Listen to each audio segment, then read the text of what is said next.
potential. We cleared out Liarsburg and started towards Boom Boom, but I realized I was going to need more than 4 grenades to take them out, so we decided to do some farming, which felt super weird for one of my challenge runs. Now's the perfect time to show off a strategy I will be using for a lot of this run. If Axton throws his second turret down and recalls the first one before it deploys, all of Axton's kill skills are activated. And since we're spec'd into Onslaught, we can use this strat to get a short movement speed boost. After snagging some guns to sell, we went back and made our first attempt at beating Boom Boom. I could also say it was my last attempt because Boom Boom honestly got bodied. Altogether with Slag, it only took 11 grenades, so not sure what to say except rip bozos. For the path up to Flint, I switched to my shock fastball because a lot of these guys had shields. This didn't change much though, they still took 1 to 3 grenades to kill, so no big deal yet. I jumped into Flint's arena for an epic fight, but turned out I was fighting Houdini because everyone just up and disappeared. Our first real attempt I used entirely for learning. I tested both shock and explosive fastballs to see which would deal more damage, and explosive was definitely the way to go. The difficulty rating for this fight is a solid 10 fastballs out of 21. Now, I know what some of you guys are thinking. Wait, a gas mask challenge run and the first 2 fights weren't legally considered torture devices? What's going on here? And fair enough, it's been pretty easy so far, but I will say this challenge had a lot of ups and downs, so don't call it a win yet. Anyway, after shotgunning an espresso shot, or performing an espresso shotgun if you will, it was time to get to Sanctuary. We had to save Reese first, and somehow got a triple kill with 1 grenade. Okay, maybe it was a quadruple, because I think we murdered Reese too. It's fine though, we always avenge him anyway, so no bad karma on our end. We made it to Sanctuary and immediately had to leave because Lilith doesn't know how to just teleport to Sanctuary, I guess. It's fine, I like speedrunning through Frostburn Canyon anyway. Nothing along the path is mandatory to kill, but I do love breaking some ankles here and there. I wasn't worried about the mobbing at the end being too hard. I was mostly just worried about having enough ammo to deal with all the heathens.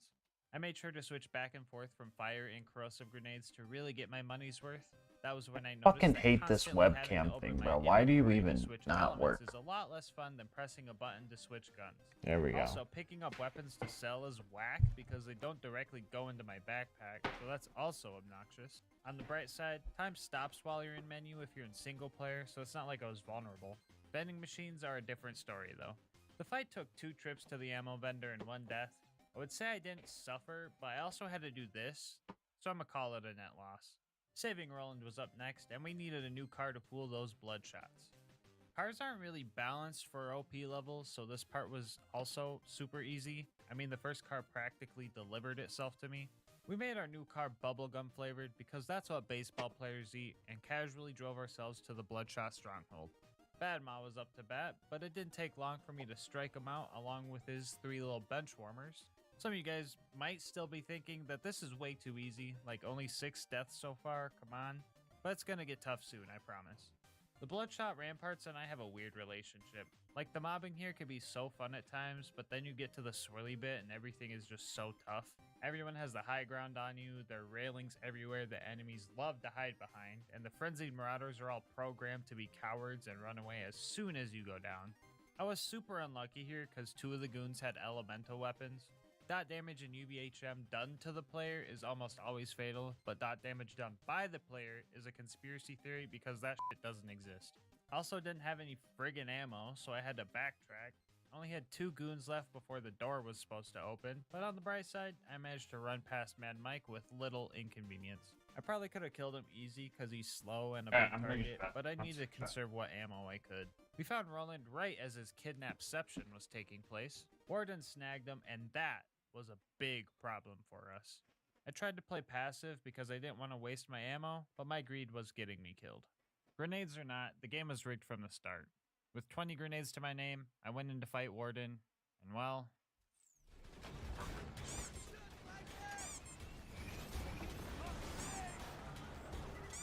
I kinda knew this fight was going to be bad because constructors have something like a 90% damage reduction to explosives, and it's not like we could have bought more grenades because the only ammo vendor's at the beginning of the map. I really tried everything for this fight. I even checked all the chests around, but ended up with more pitchforks than grenades, so yay! With all hope lost, I faced the harsh truth. We were once again going to the dreaded gulag. I'm gonna play Psychic one more time and guess that some of you guys are wondering, how are you going to kill Warden when the fight at the Gulag is harder? Worry not, I had a plan. So we head over to the frickin' Cromerax headhunter to farm this chest until we hit max cash, and had an inventory full of guns that were all worth at least $3 million. 30 minutes of that mind-numbing activity later, we headed towards the Gulag to make our first attempt against Warden. So first thing I did was find a good little spot where I could lob away. After I ran out of grenades, I'd go back to spawn and top off, then repeat this process over and over and over. This kinda sucked because if I was too slow, I'd have to waste 6 nades on his shield, but at least he didn't have health regen or the run would have ended here. We also used a little strat that gave us some more survivability. If your second turret gets destroyed, you're able to place another one. So we would hide our first one somewhere safe so we could constantly have at least one bubble guarding us. With this strat, it took 8 trips to the vendor, $150 million worth of fastballs, another shot of espresso, and get this, 0 deaths to send Warden to the scrapyard in the sky. This did take a while though, especially if we include the necessary farming, so I give this fight a 160 fastballs out of 21. Yes, I counted. Roland and I dealt with the rest of the loaders together, but Warden decided to crush Roland with its dying breath and I couldn't turn the mission in. It's about time something cursed happened. This is a gas mask challenge one we're talking about. A quick save quit fixed it though, and Roland was finally saved. Our next homies Mordo and Tina were going to help us blow up and rob a train, surprisingly in that order. No mobbing here, just collection objectives, so I was on the defensive for this part. I devised a strat where I would throw my 2 bubble shields down as cover and use them as bases to run to, which is perfect, because I've never actually made it past second base. What? Why are you guys laughing at me? But come on guys, I only ever played baseball once, leave me alone. With the train derailed, we made our way to fight Wilhelm. So here I am, right? Preparing for my second tough fight in a row. My courage kicks in and I run in there. But like, homie just gets styled on. Get nay. I literally just stood there pressing one button. Like, you see this confusion in my eyes? It was so easy that I had to double check that I was still on OP10. Tell me, who would you rather fight? Wilhelm, the ultimate killing cyborg, or a blue f***ing toaster? Wilhelm fight, 12 fastballs out of 21. So anyway, Sanctuary got bamboozled, so our home plate was thousands of feet in the air, which makes it kinda hard to slide into if you ask me. Next we had to run through the fridge, which, here's a clip to sum that up. Milk it. Milk it.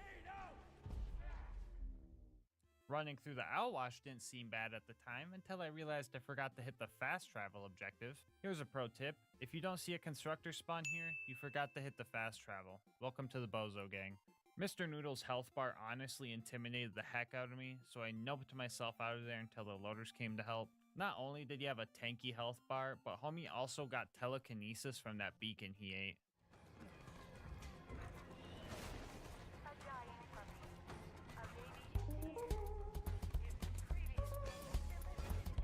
Anyway, I needed to play extra careful here because I was using a fire fastball to take him out, but all my potential revives were armored, so going down likely meant death.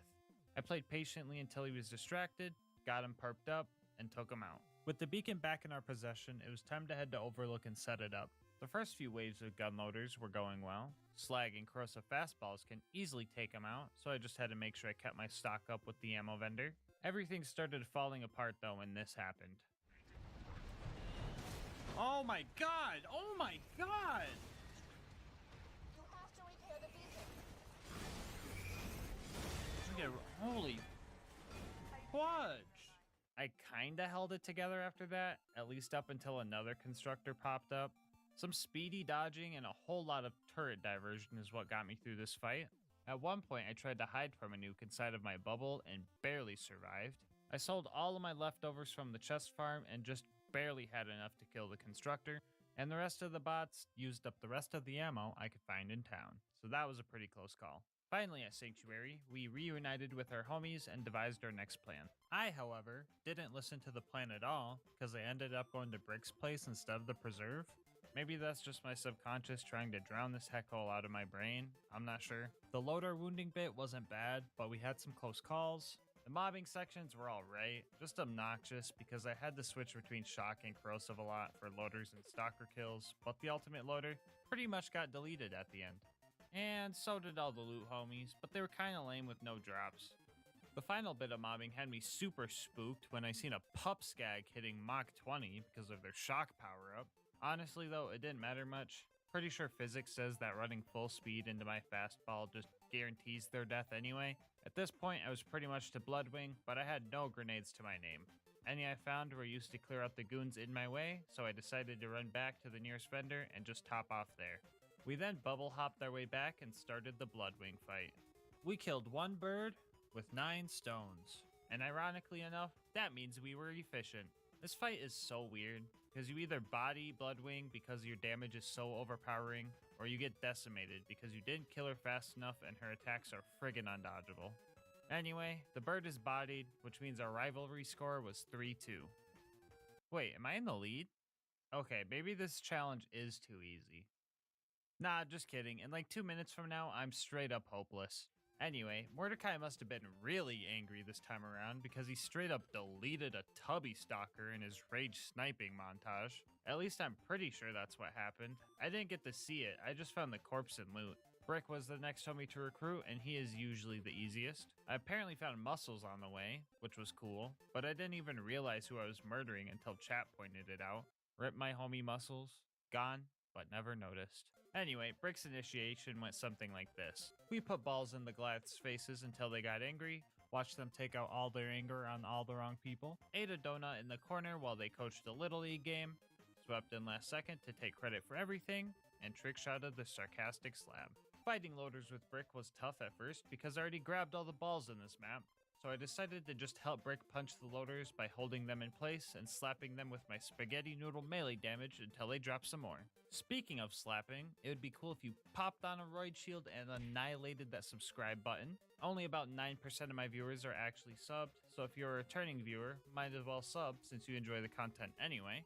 Not only does this make me feel good, but it also helps me get these videos out more often.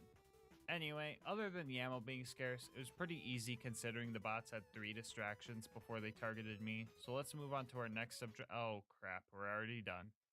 Oh brother, okay guys, I promise this is where the easy streak ends. It's all pain from here on out, you have my word.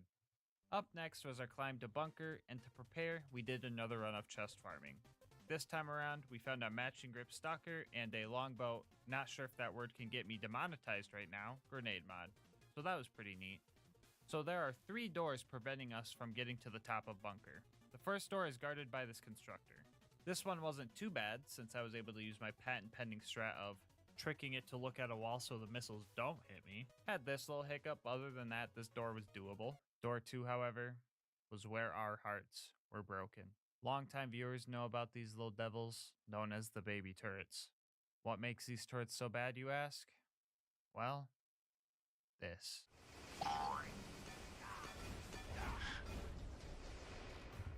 These turrets are completely immune to blast damage due to a glitch, meaning our fastball will never be able to damage them. And since they're mandatory to kill, that means you cannot beat Borderlands. Wait, hold up. Are we really gonna count that as a loss because of a glitch? In my eyes, this is just a straight up oversight on Gearbox's end, so let's keep going. We could kill the turrets with our turrets if they want to be like that. After that, nothing will be able to stop. Oh, f***. Even if we consider the baby turrets as an invalid run ender due to a glitch, there's no way around justifying this thing. 21 fastballs barely scuffed the paint on them. I tried opening ammo crates to find more, but even with a godly amount of grenade RNG, I don't think it would be possible.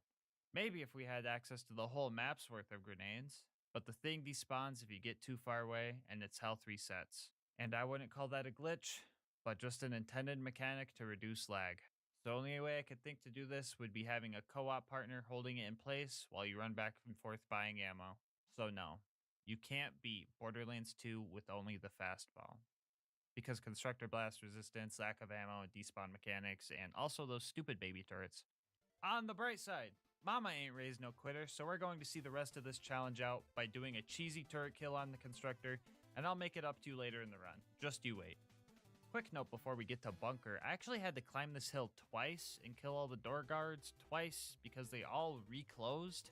Apparently you can open the first and second doors and save quit and they'll stay open, but if you open the third and save quit, they'll all close again, so just watch out for that if you're playing. Anyway, we refarmed some money for the bunker fight while also finding another fastball and legendary soldier class mod, so that was cool. Also got a bunny launcher from a loot homie while we were trying to snipe Face McShooty. I guess now's probably a good time to say I'll have this save file with all the cool drops in the bank in the description if anyone wants to try this challenge out or snag some free loot. Hitting Face McShooty seemed pretty unlikely because the grenades just kinda... Even if they did reach him though, they can't crit, so the fastball disappoints us one more time. Finally at the bunker, we started dealing with the big turrets who aren't lame and blast immune. The bunker spawned in, and to play it safe, I farmed these ammo crates here for a bit, which was probably a bit overkill since I had enough money to just buy the 33 grenades I needed to destroy it. Also, it's just really wacky how the greatest defense spot ever built took a fraction of what Warden took to kill. Angel Corps was up next, and luckily we had a siren and a trained soldier helping us. Roland was there providing cover fire and health regen, and Angel was providing us with plenty of grenades to take out bots with. Oh yeah, Lil showed up too, but she just straight up ruined my day. Oh, she said the thing, bro, when I trick-shotted! Oh my god! You f***ing ruined my trick shot, Lilith. Besides that bit, this place didn't go bad. The baby turrets here aren't as glitchy as the ones outside, and everything was armored, so there was no need for switching grenades constantly. Jack ended up killing Roland, which sucked, but also got Lilith to shut up, which was cool, so I'd say that was pretty chaotic neutral of him to do. Up next was Sawtooth Cauldron, which instantly became cursed the second I arrived. Moments after that, we were hiding for our lives as the ambush commanders waddled themselves ever closer and closer. Luckily, our turrets were ready just in time, so we managed to escape that fate for a far more toasty one. Our new purpose was now buzzard busting. We barely managed to destroy Boombringer with our last nade in breath. If a buzzard with no pilot was hard for us, 5 of them with pilot should be a piece of cake, right? Yes, actually. I don't know why, but it just worked. We speed ran through the boneyard and experienced what it truly meant to be a fastball, so that was pretty fun, but the Badlands was quite the opposite. Y'all remember that ultimate constructor I couldn't kill without using my turret? Well, I kind of feel bad for being such a filthy casual that I decided a new rule to beating this run was also to put Saturn out of commission. So instead of going to the Badlands, we farmed up some more money to fund our mission. Funny drops this time around included a WTF shield, homing Quasar, and an 81 champ. The plan for Saturn was simple. Lob balls until we ran out, buy more, repeat. We just had to make sure his little drone strikes didn't sneak up on us.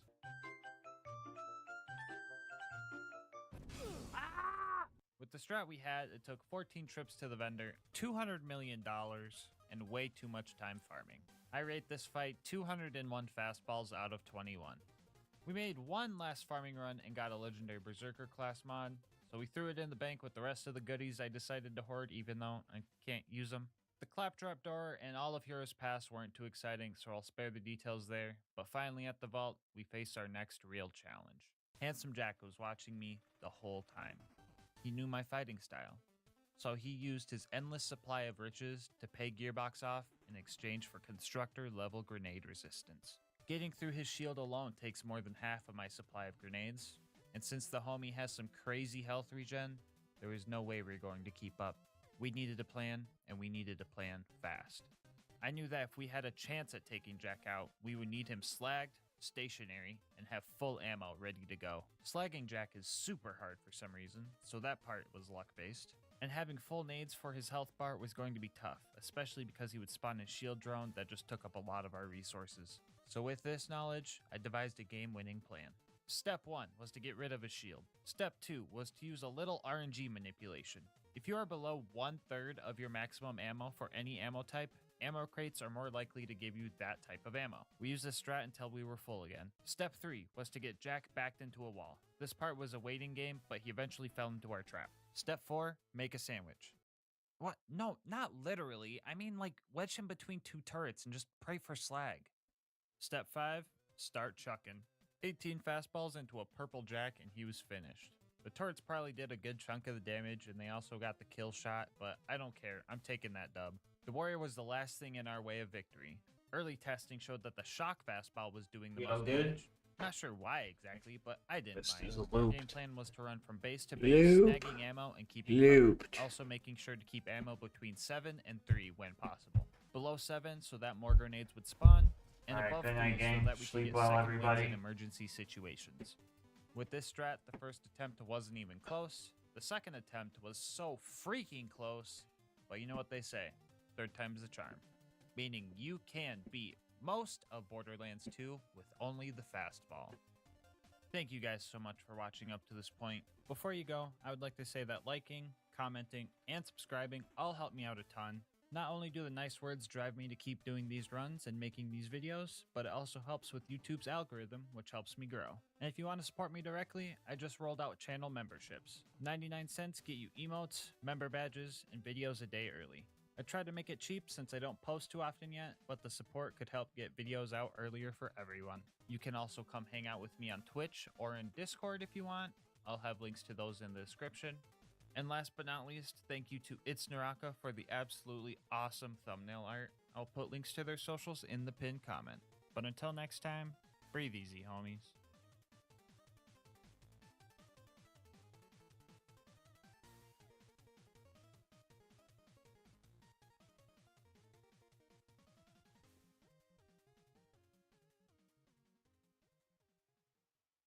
So on my channel, I've attempted challenges using only the cursed gear Borderlands 2 has to offer, but there's one cursed weapon that I have not touched yet.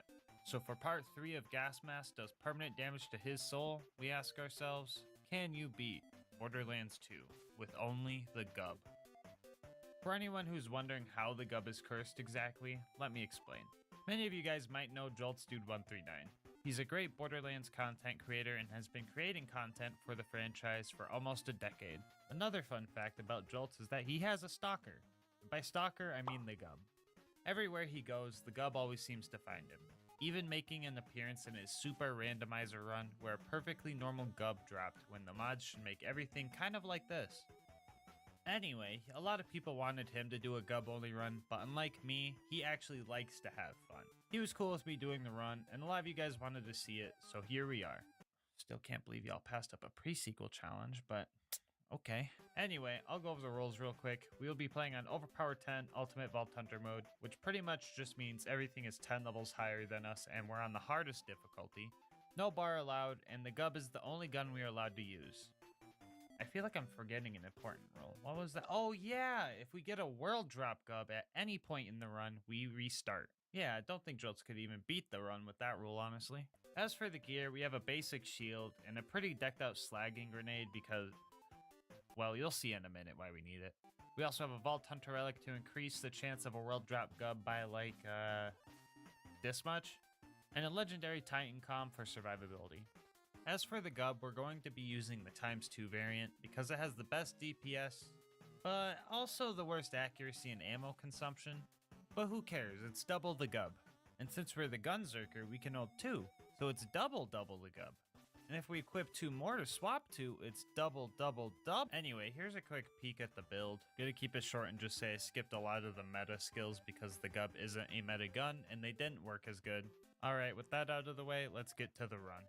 The very first step in our journey was to make sure that we didn't get any bully rot spawns, because I'm 99% sure I wouldn't be able to kill one of those.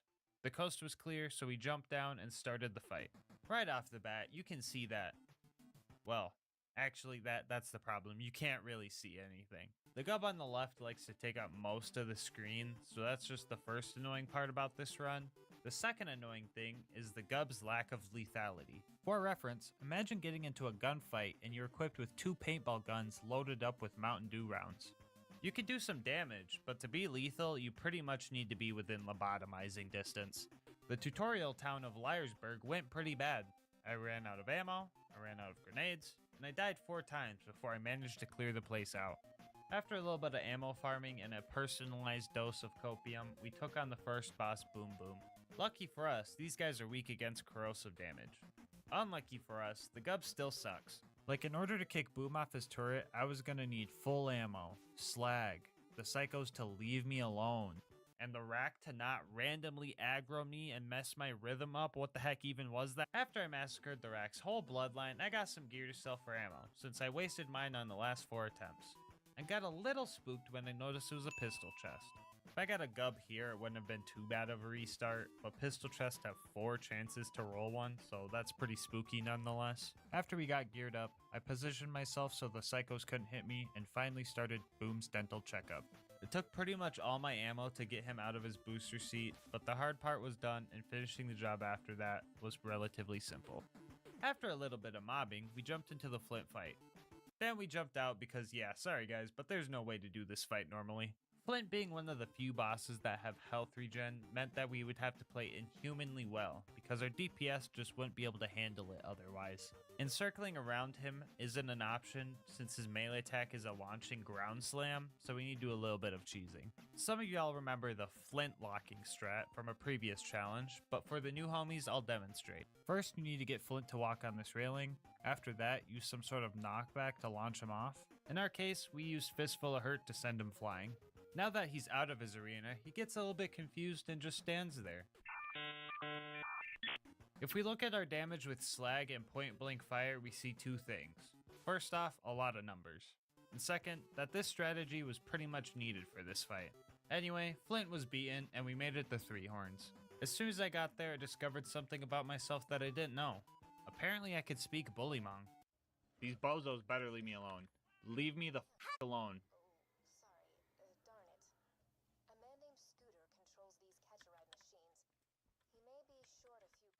Well, that's what I thought at first, but it turns out I just have mind control powers.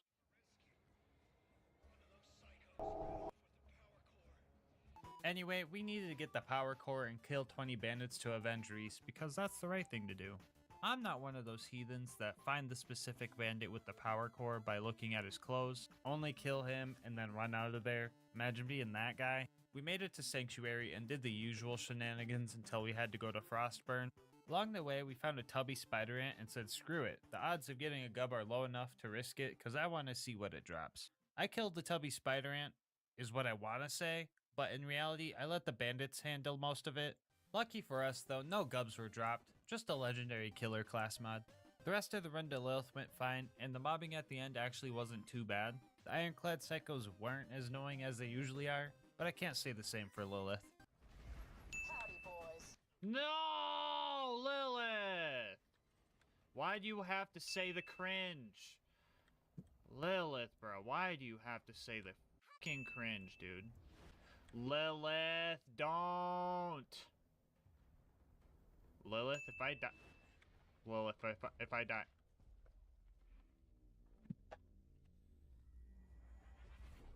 The big guys were a bit tougher, but they're definitely killable. I think I was getting a little cocky and a little loopy though, because I started acting up.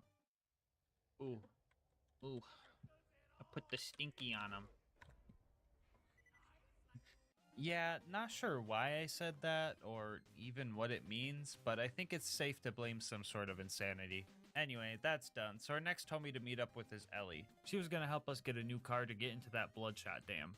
This is usually the easiest part of the run since vehicles aren't scaled very well for OP levels, so the gub works even without gun zerking.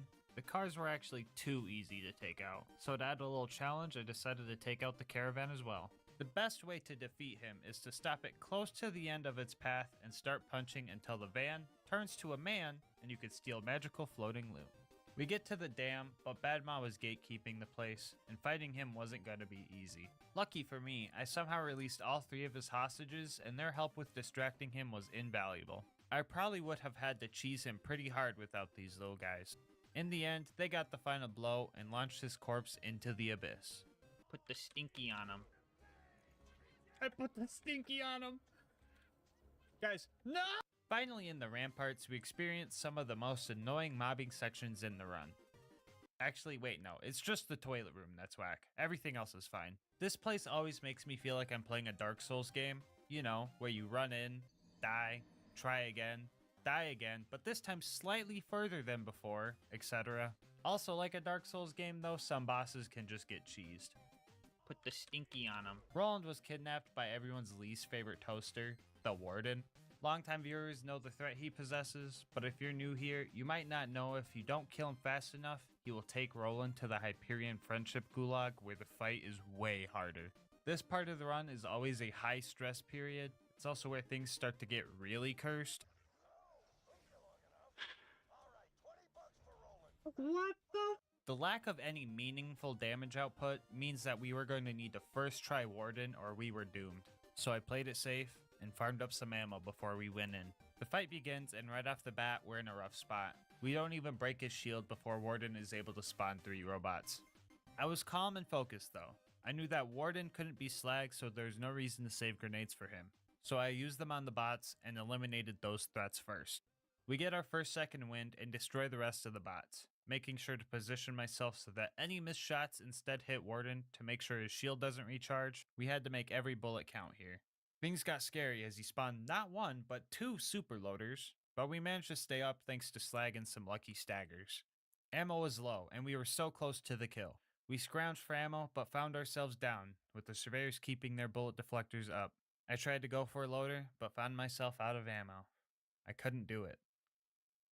Well, at least not without keeping you on the edge of your seat. Oh. It was still a close call. I went down again shortly after to barely get a revive with our last few shots. We managed to grab some ammo, but the final exploder got to us. In a last-ditch effort, the Warden tried to put on a facade, acting like he had full shields again. But in reality, the puny shield that the surveyors gave him was a false hope for Warden. Gub in hand, and ruptured guts hanging out of my stomach in another. I finish Warden off and pop off. Oh, I don't even fucking care. A psychotic euphoria came over me. I felt invincible. Then these 2 world drop class mods reminded me that if I get a world drop Gub, I have to do this all over again and I'll probably die and just go to the gulag anyway. Still didn't stop me from opening chests or sacrificing myself, cause let's face it, if I got a Gub like that would be hilariously depressing. Our next objective was to will Kilhelm, but I kinda crashed after my psychotic episode over at the Bloodshot Dam, so I was playing really sloppy. On top of that, this loot goon Goliath gave me another chest full of pistols. The Wilhelm fight seemed doable, and this fight's usually pretty fair. That was my mentality pretty much up until the point he put the Stinky on me. I wasn't going to be able to fight him without full ammo, so I decided to head home and stock up. The second fight didn't go too well either, but the third fight went a lot better. I just had to make sure I kept grabbing ammo from the crates and keep my cool. The shield regen was making me panic a bit, but I quickly realized it's not really a threat, so I could regen my ammo as slowly as I wanted. Also, he kept chasing me, so he would just run out of range of his shield drones, which is kind of dumb on his end, but oh well, adding that to the book of obscure strats. Day 2 of the challenge started pretty spooky when the first loading screen of the day showed me a Gub. A very small part of me wanted to call that a reset, but the other larger and smarter part of me knows that you guys would want these videos out sooner than later. Speaking of getting videos out sooner, you guys should all hit that subscribe button and click the bell. This way YouTube's algorithm promotes me more, meaning I can divert more time to making videos. This way you get them sooner and you get notified when I post new ones. Anyway, back to the run. I don't recall exactly what happened at Sanctuary, but what I do know for sure is that Lilith kidnapped everyone, so that's pretty annoying. And on top of that annoyance, we also had to run through the fridge. Well, it's usually more annoying. This time I somehow made it through without a scratch. Like I didn't go down at all, which absolutely baffled me. Mr. Noodle was our next opponent, and this was probably one of the toughest fights I've had with him. The tiny things really added up during this fight. He had a big health bar, he had a recharging shield, slag would wear off every time he tunneled underground. I didn't have any ammo, and the loaders wanted to attack the poor sap using paintball guns and hiding in the corner instead of the giant whale squid. The one silver lining? One of those loaders had a slag weapon, so when it finally realized the real threat, it helped me keep Mr. Noodle perped up. I eventually had to retreat a bit because I was getting cornered. With no slag or ammo still, I ran even further back and found one grenade, which was enough to finally take him down. Finally at Overlook, we set up and started protecting the I was annihilated. Truly decimated. Absolutely rolled in the first 15 seconds. All I could do was watch as the loaders marched past me, not even recognizing me as a threat. The beacon was destroyed 8 times, so it became invincible, but I kept trying my hardest, throwing myself into the fight, even though the constructor would just mow me down. After a lot of pain and failure, the fast travel landed, and I made my quick and shameful escape. All that, and the pain is only just beginning. Our next goal was to get Claptrap's upgrade from the preserve. Right off the bat, we agreed with this tubby stalker, and I probably would have killed it for the adrenaline rush, but the thing was too strong. I literally couldn't break his shield before he murked me. So, sorry guys, I'm terrible. The mobbing through this place was doable. Surprisingly enough, the normal stalkers weren't too much of a nightmare. The main strat was to make sure I had some loaders on the field to distract them while I tried to get rid of them. I usually never mention this guy because for some reason the super stalkers are just like 3 times easier than the normal ones. I'm not complaining though. Could you imagine if they were worse than rabbits? I'm willing to bet you can't because there's nothing worse than rabid stalkers. Anyway, I tried to kill the loot homies, but my DPS was straight up not enough. It felt like the gub on the left was for stopping their health regen, and the gub on the right was for dealing damage. So I enlisted the help of the local wildlife to get through this faster. Alright, let's check out the loot. So here we have a stalker pistol, that's pretty neat. Over here we have a bear cat. Those sell for a pretty penny, that's pretty cool. And what's that over there?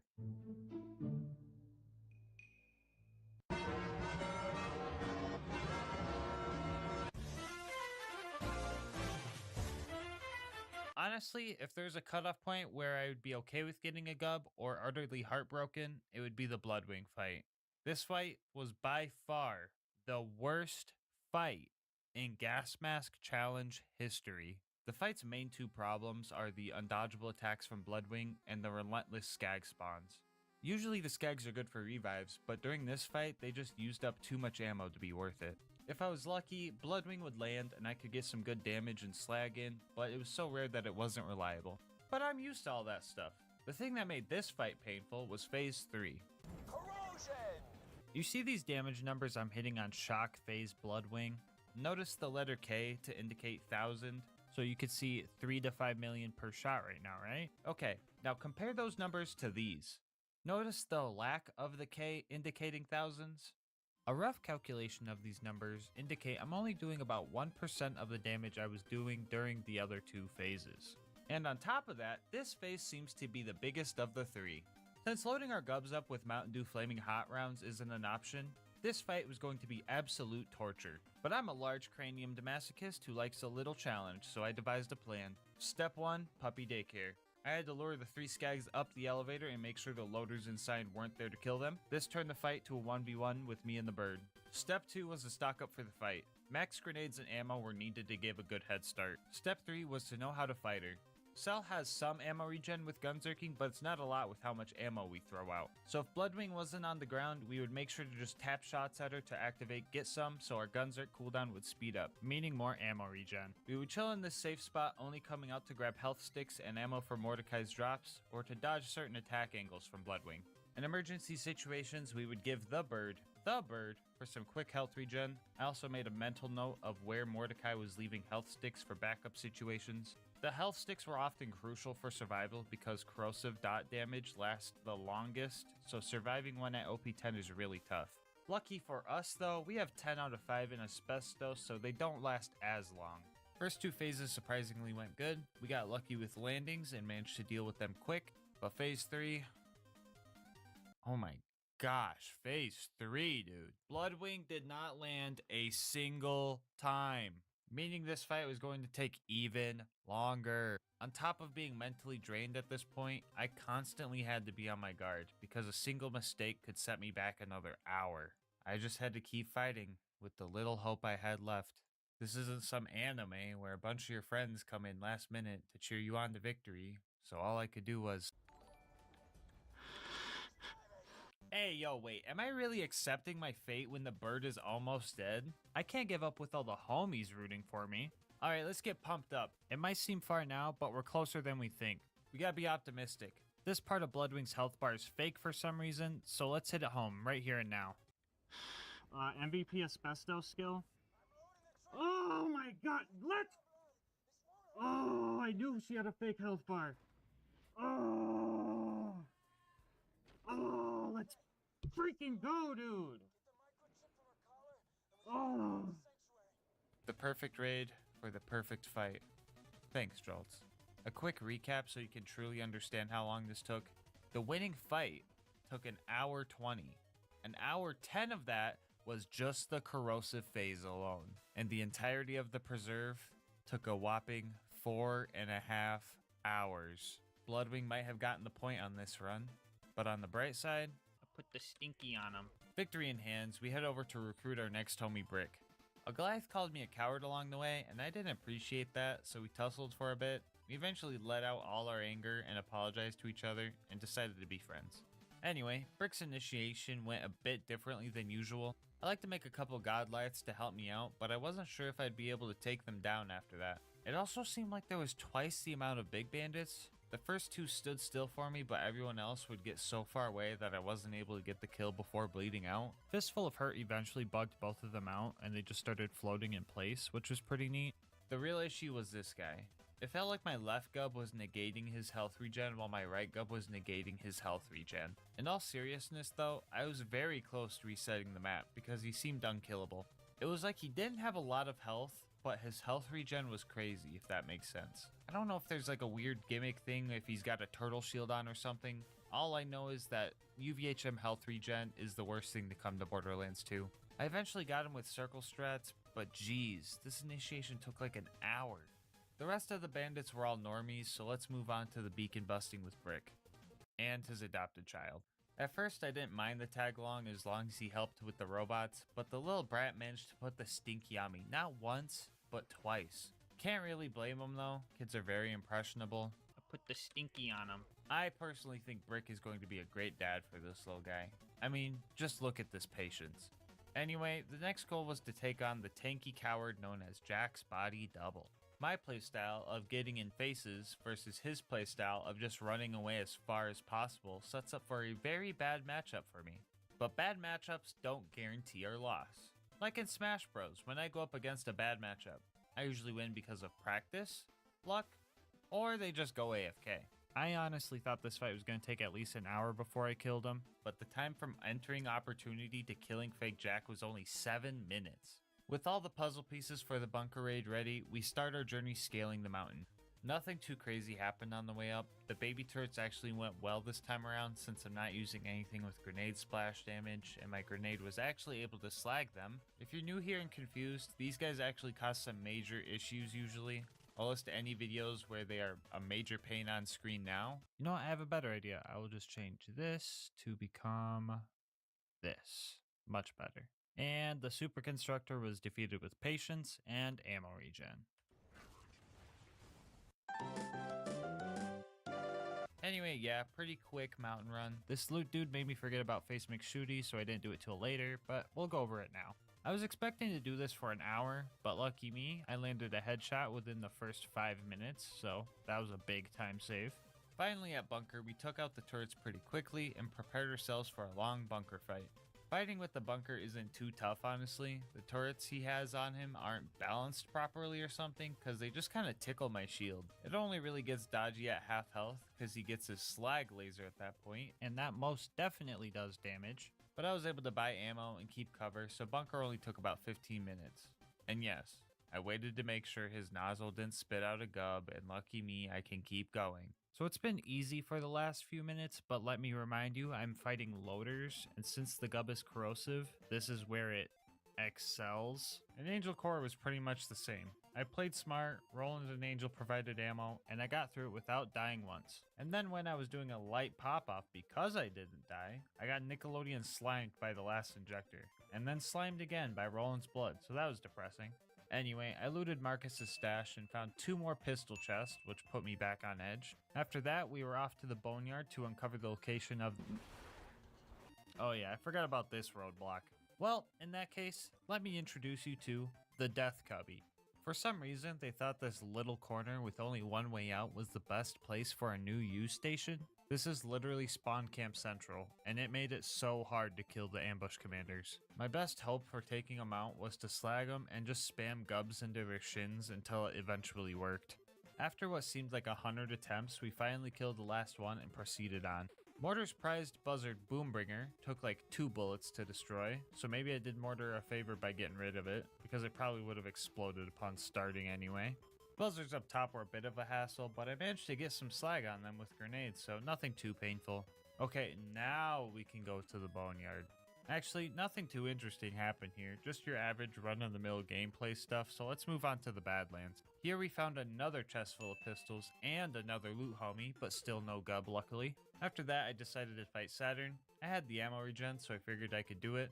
I then also realized I didn't have to wait for the regen if I just went and bought more ammo, so that sped up the kill. We eventually dropped them, and homie dropped a regular doll sniper too, so that was pretty neat. After that, we got the info we needed and headed to the claptrap door, where we handled our last bit of mandatory mobbing before skipping the entirety of Heroes Pass in a manner that would make Jolts proud.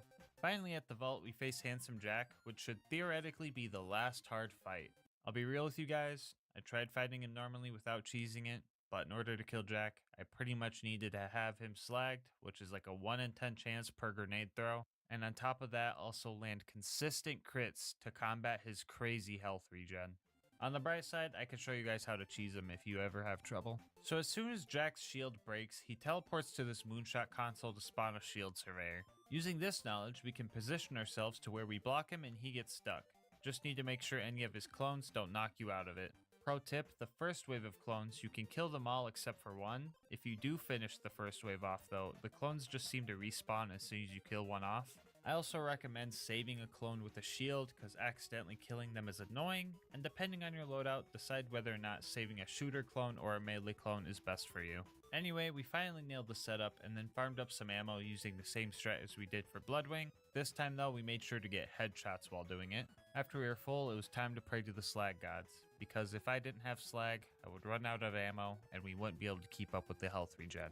We had 9 grenades, which meant 9 attempts, and if they all failed, we would have to— oh, never mind, we got it first try. Let's go. The slag gave us enough DPS to kill him decently quick, and I was like super surprised that the fight went this well. Now I could go and use a cheese spot on Warrior 2, but that's a lot of cheese all at once. I want to make sure my lactose intolerant homies stick around to see this challenge beaten. So even without cheese, this fight is pretty easy. He just has a lot of health to get through, which gave me plenty of time to mess up over and over and over and over. What should have been a 30-minute fight took almost 3 hours because anytime I would go down, I would have no ammo or the racks were too far away. And on 2 occasions, the warrior stole my revive because I guess he can do that. What the— a lot of my homies say, dang, GASMASK, you have some crazy patience to do these long fights. But honestly, I don't think I'm patient. Pretty sure I'm closer to stubborn. Eventually, the warrior went down, and I put the stinky on him. And not a single gub was dropped. Which means you can't beat Borderlands 2 with only the gub. Before we wrap up the video, I just want to say, I put the stinky on him. Okay, that's enough, dude. No more, no more. Get out of here. Shoot. Get on him. Jeez. Okay, anyway, I want to say thank you so much for watching up to this point. If you want to help the channel grow, make sure to like, comment, and subscribe. Also, don't forget to hit the bell so you get notified when I post new videos. It helps with YouTube's algorithm a lot. I also read all my comments, so please let me know your favorite part of the video, or if you have any ideas for future challenge runs. Honestly, all the nice comments you guys leave are the biggest motivations to keep making these videos. If you want to support me more directly, consider becoming a channel member. It's 99 cents and you'll get emotes and videos a day early. On top of that, helps me post more often so everyone gets videos earlier in the long run. I'll have links to my Twitch and Discord. Screw it. My Twitter too, in the description if any of those interest you. But until next time, breathe easy, homies.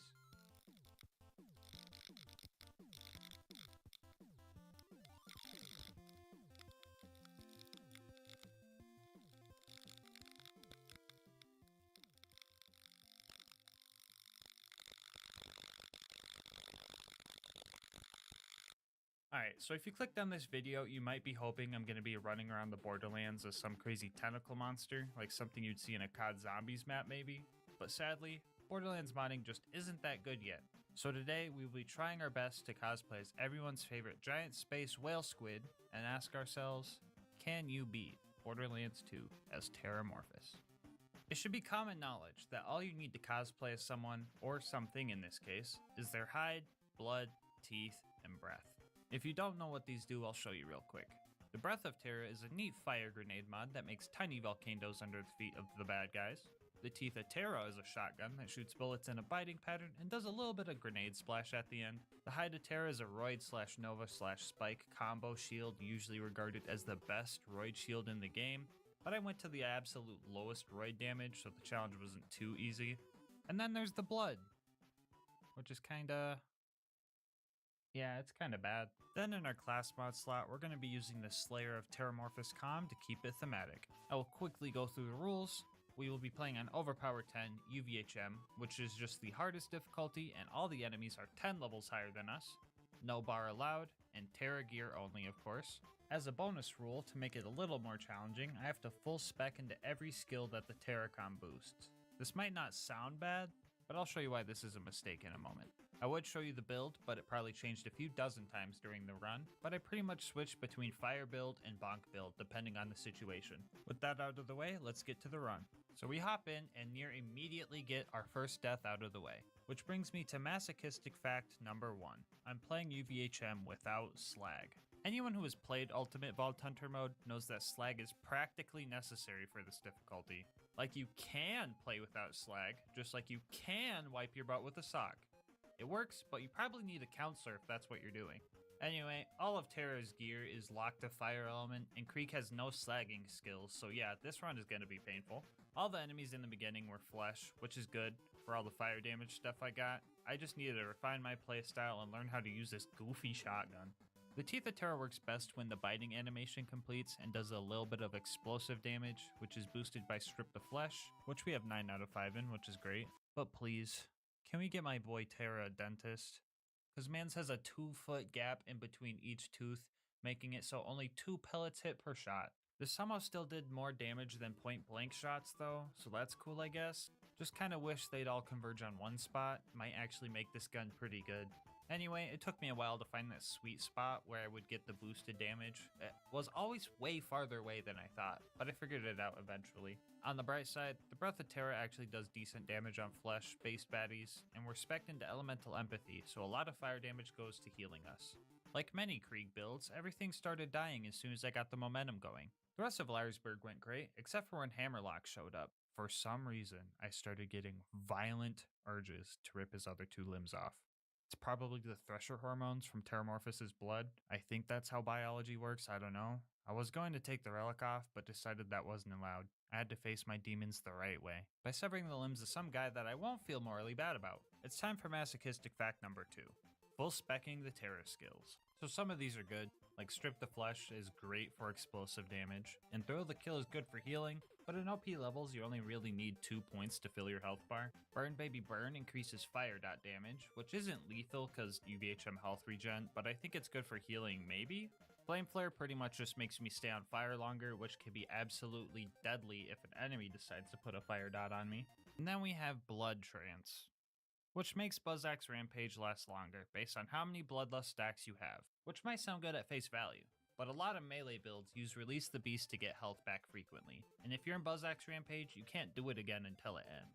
On top of that, you can't use grenades, or pull out a slag weapon, not that that matters, or pull out a moxie weapon, not that that matters, and I can't even light people on fire for stat boosts, unless I want to waste another 5 points for 50% chance to deal fire damage. Wait. What better way to combat a bad skill than with another bad skill? Woo! Hellfire Halitosis, or for the scientist watching, Fire Breath, is usually a skill that has very, very niche uses, but it's going to come in handy for this run. This way I can activate all my fire buffs and get a little healing while on Buzzak's Rampage. After making it to Boom Boom, we find our first instance of masochistic fact number 3, fire only on armor. Boom Boom was going to be a tough fight, and I didn't want to cheese it if I didn't have to. We bopped Boom and decided to go for a cool gun kill on Big Bertha instead of the usual cheese strat. I wanted to proc Bloodbath from one of these psychos and spam shotgun damage to kill the turret, but this setup was super hard and took a while because I also had to fight against his health regen. We managed to knock Boom out of his turret and then we bonked him just like we bonked Boom. Shortly after our fire resistant boss, we face our fireproof boss. Oh boy. Okay, so Flint has fire resistance, but when he goes into fire phase, fire damage actually heals him. So it looks like we're gonna have to resort to... Oh, 1 second. Hello? Hey bro, you can't melee kill Flint, dude. What? Why not? His launching AoE slam will just launch you away. It won't work. Trust me. Wait, what? Didn't they make Creek heavier than other characters so he wouldn't get launched in melee combat? Yeah, but even so, your shield has Fire Spike and Nova damage, so you'll just heal him anyway. Okay, well, what do I do then? You know what you have to do. No, wait, are you... Please don't tell me. Yep. Alright, I'll tell him. Good luck. Alright guys, my boss called. I've got some bad news. We're going to have to cheese the Flint fight. I know, I've never did anything like this before. I usually body Flint face to face, but this time I'm gonna have to play a little unfair. So Borderlands 2 has this little quirk called Infinite Vertical Melee, which means anything directly above or below you can be meleeed no matter how far away they are. So we respec for bonk mode, lured Flint over to this pole, got some stacks, and started slicing from 3 stories away. One eternity later. Woo, we did it! Good news, we officially made it past the part of the run I didn't think was going to be possible.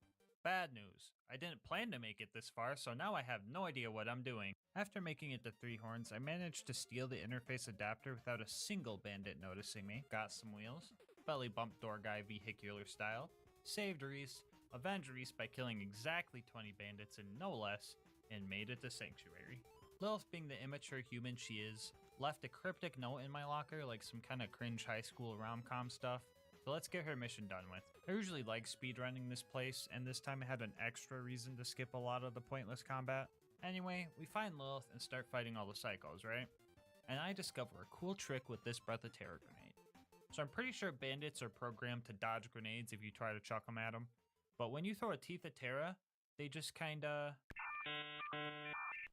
Yeah, so the strat of just making a firewall to create distance and land the strong hits of the Teeth of Terror is actually a useful one. Not as useful as the low-hanging doorway, though. If you want to know how long all this took, just know that Lilith was able to say howdy boys 4 freaking times before we were done dealing with all these cowards.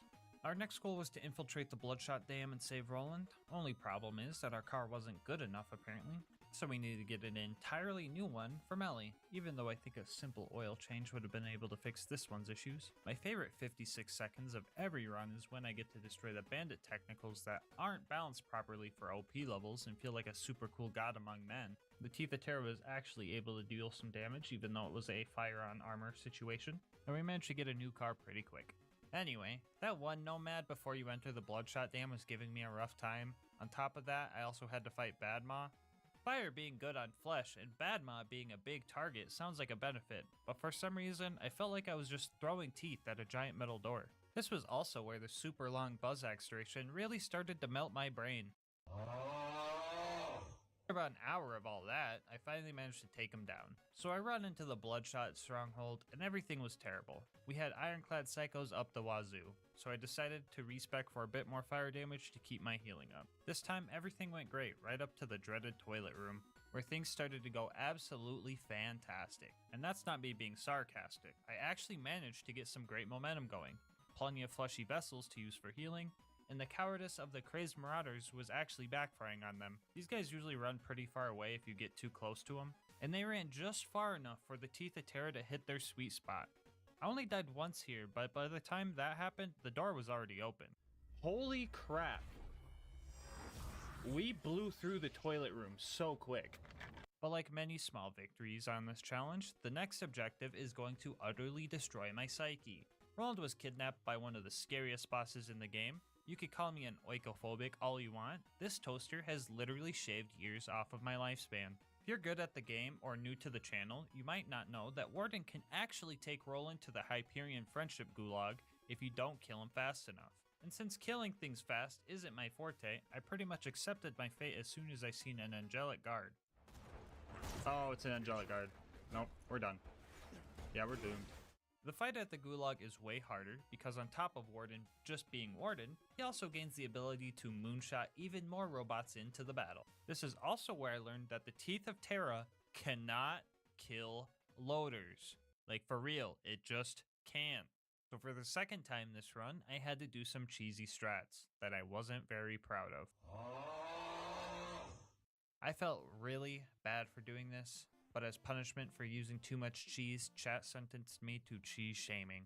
as I ate a block of extra sharp cheddar. After getting my public execution rescheduled to a later date, I made off to befriend Mordo and Tina. One of the objectives in this mission is to light 3 Varkids on fire, which you think would be super easy. I could probably just let a shield nova go off and it would be fine, but in reality it was 10 times easier than that even. So this Varkid tried to jump me, but somehow set off this whole fire melon, which lit both of us on fire. Now that I was on fire, Raving Retribution was starting to set off, and since it thought the fire melon was attacking me, it just started sending fireballs in that direction, and completed the objective. Absolutely nothing about my gear I was using played a part in doing this, and I just thought that was funny. Anyway, I got to taste grape flavored combat for a little bit since Mordecai was sniping the baddies for me. I mean, he still wasn't doing like any damage, but anything was better than Wilhelm. When I took on this challenge, I really didn't think it would be this hard. I knew I wouldn't have slag, and I knew fire and armor sucks, but I really thought that this gun would be able to do something, and that even the worst version of the best melee shield in the game would make this relatively doable. But no, every part of my kit was just absolute trash. This fight was looking impossible, but giving up wasn't an option. I couldn't let one boss, okay, maybe every boss after this plus a couple loaders, stop me from securing my victory. Step 1 was to respec, building for melee damage, Buzzax Bombardier, and Fuel the Blood.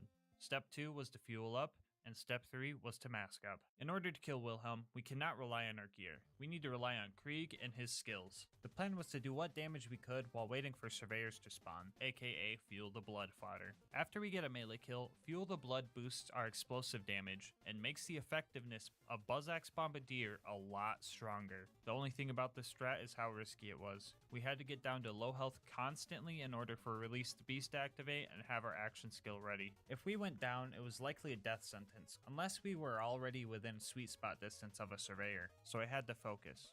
I had to make sure I killed him quick as well. Otherwise, the loaders he spawns from under the trains respawn, and it pretty much means I'm dead. After 2 hours and 43 more deaths added to the counter, we finally survived long enough to take Wilhelm down. Oh. Holy hell. Jackson's I was pretty drained after that fight, so I decided to take it slow on this sanctuary visit and really enjoy my relaxation time. But then Lilith was all like, "No rest for the wicked," and totally ruined it. So back to work for us.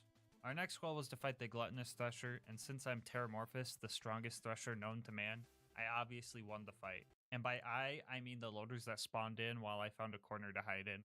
If you're mad that I didn't do most of the work, first off, that's fair. Second off, leave me alone. I'd like to see you do this. And third, you're going to hate how I handled Overlook. Yeah, so I tried using the Saw Blade technical since the damage is boosted by Krieg's melee skills, but that didn't work at all. So instead, I shot at the loaders even though I knew I wouldn't kill anything and just hid by the beacon as it was destroyed less than a second after each repair. The Constructor showed up and I'm pretty sure this is where my KD went negative for the run. I didn't even want to try to run towards the fast travel and quickly travel away, so I straight up just left and used a different one to go back home. Which I know doesn't make any canonical sense, but that was the least of my issues. On top of being truly defeated by the last 4 missions, now we had to go to the Preserve. And we all know how that usually goes. Anyway, wounding the loaders didn't take long cause Mordo was slagging them, but we had plenty of loaders to kill afterwards. Melee is the only way to deal with these guys, so I pulled out my Bladed Teeth of Terra for some bonus damage, and for the most part, I was able to kill them. I think the only kind of loader we would have issues with are Angelic Guards, but I don't think I've ever seen one of those spawn in the Preserve before. What the fuck is this? What is this, dude? Yeah, so after a good 30 minutes of trying to get the door open, I had to reset the map for a second time. The first time was just because I took too long and the enemies started respawning whatever. For anyone wondering why I didn't just kill them off, let me show you a sped up clip of me trying to kill a bull loader.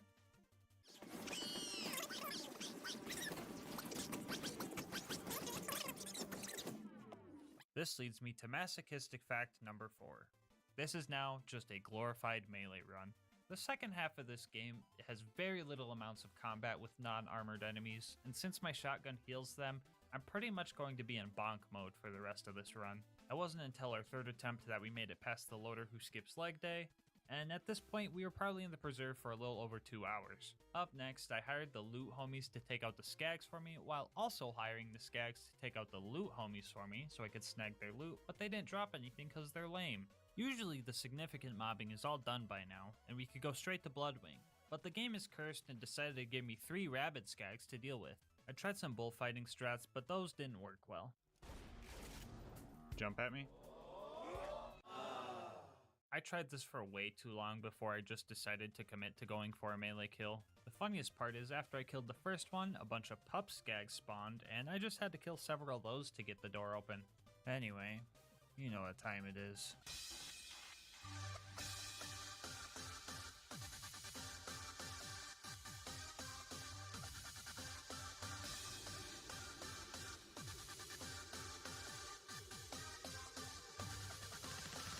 Returning viewers will know all about Bloodwing hair baloney, you know, like the undodgeable attacks, elemental resistances, and this time around our attacks can't even hit her unless she's pretty much landed, so we were going to have to change up our strats.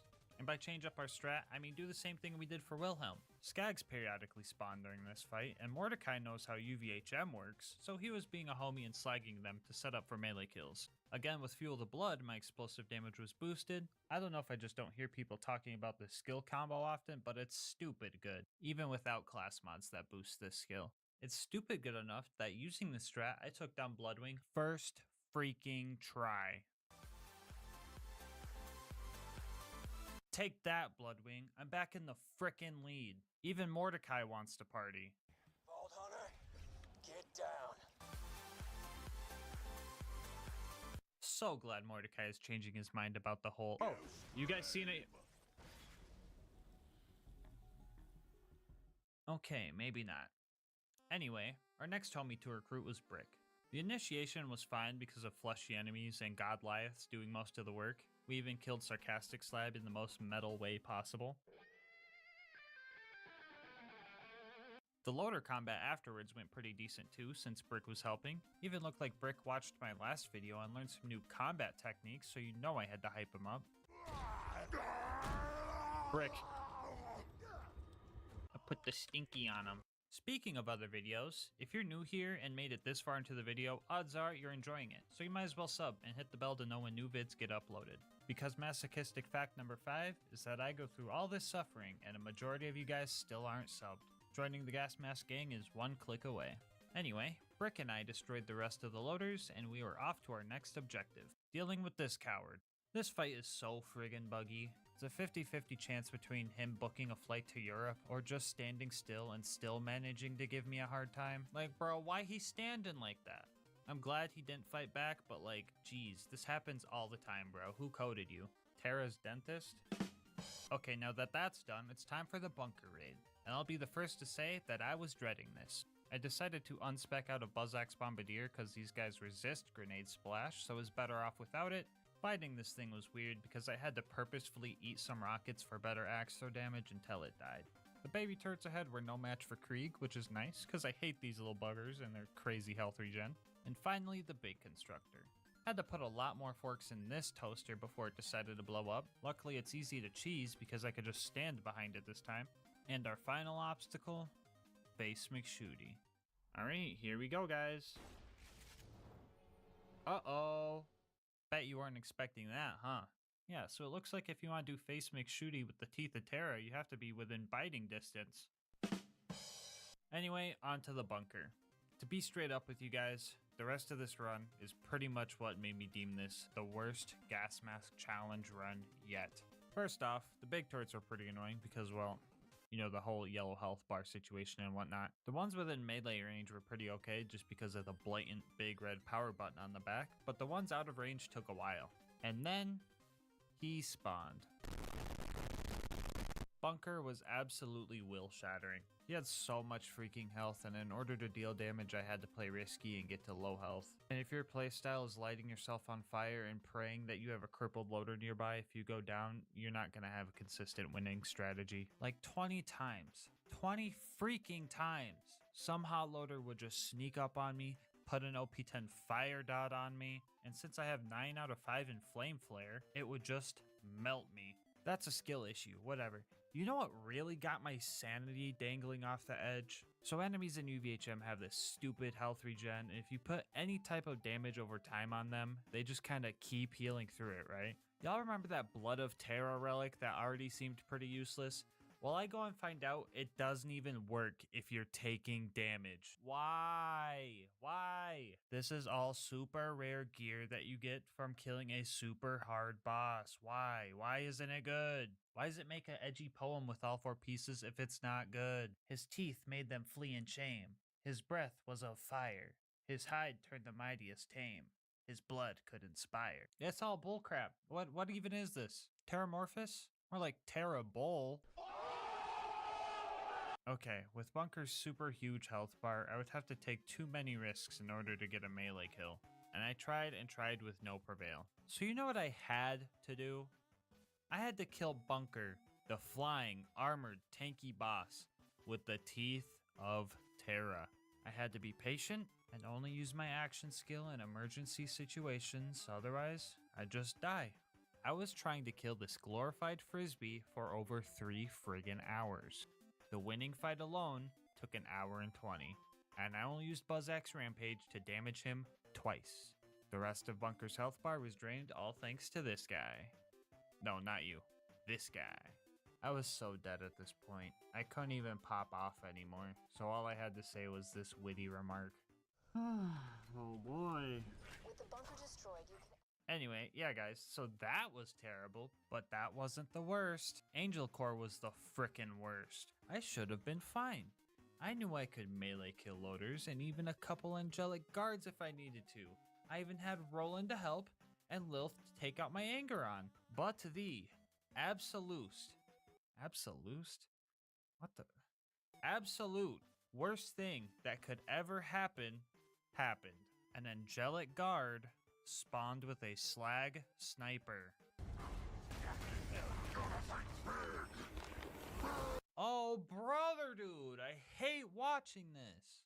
I could not kill these 2 angelic guards for the life of me because slag was tripling all the damage I took. I really tried everything here. Separating these 2 and taking them on 1v1, confusing the robots by standing under them, trapping them in a corner, circle strats, but loaders have 360 view so nothing was working. Also, I am now convinced that getting slagged also triples the chance for Silence the Voices to proc because Krieg would not stop hitting himself. I am not joking when I say this. I didn't make progress here for 2 hours. Literally all because of this one loader, dude. Some of you are probably thinking, I reset Angel Core, and that's fair. But this time around, I played with the hand I was dealt, because I knew if I gave the game a chance, they would spawn this guy again with an even stronger, faster slag sniper. So after 60-something losses to this guy, I finally found a strategy. So usually you can't circle strat these guys like you can with bandits because they rotate 360 degrees, but we can sprint around them in circles, which is fast enough to dodge their attacks. Mix this with the fact that Krieg can melee while sprinting during his action skill, and we get some of the most obscure 1v1 mobbing strats I have ever come up with. After the first kill, I managed to get the slag sniper guard, who I just realized was maximum possible level, so that's neat. Glitched out how I originally planned. After we took this guy out, I had a pleasant little pop-off.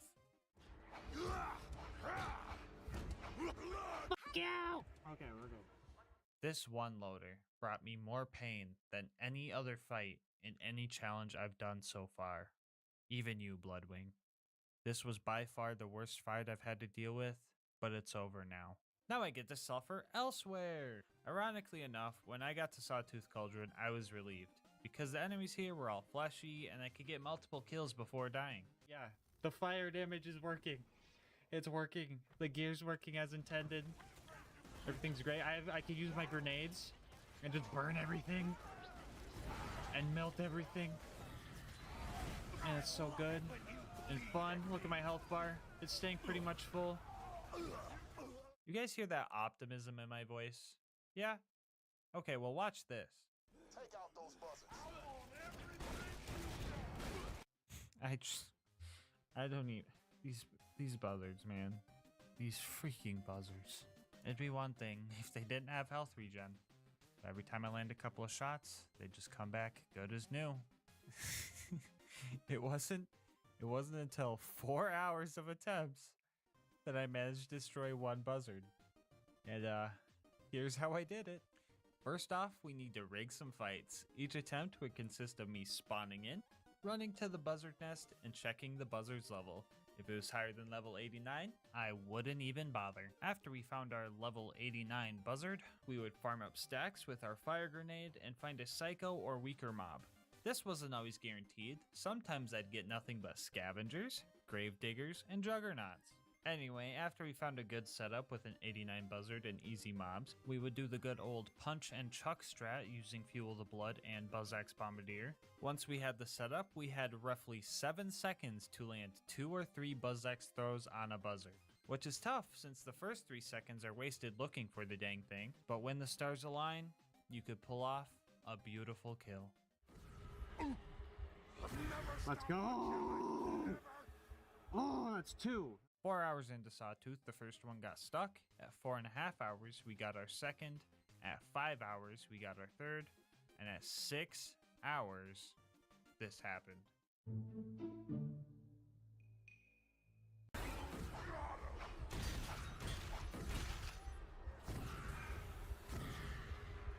Come on. Let's go. Let's 4. Let's go. Oh, Subcast.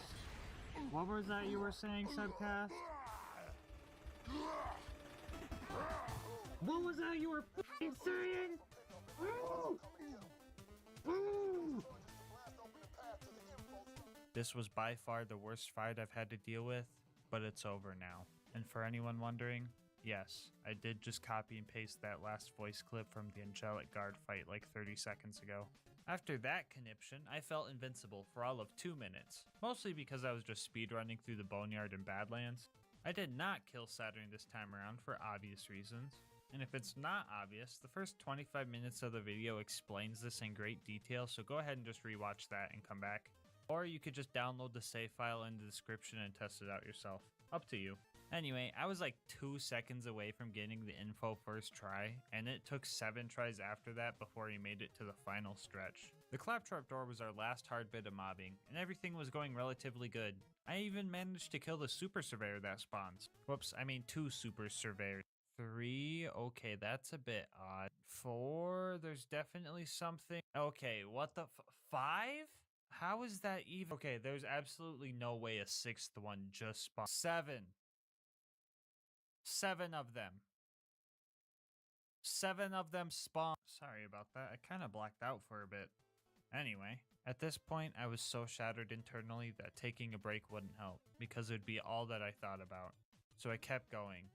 Brick and Mortar definitely carried me through Heroes Pass, but altogether the claptrap door and this place almost took 2 hours, and this challenge's playtime was really starting to wear on my mental. Jack and his stupid health regen was my last worry of the run. I made my few legit attempts before I decided that the good old block him at the terminal strat was going to be needed. Melee was definitely the way to go, but I wanted to show you guys my insane DPS I was getting with the shotgun. Mind you, this is point blank, doing nothing but crit damage. Glad I had 4 of these, because if I had to reload, I would just lose all my progress from the last mag anyway. So we took Jack out and started the warrior fight. And surprise, surprise, using a fire weapon on a giant fire-breathing fire demon from hell where fire comes from doesn't work great, and now that I think about it, whoever said fight fire with fire was an absolute bozo if I'm being frank. And I was being frank, because the warrior is practically throwing me on his barbecue like a pack of ballparks. So we had to do something no one would have guessed, and go for a melee kill. Luckily, these crystal dudes are super susceptible to melee damage, except for when they're not susceptible to anything, of course. Anyway, the good old punch thing for explosive damage strat was working great, except for when it backfired on me, or the crystalisks would do more damage to me than I wanted it to, or Krieg would do more damage to me than I wanted him to. My favorite one is when I was throwing axes and this rack swoops in and takes it point blank, do it for the vine style, which downs me because that's just my luck. But I promised I wouldn't take the mask off until it was done. And there was one thing driving me. You know I haven't had a fucking monster all stream? I can't fucking drink a monster with this thing on, guys. You're driving me nuts. After 30 hours and 58 minutes, after 506 deaths, the warrior accepted his fate. I decided to finish Warrior off using the Teeth of Terra because I really wanted to savor this moment that I beat the hardest gas mask challenge so far. I proudly say, you can beat Borderlands 2 as Terramorphous. This run was 100 times worse than I thought it was going to be. But what matters is that we beat it, and the fact that you made it this far into the video makes it all worth it for me. If you want to see more runs like these, make sure to like, comment, and subscribe. It helps with YouTube's algorithms and helps the channel a lot. I also read all my comments and love hearing your guys' ideas for future runs. If you want to support me more directly, consider becoming a channel member. 99 cents gets you videos a day early and also supports me so I can get videos out faster for everyone. I'll have my Discord, Twitter, and Twitch channel where I stream these runs, all linked in the description, along with the socials of Mango Soda, who created this absolutely awesome thumbnail art. But until next time, breathe easy, homies.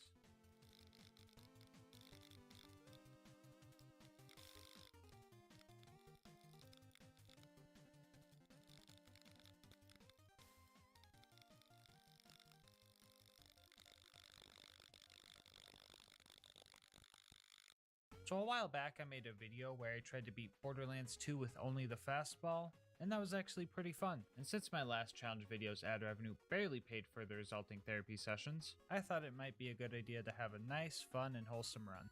So today we're going to try and answer, can you beat Borderlands the pre-sequel with only the snowball? Now before you guys ask, yes, I just said I was playing the pre-sequel for fun.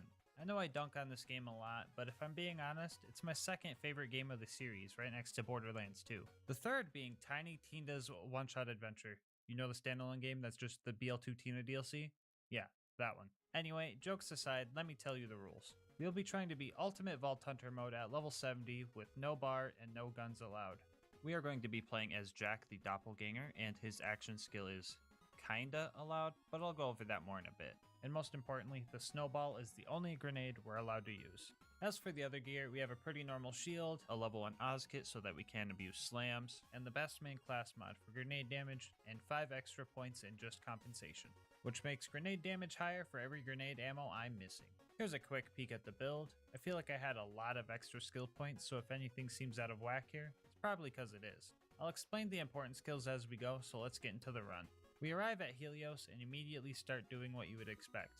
Beaming these doll guys with nice, wholesome, totally not packed with ice and gunpowder, snowballs. Also, as one would expect, we ran out of ammo pretty fast. Compared to Axton and the fastball, we seem to be at a major disadvantage. We only get half the ammo, and we can't throw snowballs while in Fight for Your Life. But I'm here to say, both those problems are only half wrong. Thanks to the skill Jack's Cash, we get a free grenade for every 4 kills we get. And since we're spec'd into leadership as well, every time a Digijack dies, it counts as a kill. So if we activate our action skill and immediately cancel it, we can farm ourselves up a free grenade. Mind you, I cannot get actual ammo like this, I just get a free throw when I have 4 stacks built up. Another thing we can do after using our action skill is activate On My Mark, which makes the Digijacks throw a copy of my grenade mod at the bad guys. And let me tell you, these guys were surprisingly good at hitting their throws. Like sometimes they would just whiff, but other times they were super coordinated and would just destroy extra enemies I didn't even target. Anyway, lacking ammo isn't an issue anymore, but now what if I go into Fight for Your Life? Well, thanks to Potential, I'm allowed to spawn my Digijacks while in Fight for Your Life. And I can also mark a target for them to throw a snowball at and get up that way, or hope that one of my jacks dies. Because leadership can also get me second wins. And the most important skill of the build, Inspire, which makes Jack occasionally inspire us with words of greatness. Everybody, you're looking super handsome. Let's go. Honorable mention to promote the ranks, which would have made super Digijacks that might have boosted grenade damage, but they're kinda bugged out and don't throw grenades properly. Yeah, Gearbox kinda dropped the ball in this one. Since the Digijacks kind of have a mind of their own, they will occasionally shoot the bad guys with their wrist lasers. This didn't really have any effect on the gameplay because they're usually only out for a few seconds. So if anyone's salty because I used the Digijacks during this run, first off, stop being anti-fun. And second, The run would be impossible without them since I kinda need the ammo. Anyway, after dealing with these guys, we had to fight one of the several pyromaniacs in the Borderlands series, this one being named Flame Knuckle. Now if this was Pokemon, we would be pretty screwed right now. If this was Borderlands 3, he would be pretty screwed right now. But this is TPS, so the fight was pretty fair. Jack was super helpful with distracting him, so I was even able to fend off any extra troops that were flying in. Also during the fight, I used a little bit of RNG manipulation to get more ammo drops from the containers. So if you're below, I believe, 1/3 of your maximum ammo with any type, you are more likely to get that ammo type from ammo crates. So if we had 3 or less ammo, we could open up the crates and get more ammo than usual. Constantly having a low supply of grenades is kinda good since we're spec'd into that just compensation skill, so we're getting the best value for our chucks. After we busted Flame Knuckle's power suit, Jack helped me finish him off. Right after that, we got moonshot down to the moon and met Janie Springs. We needed to help her take out Deadlift. Deadlift tried to take her out, on a date that is, and when she said she wasn't into guys, he got all mad and stole her Moonzumi key, which we need to get to Concordia. If the Borderlands 2 players are confused, Concordia is just Sanctuary, but on the moon. Anyway, with a little bit of inspiration from Zarpedon, I guess, we set off on our journey to beat Deadlift in a snowball fight. But first, we had to take care of a bunch of his lackeys. My favorite part about using this grenade mod is that every time you kill a scav... Uh-oh, looks like the Borderlands 2 players are confused again. Okay, scavs are just bandits, but on the moon. Anyway, every time you kill a scav with a snowball, they get launched and literally break orbit. For real, they don't come back down. The scavs were getting so messed up by my snowballs that they eventually decided to chill out. We could finally fight Deadlift, and there's a lot more on the line than you think. This run was still on its first life, and when I'm on my first life, my focus and skill are tenfold, because I make diamonds under pressure. Just, don't quote me on that if you watch the last run, okay? Deadlift is like the Captain Flint of the pre-sequel. He's got enough annoying and unfair mechanics to absolutely torture you during your first playthrough.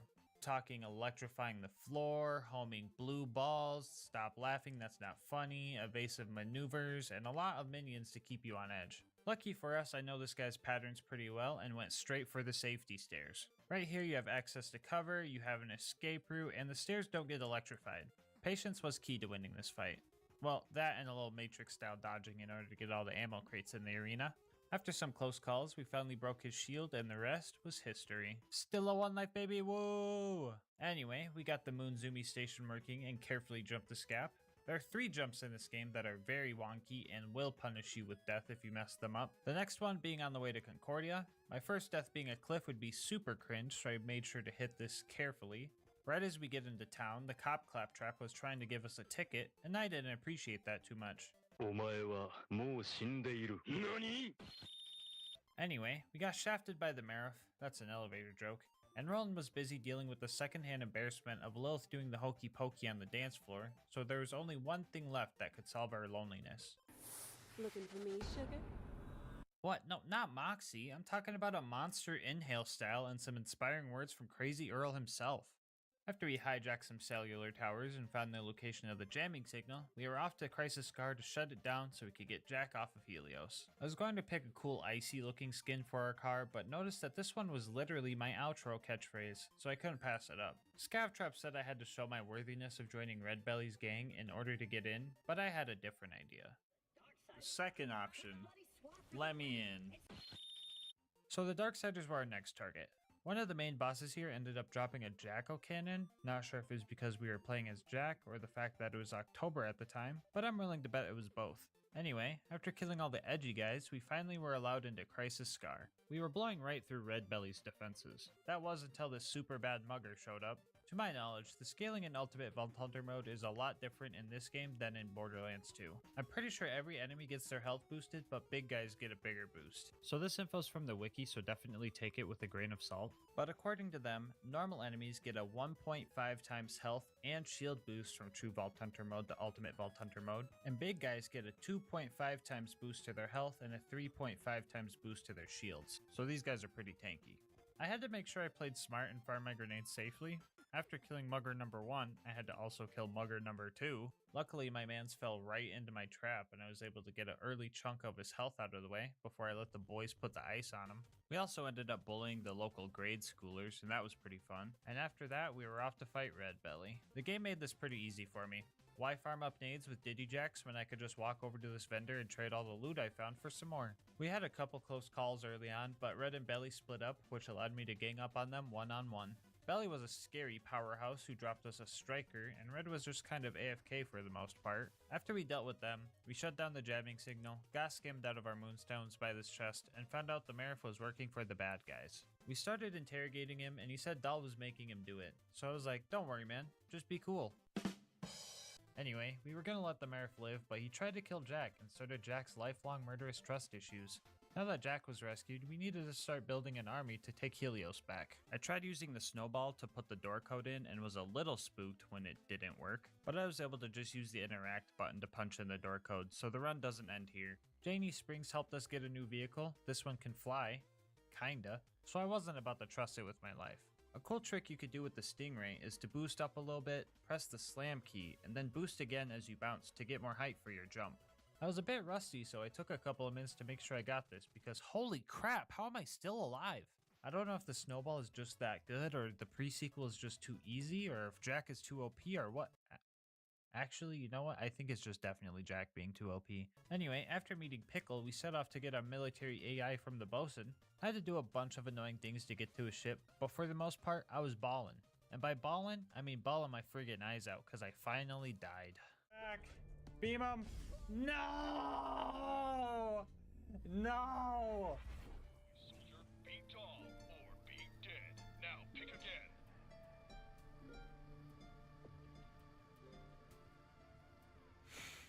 For some reason, the guy that killed me shrunk after I respawned and was easier to kill, so that's pretty neat. After a few close calls and dying again because I went down right as I hit a jump pad, we managed to get the methane flowing again so that we could get across this lava lake. Waiting for us on the other side were a bunch of cheaters, and I didn't like that too much, but I wasn't exactly playing fair either.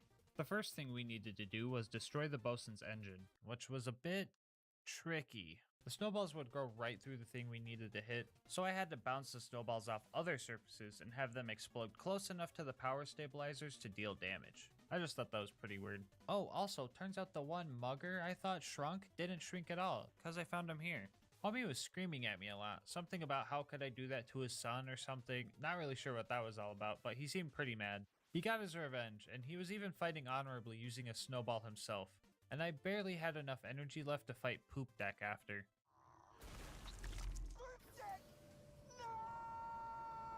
Stink. What's wrong with you, my love? Anyway, the bosun fight was up next and I had a game plan. First off, we had to take out his shield regen turrets because there was no way I was going to be able to farm grenades fast enough to outdamage them. And step 2 was to just let him have it. Me and the lads made an absolute hailstorm for him. Shields resist cryo damage, so that slowed us down a bit. But once he lost his shield, I found a plethora of grenades and the lads and I finished him off. Now that we had a military grade AI, we just needed an army to go with it. As we were fighting our way through the torque-infested robot factory, we came across Gladstone, aka the inventor of the toaster, aka the inventor of the blue toaster, aka the man that sent me to the gulag too many times! Okay, sorry about that pent-up rage. Anyway, he's going to help us create the constructor bot, which is good for us right now, but absolutely tragic for my Borderlands 2 runs. Once inside, I found a very obnoxious mugger who kept lighting me on fire. Guess it was super effective after all because man's killed me 4 times before I beat him. Pretty sure these guys are to blame for most of my deaths this run, and this guy alone was responsible for half of them. Because of his fire weapon, not being in a vacuum sucked. Well, being in a vacuum would suck, but in a more literal sense, I guess. Anyway, after I realized getting lit on fire hurts and kills me, I played it safer and finally killed him. After we performed the first ever cryogenic castration, we were finally able to get the power on and start making our constructor bot. Step 1 was to create the eye of the constructor. By combining a bunch of other eyeballs from these guys who can't see where they're going, that might be counterintuitive. Step 2 was to secure the main body. Step 3 was to calibrate the turrets. To do so, they need to kill 12 bad guys themselves, and their damage is kinda bad. So this part took way too friggin' long. It seems no matter what game I play, turrets always seem to slow me down. Why did they spawn bad? Step 4 was to get the legs. Felicity was going to pilot the robot we were going to steal them from. Her health bar was dropping and I was kinda curious to see what happens if she lost all her health, but she kinda killed everything too fast for me to find out. And just like that, the constructor was made. And this time, it was on our side. Oh come on, I gotta fight a constructor in this game too? Okay, so this fight can get bad quickly if we don't manage our resources properly. Felicity often spawns 2 surveyors to aid her in battle, one that repairs her and one that makes her invulnerable to damage. The protective bubble can be annoying, but the repair surveyor is where the issue starts to come up. If we can't gain our ammo back fast enough to keep up with the spawning of drones and repairs, we won't be able to take her down. A little bit of multitasking was needed to win this fight. I wanted to make sure my ammo was as low as possible, so that just compensation would make my throws as strong as they could be, and also so that ammo containers would give me more ammo altogether. I was doing this while also farming up ammo with my Digijacks and having them throw their snowballs. Did I just describe the strategy I've been using for the whole run but more dramatic? Yeah, pretty much. For real though, I needed to first try the boss, otherwise I would have to reset the map to fill all my ammo containers again. Luckily, I don't think Felicity has the 95% grenade damage reduction like constructors do in Borderlands 2, so that's good at least. I was running out of ammo crates, but luckily I managed to get her into her final phase right as that happened, so I didn't have to worry about any more surveyors. So my objective was to just survive. I just needed to farm up snowballs and make sure that these guys didn't pick up any guns. After a long fight, we finally got Felicity to short circuit and rejoin our side. As a reward, Jack gave me another Jacko cannon. I guess that's a moment of all time.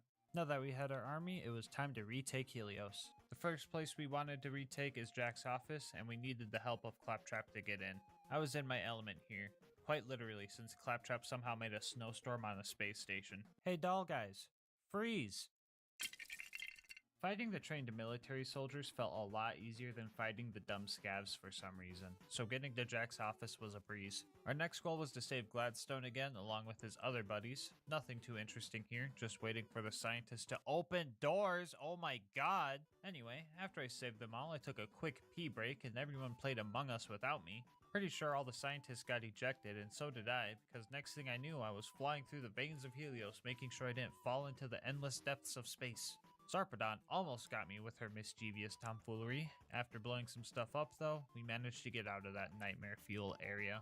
The last spot before our fight with Zarpedon was the lunar launching station. Here we needed to disable a force field in order to pass. I defused all the power cells without blowing them up because I'm very good at this game and I would never make a mistake like that. After that, all I had to do was survive a few waves of some extremely casual bad guys. Lucky for me, I was able to activate some gun loaders to distract them. At this point, I was ready to fight a tough boss, and I didn't have the patience to wait for the shock field to go down or the patience to wait for Jack to hop on the elevator.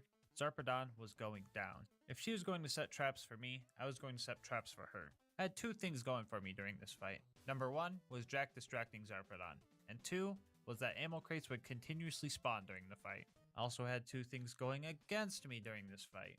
First off, cryo damage on Zarpedon's big shield was doing very little damage, and 2, she can get her shield back pretty much instantly. On the bright side, this is the pre-sequel run where I finally figured out how her shield recharge move works. If you pay attention here, you can see that Zarpedon is draining the power cores from the floor, and when she is done, it breaks and she can't use that same power core again, which means she will eventually run out of recharges. During this fight, she used all 6 of her charges before committing to trying to kill Jack. To be specific, the real Jack, not the fake one or the fake ones. Without her shield, it was only a matter of time before I found enough grenades to take her down. It was now time for phase 2 of the fight. 0.8 seconds into this part of the fight, I get distracted by an orange loot beam and snag the ZX-1 drop from her power suit. I know all 12 pre-sequel players are mad right now that I got the designated drop from the one-time kill. After that, I started trying to fight Zarpedon, but geez man, she knows how to dodge. I feel like my accuracy went from good to bad so freaking quick. I feel like she was standing still trying to fight Jack and I was still missing. This phase also introduces a bunch of ascended doll soldiers, and at this point it was too chaotic to keep track of anything at all. All I could do was run around like a chicken with my head cut off and hope to find some grenades so that I could miss Zarpedon some more. I think Jack was the MVP for this fight, honestly. Still talking about the real one. Pretty sure he did more damage than me, but on the bright side, I can make all the pre-sequel players even angrier with this prismatic bulwark, another designated drop off a one-time kill. By the way, the save file with all the cool gear I found throughout the run will be in the description down below if you want it. Now that the bad guy was beaten and we had the Eye of Helios / Destroyer and its inspiration bestowed upon us, we could finally go to the vault. Feel like I'm missing something important? Probably not. Anyway, Virago Solitude was very short. The game played this cutscene for the Guardians, but also gave me the option to just run right past them. I don't know why they gave him a cutscene if it's not a required fight. Also not a required fight was this guy who surrendered. Snowball fighting etiquette is to spare anyone who surrenders, so I let him go. Unless... RK5 aka Romcompjet Mark V aka Bootleg Bunker was our next boss to take down, and our most challenging one yet. Not only was ammo scarce, but hitting RK5 was really tough since it's usually way out of our range. My Digijax also had a lot of trouble landing shots on it, so I tried to use them to kill off the waves of churros? Also had to deal with a few more cheaters during this fight.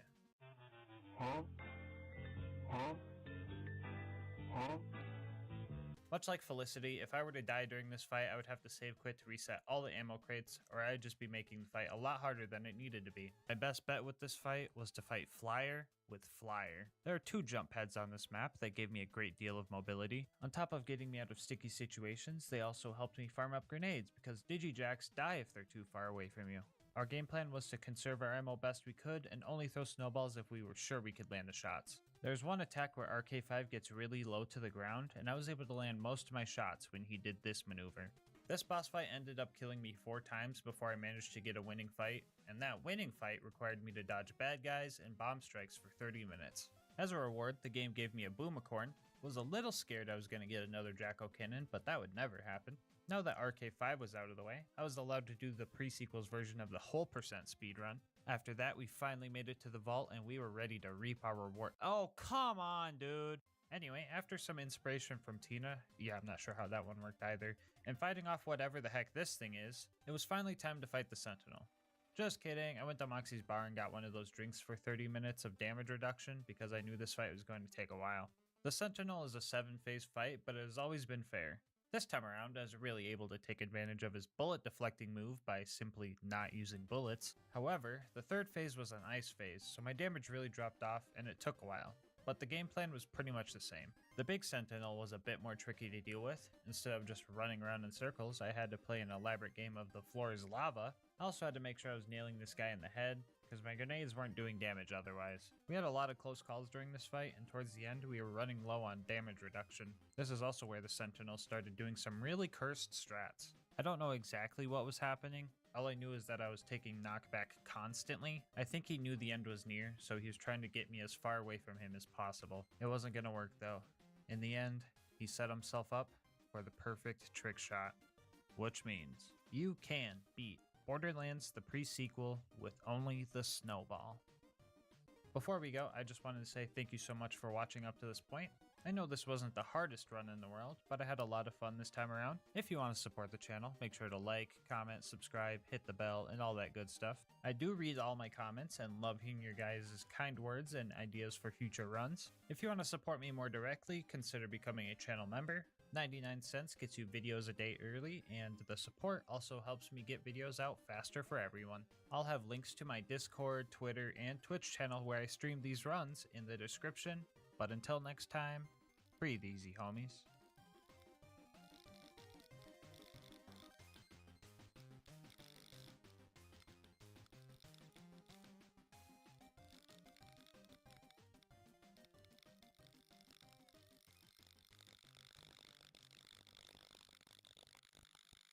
Pandora's always been a lawless place, but what if we wanted to bring some order to this wasteland of a planet? Today we ask, can you beat Borderlands 2 as a sheriff's posse?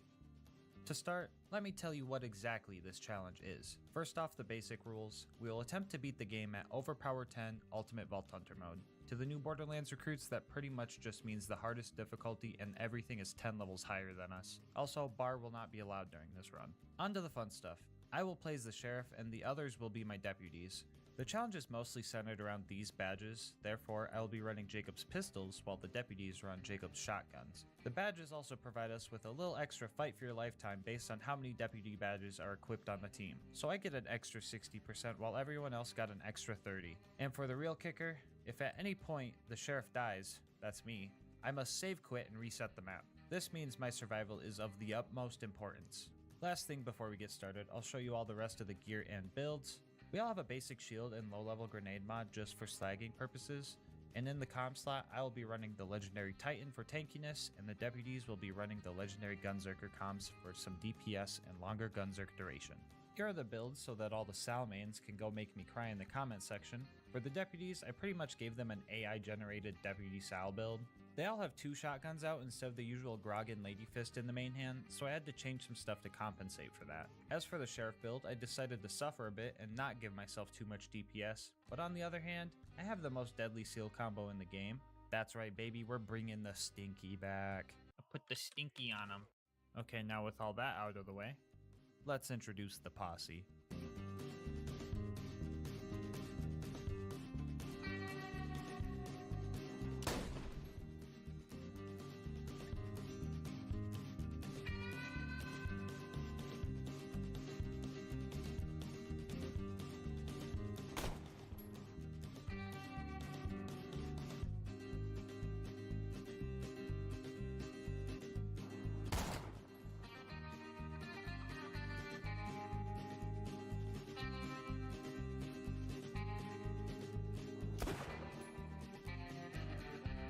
With my trained deputies, wait, you guys are trained, right?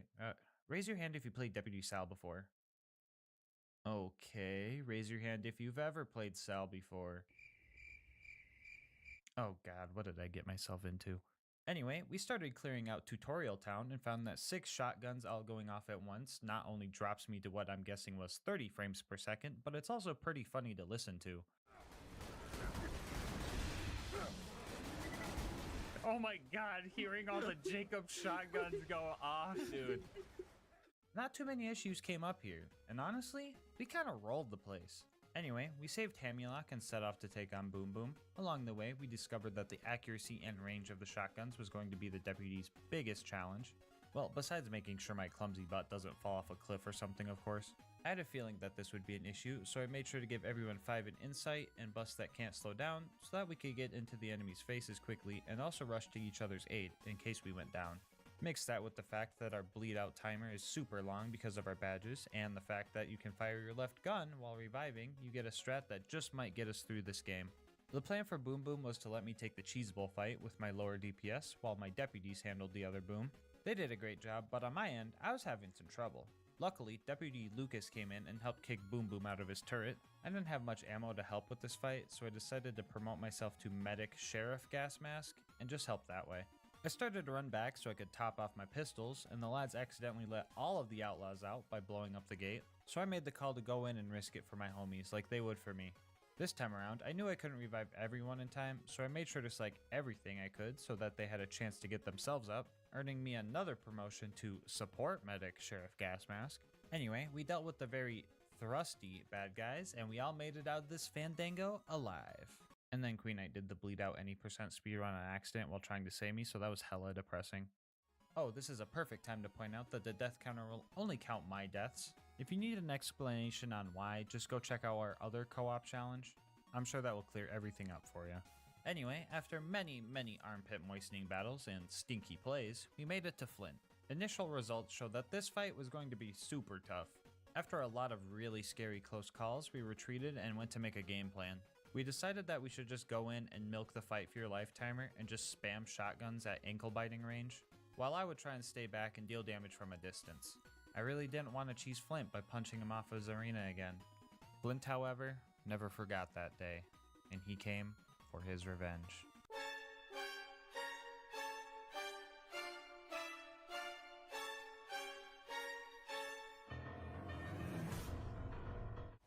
Oh my god!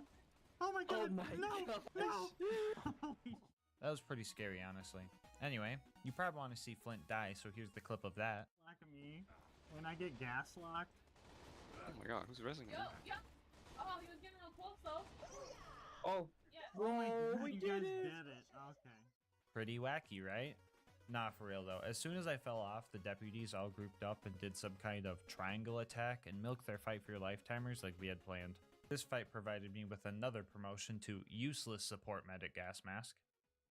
Whoa, wait, that doesn't sound... Anyway, we hopped on a boat and found ourselves in Three Horns, where I got my real promotion of Support Medic Sheriff GASMASK, the Bullymong Whisperer.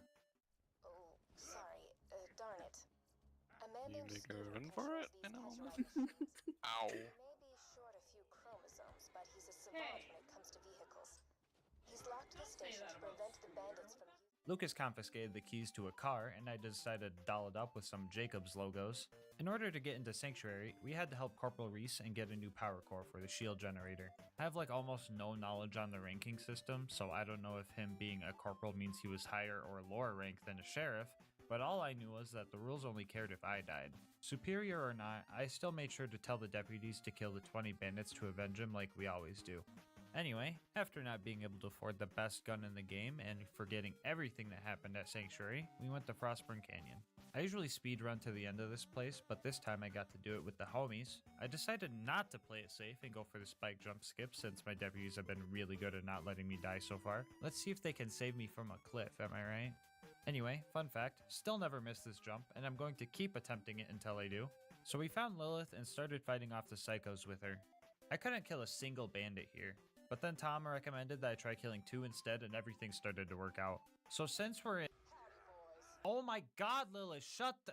Wait, actually, Lilith, this is the perfect time to use that one-liner. Holy crap, okay Lilith, we'll let you slide on that one. Back to what I was saying.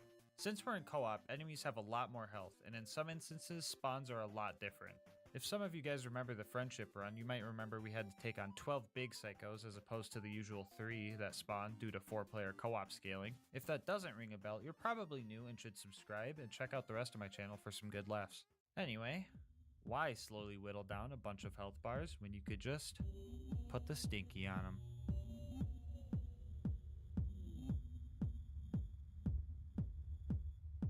Big guys were a bit tougher, but they're definitely killable.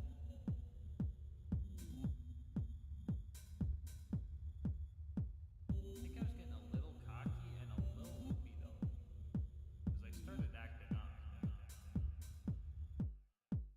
The sneaky on them. The sneaky on them. The sneaky on them. The sneaky on them. The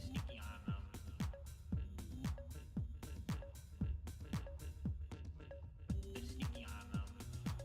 The sneaky on them.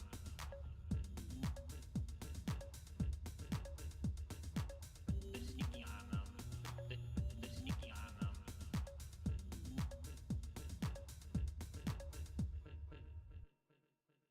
Yeah, not sure why I said that or even what it means, but I think it's safe to blame some sort of insanity. Yeah, so I ended up dying and restarting this whole fight twice because I got counter stinkied. And yes, I did do the spike skip again both times. Honestly, I didn't mind though because I got this crazy stinky clip. Yeet. Oh, Lilith!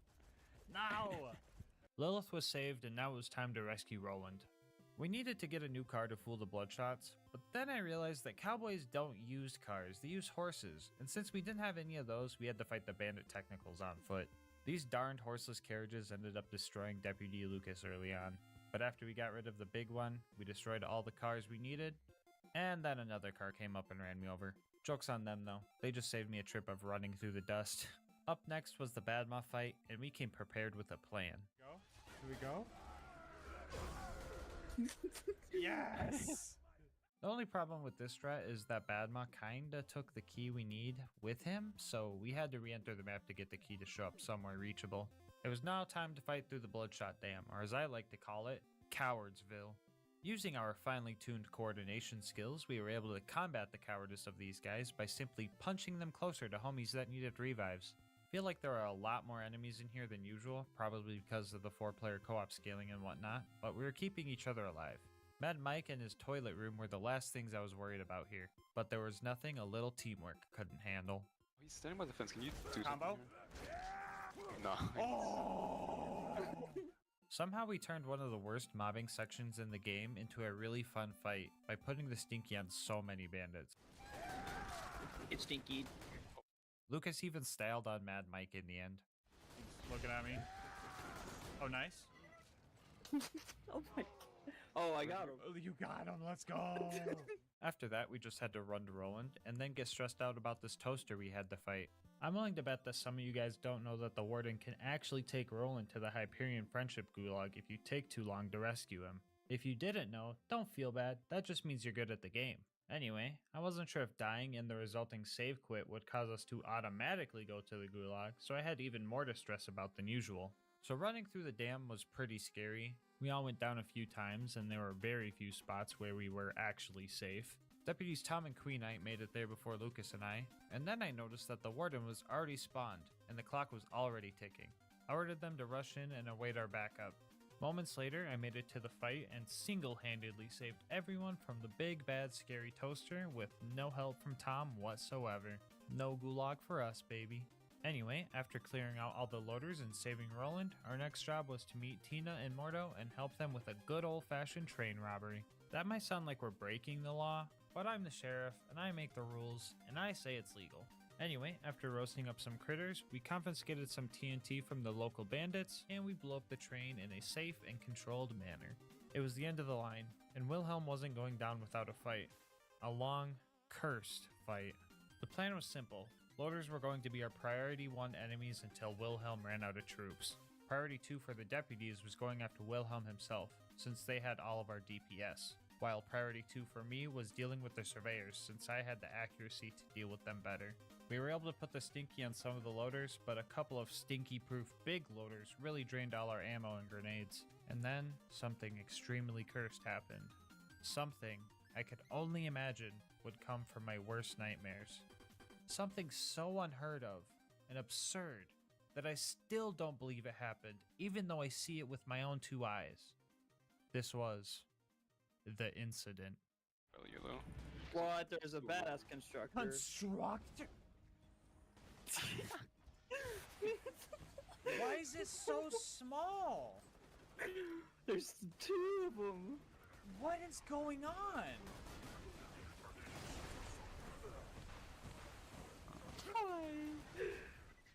Yeah, bro, every time I think back to this fight, I genuinely feel like it's a fabricated memory. Like, even watching the footage right now, while editing, I feel like Ashton Kutcher is just gonna walk around the corner and tell me I got punked or something. Like, I still don't believe this happened.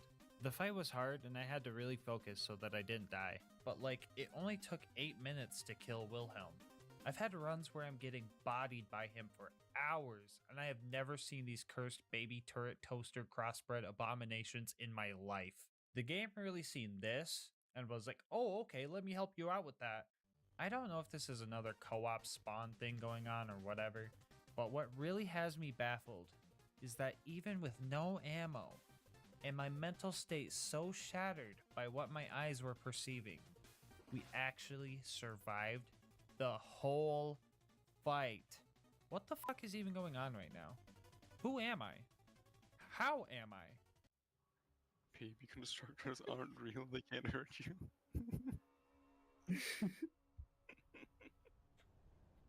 After I save quit to make sure I didn't have any mods running, we made it back to Sanctuary, and never mind, it's flying now. That's a problem. So we had to go through the fridge and try not to get ambushed by all the lowlifes dwelling there. Big emphasis on try here because I ended up dying. Deputy Tom was at the end of the map ready to travel, but we all went down, and hitting rats in general is just not easy. So here was where I had my first bleed out death. And honestly, I'm pretty proud of my deputies for lasting this long. Well, except for Lucas, because this rat picked my pockets twice and Lucas tried to snatch up all the money when he died, and I didn't appreciate that. On the way to the beacon, Alyssa challenged the bridge to a duel, and she was all like, draw! And then the bridge drew, but not in the fun cowboy way, so we all had to take the elevator thing. Well, this one goes sideways, so maybe we call it a horizontal? Editor, don't take that joke out of the script. Also, don't record yourself reading this. This isn't part of the script. Oh, come on, not again. Anyway, there were some close calls fighting the loaders before the gluttonous Thresher fight, and that fight didn't go too well either. The deputies barely killed it before I bled out, so resetting the map did not mean we had to do the fight over, so that was nice at least. Also, I'm a bozo and missed this death, so add 1 to whatever you see from here on out. Jumping over to Overlook, we set up the beacon and stood ready for the waves of loaders coming our way. And by ready, I mean I was buying ammo right as they were dropping in. I was kinda hoping the game would realize we seen 2 more toasters than we should have so far and that they wouldn't send in more, but surprise surprise, hope is useless when it comes to gas mask challenge runs. This was a tough fight. Other than Lucas redeeming himself after the whole fridge fiasco, we were getting real close to losing. We tried our best to keep the beacon alive, but it got destroyed 8 times and just became invincible, which is good for our progress, but harsh on our pride. Also harsh on our pride was the escape we had to pull off. Usually you can teleport away as soon as you choose a location, but in co-op there's this 5-second timer, and if one of you guys go down, it's just like, no, and makes you stay there in pain. After the 6th attempt at escaping, we made it to the dust. Yep, I was like, literally anywhere but here, please. Up next was the dreaded preserve. This is a big map, which means a death would make us lose a lot of progress and make us do a lot of the mobbing over again. I also made it a rule that we had to take out the loot homies in a 4v4 in order to progress, just to make it a little bit more challenging. Our first obstacle of wounding loaders was pretty easy since we could all focus on different baddies. We all probably went down like a dozen times at this little dock area, but we managed to set each other up with revives really well actually. Pomone and Toomba showed up after that to torture us, and attempts to kill them proved to be useless, so we decided that those guys were not our problem. Instead, we bullied this loot homie we found on the way to the other loot homies. The primary mobbing section here was chaotic. Fighting the stalkers here felt like fighting a Minecraft Enderman with a bow. Shooting won't help you, you're gonna have to whack them with it. Anyway, after dealing with those guys, the ultimate loader was surprisingly easy to take down, and now it was time for the 4v4 with the... Hey, yo, Queen, wait, we're not ready yet, oh my god. Oh, brother, dude. Okay, so I was afraid that this would happen, so I made sure to grab the feather so that we could respawn near the creature slaughter dome instead of at the very beginning of the map, so that lessened the blow. So after that, we did all the mobbing again, re-killed the loot dudes, got a stalker, participated in a stinky conga line, killed all the mobs again, killed the loot dudes again, got a storm again. Wait, no, that was the first time that happened, right? Anyway, died again. Yeah, so this map really friggin' sucks, dude. Even with all these deaths, I'm pretty sure we're still on record pace for a preserve run. 4th time was the charm, and we finally had a run that got to Bloodwing, and we needed to make it count. So I fueled up to maximize our chances for survival. The last time the 4 of us tackled Bloodwing together, she brought a homie of her own in the form of a jet loader loot homie. This time though, she had nobody to back her. Okay, now hold up, wait a minute, let's talk about this. Besides that scary factor, Bloodwing was in for a fight. She thought the sky would be safe, but from my point of view, all the pellets in the air made it look like someone snuck in a conference call to the fight. And it didn't take long before Bloodwing made the mistake of landing, and we took her down. The Tubby dropped a legendary Gunzerker if anyone was wondering. Also, I have the save files with all the cool gear I found along the run in the description if anyone wants to try this for themselves. Everybody say cheese! After our 2.5 hours in the preserve, it was time to recruit Brick to the squad. I wanted to hire a temp deputy to help us out, but homie's helmet did not want to come off for the longest time. It eventually worked and we gave him the orders of punch the purple guys, and that plan was working for the most part. I mean, he was punching us and we weren't purple, but he was punching the purple guys too, so technically following orders. The big guy didn't take being fired too well, but he's the one who was forced into a temp job, so his fault. Anyway, after our initiation, we worked together to take the sarcastic slab over to a cliff to do exactly what you would expect us to do with the bad guy in a cliff. Everybody on 3. 1, 2, 3.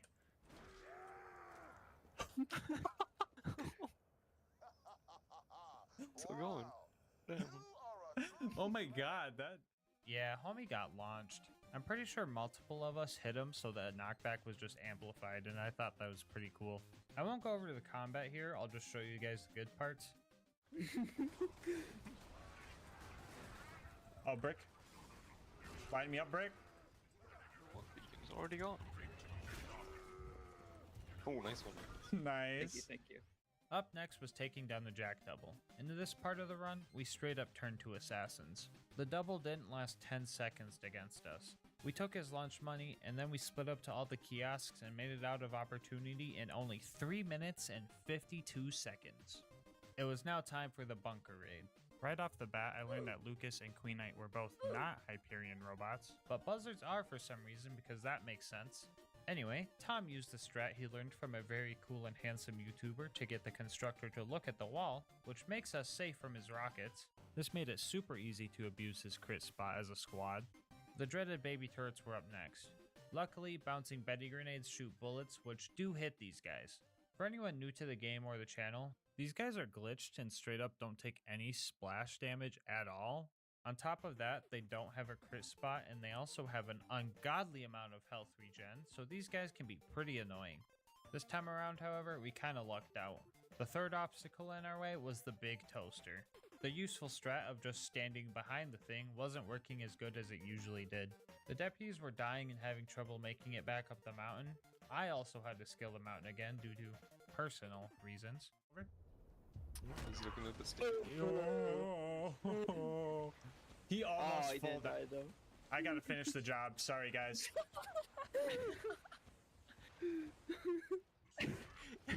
Wow. Okay, I'm coming back up. After about 10 minutes of struggling, we managed to all meet up and finally took it down. The final obstacle before the bunker was Face McShooty, who volunteered for death via firing squad. While we sit here and spam at him, I guess I'll give you a cool history lesson. Did you know that in old-timey firing squads, only one person in the firing squad would have an actual bullet? They did this so that the men in the firing squad could find some solace in the fact that the rifle they fired likely had a blank in it and not an actual bullet inside. We, however, did not do any of that goofy stuff because we weren't even sure we could land a hit on him from this far. Oh, look, we got him. That was so fast. The bunker fight was upon us, and I definitely didn't die to something embarrassing again like a cliff. Anyway, we took out the turrets, the actual bunker fight started, and the first thing it did was try to assert its dominance with a friggin' T-pose. But it kinda backfired, cause it just made it way easier to hit for all the deputies. So yeah, homie just started T-posing and kinda kept T-posing every time he flew up to us. We were all capable of hitting the broad side of a bunker, so this fight was actually pretty simple. Jack was hiding something in this mountain, and we were gonna get to the bottom of this. Up next was the Angel Core, and I was dreading this place. Even if you destroy one or two of the injectors, save quitting will reset the whole fight, so you have to do everything over again. So I was pretty stressed out about this part. I already don't pay these guys to do these runs with me, so I didn't want to make them suffer more than what they already have, you know. Wait, Tom, no, don't leave! Anyway, after giving away my foreskins to persuade Tom to come back, we started the Angel Core fight. We devised an order of operations for which targets we were to prioritize. Ion loaders were at the top of our hit list, mainly because of their cheap bubble. When they bubble, every loader in the area starts running to it like the cowards they are. Lucky for us, Fistful of Hurt is a great counter to this because we can interrupt the process entirely. Up next are Angelic Guards. With no way to dismember these guys, it was important to take the tanky ones out first. And last on the list were gun loaders. One could argue that killing these guys off before the Angelic Guards would be better since you could get incoming damage off the table faster, but in reality, these guys were just our revive fodder for emergencies. War and super loaders are arguably less dangerous than the rest of these guys because of their big charge up duration and lack of mobility, and the turrets were usually the first thing taken out while the rest of the wave was still digistructing in. Our coordination was kinda at its peak in here. We were saving each other, setting up slag, and oh my god, Lilith. You had one chance and you overdid it. I'm never letting you slide again. You know what? Fuck you. Frickin' howdy, boys. Good. Anyway, we made it through Angel Court and tried to kill Jack in the cutscene to save Roland. Don't think it helped at all though, and we're pretty sure all we did was slag Roland, so whoops. The next day I came down with a cold, so my voice was pretty bad. Even though I took proper precaution by taking my cold medicine and drinking my tea, I wasn't going to be able to give out orders to my deputies. Which really didn't matter because they all know how to play the game and know what they're doing. Our next stop was Sawtooth Cauldron. There was a scary part where we had to fight off a few big nomads, but luckily they came with instructions, so we knew exactly what to do. The rest of the instructions weren't that clear, like Boombringer? I hardly know her. For real though, this part was really scary. The first time we got up here, we had to bail, and the second time I was deep behind enemy lines when Deputies Queen Knight and Lucas kicked the bucket. I thought it was done for, but Deputy Tom finally managed to land the grenade jump with his across the planet 600 ping. Oh, did I forget to mention that Tom is practically playing in the past and the future simultaneously? Rubber banding, never knowing what is real? Because that's what he has been putting up with for the whole run. Tom, when you watch this, thank you. Anyway, my hero arrived and we made it back to the elevator. Up top, we were the most coordinated that we ever were. Got Alyssa. Do you? Yep. Don't. Sure about that? You don't. I thought I was reviving Alyssa. I'm so sorry. Whoa. Wait a minute. That was the wrong clip. Hold on. I got you. Jump on, Lucas. Thank you. Hold on. Is there a bandit to put the stink? Hold on. I want to put the stinky on him with Lucas on my head. Yes. Can I punch him? Yes! Yes!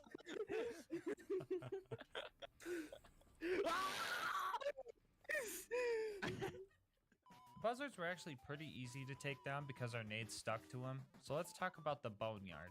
I wanted to split up and hit all the pumping stations quick, but this one station has nothing but sergeant and ion loaders, so I wasn't about to go in alone. Glad I wasn't stubborn here because I definitely would have died instantly without my deputies. After barely escaping that with our lives, the rest of the boneyard went smoothly.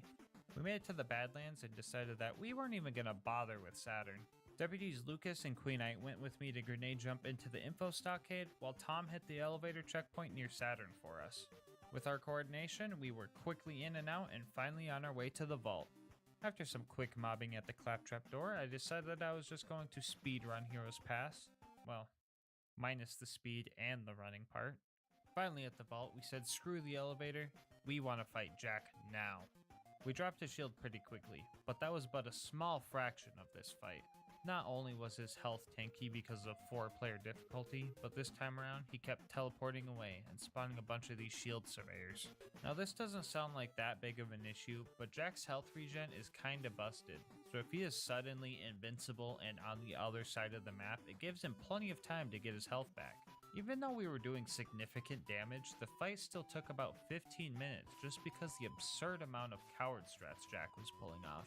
For reference, here's a clip of us dealing about half of his health in roughly 10 seconds, just to show how bad his health regen is, along with the coward strats.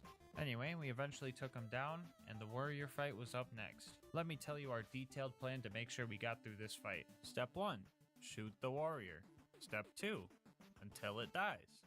The warrior can be a pretty tough fight with its massive flame attack range and massive tail slams. Luckily, with all the defense stats I've built up though, I was handling the attacks pretty well. During the fight, we also managed to screw up so badly that one of the crystalisks became invincible. Crystalisk? More like crystal-less, am I right? Anyway, it wasn't too long before the warrior couldn't fight any longer. And with it defeated, we now know. You can beat Borderlands 2 as a sheriff's posse. Hey, hold up, don't go yet. It's bonus content time, guys. Jack and the warrior might be dead, but there's still one threat to our lawful land that needs to be handled. I'm talking about the imposter who calls herself the Sheriff of Lynchwood. That's right, this town isn't big enough for the 5 of us, so she had to go. We can make room for Deputy Winger though, he's cool. In order to get her attention, we were going to need to rob a bank and blow up a train. We managed to blow the train up pretty quickly, probably because we already had practice blowing one up earlier, and I still say blowing them up is legal. This was our first time robbing a bank though, so we were dropping the ball on this mission. Tom put the stinky on Mad Dog, which was pretty cool, not gonna lie, but the problem with that is that Mad Dog had the explosives we needed to blow open the bank door.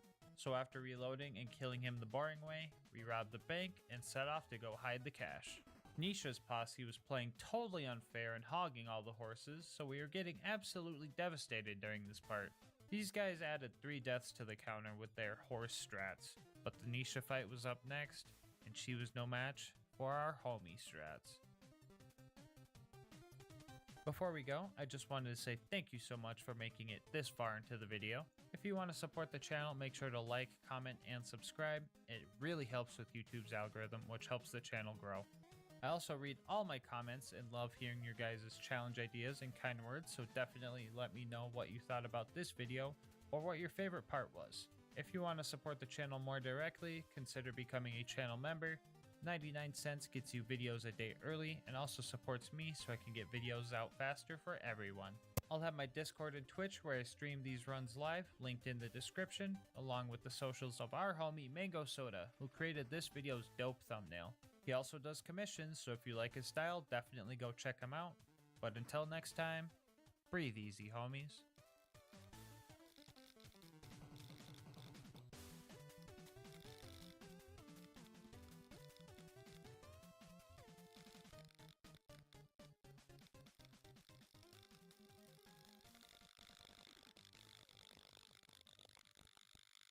With millions of guns, Borderlands 2 gives you so many options for your loadout. But today, we look at the nuclear option and ask, can you beat Borderlands 2 with only the nukem? I will briefly go over the rules. First off, we will be playing on UVHM OP10. If you're new to the game, that just means we're playing on the hardest difficulty and everything is 10 levels higher than us. Bar will not be allowed for the run, and the nukem is the only gun I'm allowed to use, which means using a Logan's gun and a sham to absorb ammo is strictly off the table. In that case, you might be thinking I'm going to be using the big boom blaster to get ammo, but wrong. If I want ammo, I'm going to have to find some or buy some. The only other unique pieces of gear I'm allowed to use are the legendary point in class mod for survivability and the Vault Hunter relic, which doesn't help me combat wise at all and is mostly there as a placeholder. For our other two gear slots, we have a basic T-Yor shield and a low-level grenade mod for slagging enemies. Anything non-unique is fair game, but I only use these for the challenge.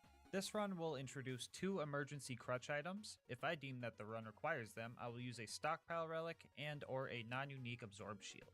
As for the build, I'll show it here. Since this challenge is all about nukes, I decided that Axton's nuke skill was allowed. I also skipped all the offensive turret skills because I pick up the turrets immediately after they release their nuclear explosions. If you want to call this challenge Borderlands with only nukes instead of only the nukem, that's fine by me. I just figured that this would be more interesting than throwing on a big boom blaster and having a field day.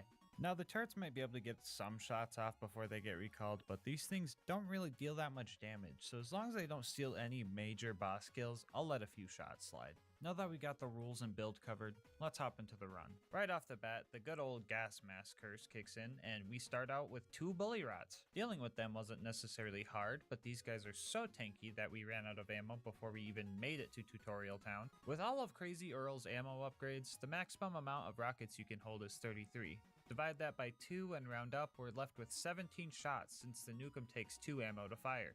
So with no ammo and no money to buy any more yet, we had to get creative. Cue the turret nukes. If we compare the nukem nukes and the nuke skilled nukes, we get a sentence with the word nuke in it too many times and also see that the nukes are very different. For example, the turrets deal a lot less damage, but they also light the enemies on fire. The nukem's projectiles just deal damage, while the turret's explosion has some very strong knockback properties. Returning viewers know I love those. And the turret nukes are also pretty much infinite, but they lose their value past generic mobs, since the cooldown of our action skill is too slow to outdamage the health regen of most bad guys in UVHM. But here in Tutorial Town, everyone is soft. Soft enough to kill with a little grape juice and 2 turret chucks. After Hemlock got the power back on, we were able to buy a little bit of ammo and set off to clear the way to Boom Boom. That ammo was specifically used for the Ironclad lads, because the turret nukes were too weak for them. A little bit of patience and careful planning and we were able to finish the mobs off. So as we were steps away from fighting Boom Boom, we were once again broke and lacking the proper ammo to take on this fight. So I did what anyone would do when they're strapped for cash. Go to the beach and look for treasure chests. Here I would farm up until I hit the money cap and also fill my inventory with items so I had extra items to sell for when I ran out. Anyway, loaded up and ready to go, we start the Boom Boom fight. After I lured Boom to the back alley and mugged him at portable nuclear warhead launcher point, we made our first attempt at killing Boom. Testing the likely highly irradiated waters of this fight, we find that it was going to be a very close fight, even with full ammo. After a practically perfect attempt with lining up kill skill combos, slag, and making sure I fire all my nukes quickly, I was still coming up short. So this fight was undoable. Which means no. You can't beat... But wait, did you guys see that? Reroll the footage, hold on. You see it now? The run is saved, all thanks to this do-cut. In Borderlands 2, when you pick up a gun or grenade mod, it gives you some ammo of the weapon type you just picked up. So when I opened up this porta potty and seen this long brown log looking thing, I was filled with joy. So on our next attempt, we made sure to set up everything perfectly. grabbed the launcher for the ammo, and managed to just barely kick him out of his turret. The moment of truth was when I ran back to fill my ammo, not knowing if he would just hop back into his booster seat. But lucky for us, he doesn't get back in unless you die, so we managed to finish him off for good. After clearing out all the mandatory bad guys on the way up to our boat, we start our fight with Flint. My plan was to just fight him from down here, but I forgot that my turrets had knockback for a second, and I ended up launching him out of his arena, which bugged out his AI. Again. But it looked like this was going to be necessary to cheese him like this anyway. While lobbing these nukes, I was slowly realizing that I wasn't going to have enough money to keep buying the ammo I would need to take him down, so after round 2 of farming the money, we knocked Flint off again and spent like 10 minutes trying to get him into a good spot closer to the ammo vendor. Slide to the left. By now you've probably seen that the nukes we're firing don't go very far. That's because this thing is nothing but Torgue parts, so firing at anything while below eye level likely means I'm getting a dose of the radiation too. Anyway, after lobbing 61 nukes down at Captain Lead here, he finally died. Arriving at 3 Horns, I used my Bullymong whispering skills to convince the Bullymongs into fighting the local bandits while I decked out my new ride. I didn't know the blue steel skin was a Torgue skin, so I was pretty hyped to show up to Sanctuary with style. Dorguy thought it was cringe though, so I decided to give him the good old 1-2, or as I like to call it, the Deuce Nukem. Anyway, Corporal Reese needed our help. Excuse me. Should I leave that in the video? Screw it. Long story short, I learned a little something about collateral damage. To make up for my friendly fire shenanigans, I made sure to kill the 20 bandits in his honor. I shot a nuke into their camp, and realistically, there's no surviving that, so I'm pretty sure I killed more than 20. After making it to Sanctuary to realize that all the important people that we were supposed to meet there weren't even there, we set off to Frostburn Canyon to meet the least important person there is. Blowing up the psychos here was pretty easy with my noob tube launcher, right up until they class swapped into Black Ops 1 flak jacket builds. Joke's on them though, because they can't have flak jacket and lightweight pro, so using gravity against these guys made it child's play. We also dropped the nuclear stinky on the big psychos because I didn't feel like taking another loadout to pay for the ammo costs. Here we took our first death after running out of grape-flavored grenades, but I didn't let that stop my gamer momentum, and I was still bodying these bandits. Oh! This momentum carried on to our next task of upgrading our car to get into the Bloodshot Dam. Vehicles in this game aren't balanced properly for OP10, so they actually get easier to kill as you increase your OP level. So for a brief period in time, I got to feel like Duke Nukem himself by sending body parts and car chunks across the horizon. This was honestly therapeutic, and in my masochistic profession, you learn to milk the good times. So I destroyed a few more cars, bodied this tubby spider ant, and even took on the caravan just for the heck of it. I was going to ride the caravan back to Ellie's before this spider ant ruined everything, and I discovered some goofy stuff with the nuke turrets. I managed to hitch a ride on the back and experience the first ever Borderlands 2 cliche car chase mission, and honestly felt pretty cool doing so. After pulling a prank on myself, I decided that I wanted to destroy the caravan, so I set up a roadblock and blew the thing straight off the cliff, finding one more reason why nuke turret wasn't as bad as I thought it was. Anyway, Badma was our next target, and I wanted to get rid of him as quickly as possible. Wanna meet my girlfriend? Watch out! They got a badass!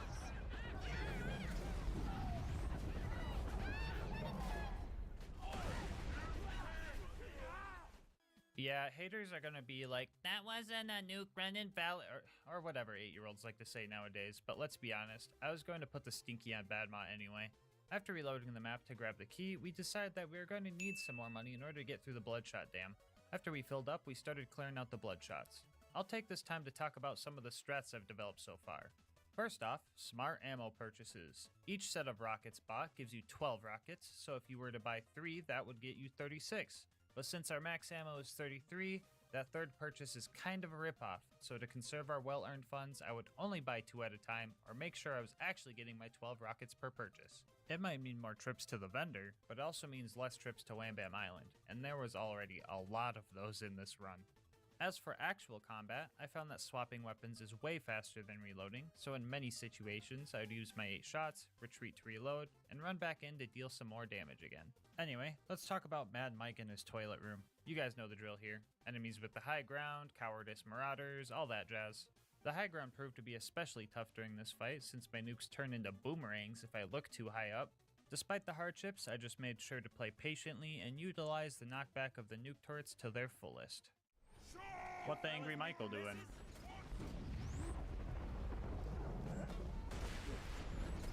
Oh! The next fight, however, will be the hardest one yet. The Warden posed an actual threat here. With no ammo vendor nearby, I wasn't sure if we were going to have enough firepower to destroy the Warden before he flew off and took Roland to the Friendship Gulag. So I had to make sure not to use any of our ammo on the mobs along the way, which resulted in a few of our untimely demises. We made our one and only attempt at Warden, with high hopes and on God, bro, is that 3 angelic guards? Okay man, whatever. Everything was going well, right up until the point it ran out of ammo. Grit, also known as the only thing keeping us alive, had an absolute field day with my health bar here to try and save the day, but I just couldn't find any more rockets lying around. And add insult to injury, these angelic guards were spawn camping the hell out of me, so all I could do was wait there and suffer until the Warden took off with Roland. Before we went to that dreaded place, we had to go farm up some more money to make this fight work. Here at the Gulag, the fight is usually a bit harder because now the Warden gets the ability to moonshot even more reinforcements in, as if 3 angelic guards wasn't enough. In order to nuke this toaster, we were going to have to use the good old vendor milking strat to get this fight done. It was hard to tell exactly how many nukes it took to kill Warden because I had to get like 4 second wins during the fight, but I counted at least 37 shots to destroy the Warden.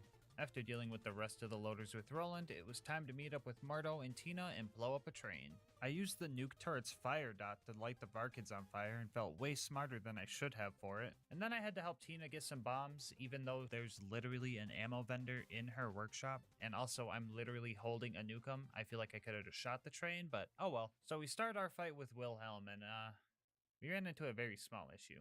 So I get his health down to here by the time my rocket ammo got down to here, and the ammo vendor was at the beginning of the map, which also required a grenade jump to get to. This long run to the vendor also gave Wilhelm plenty of time to recharge his shields. Luckily, the shields are pretty weak, and the shield surveyors also just kinda explode from the nukem's blast radius.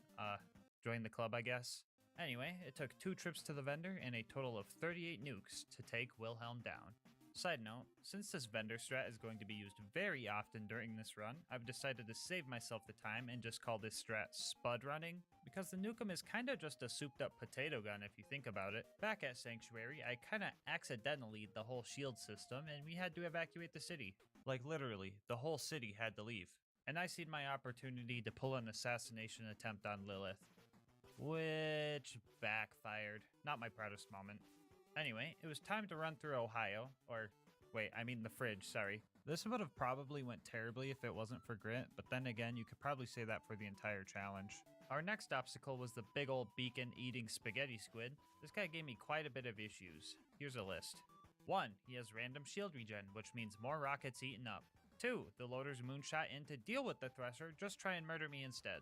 3. Every time the Thresher tunnels underground, it removes the slag effect from him. 4. The ammo vendor was like a mile away, not to mention the way back. And number 5, the Thresher would wait for me right at this door and snipe me with its instant health gate needle attack. Woohoo. Anyway, it took like an hour to finally get this guy to die since I needed to go farm more money. When I went to grab the beacon, this happened. Thanks. Oh, game, don't fucking crap. Yeah, so another farming trip and another hour and a half later, we got him again, and we could finally go defend Overlook by dropping multiple nuclear bombs there. I didn't have high expectations for this fight, but to my own surprise, I was surviving and killing off all the loaders pretty well. I mean, the beacon got bodied like every 10 seconds, and it eventually went invincible, but I was on track to surviving all the way up until the fast travel showed up, which I did technically do. Anyway, compared to the rough rest of this run, that was a major dub in my book. The Preserve and the Big Bird were up next, and after a little preparation, we jumped in and started making our way through the bad guys. Wounding the loaders went fine, since wounding one loader at a time is super hard. Nukes aren't really the assassin's weapon of choice. Remember, I learned that the hard way. Anyway, after taking half an hour to kill Pomone and Toomba for literally no reason, and needing to refarm ammo again because of it, we pushed through and very slowly used spud running strats to handle all the mandatory mobbing before our 1v4 with the loot. Ah, I forgot doctor's orders. Jeez man, I'm really dropping the ball, aren't I? Long story short, I decided to keep trucking towards Bloodwing, and then right before the fight, our homie Tom, you might recognize him from the co-op challenges we do, used his Twitch channel points to redeem Turn On PhysX, which is a Borderlands graphics setting that makes cool puddles of elements and stuff, but also makes your game crash from slag particles, especially during the Bloodwing cutscene. But we didn't realize in order for PhysX to be enabled, we would have to completely restart the game. Tom agreed that I could just turn it on after the fight, but he was also all like, I suppose, and I already felt bad for missing Doctor's orders, and I had to do it. So we restart the preserve, this time with Doctor's orders and with PhysX on, with the agreement that it would stay on until the game crashed at least once. After refarming and remobbing, we killed the loot dudes and got one of the grenade mods of all time. After that, we made our way to our first attempt on Bloodwing. The strat for this fight was a bit different since there are no vendors we can run to, so we had to make sure to wait for her to land so we could get slag and utilize our 2 free nukes from the turret. The fight was going good, right up until the very end. Maybe. The slag's kicking. Oh my god! I was so close to taking this dub, but the game-winning rocket was a complete whiff of a shot. What could have been a spectacular ending set off a chain of events that really messed me up. Turrets, don't take my kill, that'd be cringe. Turrets, don't take my kill, that'd be cringe. I'm loading the trade dot. Was she really that close? Won't hurt, I promise. That's cringe. Preserve round 3, here we go! Okay, real talk. Attempt 3 is when this run started to get really cursed. For example, this clip. Right off the bat, let's go. Oh! Oh, what the fuck? No way! This attempt ended better, but it was a nuke from the turret that got her, and that was so freaking unsatisfying. But oh well, we had to continue. To round 4, the preserve! No, don't fucking steal my kill. Don't steal my kill turret. Loading the trade dot. Round 5 of the preserve really started to break me.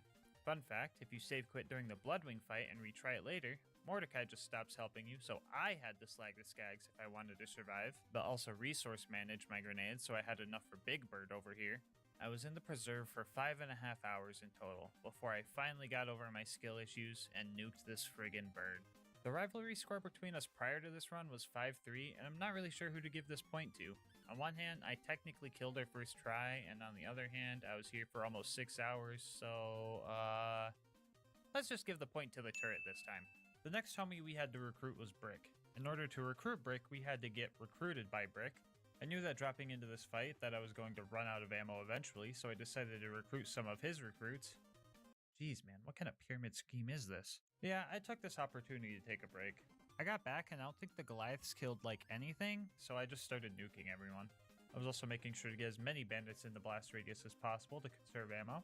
Fun fact, 1v1ing a scavenger is pretty tough when you have no ammo. I searched the whole place looking for more rockets and found some in a trash can, but I still had like 3 waves to go after that scavenger. I was able to use nuke turrets for the little guys, but the buff boys proved to be a little bit tougher, so I ended up dying and just buying ammo on my way back in. After a solid 10 minutes of ammo conservation and whatever the heck this is, we managed to barely kill the last Goliath with a couple of nuke turrets. I wanted to launch the sarcastic slab off a cliff, but homie just straight up ignored the nuke turret's knockback, so I went to get ammo so I could just trick shot him or something, but straight up forgot he existed apparently, and just started going after loaders with Brick. It was kinda nice to just play the support role for once, especially since Brick is a master at the craft. Get him, Brick! Yeah! We also had to fight 3 ultimate loaders, which was a big bite out of my wallet, so it was back to Wham Bam to prep for the next few fights. Up next was the Jack Double assassination job. Like most of my assassinations so far, I thought everything was going to work before something bad happened. This little rat straight up booked it as soon as I went down. You guys are like, silly gas mask, that's not a rat, that's a human. Well, I got news for you. God. Hold up. Wait, what? Who just heard a rat? This game is so cursed, bro. If I wasn't killing this double, I would be pointing him towards the nearest exorcist because he's got some demons inside him. As per usual, I died to the double, and when I came back, he just stood still for me. No idea why this happens, but it's not my fault the game is like this, so I took it and ran. Now that we had all the pieces required for the bunker raid, we started our climb up the mountain. Obstacle 1 was this constructor right here. We've dealt with these toasters before, but this one kind of mixed things up for us, which is a very Blender-like thing for a toaster to do if you ask me. But the issue was spud running wasn't going to be an option, since he despawns if you get too far away. Step 1 to winning this fight was reloading the map until I got lucky enough to fight one that's level 89. This would save ourselves some time and ammo. And step 2 was to hide while slowly whittling down its health with nuke turrets. I could only land one at a time because if I got too close I was toast. So after hiding under these stairs for 20 minutes, we finally took the first obstacle down. Obstacle 2 were these demonic heathens. If you didn't know this already, these guys are bugged and just completely immune to splash damages, so no grenades, no rockets, and most notably, no nukes. So at this point in the run, you could argue two things. 1, the nukem can't do it, the run is busted, or 2, this is a glitch, so therefore it should not count. If you ask my opinion, I'm on the ladder. Not literally on a ladder, I'm actually just cowering behind a few boxes here in this clip, but you know what I mean. I think glitches like these shouldn't invalidate the run, but if you think otherwise, that's just your opinion and I respect how wrong it is. Anyway, we had to progress, so let's just kill them with our own turrets.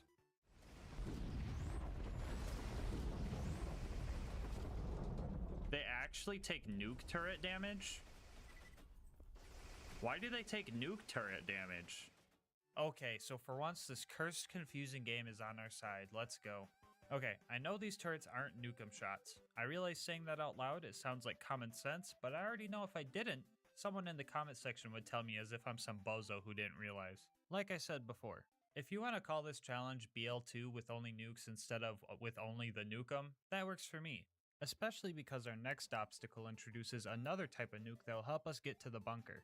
So the super toaster has nukes of its own, and I didn't learn until recently that the toaster can hurt itself with these nukes, meaning I could T-pose here all day and just wait for the thing to die on its own if I really wanted to. Quick shout out to SpuddyCube for showing me this strat. He does challenge runs over on his channel too, so I'll have him linked in the description. I would definitely go check him out. Thanks to him, this also means one of my old challenges is no longer a failure. I won't spoil which one if you're new here. Speaking of new here, if you made it this far into the video, you're probably enjoying the content, and in that case, you might as well subscribe and check out my other runs while you're at it. I would appreciate it greatly, and would love to have you in the GASMASK gang. Anyway, we used the same strat as the last toaster, but this time it only took 15 minutes, probably because I was able to use both turrets to damage it and also the whole nuking itself thing. The final obstacle before the bunker fight. Face McShooty. Oh, I forgot it arcs. In that case, maybe we gotta do one of these. 45-degree angle up.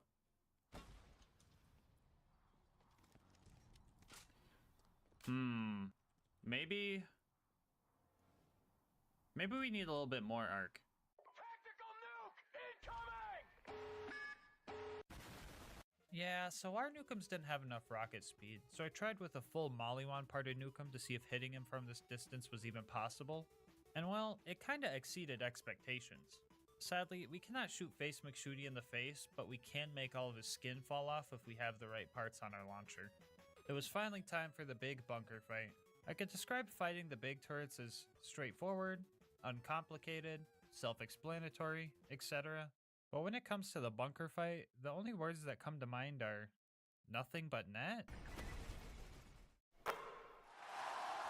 Yeah, the bunker's hurt boxes are friggin' weird, man. To help you guys better understand his hurt boxes, I ripped this diagram out of the game files to show you exactly what's going on. Here you can see that in order to hit the bunker, we kinda have to aim for its butt.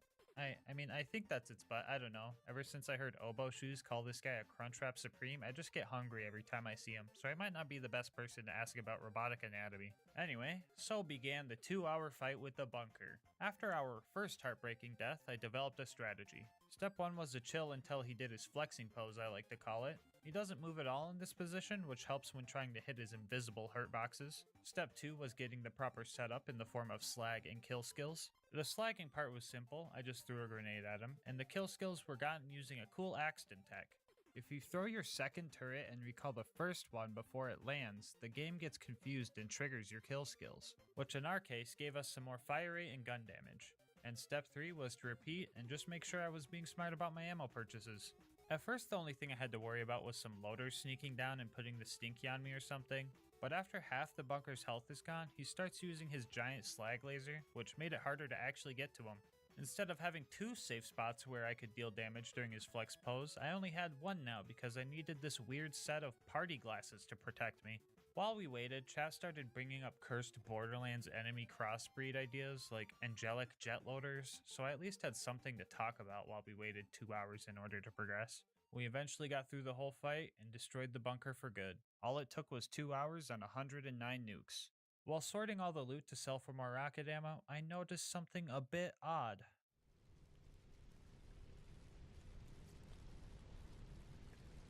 Oh, okay.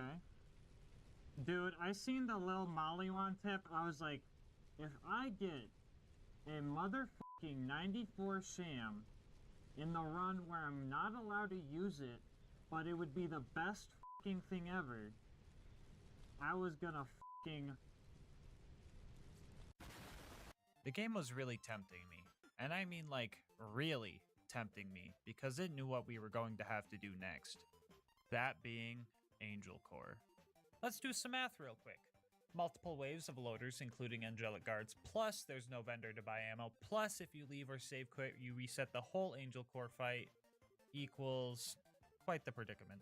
I tried the fight and ran out of ammo pretty quick, and I waited around for like an hour hoping Angel Core would drop some rocket ammo, and at first I wasn't sure if it was possible to get more ammo. So with most of our hope lost, we started looking for answers.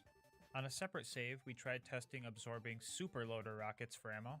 Yes, this would require the absorb shield crutch item, but I wasn't sure what to do otherwise. It didn't work anyway, but the crutch items would get us through Angel Core faster. Also while testing, we found that one enemy crossbreed chat was talking about.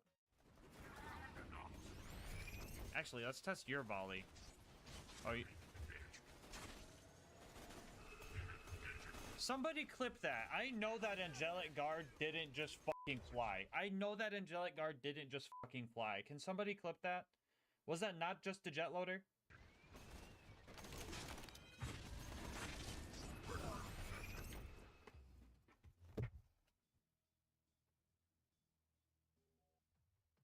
Who was fucking joking about the flying angelic guard earlier? Who was it? Which one of you motherfuckers was it? It's not funny because now it exists. Anyway, it was confirmed by Dark Smoke 11 that you can, in fact, get rocket ammo in Angel Core. So I had 2 options. I could suffer through it without the crutch items, or I could use them and get through the core faster. And oh boy, did I have a decision to make. After the testing, I ended the stream and took a few days off. I went to my hometown, visited friends. I even drank a Monster, normally for once. It was nice living life so calmly. I learned that not everything has to be balls to the wall all the time. It's okay to take the easy route and enjoy the ride sometimes. But this was not one of those times. Do you know what this is? It's an original Monster Assault. They don't make these anymore, and it's my favorite flavor of anything ever to exist. I've only got 21 left before I'm out for good, for life. To make sure I spread these out and don't burn through them, I said I get one for every challenge run I beat. Now, do you think I want to sit there after the run, sipping my assault, thinking to myself, did I really earn this? Hell no. Do you think that monster would taste its absolute best with that question swimming around in my head? Hell no. Do you think I'm gonna take the easy way out? Say it with me this time. Hell no. I returned from my trip and I rode the elevator down to Angel Core. Not with dread, not with anguish, but with pure determination to get through this Angel Core without any unneeded aid. During the fight, I made sure to group up all the enemies to get the most out of each shot. Ion loaders were especially useful for once because they call all the loaders into one spot. But even with maximizing our damage per rocket, we ran out a few rounds in, and the waiting game began. I was able to slowly kill some enemies with slag and nuke turrets, but with the long cooldown, 95% of the damage I dealt was healed by the time I could throw more. On average, I was getting rocket ammo every 15 minutes, and each drop gives you 4 shots, which would allow me to kill about 1 angelic guards, assuming I didn't waste the ammo on failed kills. At some points in this, I was super helpless because I had 3 loaders and 3 laser turrets focused on me while I was trying to rush the ammo drops. So the death counter got a huge increase here. There was some hope along the way in the form of Roland and his turret. He was actually killing some of the loaders, but this help was short-lived when Lilith showed up. Don't get me wrong, with how dumb this situation is, I would take all the help I could get. But Lilith was literally doing no damage, woohoo. I got so excited every time I found a rocket ammo. It meant I was one step closer to getting away from Lilith and her aggressive cowboyism. Howdy, boys. Howdy, boys. Howdy, boys. Howdy, boys. Howdy, boys. Howdy, boys. I was down in this place for 3 straight hours, not to mention the hour of testing I did days prior. And would you guys believe me if I told you this wasn't even the worst part of the run yet? Up next was Sawtooth Cauldron. The ambush commanders here ate up a lot of ammo per kill, so I decided to launch them into the lava. Every time I have tried this strat in the past, they end up just slowly floating up and out of bounds because this game is cursed. But flying didn't save them this time. Flying away definitely helped the next set of bad guys we had to deal with though. The lack of range with the rockets really came into play here. On top of them being hard to hit, it would take at least 2 shots with slag, and that's if I can hit them consecutively. Otherwise, they just fly away and get all their health back. With one exception of the level 89 buzzard, who would only require 1 nuke while slagged. So now it was time to farm weak enemy RNG again. This was actually pretty simple since all you had to do to reset their level was jump back down the elevator shaft and just ride it back up. Even with this strat, it took upwards of an hour and a half to kill them all. I partially blame this uncontrollable Goliath who put the stinky on everything it saw, including me. I mean, it's respectable as hell, but not something I want to be on the receiving end of. Anyway, you might want to remember this math for later. Why will we need it for later? Well, I decided that I'm going to tackle both the Torg DLCs for the bonus content in this run, so stick around for that. Fun.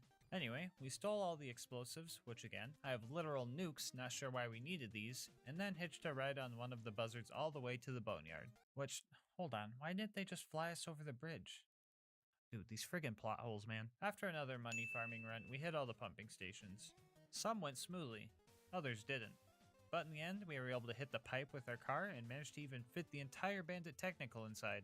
Now, I'm not really sure why, but I decided to kill Saturn on this run. Long story short, Saturn is a cheater. During multiple attempts, he would just disappear when he was almost dead. I found out that if the junk loaders respawned, that is what triggers him disappearing. It's like Hyperion was just like, this thing's almost broken, let's just scrap it, turn it to a bunch of junk loaders. Yeah, so I had to modify our spud running strats in order to kill Saturn fast enough. I threw the whole smart ammo purchases thing out the window and just full bot. We were spending too much time running back and forth and not enough time shooting potatoes, so this strat actually helped. Altogether, the win and kill took 164 nukes. Makes me wonder what would happen if we sent that many to the actual planet. To the scientists watching, feel free to teach me in the comment section. Anyway, we got the info we needed and set off to our last few fights. The claptrap door wasn't prepared for our spud running strats. Well, actually, it kinda was because running too far away makes the turrets respawn and now they're hostile again, so yeah, that sucked. But overall, the door wasn't too bad. Hero's Pass has no mandatory combat, so a couple of skips got us through here, and now we could finally fight Jack and the Warrior. I was honestly worried about both of these fights, but let's talk about Jack first. Destroying his shield was the first challenge. His health bar has like crazy regen, but his shield doesn't regen unless you just stop damaging him for like 10 minutes. Knowing this, I decided to use the nuke turrets on his shield to save the rockets for his health bar.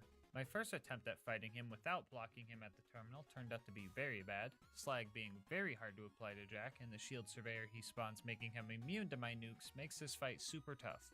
Even with the blocking him at the terminal strat, nuking someone that you're practically hugging isn't the smartest thing to do, so this strat wasn't very foolproof. During a failed attempt at blocking him, I found out that he is very easy to slag while he has this bubble up for some reason, and I just kinda took the chance. Okay, everyone's slagged.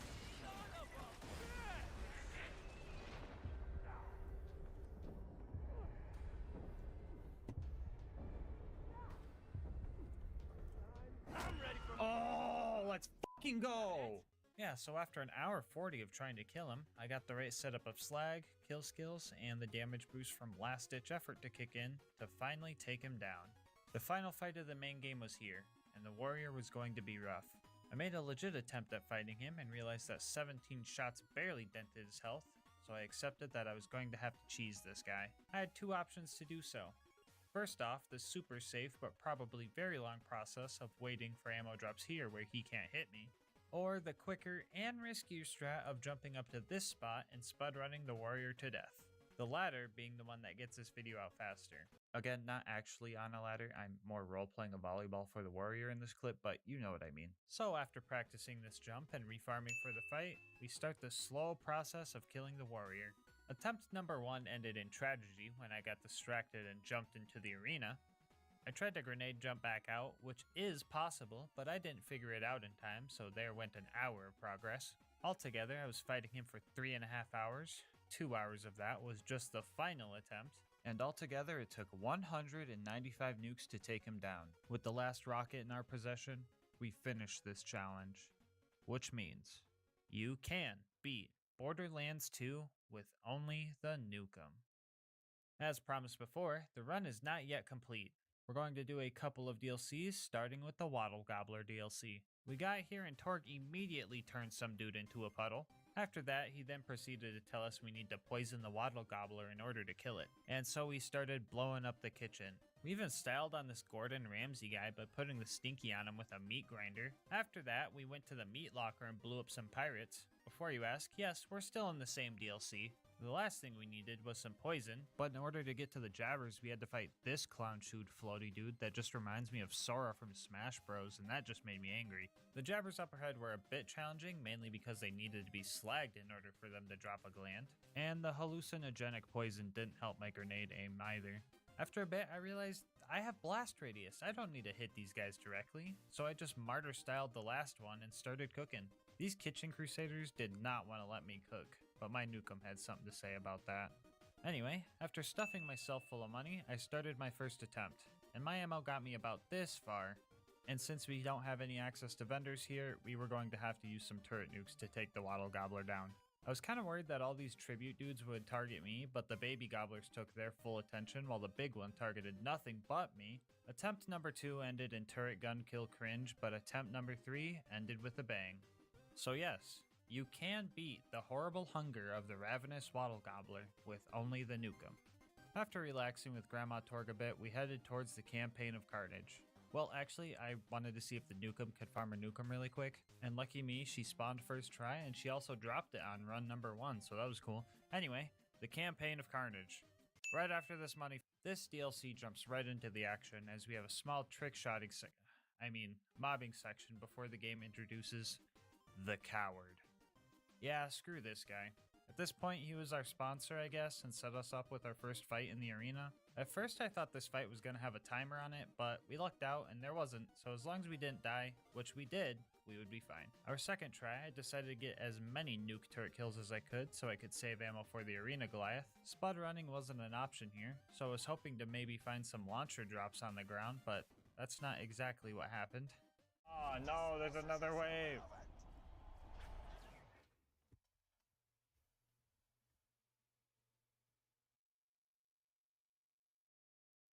Yeah, that was my first ever Cobra drop. It feels kinda wild that I found one during a goofy challenge run like this. I wanted to do a Cobra run eventually and call it an excuse to farm a Cobra at the end of it, but now it's not really an excuse anymore, so now I gotta get another Cobra eventually. Anyway, I literally failed my only job when I forgot to wear my gas mask like an idiot when the Coward filled the arena with Armstrong gas, so big oops on my part. With our sponsor now being our enemy, we had to get a new one, and Torg knew exactly where to find one. During this challenge fight, we only had to kill off the buff dudes, which we had enough ammo to do so this part was actually pretty simple. Then we jump into the Pyro Pete fight, which shouldn't be anything too hard. Sure, we will probably run out of ammo, but we can just use our nuke turret. Oh, what is that? Okay, real talk guys. This fight is super dumb because of this health regen. If we break his shield before using any of our rockets, full ammo will maybe take 40% of his health away. And if we want more ammo, we have to use these 2 respawnable crates and get lucky. But even with extreme luck and getting 1 drop each, that only gives us 16 rockets, which would get him down to 40% health maybe. And since these crates have a timer on them, we still wouldn't have enough ammo. Even if we got a double drop and then immediately reopened them and got another double drop of ammo, it still wouldn't be enough. And to make matters worse, the game started tempting me again by giving me another Logan's gun and sham during a money farm for this fight. A homie by the name of Stormin said they would give me $200 if I managed to kill Pete that day, but I didn't want the allure of money to stop me from testing every possible strategy before I used a crutch item. So I had to get creative. If we grenade jump out of this arena, we could trigger the Moxie cutscene before we even kill Pete. This, however, doesn't help us since the Pyro Pete objective remains. Moxie wasn't the reason we came up here though. We came up here for these 2 red chests. If we get a rocket launcher in one of these, and or this porta potty I found out here, we might have enough ammo to kill Pete. But for the life of me, I could not find a launcher chest with launcher ammo in it. I did the math, and even with 4 ammo drops from the respawnable crates and 3 launchers, assuming we got one out of each red chest and the porta potty, we would have enough ammo to kill him. But we need to grenade jump up there, run to the back room, etc., which gives him plenty enough time to out-heal our DPS. I was straight up out of ideas, so I had to use the stockpile relic. With 64 rockets, we were sitting at practically double our old ammo capacity. A couple attempts with this strat, and we managed to kill Pyro Pete with our last rocket. The worst part about this is that Stormin was a frickin' liar. They didn't give me $200. They gave me 300.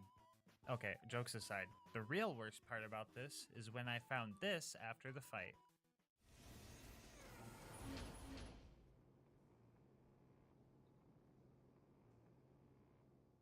So, with this knowledge, I think this fight is possible without the stockpile relic.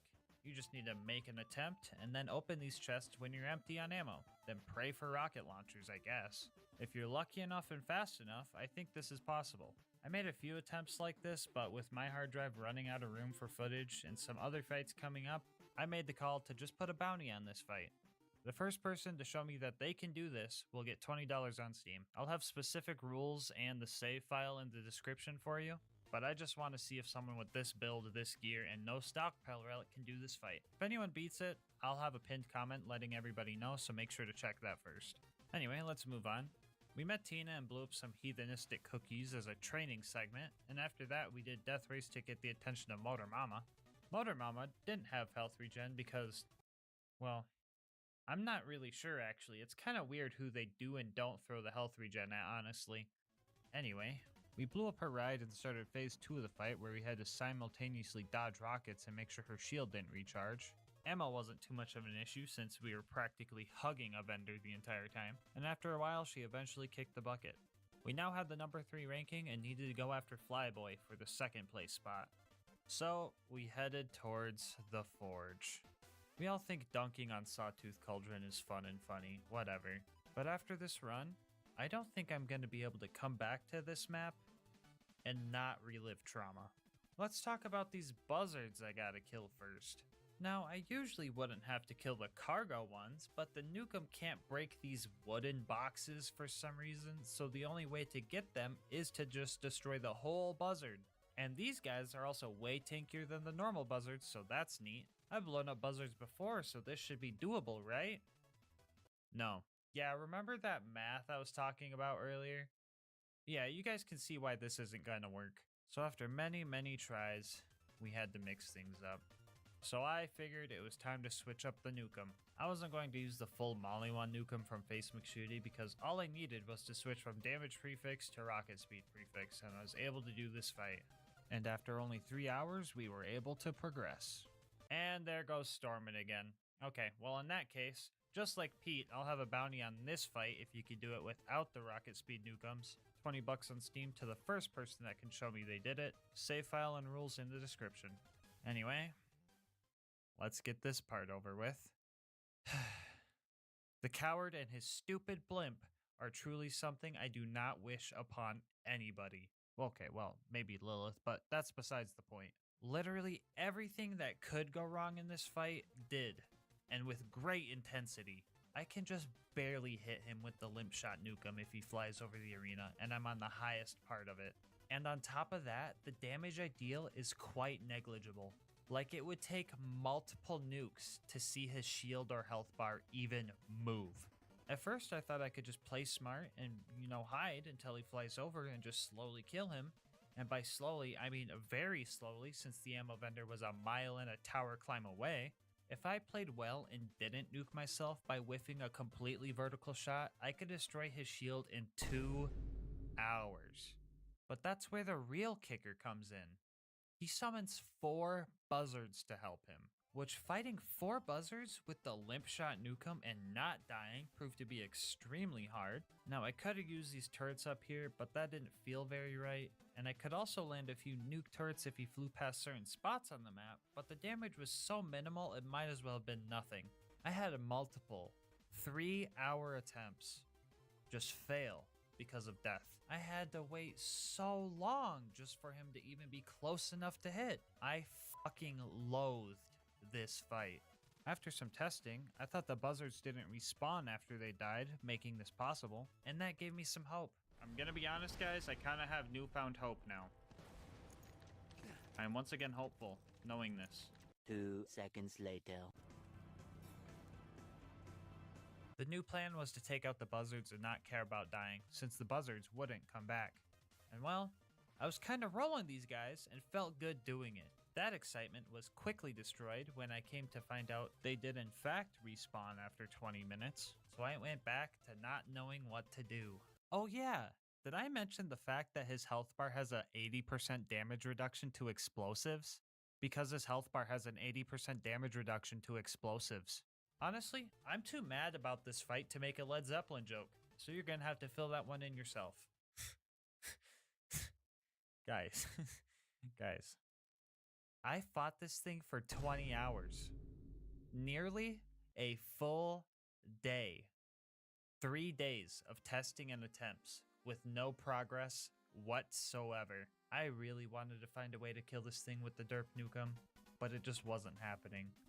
From here, I had 2 options. Camp here and wait 5 minutes in between laps just to kill him with nuke turrets after another 20 hours. Or use the rocket speed nukem and kill it from the safety of this cave spot right here, completely avoiding the buzzards. The latter, well this time I'm actually on one, was the way to go. Day 4 of Zeppelin was upon us, and I came ready. I brought a monster to get me through this fight. And then a Twitch viewer named Stinky on him redeemed Mask Up, making me wear the mask until my current objective is done, so no monster for me. I grabbed all the high-priced legendary items we found throughout our 31 farms so far, and started what I hoped was my final attempt. 4.5 hours. 4.5 hours of stress upon my shoulders, of shooting the coward blimp and dodging its rockets before I decided that this was now personal. I sold almost all the legendaries I had left, so failure would mean further attempts likely would require more legendaries to be sold. Legendaries that I would have to farm. But I didn't let that stop me from finishing the blimp off the right way, with the derp nukem. I filled my pockets with rockets and started climbing up the tower. Or, I guess, the stairway to heaven. There's that joke. I went down twice on the way up, likely making my next bleed out very short. I made it to the top and rushed to the highest building and took cover, waiting for Piston to fly by. I can still hear the buzzards flying around me, circling, waiting for their chance to destroy what sanity I have left. They haunt me to this very day. I wasn't even gonna bother with slag or turret kill skills, just in the off chance that they stole my satisfaction of a nukem kill from me. My heart was racing, and you guys can't blame the monster, because remember, I didn't even get to drink one. The pressure was at its max, and I had to finish this fight.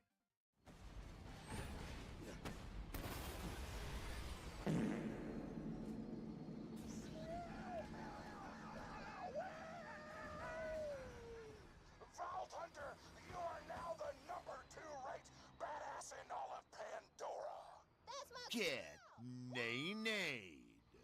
I put the stinky on him. I'm still alive, coward. stop me! Well, let's fucking go, Starman! You did great, Let's fucking Tintin. go! Now get back here and we'll see about finishing Piston. Can someone please tell me, in what world does it take 378 nuclear bombs to pop a fucking balloon? I can easily say this fight was the worst fight in Gas Mask Challenge Run history. Honestly, this was the true final boss of the run, and I'm going to be a bit bold here with one last bounty. $100 on Steam to whoever can do this with the Derp Nukem. Rules, save file, etc. all in the description like I said before. Before you get overzealous and try this, realize that this fight took 4.5 hours, so the buzzards would respawn probably 15 times, which equates to 60 buzzards, and that's assuming you can hit the blimp as consistently as with the rocket speed nukem, so it's probably a lot more. Good fucking luck. The coward was the final thing I needed to take care of this run. His dumb dinosaur should have been fine with spud running strats, but I would randomly just blow myself up because my nukes hit some invisible wall, I guess. To combat this, I just made sure to poke out of my hole a little bit more, and it took about an hour to kill him. And it was time for the final fight in this hard drive filling godforsaken run. On the last run of our last money farm, we got our first pearl from the chest, which was pretty neat, and it would even come in handy. A few things stood out in this fight. First off, I don't recall his shock attacks looking this goofy. Probably a PhysX thing. Oh my god, how has the game not crashed yet? Imagine if it crashed during the blip. You know what? It's too soon. I can't think about that. I will die. Anyway, the other thing I noticed was Piston's shield starts rapidly recharging if you don't hurt him for like 6 seconds, which is not good considering it takes full ammo to break his shield. In order to combat this rapid recharge, I devised a strategy. When I would need to retreat to buy ammo, I would try to have him close to the barrier so that the nuke turret I threw put the fire dot on him, and then I would throw the other on the way back. This, however, was a tight window, and he often got most, if not all, of his shield back. A few heartbreaking attempts later, I was on the edge of victory, and the edge of bankruptcy. I had to make a sacrifice. The storm we got earlier would save the run and secure our win against Piston. Fuck you, Piston. Fuck you, Piston. Afterwards, we sold all the loot to buy the storm back, but sold too many items, and it wasn't in the buyback anymore. But after taking a victory lap, we got a different souvenir from this run. And I'm glad to say, you can beat Mr. Torg's campaign of carnage with only the Nukem. Before you go, I just want to say thank you so much for watching up to this point. If you want to support the channel, make sure to like, comment, and subscribe. Helps with YouTube's algorithm a lot, which helps the channel grow.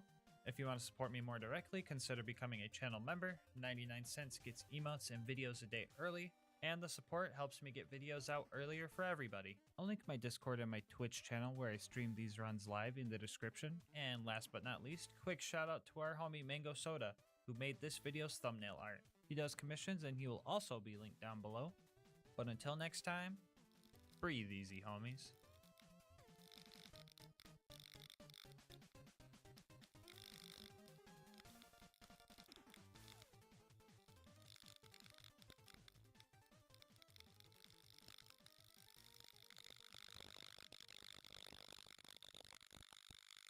And fighting through some spiders, we made it to our first orc camp. This is where things really started to go bad. Like, what if you wanted some blood fruit, but God said... Yeah, I don't think I have to show you the equation for a super tanky boss that's 6 levels above us and 13 levels above our gear to show that this wasn't gonna work. It was time for a new plan. That plan being stealth. All I really needed to do was get the blood fruit and head out, so if I could just get there without being seen, I would have a chance at progressing. A few tries in, we just barely got out of his reach, and he ended up getting stuck on something, so I took this chance to get some free XP. Also, you guys can't get mad at me for cheesing him like this, because he's technically hitting me, so it's really just a skill issue on his end. Yeah, this is gonna take a while. In that case, now is the perfect time to talk about today's sponsor, Instant Gaming. If you're sick of waiting for games to go on sale, Instant Gaming is the site for you. They've got all your bases covered. I'm talking Nintendo, Xbox, PlayStation, and PC. It's also super quick and easy to get access to that game that's been on your wish list for way too long. Don't make the same mistake I did when I bought this game for full price when I could have had it half off and saved $5. In GASMASK currency, that's like 2 whole monsters. Maybe you're looking for a deal on a co-op game to play with your friends. Or maybe you just got a new PC and want to fill up your game library without dropping a fortune. Instant Gaming has you covered. How about this? Think of a game that you've been wanting to play right now. Then check out the link in the description and see what kind of deal Instant Gaming is offering on it. And if you like the deal and decide to make a purchase, just know that on top of saving yourself some money, you're also supporting the channel. Anyway, let's see how much progress we've made. Okay, yeah, I think I'm just gonna jump cut this one. We got our fruit and made it to the Immortal Woods. We didn't make it too far into the woods before I realized that, oh yeah, we need to farm XP for this run, so we went back to Flame Rock to grab a few side quests. We got some easy XP by watching Reginald, die, and then we got Ellie some armor. These 2 missions combined got us a total of 1 level, which doesn't sound like much, but it made the scary skulls next to the bad guys' names go away, so I felt a little bit more comfortable in the woods. Here we did 2 more side quests. We suffered through the Dark Souls quest that took like an hour and a half because I kept dying. Very reminiscent of when I tried to play Dark Souls for the first time.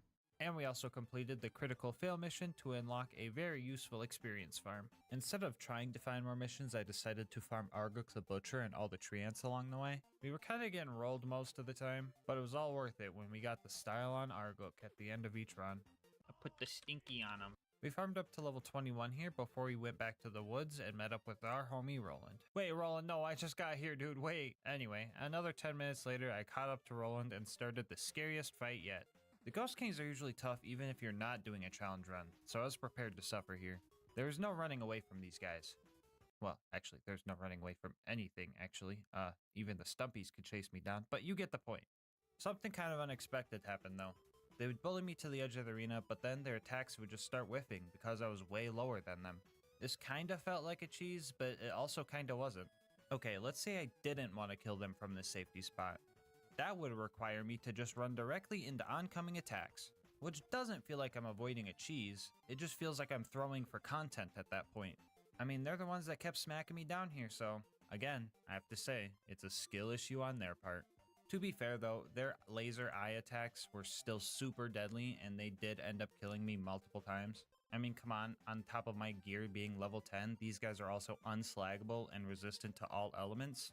So getting a kill was just a matter of did he use the eye laser during the attempt or not. Even with this pseudo safe spot, it still took about an hour to fight through all the Ghost Kings. I was genuinely surprised how well that fight went and went to the mines with plenty of confidence. Yeah, then my confidence was absolutely destroyed, stepped on, kicked, lit on fire, etc. I'm going to throw up the map here and just show you guys my travel history as I talk about this dump. We start off by trying to fight the bad guys that were now 12 levels over our Banes. In order to get second wins, I had to ditch some of our Gunzerk duration skills for down not out, which allows us to Gunzerk and fight for your life. If it seems like I have a lot of skill points, that's because I do. But that's just because this game gives you 2 skill points for every level up. Anyway, this fix didn't help much, especially since the next bad guy we had to face was another Duke of Orc. Maxing out at level 27, I figured that the likelihood of me shooting this guy to death was practically non-existent. So I caved, and let my inner instincts kick in. And the nade, please. I put the stinky on him. After that, we slowly made our way to Ragnar and then proceeded to uppercut him and make many of my cloned brethren hate me. After that, we found Claptrap and started making our way to the runes to unlock the exit before realizing I didn't hit the objective for looking at the door and having to turn around. A tiny mistake I usually wouldn't bring up, but since it took up a percentage of my lifespan that could probably fit on a small calculator, I thought I would bring it up. We got our first rune by bullying Claptrap into submission and started fighting some big rocks. Here I realized I was living in a reality where rocks were more animate than me. A lot more deadly too. After fighting and dying to a bunch of the angry clones, we made it to the jumping puzzle.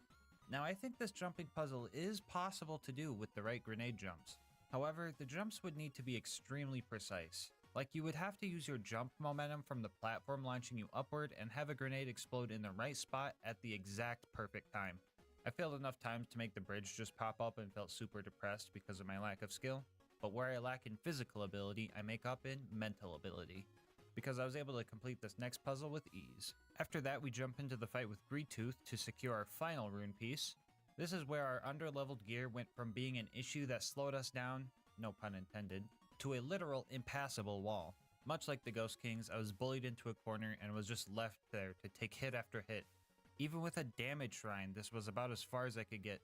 Yeah, so our only hope at this point was to get to level 25 and use the next legitimately obtainable Bane. So we ran back to Claptrap to do some side missions. On the way, I found a melee shrine. Some of you guys may not know this, but on top of giving you melee damage, these shrines turn every melee hit into a strong knockback punch, meaning literally anyone could put the stinky on these doors if they wanted to. But when you combine the power of a melee shrine and the power of the best skill in the game, you unlock a move I like to call the stanky. Wait, here we go. Can you survive a punch from me? Oh my god, that does launch him. Anyway, we made it to Claptrap and took his first mission where we need to crush some dwarves in a crusher. After that, we need to run through pretty much the entire map again, just to beat this beard with a sledgehammer, I guess. And then we had to run all the way back to Claptrap. I would like to mention that the enemies have already respawned 2 or 3 times by now, so every corner of this map was still combat dense. Almost as dense as the rocks forcibly being shoved into my eye sockets. The next mission was to kill some magic enemies to charge up Clappy's wand. First off, we had to blow up a magic golem with some explosive damage. The plan was to get him low and then bounce a stock grenade at him.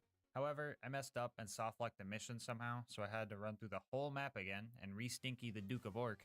That is a word now, so make sure to add it to your dictionary. Anyway, we blew up the golem, backtracked to kill a magic orc with a crit, and kill a magic spider with a shock bane. And after all that, it was time for one of my favorite missions in Borderlands 2. Or, sorry, I should say one of my favorite missions in Tiny Tina's Assault on Dragon Keep a Wonderland's one-shot adventure. During this mission, Clappy spawns several waves of brooms that you have to fight. I would highly recommend you play this mission on Krieg with a Bloodsplosion build, because you can create a never-ending chain and get a decent chunk of XP. Anyway, we weren't Krieg, so we had to use the build and just hope we survived enough rounds. Fetch me their souls! We had some very close calls. I mean, at one point, a broom almost put the stinky on me. Yes, a broom almost humiliated me more than I have ever been. Not gonna lie, I probably would have deleted my channel if that happened to me, so thankfully it didn't. We got about 4 bars of XP for sending all those things to the storage closet in the sky, and we are really close to getting level 25. Another cool thing we got from this mission was our first kite shield. Now, if you haven't played this goofy standalone game, you probably don't know what this is. For some reason, they added a new shield type in this game. If we read the description, it says knocks back melee attackers with a burst of wind. And honestly, they had me sold at knocks back. Also, a burst of wind? Yeah, I don't know about that. I think they were just taking the stinky too literally. The stinky was now streamlined, and I was one step closer to godhood, and I couldn't be happier. Anyway, I started fighting my way towards Greedtooth again in hopes that I would reach level 25 before I got there, and to my luck, the last set of dwarves got me to where I needed to be. They even left some bad guys left over so I could test the new power I held. Finally, at Greedtooth, we jump in for the fight. Not only were we now 1 level over-leveled for this fight, we also had the damage shrine to really secure our win. We grabbed the final rune and thanked Gearbox for putting these teleporters here, because I've already been in this cave for 6 whole hours. Anyway, here's the map with the full route that I took. And now let's add all the extra walking from dying and getting sent backwards. Yikes! Anyway, as if we weren't already barely able to walk, we now had to climb up Hatred's Shadow. On the way up, I talked to Sir Gallo and started another side mission for a little bit of XP. This made it so we had plenty of targets to take on the way up. You know, we had Sir Boyle, Sir Mash, the Darkness, and Sir Stew. We were doing pretty well, and we even got to see our kite shield put in some major work. And we made it to the top with little to no issue. And, well, the one issue we kinda needed didn't show up. And by that, I mean the handsome sorcerer's dragon just didn't show up. I tried to re-enter the area in case I missed the trigger somehow, and I was greeted with this. Yeah, I don't know what kind of cursed shenanigans were going on, but I had a theory. Bro, I know Sir Gallo doesn't count as a player now. So yeah, we went back to finish the mission and also save quit to make sure it wasn't any other glitch and just reclimbed the whole map. And yeah, that didn't work at all. I had one theory in the back of my head from the very start that I thought was so unlikely that I didn't even try it. I thought to myself, there is no way the game is that spaghetti coated, that messed up, that cursed. You would think after all my past encounters with cursed occurrences, I would have learned my lesson and never doubted how scuffed this game is. Welp, here's how I fixed it.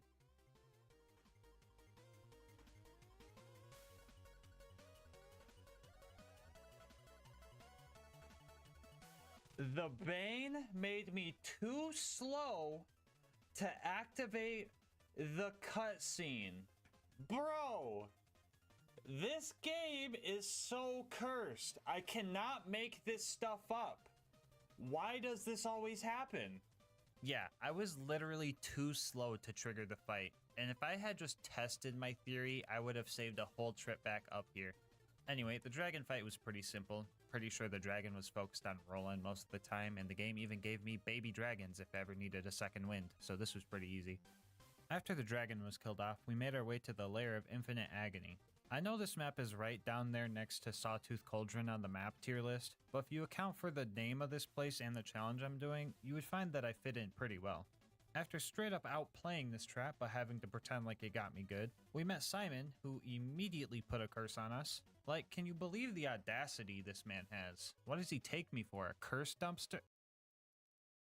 Aw, fuck. He had us do a bunch of his dirty work, which was fine because that was more combat experience and mission experience at the end of this map. But that's just the thing.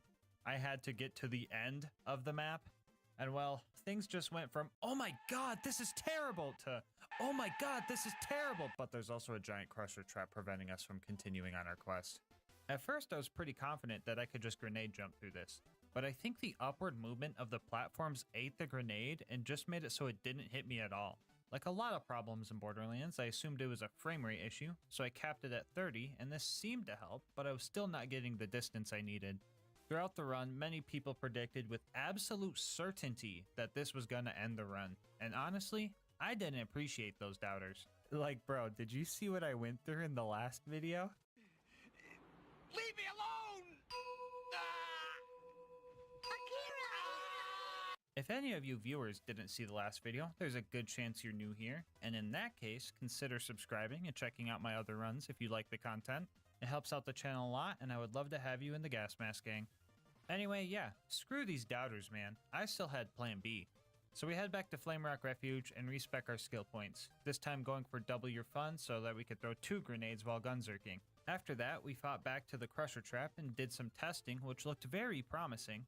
Even with my confidence now at 100%, our homie Happy Turtle was still doubting me. He was so confident that he even wagered a week-long ban if I succeeded. And let's just say, we didn't hear from him for a while. Grenade jump now. Grenade jump. Grenade scoot, I should say. Grenade scoot.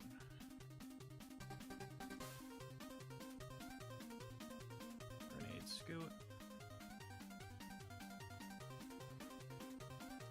Happy Turtle, say goodbye to everybody. Your seconds are numbered. Any last words, Happy Turtle? Bye-bye, friendos. Doubters and shambles, baby, let's go! After we got through that scary part of the map, we fought our way back to Simon and was presented with a choice. Kill Simon or kill Simon's brother. And since we still needed Simon to remove the curse he put on us or else we'd die in a week, I think the choice was obvious. After killing Simon, we only had one more obstacle in the Lair of Infinite Agony. There goes the masochism talking again, my bad. Anyway, Giant Spider Lady of Anger and Scariness was our next boss we had to tackle. This fight wouldn't be bad if it weren't for one move. No, it's not the floor spiders that I can't dodge. No, it's not the invincibility shield. It's the frickin' life drain move that really biffs up this whole run. Usually, you just have to run away from her, and she can't steal any health from you. And I swear to God, if I have to explain why that isn't an option... Oh, for the love of... What is it, Mick? Why can't you run away from the... Because I have the movement options of Flappy Bird! Anyway, our first attempt ended in big tragedy because we were actually really close to getting the kill. Worry not though, I had an absolutely masterful plan. I think Past Me explains it pretty well, so I'll just let him do the talking. Alright, I'm gonna make a tactical decision, guys. I'm supposed to be wrapping up stream right about now and starting dinner. I'm gonna go make some dinner. I'll be right back. I'm just gonna start it.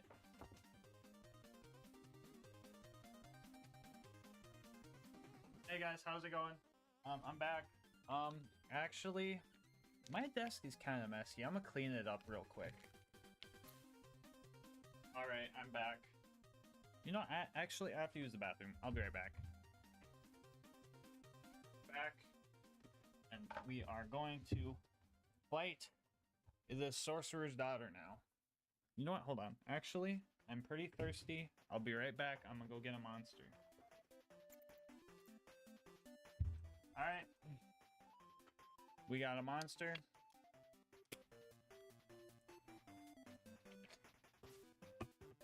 Let's kill this thing. We fucking did it. Let's go. That was fucking easy. The final thing in our way was the fight with the handsome sorcerer. Climbing up the tower proved to be pretty difficult. The sheer amount of wizards and dynamite skeletons and oh my gosh, don't even get me started with these things either. Skeleton seer? No I fucking don't, seer. Finally at the top of the tower, we start phase 1 of the fight. We quickly use a slag and shock combo to destroy the sorcerer's shield, and then a slag and fire combo to finish off the first phase. Phase 2 got a little bit tougher. On top of trying to keep the skeletons at bay, I had to make sure to shoot the skull spells out of the air in order to not get downed, which with the Bane's starting accuracy was relatively hard to do. Even if one of your Banes is at max accuracy, the recoil from a freshly reloaded one just throws everything off. This was all manageable, but phase 3 is where things started to really drag on. Get it? Because he summons drag. The sorcerer was now resistant to fire, and on top of that, this phase also has the biggest health bar out of them all. Our next best option was going back to the slag and shot combo. By this time I was running out of ammo, so I tried to inch my way to the ammo shrines when I could. We were so close, and this challenge was almost over. But you know how these things go. Oh, he limping.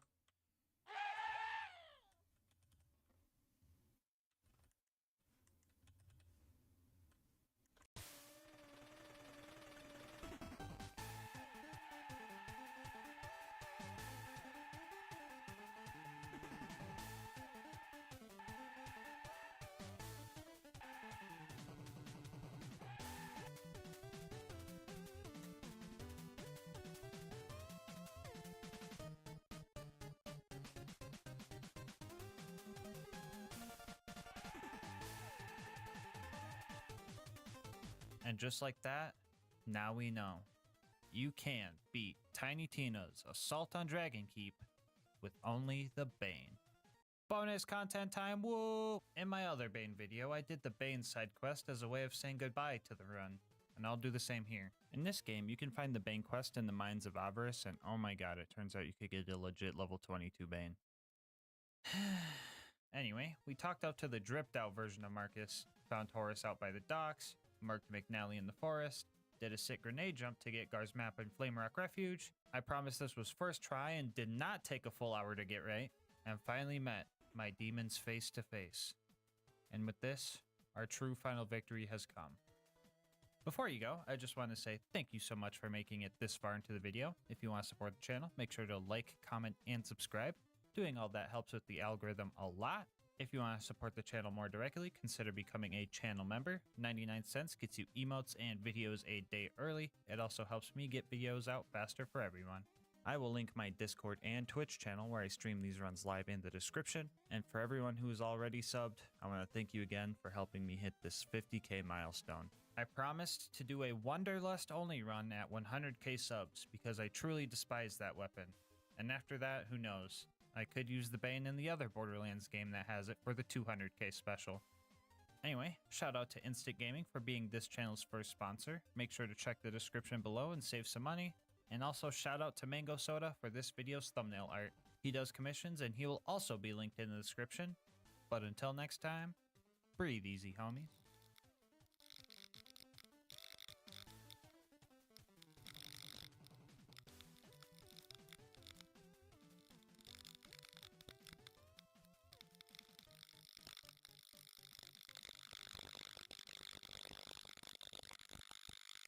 thing ever. We made it to the Bloodwing fight. Early testing showed that this fight could be doable. I just had to wait for the Skags to be released because Bloodwing usually lands when they come out, and then just go to town swinging. A few mishaps in, Bloodwing adapted and decided to, well, stop landing. I'm pretty sure I waited for a good half hour for it to land, and I just didn't think it was gonna happen. And instead of resetting the map, I just dealt with it and brought the fight to her. Yeah, so the new plan was to wait for her to do her stationary fire breath attack, flank around, and go in for a hit. Eventually we got through fire phase and she started landing again. Shortly after she reached corrosive phase, the stars aligned and we got a satisfying finisher. I don't really have revives, so this is kind of scary.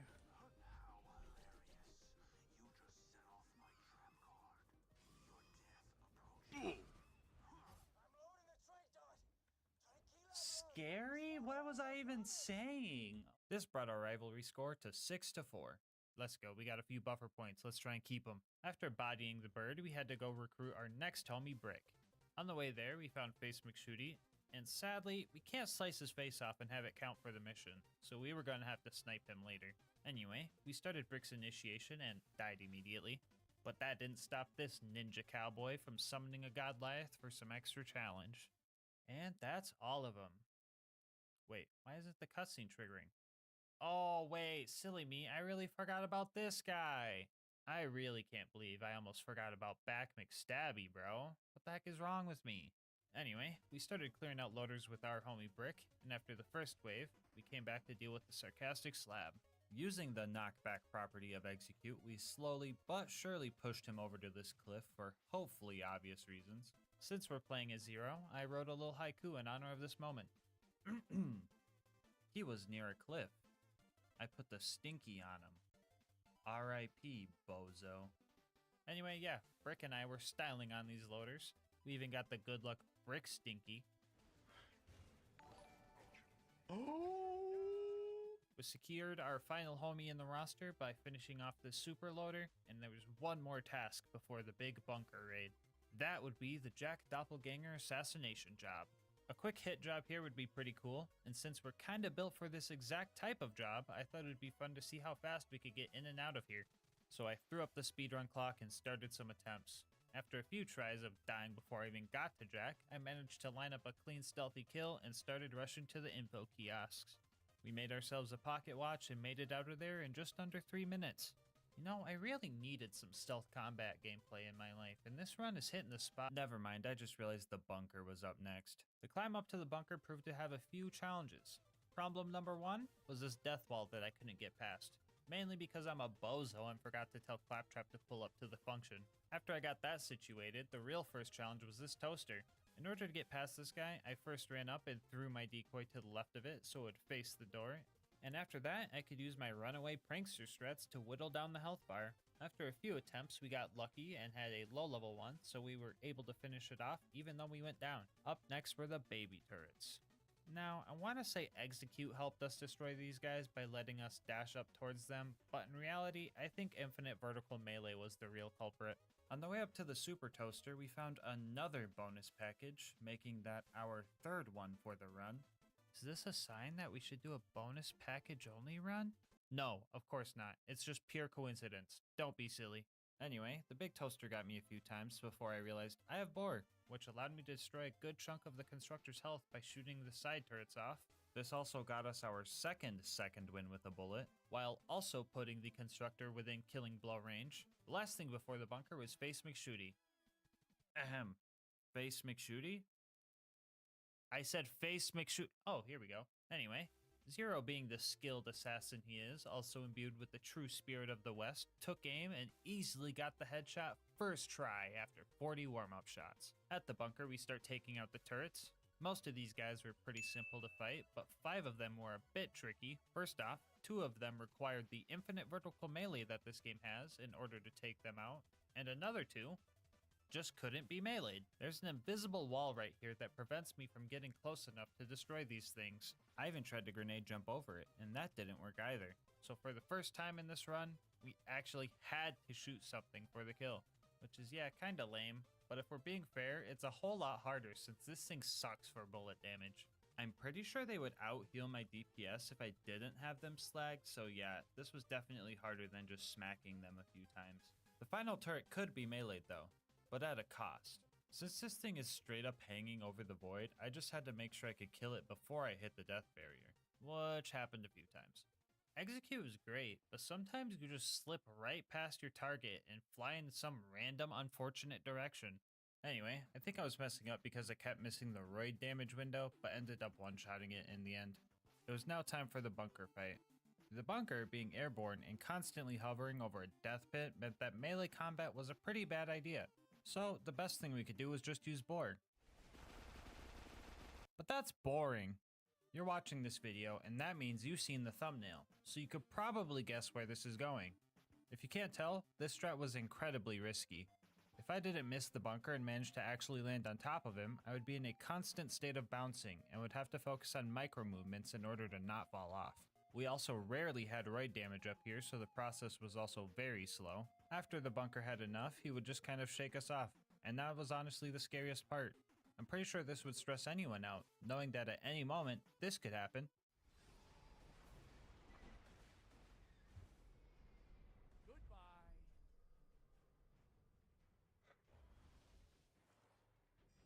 Parasite, you jinxed it, dude! Why is everybody jinxing it, dude? That was truly a heartbreaking death, but I wasn't going to let it deter me. I was determined to not take the boring way out. When a cowboy falls off the bull, do you think they just give up and forget about it? No way. They get back on the saddle and keep going, and when they inevitably fall off again, they learn how to land. Oh god, no, not this again. Someone find a loader. Okay, right there, right there.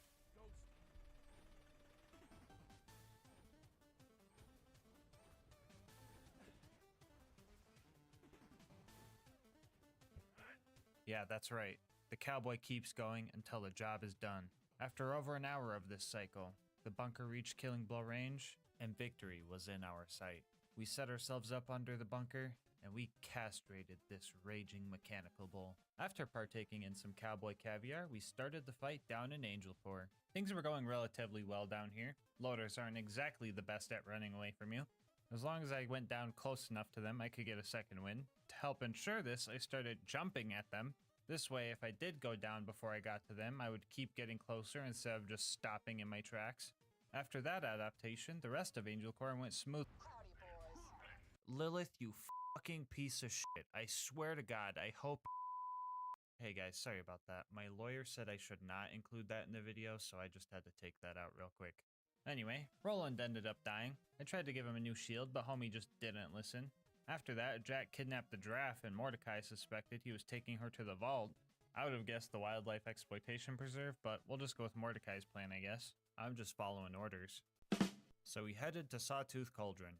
The ambush commanders here reminded me a lot of Badma, which also reminded me of my regret, so I took it out on them appropriately. After that, we hit the conveyor skip using one of the Gravedigger's grenades, and that felt pretty cool.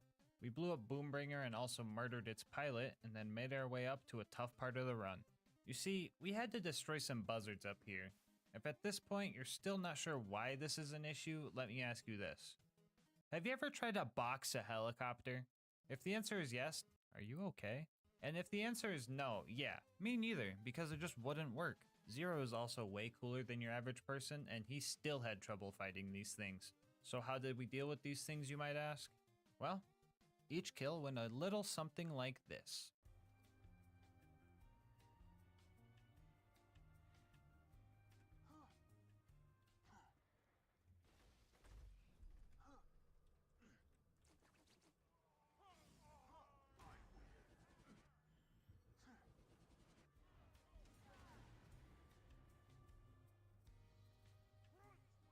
Yeah, if I wanted a chance at taking these things out, I needed to get them right as they were taking off.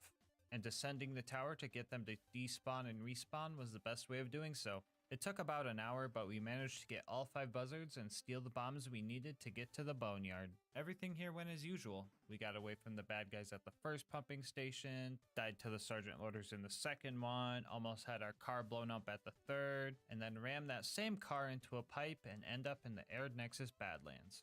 Now, I could just run through this area, but I seen Saturn, and I thought, yeah, I could take him. Okay, maybe not in a fist fight alone, but I had some ideas. I started shooting at his turrets and letting Boar deal some damage. I wasn't completely killing the turrets off with this, so I was able to keep boring them by letting them heal a bit in between shots.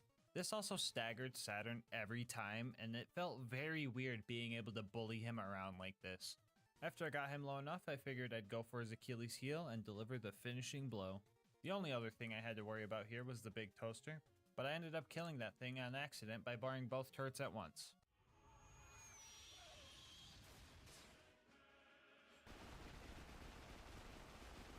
Anyway, we got our info and made our way to the claptrap door. The culmination of all the mobbing practice I've had throughout the run was going to be shown in this fight. Oh, never mind. I died to my own grenade on the first loader. Neat. Real talk though, the mobbing here is pretty simple. A little too simple if you ask me, because almost every surveyor decided to just start bugging out, making them super easy to kill. On the other hand, I kept blowing myself up by meleeing hot loaders. These things will always explode after they die, and when everything is blue thanks to deception, all the loaders start looking the same. And then it turns into a fun game of, am I attacking a robot or a propane tank covered in landmines? Guess we'll have to find out. I tried to use this to my advantage by targeting the hot loaders first, using their explosion to reset the 1.79 second delay on my shield, and go for a more consistent second kill, which felt pretty cool. After all those loaders were dealt with, we were able to sprint through Hero's Pass, avoiding all the unnecessary combat, and finally start our fight with Jack. I had some trouble with this fight at first. The entire run, I never realized that you only get healing from melee damage if you deal damage directly to the enemy's health bar, so Jack's shield was holding us back a bit. That issue is easily fixed compared to our next problem. You see, Jack has a number of advantages in this fight. First off, he has some very strong health regen, meaning our kill was going to need to be quick. This comboed with his ability to literally teleport away and spawn an invincibility shield drone makes it very hard to pull off a quick kill. And to top it all off, Jack is extremely hard to slag, meaning if we executed our setup perfectly, no pun intended, it was still up to chance. During our first attempt, we got lucky with slag and found out how much damage we could do in one hit to his health bar. This wasn't going to be a one-hit kill, but we could for sure get him down to killing blow range and finish him off. So what happened here, you might ask? Well, he cheated. I was literally 1/3 of a second away from finishing this guy off first freaking try, and he just leaves. And after that, things just started falling apart. Jack managed to keep getting more and more shield surveyors, which were kinda hard to kill because they moved around so awkwardly. At first I thought I was just whiffing a lot of hits, but I found out that landing a hit on this specific surveyor doesn't end your deception for some reason, and you could just get big damage at no cost. Learning this, I got used to landing consecutive hits on it and destroying it quickly. At this point, I had been playing for a while, and after several deaths, I decided to continue the next day. What's the likelihood you're gonna do this the first time? The first try? Yeah. 1 in 20, please.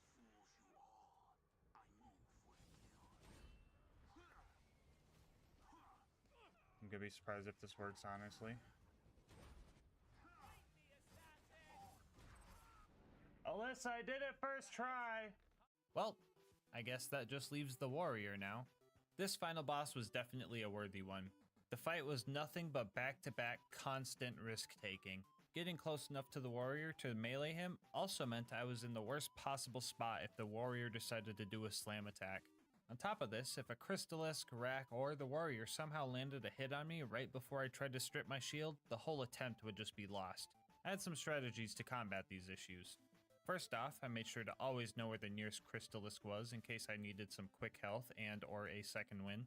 I would utilize the wedging strat we learned earlier to maximize damage when the warrior was in this spot, and use this bridge to stop us from flying when he was in the other two spots. Our first attempt made it pretty far before we lost to our own mistake. Usually breaking all the crystals on a Crystallisk would be enough to kill it, but since I let this one live for so long, it managed to regen enough health to survive having all its crystals broken. If this happens, the only way to kill is if you have enough explosive damage, which we didn't. Attempt number 2 also ended pretty far into the fight. But just like before, we kept hopping on that bull, learning every time. After 20 minutes of fighting in our third attempt, we managed to get him down to killing blow range, and victory was in our sight. We landed one last power move and finished him off with one final blow to the heart. Which means you can beat Borderlands 2 with only the law and order. Bonus content time, woo! So Jack might be dead, but there's still a lot of crime on this planet, so our work isn't done yet. We're going to investigate the 2 sanctuary crimes and also go take down the outlaw Nisha. First off, let's talk about the gutter quadruplets. If you're impatient like me, you probably figured out who did the crime by accusing someone, and if you were wrong, just saying, oh well, guess I'll try again in the next playthrough. But today I actually wanted to crack this case. Talking to Marshall Friedman, Moxie, and Zed, we found out the murder was from a single bullet. He has a shield and took some damage, but then Zed patched him up good as new. So the one who has a sniper, shield, and full health is the only person who could have done this crime. Case closed. Let's move over to the other case in Sanctuary, where we gotta find out who stole the cash from their homies. Marshall Friedman told us that only one of these guys will tell the truth and the other 3 are liars, and using that info, we can easily find out who took the money. Jim pretty much said it wasn't me, Lindy says Sam took the cash, Sam said it was O'Cantler, and O'Cantler just says Sam's full of crap. That last one was actually verbatim too. So if we factor in our 3 liars and 1, truther rule, we can quickly find our answer. Sam and O'Cantler's responses both contradict each other, so we can deduce that one of them have to be telling the truth. And in either case, that would make Jim a liar, meaning his response of, I didn't do it, is proof of his thievery. So yeah, you could solve the case in this convoluted way, or you could just look at Jim's back and see that the money is literally right there. Anyway, let's move on to Lynchwood and Nisha. The first mission here was pretty easy. We pressed a few buttons and then a train blew up, so that was pretty cool. And after that, we put the Stinky on Mad Dog while also managing to keep the dynamite from falling off this time. And then we robbed Nisha's bank and set off to hide all the money. Oh boy, I sure hope Nisha doesn't sick her posse on me. Oh my god! After all that, Nisha was mad, and now she wanted to challenge us to a pistol showdown to see who came out on top. But honestly, screw all that noise.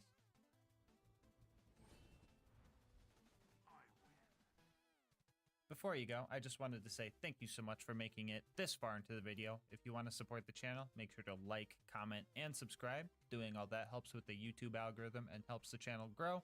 If you want to support the channel more directly, consider becoming a channel member. 99 cents gets you emotes and videos a day early, and also helps me get videos out earlier for everybody. You could also check out my link in the description to Instant Gaming. I am partnered with them, and they have some great video game deals over there, so definitely go check them out and save some money. I'll leave my Discord and Twitch channel where I stream these runs live in the description as well. And last but not least, I wanted to give a shout out to our thumbnail artist, Mango Soda.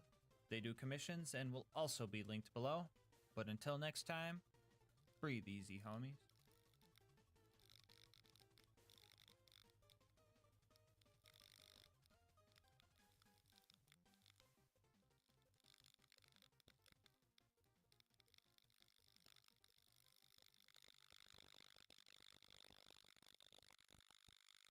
Today's video is sponsored by Instant Gaming. More on how you could save money on video games later in the video.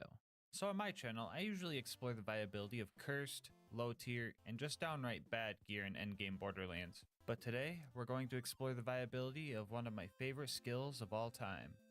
Today we ask, can you beat Borderlands 2 with only light the fuse?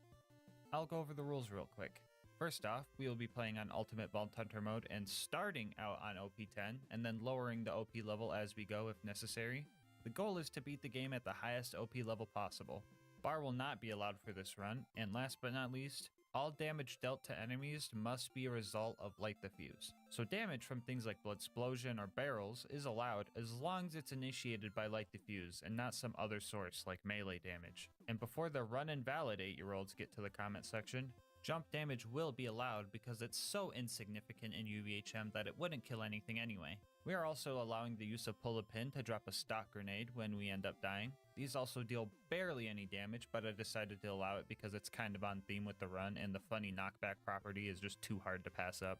Damage done to myself can come from any source. So things like hitting myself, throwing Buzz-X bombs, throwing stock grenades, and punching barrels are all fine as long as I don't hurt the enemy in the process. As for the gear, we're only going to be using an explosive relic and a flesh crunch class mod. Both these things together gives me an extra 166% explosive damage. I should mention that if I do end up dropping my OP level, If. I will also drop my gears level accordingly, which doesn't matter much. The difference in damage boost is like 8% from OP0 to OP10, but I decided to keep the playing field level anyway. Here's a quick peek at the build. If you're wondering why I picked some of these skills, it's probably because I ran out of useful skill points, so I threw them in random spots so I didn't have to see the blinking in the corner of my screen. Alright, with that out of the way, let's hop into the run. Right off the bat, we get a nice taste of gas mask luck. We got good starter spawns. Okay. Yeah, so surprising nobody, Light the Fuse was not working in OP levels. The first set of Bullymongs already had us drop down to OP7 before we could chain together a kill. Using this knowledge, we could play a fun game. You should comment down below what OP level you'll think we'll be at by the end of the run, and see if you're right. Anyway, the bandits in Tutorial Town are usually the really squishy kind, but even so, we still needed to drop down to OP6 to get through this part. So yeah, OP6 is possible, but I definitely couldn't have done it without. So if you're using Light the Fuse and you want to make sure you throw as many dynamite sticks as you can before you inevitably blow your arm off, make sure you're not spamming the click button. Instead, time your clicks for right when Krieg is touching the bundle of dynamite, and you will throw them a lot faster. This allows you to throw 22 sticks of dynamite instead of the usual 14 per Light the Fuse duration. After repairing Claptrap, we started fighting our way to Boom Boom. After ignoring some major wannabes, we hop in and start our first boss fight. Light the fuses, bitches! He said the thing! I'm ready to blow! Our first attempt ended near instantly since my bleed out timer was still scuffed from the last fight. Our first real attempt made it painfully obvious that OP6 wasn't gonna happen. OP5 was better, OP4 was close, and OP3 was just barely doable. We were able to kill Boom, which triggered Psychos to start spawning, and these guys were vital to our victory. The plan was to stay close to the Psychos as I was chucking my evil candy canes at Boom's turret.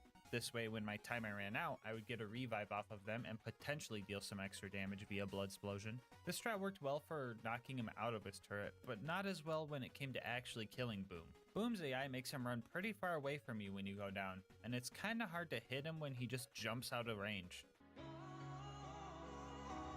But lucky for us, we know about... If you're sick of the bad guys running away as you're trying to feed them the scary looking candles, totem trolling is just what you're looking for. When in Light the Fuse, you won't bounce off enemy heads. This allows you to effortlessly keep close to them and deal your damage. The bad guys are also so dumb that they literally don't even know you're up there. Anyway, after we killed Boom and Boom, we blasted Claptrap and made our way towards Flint. Along the way, we saw some bad guys bullying Claptrap, so I decided to join in, and then we made it to Flint. And yeah, this didn't go good. I spent 2 hours trying to set up a Bloodsplosion chain using all the mobs provided, but it just wasn't happening. It also didn't help that he would just light himself on fire and get some goofy damage reduction. Oh, not to mention that every time I failed an attempt, I had to save quit to get all the bandits to respawn, which meant running all the way back over to Flint. Well, since we still have a minute before we get back up there, I guess now is a good time to talk about our partner, Instant Gaming. Instant Gaming is my go-to place for getting deals on games I want to play. Just recently, I decided to try to get Fallout 4 and replay it because it's been a while, and I managed to snag the Game of the Year edition with all the DLC for under $9. The best thing about it is there's no waiting for deals here. Sure, you could just wait for Steam to have a sale, but who wants to wait? And even if you did wait, the odds of their deal beating Instant Gaming's deal is pretty slim. I just checked the price on Steam, and even with it being 75% off, it's still cheaper on Instant Gaming. And now I may be on PC, but Instant Gaming also covers all of our console homies. So do us both a favor and think of a game you've been wanting to play, and use my link in the description to see if you like the deals they've got. And if you end up making a purchase, just know on top of saving yourself money, you're also supporting the channel. Anyway, let's see how far we made it. Oh, we are resetting again already. I guess I should have expected that. Anyway, Bloodsplosion chains are really hard to get without slag tripling your damage on every explosion, so I decided that OP2 was going to be necessary. This was still hard even on OP2, but after a while, we got a god chain.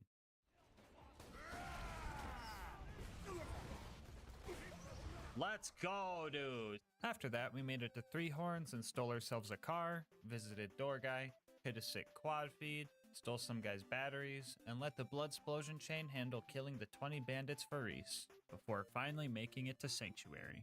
Ah yes, home sweet home. We can kick back and relax. Come to Frostburn Canyon or people will die. Okay, we're off to Frostburn Canyon then. You know the drill. We usually speedrun through this map because all the mandatory fighting is at the end. Running through this time was especially fast because of a largely forgotten part of Light Diffuse is the speed boost awarded to the player after detonating the bundle early. If you get a kill like this, you get a speed boost for the remainder of time that you had left in Light Diffuse. And the best part about it is that speed boost can stack. That's what we call some high risk, high reward gameplay. Anyway, after making it through the bandits and spike pits, we found Lilith and happily revived her. Psych! Real talk though, it didn't take Lilith long to utter her cringe one-liner. It was literally her second phase blast, and I just wasn't having it. At this point, some of you guys might be thinking, I thought Light Diffuse was bad. How the heck is this man AFK eating chips and French onion dip and still winning? And yeah, fair enough. I've heard a lot of people say that this skill is terrible, and while I could agree that this skill is definitely not optimal, terrible is kind of a harsh take. Ironically enough, I think that Light Diffuse excels in the third playthrough. Did you know that this skill receives a 600% damage boost in UVHM? Because it does. If we take the health multipliers from each playthrough, we can see that Light Diffuse has the best potential in UVHM. I also find it kind of funny that TVHM is the worst time to use this skill. Anyway, yeah, Light Diffuse isn't bad. It's just not as strong as swapping to a Norfleet. What the f, amigo? Vos estás re loco. For example, I still can't kill these big psychos, so that sucks. I had two options for these guys. I could wait for Lilith to take care of them since they don't have health regen, but relying on Lilith plus waiting on Lilith isn't something I want to do. So I just lured them over here and let Pull the Pin handle it.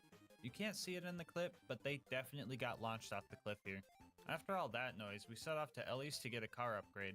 I couldn't afford a new car, so I got a local job working on a food truck.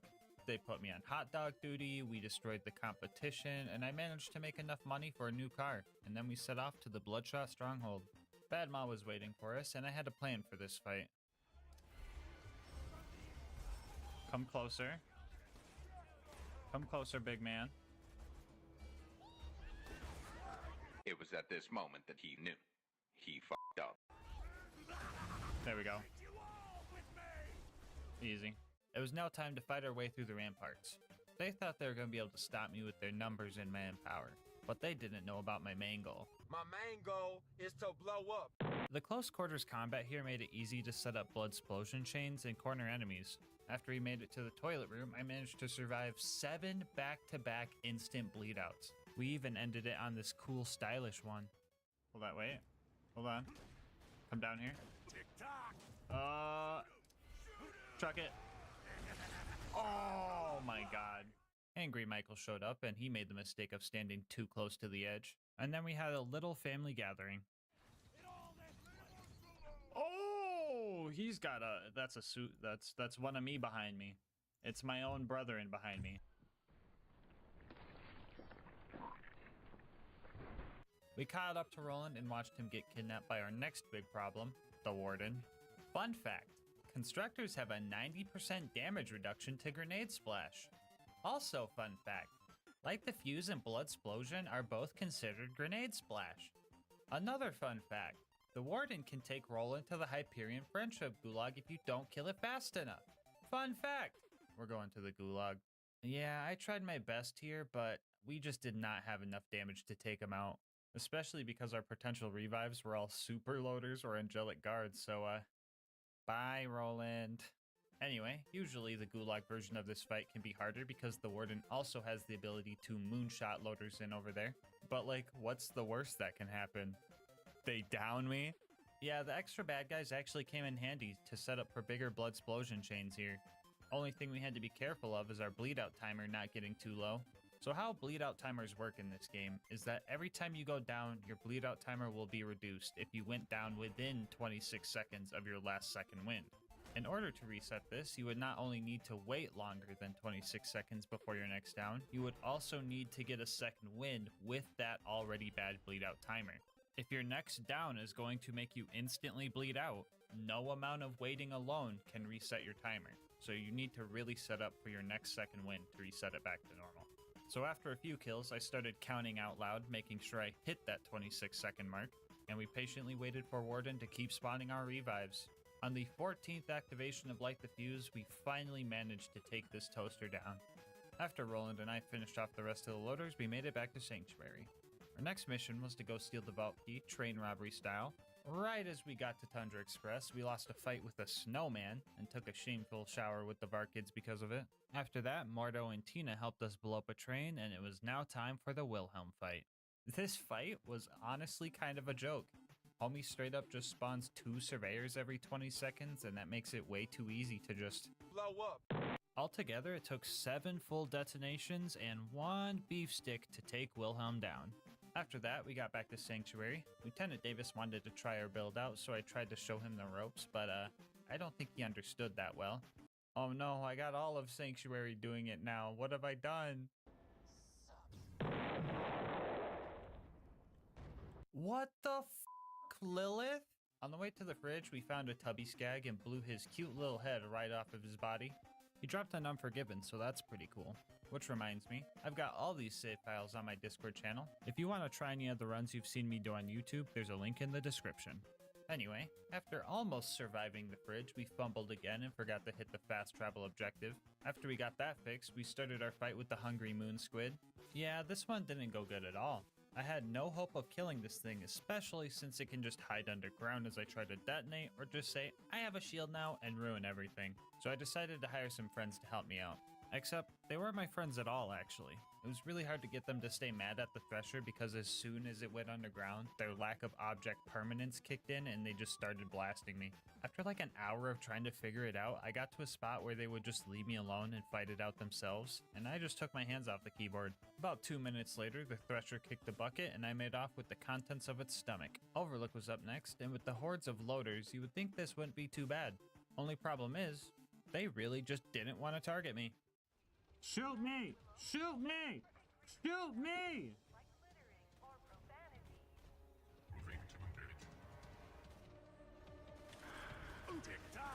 What the fuck? Yeah, they were just dead set on destroying that beacon, so it eventually became invincible and these guys were still shooting at it. I had to adapt, and this is probably the first time in human history that adapting was running up and trying to eat the bad guys' guns, but we gotta do what we gotta do. After what felt like the longest Overlook fight of my life, the fast travel landed and we made our shameful escape. We weren't at Sanctuary long before we were given another job to do while everybody else sat around. What is our job anyway? Oh, come on! Anyway, after wounding all the loaders by simply not getting a second wind, we ran through the preserve and started taking out all the required bad guys. I had to be a bit careful here because I knew an UBA was coming up. That's an acronym for this, by the way. And in order to take this thing out, I was going to need to really utilize the 2 loaders it spawns with. I was really scared that I was going to have to farm map RNG for this barrel to be slag for the kill, but I was lucky enough to kill him without needing to do that. And I was even lucky enough to do it a second time because I forgot to grab Doctor's orders. We started fighting the loot dudes, and this time around I figured bunching them all up would increase my odds of surviving. I died anyway, but on the bright side, the corrosive skag killed all the jet loaders for us, so that was cool. We ended up getting a legendary Psycho class mod and an Infinity, so that's pretty neat. And after playing fetch with the local puppies, we made it to the Bloodwing fight. At face value, you might think this fight is just not possible. She has 3 phases to fight and resets if I end up dying, and that math just doesn't add up to me winning. But lucky for us, right about the same time she lands and gets into our range, she also spawns a bunch of skags. Those skags are also getting slagged by Mordecai. I think you guys know where this is going.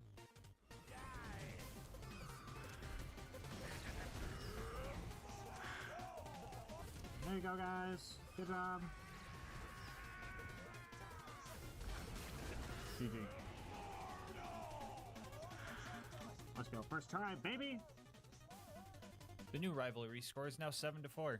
I think we need to give Bloodwing a chance, so maybe comment a challenge that Bloodwing can score a point on. Anyway, we got the Claptrap upgrade and finally had a chance to high-five our homie. Our next goal was to recruit Brick and his buzzard support.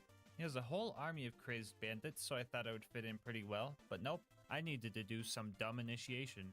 This guy is literally begging to get shot in the face, and he's still part of the gang. I'm running around with lit TNT and blowing my arm off every 4 seconds, and I can't join? What the heck is that logic? So I started the initiation and immediately went AFK to just go eat more snacks because I could. Anyway, after I killed all those guys, Brick agreed to help us out. We also got to tell Sarcastic Slab about our main goal. Blow up. After getting a loader to take out Face McShooty for us, we fought off all the loaders with Brick. I was having trouble doing our usual strats, but luckily Brick knows what he's doing. Brick! He did it! We seen it! The last thing we needed for the bunker raid was Jack's voice. We tried our totem trolling strat on the Jack double, but one light diffuse duration wasn't going to be enough.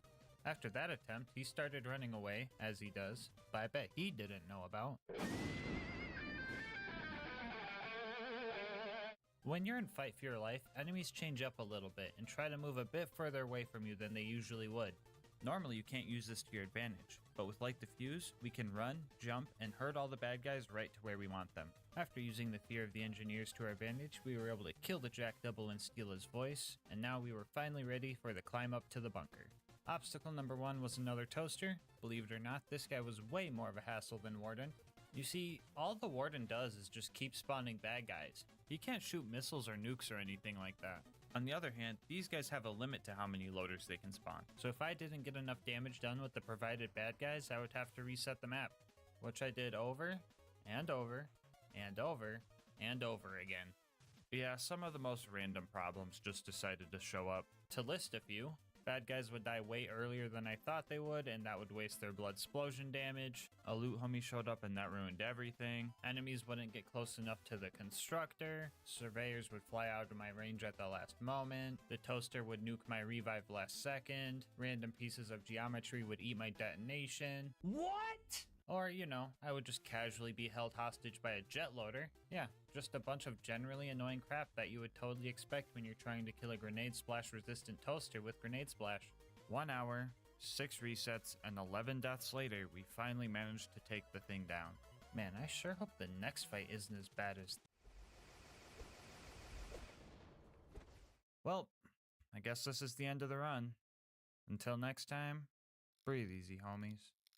Psych! Yeah, I'm not counting these guys, because what you're seeing here is 100% a glitch. These guys are super weird and just don't take a lot of splash damage for some reason, so since they're cheating, we're gonna do a little cheating too, while keeping to the run's theme.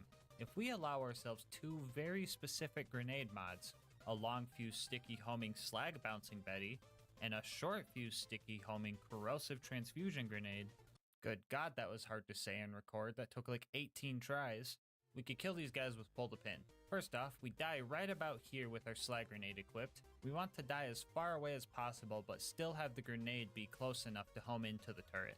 The sticky property is important here because the grenades would just bounce off otherwise. The slag Betty will now get stuck in the turret and slag it with bullets while we respawn. After we come back, we need to quickly go equip the corrosive transfusion we dropped on the ground, take enough damage to get health gated, and then open and close our inventory to get rid of the invincibility window from health gate. And then we would instantly bleed out and hope that we were fast enough. And also hope the grenade went for the right turret. This was a pretty tight window. It probably took about 15 tries before we nailed this kill. For the further turret, we had to get a little creative. Instead of bleeding out normally, we would have to jump into the death barrier in a level spot where our grenade would drop, bounce directly upward, notice the turret, and start homing in before we equipped our corrosive transfusion and tried to bleed out with that one. Surprisingly enough, we somehow got this one first try. Well, glad that fight is out of the way. Can't possibly get any worse than... Yeah, I'll be honest guys, this was probably the worst super toaster fight I've ever had.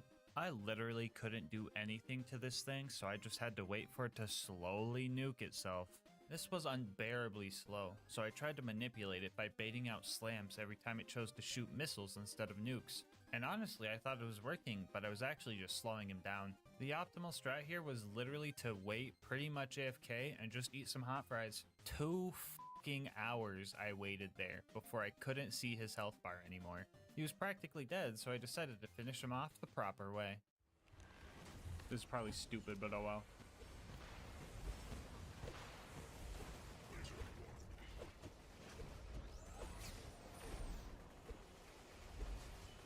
Just do it.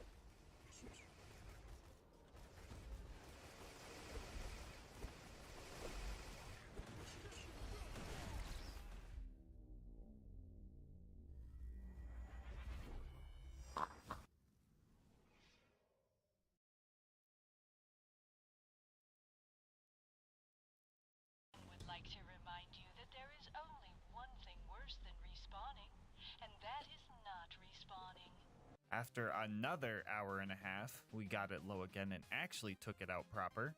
Okay, now there really shouldn't be any other annoying thing we have to deal with on the way up to the what the f even is this?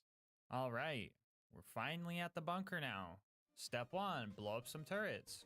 Step 2, blow up some more turrets. So in order to destroy the bunker, we were going to have to be patient and wait for him to stand still on the edge of the arena and blow up his turrets to get second wins. Now this is some tricky stuff to land consistently, but we had a trick up our sleeve. Alright guys, it's time to teach you about my favorite light the fuse tech, short fusing. How many of you guys have tried to jump last second in order to reach a surveyor or rack, but in the end just landing before the dynamite has a chance to blow up anyway? I'm willing to bet a good portion of you that have tried this skill. But with short fusing, this problem will be no more. As long as you're not throwing a stick of dynamite as this animation starts, you can click at any moment to detonate the bundle early. My mind was blown when I found this strat, and honestly, it was the tipping point to starting this run. Anyway, by short fusing, we can jump at the bunker and detonate early enough to destroy the turrets and deal a little bit of damage to the bunker in the process. We lost our first attempt while we were still warming up, but on our second try, we got the bunker all the way down to his deathbed spot. It got a little trickier here because he was way higher up than I felt safe going for, so after I got second wins from the turrets, I lured a backup plan closer and started chucking. 3 loader sacrifices in, we secured our win. Our next objective was to survive the Angel Core fight. I was so hyped to see all the dumb loaders run towards their silly little ion loader homies, not knowing they grouped themselves up and gave me a free way to down myself and blow them all up at once.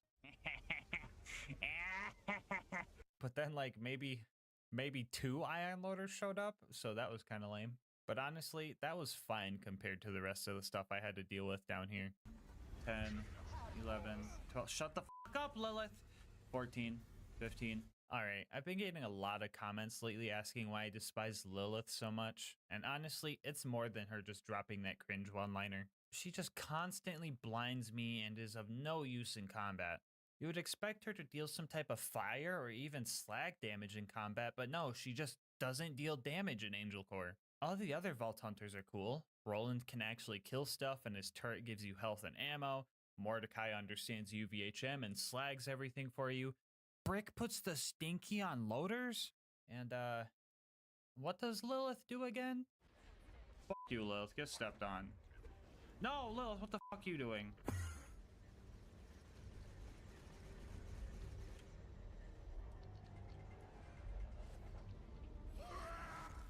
She takes me to the fucking back rooms? This game is cursed. Why does this always happen to me? I can't make this up. Anyway, so the last few loaders are all the super ones, and in order to kill those, we were going to need some fodder enemies.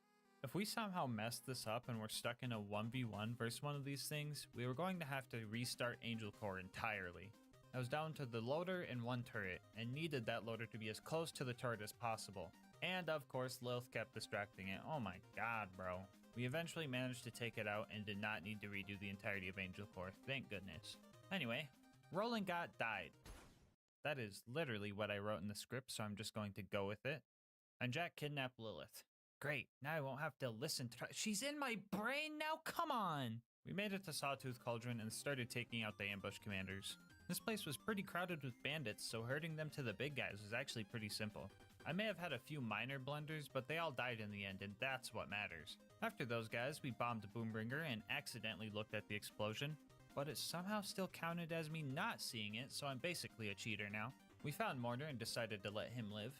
We totally didn't try to kill him and failed miserably. No, that would never happen. I needed him to damage me for this next fight. So, buzzards. Not exactly something I could just chase down, so for this fight, we're going to need to do some shenanigans. Man, do I just make the same funny edit as I did in the last video? Screw it, why not? Time's up.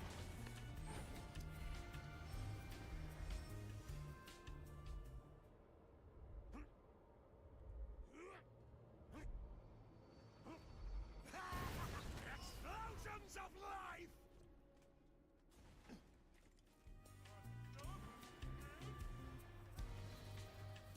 Anyway, yeah, we had to pretty much just get the buzzard as they spawned in order to get all these guys taken down. It took a while, but we got all 5 and stole a bunch of explosives. Wait, why are we even here? I've got tons of dynamite. Anyway, after the usual run through the boneyard, we made it to the Badlands and found Saturn. I humored the idea that killing Saturn was possible, so I made 1 attempt. Guess how much damage I did?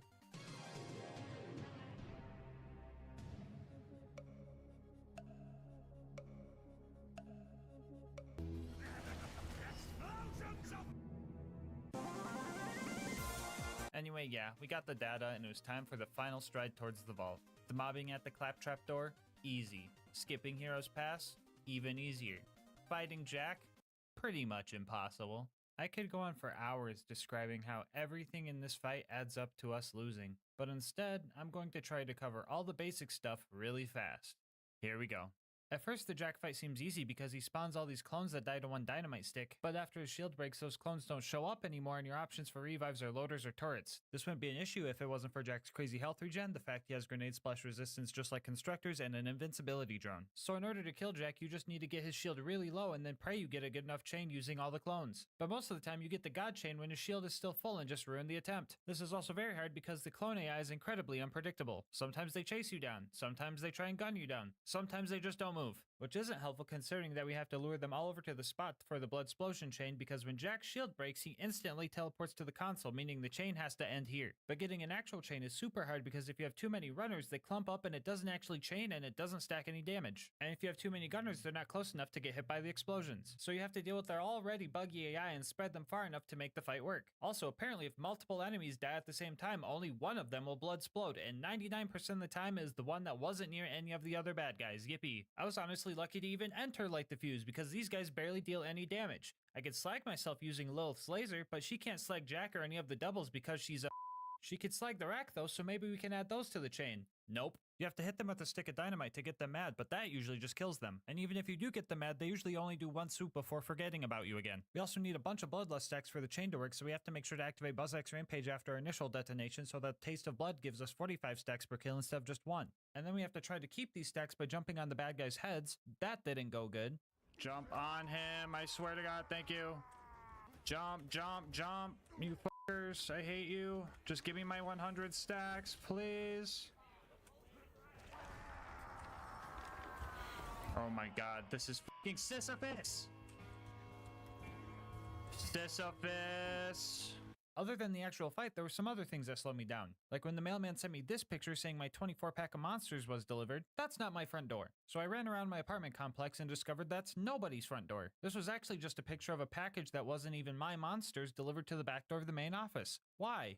Back to Borderlands, I also had Shift telling me I couldn't connect to my account even though I was in offline mode, which wouldn't be an issue, but they decided to tell me every time I paused to save quit and again in the home menu. It was messing up my fast save quits and I was getting really tilted. Insert dramatic sigh and pretend that I did all that in 1 take. Wait, hold on.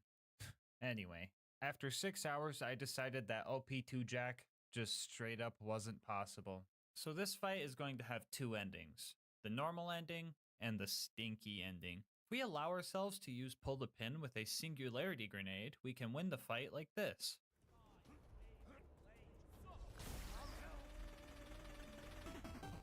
Let's go. Let's go. That looked really easy, didn't it?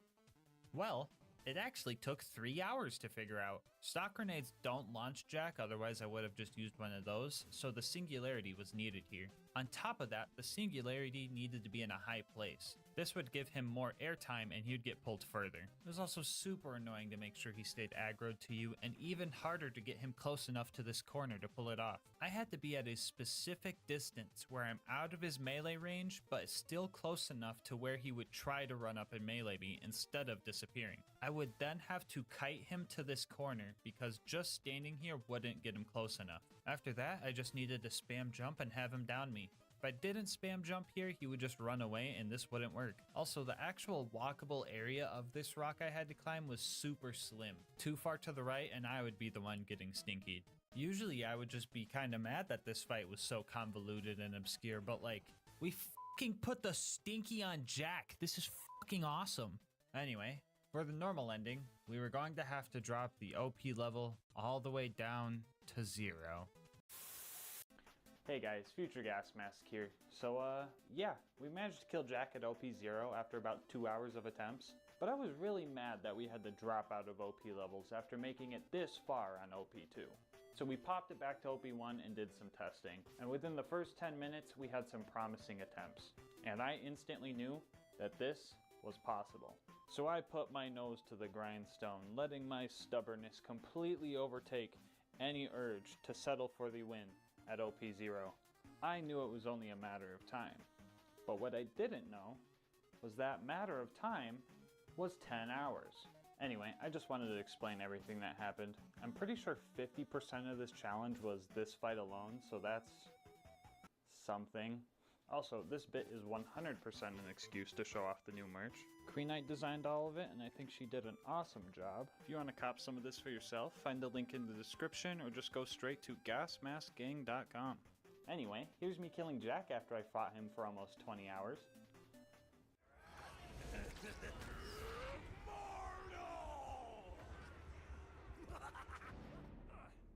That it?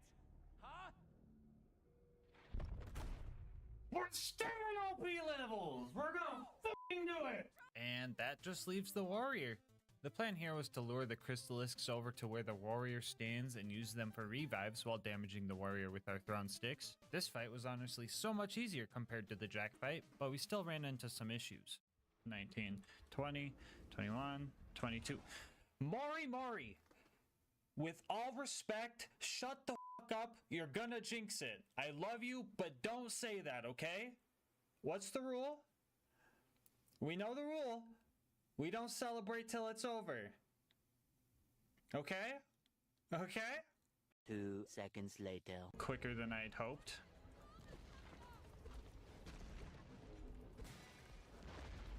What the fuck? Whoa. Hold on.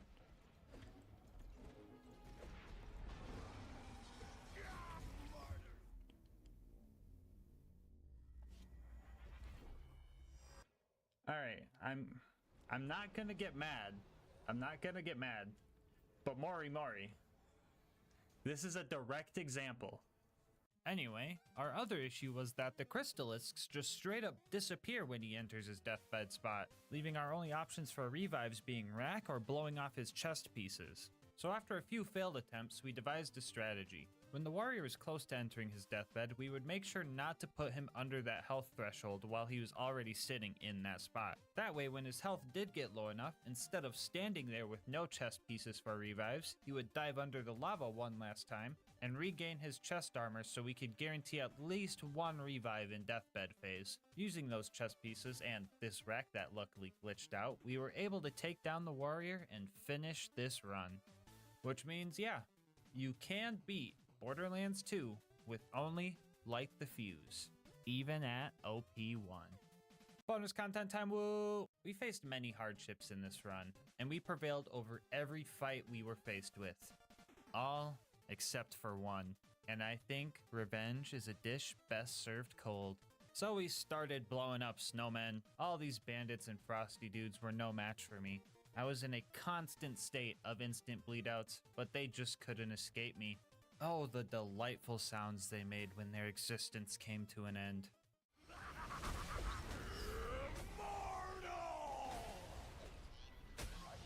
Those satisfying crunches drove me to keep going right up to the very end when we faced off against the abominable Mr. Tinder Snowflake. He threw every last one of his soldiers at me, but with my ballpark Franks in hand, he suffered a cold, cold defeat. So in case anyone ever wondered this, you can beat how Marcus saved Mercenary Day with only Light the Fuse. Before you go, I just wanted to say thank you guys so much for making it this far into the video. If you want to support the channel, make sure to like, comment, and subscribe. Doing all that helps the channel a lot. I also read all my comments and love hearing your guys' ideas and kind words. If you want to support the channel more directly, consider becoming a channel member. 99 cents gets you emotes and videos a day early. You could also save yourself some money over at Instant Gaming using my link, or you could check out the new merch store.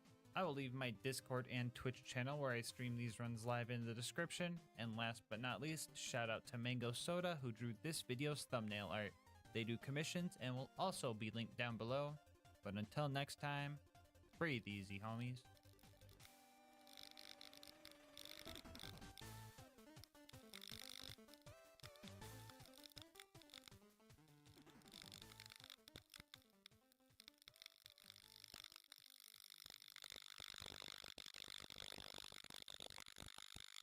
This video is sponsored by Instant Gaming. More on how you could save money on games later in the video. Borderlands 2 is full of Easter eggs and references, but the most memorable one for me has to be the Minecraft Easter egg in Caustic Caverns. So today, we're going to ask ourselves, can you beat Borderlands 2 with only the longbow?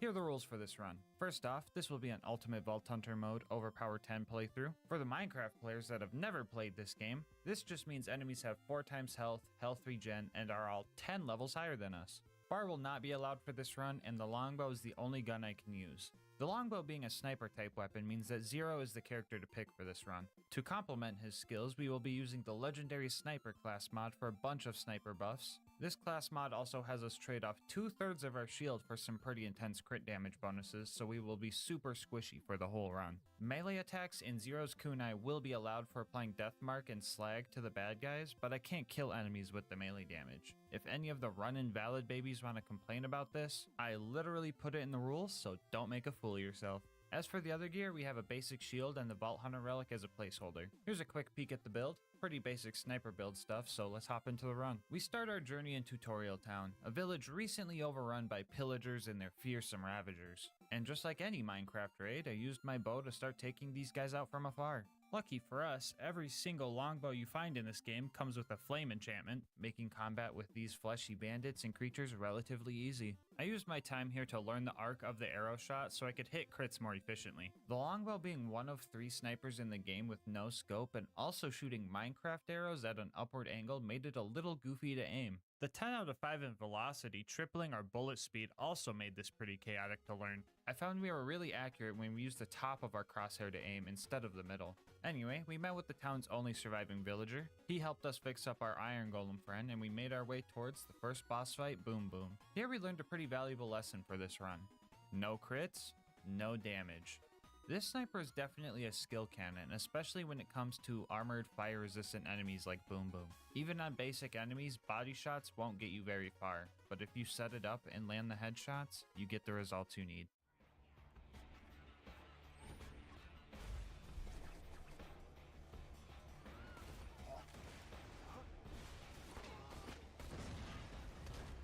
Oh god, that hurts, that hurts, that hurts, that hurts.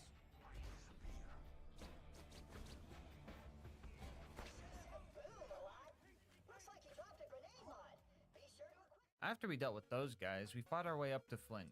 And I actually took my time here because I somehow survived this long while being super squishy this whole time. In most of my runs, I'm around 20 deaths at this point, so I was super focused. We made it to Flint and totally expected that this run could end here. Flint being a fire-resistant boss that has a phase where fire damage heals him was one thing, but also giving him a mask that blocks most of your crits made this fight pretty dumb. Before this run, I was under the assumption that you just couldn't kill Flint with fire weapons.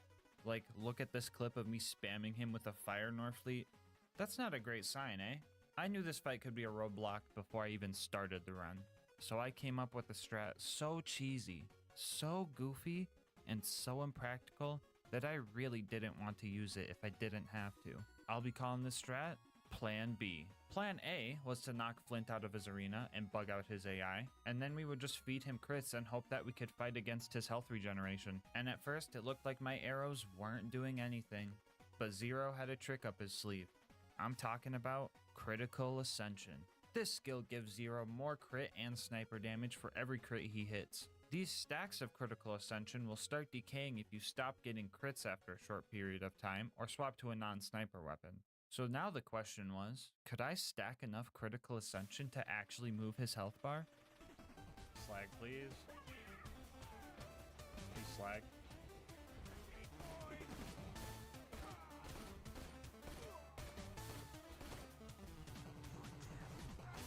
Oh? Oh, what the f? Oh, that was a grenade. We're good.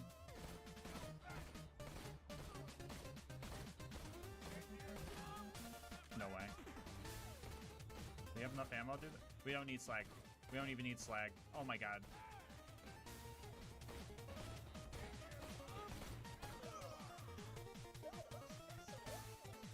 Well, I could be wrong, but I think I might be the first person ever to kill Flint with a fire weapon at OP10.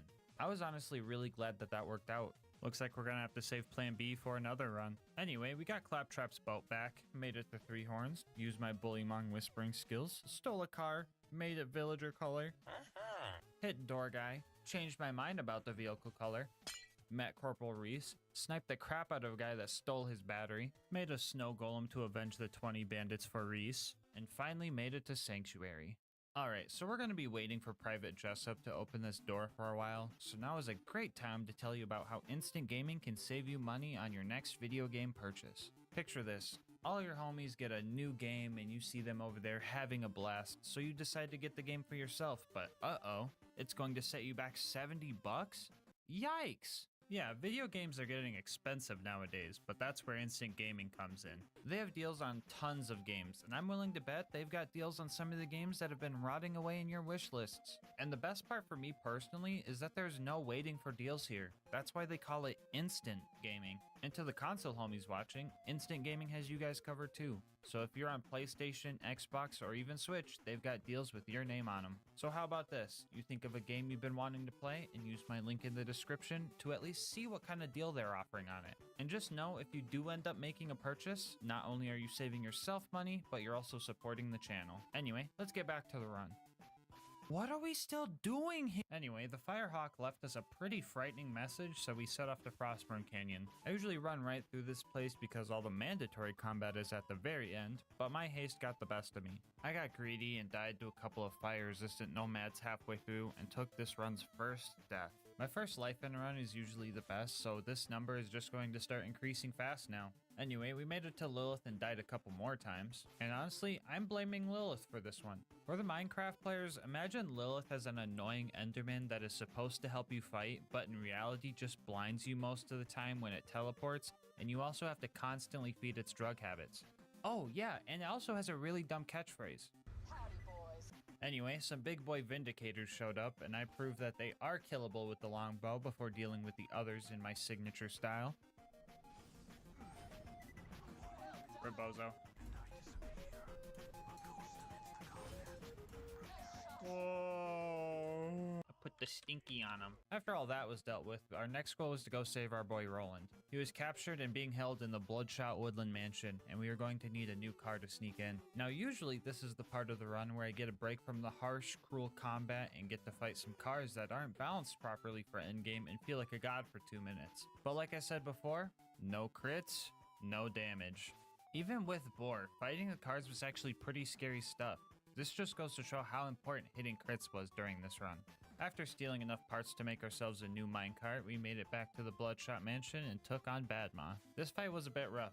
Homie had a shield and it was making it really hard to hit the crits we needed. It was sloppy, but we took him out and made our way inside. So we start fighting through all the mobs and things were going great, right up until the dreaded toilet room. Yeah, these bone crushers, they were turning me into bone meal. Anytime a bullet hit me, it would just break my shield and just take a chunk of my health in the process. Like, imagine getting shot, but all you have to block the bullet is a piece of cardboard. It's not gonna do much, but you're getting shot, so you're gonna take what you can get. The bad guys also had the high ground here. I wish I had some ender pearls to gain some height advantage, but all I had were these invisibility potions that only last 5 seconds. After a few deaths, I changed up my strategy a bit. I decided to leave some of the psychos alive and just keep them close by. This way, when I ended up getting shot twice, I had a totem of undying ready to get me back into the action. We eventually took out enough bad guys for the door to open and Mad Mike showed up. I don't know why, but he just decided to jump into the end portal without placing a bed first. Guess I wish him luck on fighting the ender. Oh, okay, that's unfortunate. Oh well. We found Roland and he was in big trouble. Homie set off a skulk sensor and the warden came and nabbed him up. We had to be quick here because if we didn't kill the warden in time, he would take Roland to the friendship gulag where the fight is a lot harder. On the run up to him, we fought our first loaders and honestly, that didn't go too well. These yellow health bar armored enemies are fire resistant and we end up doing about a quarter of the damage that we should be doing. So if fighting these basic armored enemies is rough, how is a giant armored enemy that spawns more armored enemies going to go? Well, extremely well considering that he has a giant crit spot and doesn't move at all. Yeah, I was able to get a good amount of critical ascension stacks using this Rainbow Six Siege type angle, and I managed to take out the Warden before it could even spawn any bad guys. Anyway, we fought off the rest of the loaders with Roland and made it back to Sanctuary. Our next mission was to blow up a train and steal the vault key. For the first time in a while, we were able to light the 3 Varkids on fire without needing a fire melon. And after that, Mordo and Tina helped us make some TNT to blow up that train, but not before it could take another victim.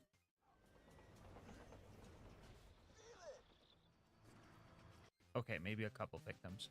Anyway, we started our fight with Wilhelm, and this fight was pretty rough. Between him spawning loaders and surveyors with no crit spots, he himself also hits pretty hard, so I had to initiate the gamer posture for this fight. Step 1 was to get the loaders dealt with. This would give me less to worry about and also help me build up some critical ascension stacks for Wilhelm himself. And after that, I would just target Wilhelm and try to fight against his shield being recharged. I tried to leave the surveyors alive in case I needed a second wind, but that wasn't a guarantee. No crits, no damage, so if I was going to kill one of these, I was going to have to hope they would line themselves up for a boar shot. For the Minecraft players, think of boar as the piercing enchantment, but the bullet doubles its damage every time it hits something. This skill can one-shot some enemies if their hurt boxes are overlapping because the damage just keeps stacking, so that was something we prayed for during the fight. This was actually a pretty close fight. I was running out of ammo towards the end of it. Gosh darn it, dude, I knew mending wasn't worth it. But we had plenty of critical ascension stacks, so we had just enough ammo to finish this fight. Anyway, we stole another battery for the city's shield system, but turns out it had a virus planted in it, and now Herobrine is hidden somewhere in Borderlands 2. I guess please leave a comment if you end up seeing him in the video. I'm kind of scared right now. Yeah, so Sanctuary turned into a giant end island and then disappeared. I forgot to place a bed up there, so now we need a new way to get home. I found a route through the fridge where all my other skeleton brethren live. Us bone boys need to stick together, so they didn't do me any harm as I passed through. We made it to the outwash and found the beacon we needed to get back to Sanctuary. Only issue was an angry glow squid ate it, so we were gonna have to kill that thing. Our first attempt went pretty bad, and I thought this fight was gonna be tough. But then I came back, beamed it in the eyeballs, and killed it in like 5 seconds. Now that we had our beacon, all we needed to do was set it up and defend it. I didn't have 164 iron blocks to get any stat boosts, so when Jack moonshot 50 loaders at me, I was pretty much beat right there. After struggling my way through another 15 deaths, we were finally able to make it back home. Our next mission was to prep for the big bunker raid, and step 1 of that was getting Claptrap's upgrade from the preserve. We started trying to wound the loaders to get the front door open. Emphasis on trying. Like, we could wound the loaders, but by the time we wounded the next one, they would just heal and not be classified as wounded anymore. Lucky for us, this game is spaghetti coded, and if you end up dying while one of the loaders is still wounded, the game doesn't realize that they heal back to full health, and they still count towards the 3 wounded loader requirement. So after a few tactical respawns, we made it deeper into the preserve and started fighting Pomone and Toomba. I didn't really need to fight these guys, but I just kind of felt like it. That was until I actually started trying to hit Pomone's crit spot and instantly regretted it. Those guys died eventually, and I continued on. The first mandatory mobbing section here was, well, it was fine until the stalkers started throwing the loaders around, making it really hard to hit crits. Oh my god, dude, this goofy off fight, dude! We started prioritizing the stalkers to avoid this issue, and the Uba eventually showed up. This thing is big and slow, so hitting crits on it was pretty easy. Right up until both of his arms fell off and no longer had any crit spots. Honestly not sure why his eyeball is in a crit spot just like literally every other loader, ever, but at least these guys are one of the few enemies that don't have health regen. So we just had to be patient. But this still took a long time. Long enough that the loaders we previously killed hit their 25-minute respawn timer right as we were running out of ammo, so that was a bit scary. We managed to clutch up though and made our way to the loot dudes. Much like the baby zombies in Minecraft, you want to fight these guys one at a time because having 4 of them on you would be pretty bad. I think our gear had looting on it because this time around we got 3 legendaries. A Logan's gun, a Shred-a-Fire, and a Maggie. Pretty good haul. Which reminds me, if you want any of this cool loot or to try this challenge for yourself, I have the save file on my Discord server. Link in the description if you want to join. After that, it was pretty much a straight shot to Bloodwing. Uh-oh. Wolves, my sworn enemy. Anyway, after losing a few ribs, we made it to Bloodwing. So this fight had the potential to be pretty tough, because it's a 3-phase fight where she goes through fire, shock, and corrosive phases. During my last run where I was tied to a gun lock to one element, this fight took a long time because that last corrosive phase had so much damage reduction. Lucky for us in this fight, we take on the fire phase first, so all the pressure isn't built up to the last phase. We could die during this fight and it wouldn't be a big deal since the first phase is the only one to worry about. But honestly, we're getting ahead of ourselves and worrying too much. This gun killed Flint, and I've fought the Ender Dragon before. So you think some spicy bird can stop us? Thank you.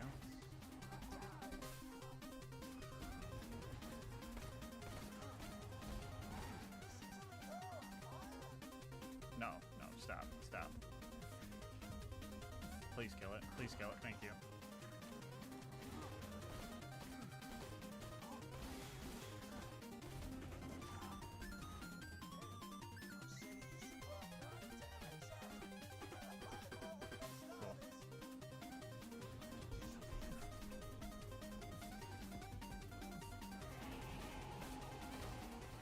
Let's go. Let's fucking go, dude. Alright guys, Bloodwing is starting to get bodied. I've got a feeling she won't back down easily though. Anyway, after stacking a bunch of critical ascension off of Bloodwing, we grabbed the Claptrap upgrade and made it back home. The next thing we needed for the bunker raid was Brick's air support, so we made our way to 1000 Cuts. And yeah, at this point the game just started falling apart. I think I tried to do that when I died. No.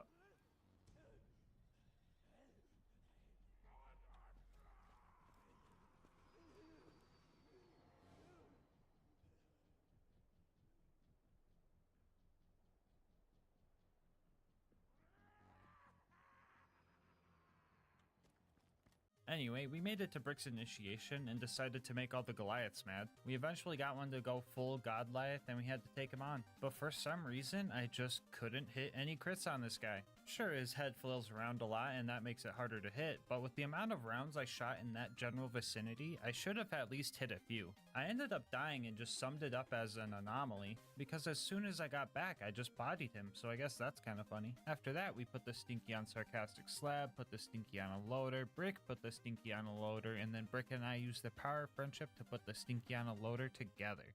Oh, set me up! Set me up! We now had Brick's air support backing us up, so all that was left was to go assassinate the Jack Double and steal his voice. We caught the faker by surprise and filled his face with arrows before he had a chance to run away. We stole his watch and pressed a few buttons and made our way out of there. With all the tools we needed, we made our way up to the bunker. Claptrap snuck us in, and our first door was guarded by this toaster right here. Usually we just use our constructor displacement strat to get him to look at this wall so all of his missiles just hit the door, but this time we tricked it into looking the other way. That way we could hit its crit spot from over here and take it out efficiently. Our next target wouldn't be this easy though. Long-time viewers know about the issues with these baby turrets. These guys are fire resistant, don't have crit spots, and are fueled by Regeneration 2 potions. And am I forgetting something?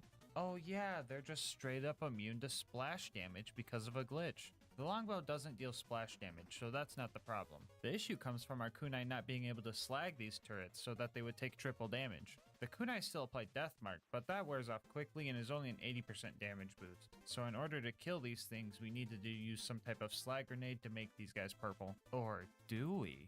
Right before I went to go find a slag grenade, I had an idea that might make this fight doable. Right before you get to these turrets, a couple of loaders spawn. My plan was to disarm one and slowly fire shots at them to stack critical ascension, giving us some more sniper damage to use on the turrets. And this process was pretty tedious. I had to make sure I waited in between each shot to let him regen as much health as possible, but also not wait too long so that I started losing my stacks. Two-Fang, aka our multi-shot enchantment, would proc as well. This is not good for stacking because it deals extra damage to the loader but doesn't give us an extra stack of critical ascension. I also couldn't unspec into it because I needed Two-Fang for that extra DPS on the turrets. Ammo was also an issue. In order to have enough ammo to continue stacking, I would have to jump off this cliff to get the free ammo from respawning. I would lose about 10 stacks in this process, and the whole thing was just a constant tug of war. Eventually I got 35 stacks and went after the first turret and just barely got away with the kill. And for the second one, I accidentally killed off my stacking loader, so that sucked. I didn't want to have to reset the map and fight both turrets again, but I noticed that this turret was level 89, which is the lowest possible level it could spawn at, so I tried to brute force it. For this to work, we were going to need Two-Fang to proc more times than not. We were also going to have to utilize all 4 of our longbows. We could not waste any time reloading, so instead we decided to swap to our other 3 fully charged crossbows to have a chance at killing this cursed turret. And after like 10 attempts, we managed to pull it off. Oh my fucking god, dude. This game's stupid. Well, that only took 120 shots to handle. Let's see how many this giant toaster takes. Oh, like 15 maybe? That's cool and makes sense. And the last thing we need to do before the bunker fight was face McShooty. Oh! So we made it to the bunker and our objective was to blow up 11 giant turrets. And if the tiny ones went bad, you can only imagine that the big ones would be worse, right? Nope, they have a crit spot conveniently placed on the back of them. After that, it was time to fight the bunker, aka the greatest defense spot ever built. If some tiny turret ate up all of our ammo, I can only imagine that this fight was going to be impossible. Oh yeah. Alright, for the Minecraft players wondering what the heck just happened, this boss has multiple hurt boxes that overlap on each other. So if you know where to shoot this guy, Boar just lets the bullet get stuck, bouncing back and forth and practically one-shotting this boss. It leaves it at 1 health since it has to die in this spot, so I decided to finish him off with style.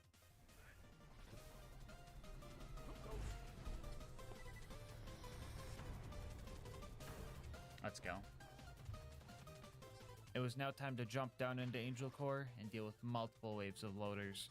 This should be fine though, right guys? Sure, the laser turrets have aimbot and no crit spot, but there will be plenty of loaders to stack critical ascension on. Everything's gonna be fine. Howdy, boys. Ah, fuck, the Enderman is back, hold on. Anyway, a fight that should take 5 minutes maybe took about half an hour, and then the last injector we had to destroy glitched out and just became invincible. Still not sure what caused this, but it has to be something to do with the other injectors respawning after 25 minutes or just taking too long in general. We got lucky and our kunai managed to take it out for some reason. I don't know, spaghetti code or something. I'm just glad we didn't have to redo this whole fight. Anyway, Roland died, the Enderman got kidnapped, and now we had to go to Sawtooth Cauldron. Here we had to take out 4 more shielded nomad dudes, and honestly, I was just kind of getting farmed by these guys. I was just constantly surrounded, and if you mix that with how squishy I was, you get an experience similar to falling into a mob grinder. We eventually got enough sneaky headshots and destroyed Boombringer so that Mortar would come down and fight us. The last thing we needed to do was fight a few ghasts, but this blaster Goliath was causing chaos up here. I decided to knock his helmet off so he would enter rage mode, but then my guy just started trying to punch the buzzards and just fell off the tower. That didn't matter though, because homie just set his game mode to creative and flew his way back up here.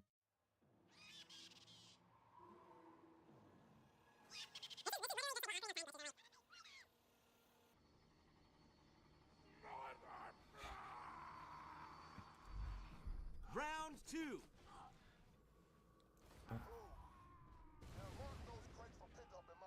Honestly, I don't even want to talk about killing the buzzards anymore. Just know that I did.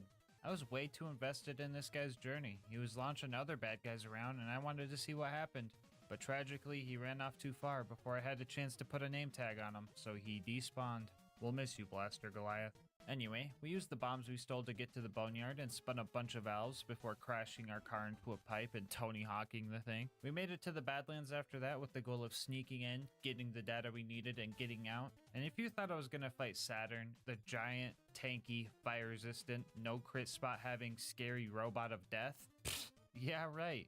This guy is optional. Maybe when skags fly. What the? Oh, come on, dude. So the plan to kill Saturn was to use his little turret attachments to rack up boar damage. These turrets have separate health bars and have health regen, while Saturn doesn't. So after hitting one of these turrets, I would let them regen a little bit before continuing to use them against Saturn. After one heartbreaking fail, we managed to get the kill, sneak in, steal the data, and make it out. Were you expecting me to stay alive? Well, that's your own fault. We were finally ready for the final stride towards the vault. Combat at the claptrap door was going to be pretty scary because super surveyors spawn. Normal surveyors are an issue because they don't have crit spots, and now imagine one that's 5 times tankier. The The plan for these guys was to lure them into a trap by wounding other loaders and hoping we could slag them with kunai and just brute force it. Or, you know, it could just fly too close to another surveyor and just get bored. We managed to stack a good amount of critical ascension during this big fight, and that helped us finish it relatively well. After that, we did the parkour map known as Heroes Pass and made it to our fight with Jack. The first phase of this fight isn't anything too special, but when Jack's shield breaks, two things happen that could cause some issues. First off, he's got some crazy health regen. And second, he spawns another one of those darn surveyors that gives him an invincibility shield. After 5 attempts, I managed to accidentally boar kill the drone, and then Jack just glitched out, letting me finish him off pretty much for free. And just like that, it was now time for our final fight with the warrior. So this fight would be pretty tough if we did it the intended way. The warrior has multiple slam attacks that are pretty much undodgeable, and our only realistic revives were phantoms, and healing was out of the question because the slams were just way too frequent.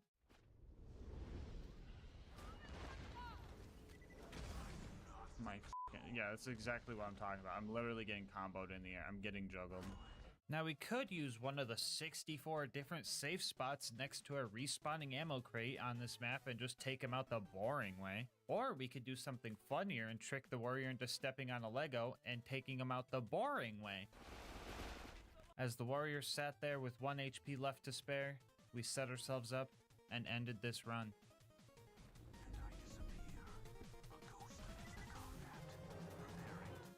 And just like that, now we know. You can beat Borderlands 2 with only the longbow. Bonus content time, woo! Alright, so we might have beat the game, but we didn't find a single diamond the whole run. So we headed towards Caustic Caverns to go mine some. We made it to diamond level and were ambushed by a horde of creepers, but we weren't going to let them stop us from finding what we came for. A trophy to commemorate this run, and some diamonds. Why are they purple? Before you go, I just wanted to say thank you so much for making it this far into the video. If you want to support the channel, make sure to like, comment, and subscribe. Doing all that helps with YouTube's algorithm a lot. I also read all my comments and love hearing your guys' kind words and ideas for new runs. If you want to support the channel more directly, consider becoming a channel member to get videos a day early, using my link and saving yourself money on instant gaming, or checking out the merch store. I will link my Discord and Twitch channel where I stream these runs live in the description, but until next time, breathe easy, homies.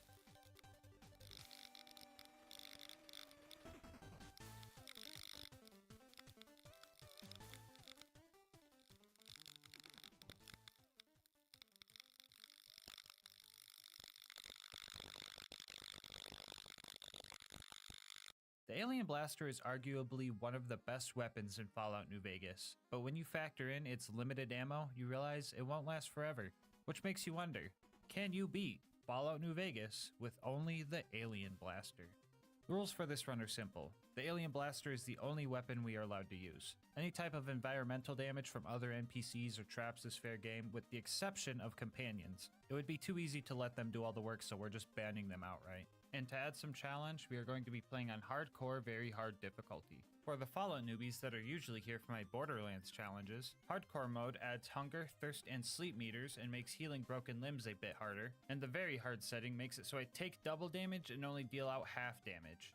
Since a big part of this challenge is trying to conserve the finite ammo we get with the Alien Blaster, I figured letting the game aim my shots for me using bats would be kinda weird, so I disallowed that too. Alright, with the rules out of the way, let's get into the run. Our journey starts as a handsome man leaves us for dead in a desolate wasteland, which felt oddly familiar, but to our luck, Doc Mitchell managed to save us. As we wake up, we can't help but feel anger and hatred towards the human race. I came in peace, and they brought violence, so they needed to be punished. The Doc will have my mercy, since he went out of his way to save my life, and made me the most handsome alien in the universe on top of it. A new me means a new name, so I chose the most appropriate one for the alien who will destroy the human race. I set up my stats like this. I don't need strength for anything. I made up a rule that I couldn't use speech to cheese my way through this challenge, and the Alien Blaster has a 100% critical hit chance, so luck wasn't that useful. For my tag skills, I chose Medicine for the damage I'll be taking on very hard, energy weapons for obvious reasons, and science because I'm an alien.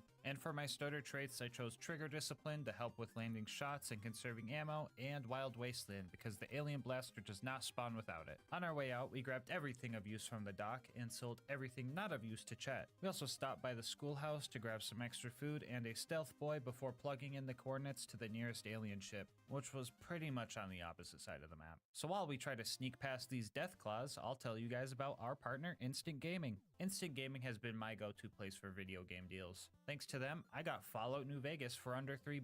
That's $7 I saved to buy myself a monster and get me through this challenge. And Instant Gaming has deals on all sorts of games, and their deals are hard to beat. No more full price games, no more waiting for deals, and no more games dying in your wish list. Are you a console player? Not a problem, because they've got you covered no matter if you're on PC, Xbox, PlayStation, or even Nintendo Switch. My favorite part about Instant Gaming is the whole instant part. Once your account is verified, getting a new game can literally take less than a minute. You get your code, plug it in, and I bet downloading it will be the longest part of the whole process. So stop waiting, make your gaming instant. How about this? Think of a game you've been wanting to play and use my link to just see what kind of deal they're offering on it. And if you end up liking that deal and making a purchase, just know that on top of saving yourself money, you're also supporting the channel. Anyway, let's get back to the run. Uh-oh, looks like we cut too soon. Skip ahead? Skip ahead! After a few scary creatures and a few close calls, we finally made it to the alien ship. It turns out that the ship belonged to a rival alien faction and they were immediately hostile towards me. I needed the captain dead in order to steal his blaster, and I was determined to not use any of the humans' disgusting combat contraptions, so I had to lure the captain into a trap. Some of the locals nearby were of the extremely violent variety, so they shot at anything they saw, including me. Oh! That's a fucking grenade launcher! I just had to make sure they fought each other as I dodged their lasers and grenade launcher rounds. Usually NPC versus NPC combat is pretty quick on other difficulties, but on very hard, the alien captain was an absolute tank that could easily annihilate all the Vipers in its vicinity. I even tried to lure the captain into a landmine that was laying on the ground, and he pretty much ignored it. If I wanted a proper blaster, I was going to have to separate the captain from his henchmen and have him focus his fire on me while the bandits focused their fire on him. I was getting annihilated by lasers, so I attempted to eat some of the human food I found at Doc Mitchell's. These so-called stim packs tasted horrible and were extremely painful to eat, but my survival was more important than my comfort, so I choked it down. But don't even get me started on the super stim packs. Ugh. I eventually got the captain surrounded and was able to watch as the humans turned his gray matter into red matter. We stood nearby hoping he had a lot of ammo to get us through this run. He could drop anywhere from 140 to 250 shots for the blaster, and as long as we get around average, we should be Okay, 165, that's actually terrible. Oh, curse this planet. Well, as long as we don't miss, we should be Anyway, now that we had our blaster, we could finally start hunting down the checkered man who tried to kill us. Before we were shot and left for dead, we were masquerading as a postman, and the human that attacked us was after something we were delivering, so we set off to the Mojave Express in Prim for clues. Discovering the location leveled us up, and I dropped all 15 points into energy weapons and chose the intense training perk to increase my luck, which increases all my other skills slightly. Some heathens took the place over, and their deputy was also taken captive.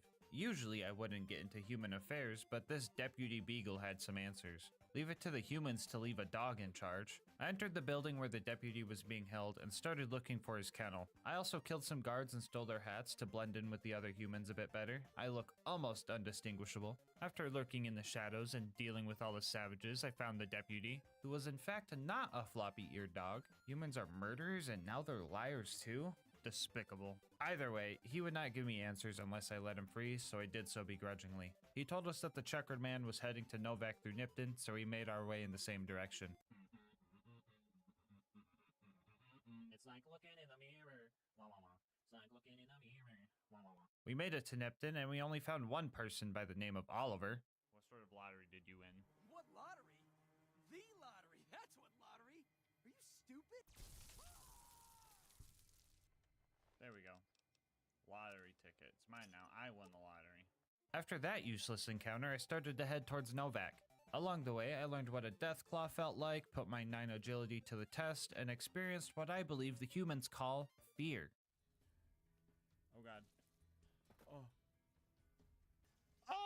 The trader at Novak offered to sell me a bunch of rocket ships for a really low price. I would have been excited to get off this planet, but the ships he was selling were much too small to fit my size. This human was absolutely delusional, much like the one called Manny Vargas. He tried getting me to go to some far-off place and kill a bunch of irradiated humans in exchange for his info on my target. I told him I would not be doing that and decided to just steal the information from him. Don't get me wrong, I would usually just destroy anyone that got in my way, but under these circumstances, I needed to conserve ammo. If my pickpocket attempt failed and I was caught, I would have made him eat my blaster like a stim pack, but lucky for him, his senses are not up to par. We made our way to the next clue and found a couple factions at a standoff.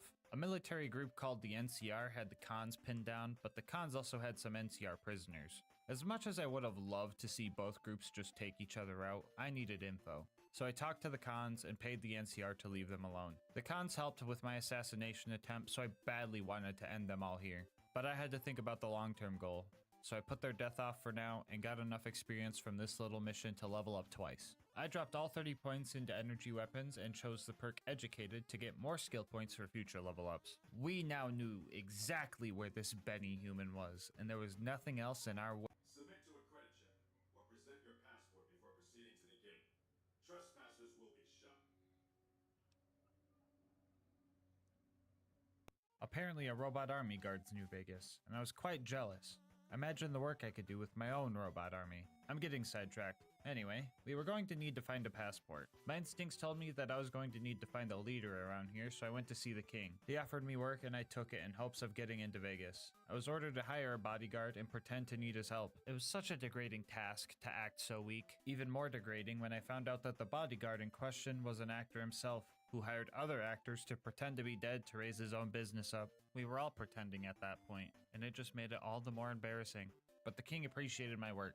After that, I had to investigate some conflict between the locals at Freeside and the NCR. Long story short, the humans didn't communicate well, so they resorted to just murdering each other. Typical. Either way, the king rewarded me for my efforts with a level up and a passport. I used my skill points to max out energy weapons and then threw the rest into science. I also took another rank of the intense training perk to up my luck to 4. We stocked up on supplies before we entered the strip. So far, hunger and thirst haven't been an issue for hardcore, but I'm assuming stim packs are just very nutritious. Speaking of human food, I quite enjoyed this Nuka-Cola stuff. I mean, the shell tastes kinda bad, but this caffeine stuff on the inside made me feel great. Anyway, we finally made it to Benny, and upon entering his base, his henchmen demanded my weapons. You know, I went through a lot to get this gun, and they think I'm just gonna hand it over when I see my target right in front of me? That makes me angry. I could murder everyone in this building right now. I could level this place. Ah, fuck, I think the caffeine is kicking in. Pull it for the fun, I guess.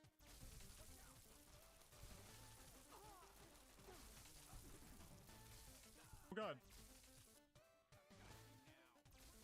Good. Cool. Oh. Yeah. Stop. Good. Oh. Good.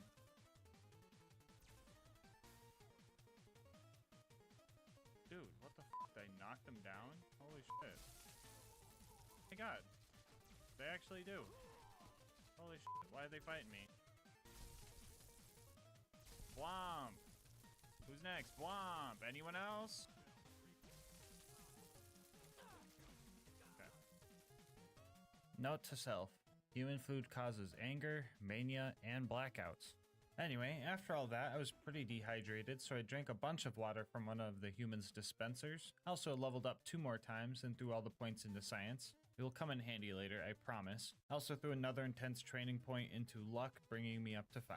After that, I found a robot that wasn't a cringy cowboy or threatening to kill me. And honestly, I like this guy. He pretty much gave me the plans, blueprints, and ideas to take over the strip and build my own robot army. We had to find Mr. House, the head honcho of the New Vegas strip, and overthrow him. I was expecting another lie, much like the Deputy Beagle situation, but to my surprise, this Mr. House guy was kinda the entire building. But for being such a powerful leader, this guy was extremely dumb. He pretty much invites me over to his house, or I guess himself, shows me how to upgrade the robot army, lets me sell him a couple of useless snow globes for 4,000 caps, and left the password to the terminal that leads directly to his safe room so out in the open, I didn't even realize I picked it up. Sure, he's got a bunch of Securitrons guarding the door, but the stealth boy I got from the schoolhouse let me walk right in. The great Mr. House, bested by literal school supplies. Well, I'd say it's about time for a boss fight, eh?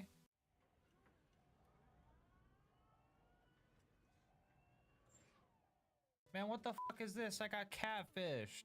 Man, well, in that case, let's just end this guy with a headshot.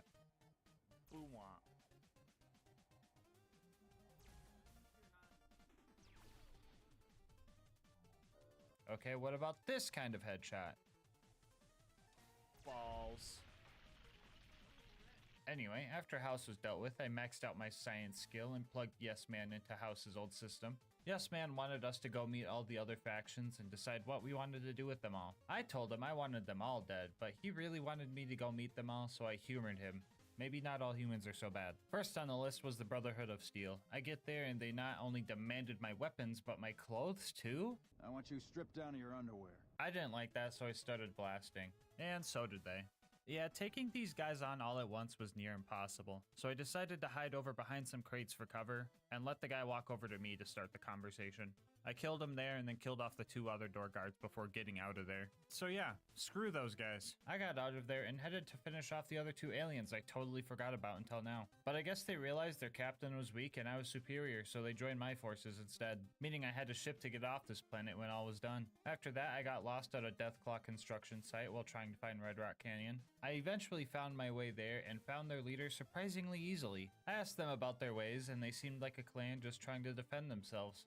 But then I remembered these are the guys that left me in that ditch, so I murdered them all. Their leader was a coward anyway. The next faction to meet was the Boomers, and with my experience with human language, that could either mean they really like bombs or they're a bunch of old people. And when some guy bet me a bunch of caps that I couldn't make it to their base while dodging mortar strikes, I think I figured out which one it was. I took his bet, but I never got those caps back. Not because I didn't make it, but because I totally forgot to come back for my winnings afterwards. Anyway, I made it to the Boomers' front gate and gave them the good old "take me to your leader" line. They love that one. I guess they're old and like explosives. Okay then. Either way, they made the number in the top left corner of the screen go up multiple times, so I killed them too. After dealing with them, we leveled up again, dropping all of our points into medicine and grabbing the quick draw perk because it sounded cool. After that, we had a few factions in New Vegas to deal with, starting with the Omertas. No one but Omertas are allowed to carry guns into Gamora. Check your weapons with me.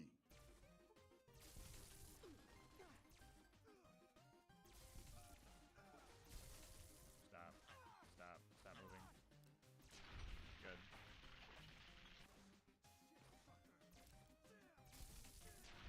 Okay. Man, I am so sick of these humans demanding my weapons. Let's hope that the white gloves are a little more understanding. Beg your pardon, but could I trouble you to turn over your weapon? Jeez, man, I don't know why people just keep demanding things from me. Is that just how humans work? In that case, subscribe to the channel or I'm gonna confiscate your weapons. Anyway, at this point, I realized that I killed all the factions leaders that I've met so far except for the Brotherhood, so I went back down to their bunker and burned through a lot of ammo dealing with these armored troops. I managed to hack into their turret systems and turn them against them so I could sneak by. I had quite a few deaths and resets at this part trying to assassinate Elder McNamara, but with a little bit of stubbornness, we eventually figured it out. Man, I told Yes Man this was gonna be a waste of time. We were down to 33 shots, which sounds like just enough for the final fight at the Hoover Dam. But just to make sure, I decided to take Yes Man's optional mission to upgrade more Securitrons over at House's hidden bunker, which at first sounds like a quick button pushing mission, but it turned out to be quite the opposite. I didn't realize Caesar's Legion was built right on top of this bunker. I played this game a few times before, but I got so into the side missions that I never really did this part. Is anyone else like that with side missions? Comment below if you do the same. Anyway, I snuck into their camp and rode the boat to the bunker, and I was immediately given the default human greeting. For anyone not looking at the screen right now, that means they shot me. With me not knowing how far I would have to go, I decided to conserve ammo and just power through it. That was a bad idea because the next hour of my life was now devoted to dying, respawning, and eating super stim packs. By the time I suffered into the actual bunker, the entire Legion was behind me with power fists and combat shotguns. A 94 sham would have been great for this part of the run, but I'm at the wrong kind of bunker for that. The defense system down here also hated me, but lucky for us, our 100 in science allowed us to hack a few terminals and shut the systems down. After that, it was just a matter of threading the needle and closing all the doors behind us. What you're watching now is every single death I had in the fort. This isn't even including the manual reloads when I knew survival wasn't an option. Starting now, the death counter is no longer accurate, so think of this number as a conservative estimate from here on out. We eventually found the right buttons to push and upgraded the remaining Securitrons. Now for the hard part, making it out alive. At this point, I had already eaten most of my food. Stimpaks and super Stimpaks don't taste so bad when you use them to wash down gunfire. The medics in my system was working overdrive, and I used my last doctor's bag to make sure that if all else failed, my legs could still carry us out of here. I was tempted to take out their leader while I was here, water bottle at a concert style, but decided to let his brain tumor handle it for me. I was going to need all the ammo I could get for the final fight. Through sheer willpower, stubbornness, luck, and multiple chems, I made it back to the boat and swam to safety. At this point, I was starving, dehydrated, addicted to multiple chems, crippled everywhere from the waist up, and had absolutely no medical supplies to my name. So I went to the only human I could trust and had him patch me up. And after that, I went to all the vendors I could find and bought all the supplies I could for the final fight. The battle between the NCR and the Legion at the Hoover Dam will determine who takes control over New Vegas. And my plan was to swoop in with my upgraded robot army to take it all for myself. We let the humans do all the fighting amongst each other and made our way to the real target, Leggett Lanius. With 33 shots in the alien blaster left, fighting some human with a sword should be a piece of cake. Yeah, emphasis on should? Yeah, I did not expect this guy to be so tanky. He's only the final boss of the game after all. We probably could have killed him here, but we wouldn't have enough ammo to deal with his henchmen. So we had to load back and make some more preparations. This whole next chapter of the run sucked. Basically, I wanted to get a perk called Better Criticals that would make all my critical hits do 50% more damage. And since all my shots are critical hits, that would be a flat 50% damage boost for me. Even a human could do that math. I thought all I needed to do to get this perk was to level up one more time now that I had finally gotten my luck up to 6 with the intense training perks and met the requirement. But there were two issues with this I didn't think about. First off, you only get a perk every other level, so I'd need to level up twice. And the second issue that I just now noticed while editing, I would need to level up 4 times to hit the minimum level requirement. So my whole goal of leveling up 1 time was a complete waste of time, but I'll go over my struggles anyway. First off, we went back to Prim and made Prim slim the sheriff to secure some mission XP. We then picked all the safe locks in the storage room for a little bit more. After that, we decided to do the tutorial mission, but didn't want to waste ammo shooting a bottle and felt like punching them would have been against the rules, so skipped all that. So I just picked their locks and hacked their computers instead. I went to Novak and finally decided to sleep for the first time. While I was there, I also did this mission for Boone to get some extra XP. He was not a companion at any point during this mission, so this was still fair. My next set of jobs would be the most degrading yet. I tried to do the bodyguard job with the Van Graffs. They demanded my weapons at the door, and I begrudgingly let them handle it. But only because I needed this job, and at least these humans know how to use energy weapons. Simon was a little grumpy that I brought my own weapon to work, but oh well, he did all the violence for me. I just got to sit here for 7 minutes as humans awkwardly walked up to me in the slowest manner possible. I thought this was a pretty easy job, but it wasn't over yet. For part 2 of this mission, Gloria sent me on a delivery. This was a bit of a hassle because that horde of legionnaires from the bunker finally caught up to me and kept scaring the client away, and even after that I didn't get my experience. The mission still wasn't over. They wanted me to bring some human named Cass to them so they could murder her. They didn't even give me any coordinates or anything, but luckily I've played this game before so I knew exactly where she was. But still, there are 2 issues with this. First off, I wasn't persuasive enough to get her to follow me, and second, even if I was, she's a companion, and that just didn't feel right, even though she wouldn't be doing any combat. So this whole thing with the Van Graffs was just a total waste of time. If I had the ammo, I'd go back and slaughter them all. While I was here, I decided to talk to Ranger Ghost and do her mission where I check on Nipton. I thought I was going to have to go talk to some people there, but alas, Caesar's Legion still hates me. I thought this lottery ticket I stole from the annoying guy here earlier meant they would let me live. I guess that's what I get for trusting humans. Anyway, yet another waste of time. I was running out of ideas and decided to see if the king had any work. His dog was looking halfway upgraded and I offered to finish the job. Long story short, this was another issue where I would have a companion follow me. Yet again, another waste of time. These 3 failures led me to change up my plan. I couldn't trust completing missions, so I decided to hack my way to leveling up. And no, I don't mean cheating, I mean hacking all the computers I could find. Repcon HQ had 8 computers we could hack, and Camp Searchlight had a few too. The radiation levels here were quite high, and the lizards, ghouls, and scorpions all coming for my life didn't help either. The very last terminal here pushed me past the threshold, and we finally leveled up. Make this next part easier.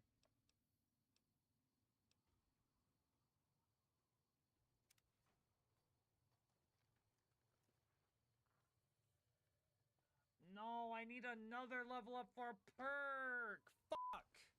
Yeah, like I said before, I totally forgot that you only get a perk every other level. So I decided screw it, we don't need better criticals. We'll just eat some Psycho and hope it works. So we had Doc Mercy Gosh, dude, the amount of times I've said Doc Mercy instead of Doc Mitchell is not surprising, but still a lot. Anyway, we had Doc Mitchell patch us up one last time and we set off to the final battle. Dodging bullets was a lot harder this time around since my armor was broken.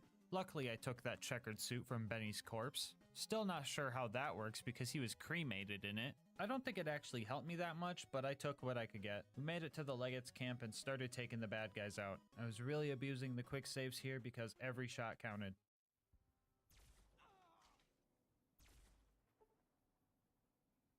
Dude, you can't make this shit up, dog. Somebody clip that, man. When we got to the Legate, I pooped all my chems. I'm pretty sure I meant to write popped all my chems, but that's what the script says, so we're going with it. Hit a sneak attack headshot, and quick saved after every successful headshot because, well, just watch.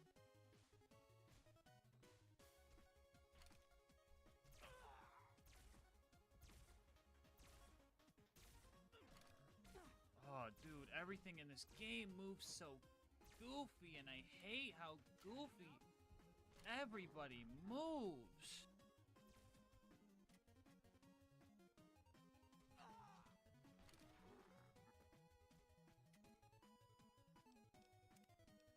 After a bunch of that, I found a rock that bugged him and his henchmen out and used that to my advantage. Halfway through the fight, he goes full coward and leaves to get more backup. When he returned, he decided to throw a bunch of grenades at me. He doesn't really care how close you are to him or his men, so I tried to have him blow himself up a little bit. That plan worked out as well as one would expect. That means it didn't. After I finally managed to survive his bombardment, we went back to our spot to finish the Legate off. At this point, I was worried that I wasn't going to finish this fight. I had 12 shots left, and it takes 2 to kill one of these guys. And I counted more than 6 bad guys, so things were looking grim. But lucky for us, it turns out we only needed to take care of a few of these guys before we could move on and deal with the NCR leader, General Oliver. The final faction leader on my hit list was right in front of me. And with my final few rounds, I secured the dam for me and my robot army. So yeah, it looks like you can beat Fallout New Vegas with only the Alien Blaster. Well, that's gonna wrap up this video. I know this is the first non-Borderlands video on the channel, so your support is very much appreciated. And honestly, this was a lot of fun. So if you want more Fallout videos sprinkled in, make sure to let me know by liking the video and dropping a comment. Also, don't forget to subscribe. It helps the channel out a lot. If you want to support the channel more directly, consider becoming a channel member to get videos a day early, checking out Instant Gaming's deals with my link, or check out GASMASK'S.com to get some merch. I'll have my Discord and Twitch channel where I stream these runs live linked down below. And last but not least, shout out to Mango Soda for making this video's thumbnail art. They do commissions and will also be linked down below. But until next time, breathe easy, homies.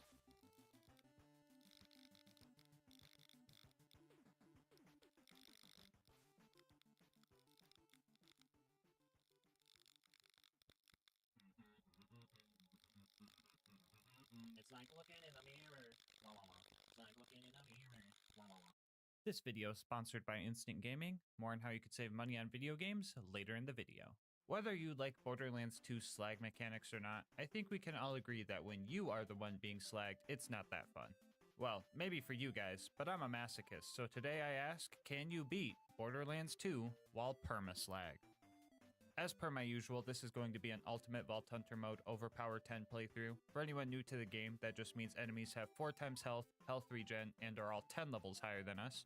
Bar will not be allowed for this run, and I must be slagged at all times. Now, usually to become permaslagged, you need to get to the Arid Nexus Boneyard and get slagged while driving a car. Exiting the vehicle before the slag has time to wear off will leave you in a state of permanent slag until you save quit out of the game. The issue with this setup is that you don't get access to this map until the second to last mission of the game.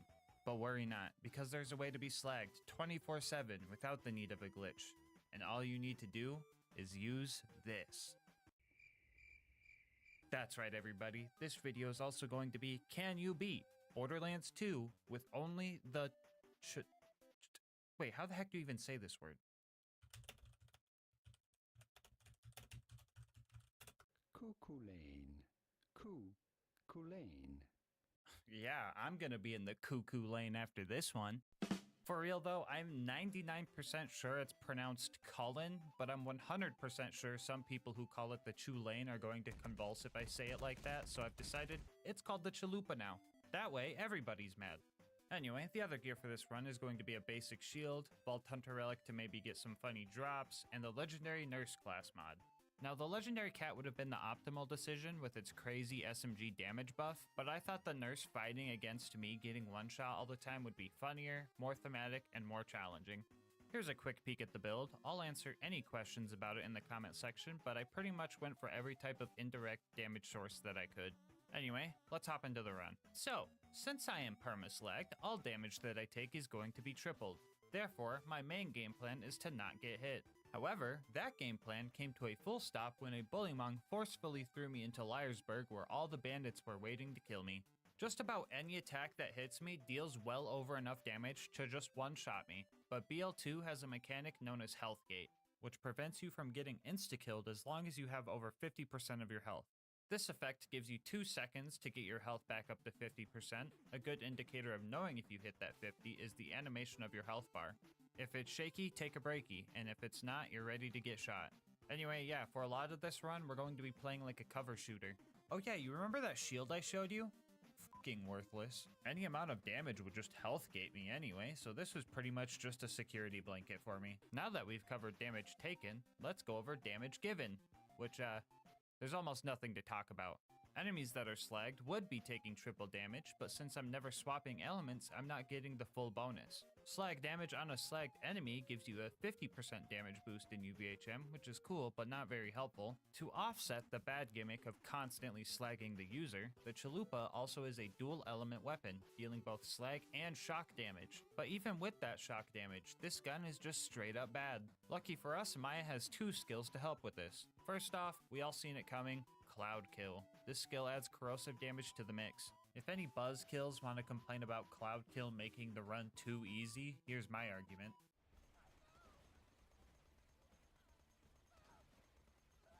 Yeah, so it was Cloud Kill or the legendary cat class mod, and I chose the harder of the two. Anyway, the other helpful skill I was talking about was Immolate, which adds fire damage to our shots while we are in fight for your life. So when we're trying to get a second wind, we actually have all the elements at our disposal. Why do I feel so handsome saying that? Anyway, Tutorial Town was a bit rough because of a bully rat we had to deal with, but using Thoughtlock, we had the bandits and bullymongs deal with each other. This was actually super helpful because the power wasn't even on to buy more ammo yet. I had like 1,500 rounds before that bully rat ate them all. I know I kind of forced this bullymong to be my friend, but he was actually pretty cool. Yo, you put the stinky on him! I almost feel bad killing you now. After we met Hammerlock and got Claptrap all fixed up, we made our way towards Boom Boom. Some of the local rack decided to help fight the bandits guarding the place, which was weird because I didn't Thoughtlock them. But I did Thoughtlock the lunatic bombers and got them to blow each other up. The same plan also kind of worked for Boom Boom. I almost died 0.2 seconds after the cutscene ended by nearly running in front of Boom's cannon. This thing ignores health gate, so I would have been dead for sure here. This time around, I decided to go for Boom first and kick him off of his cannon. After that, I tried to get the brothers to fight each other. This was pretty awkward because they would just jump around like crazy when they would start fighting each other. I would try to use Cloud Kill on one of them, but they would just jump out of it.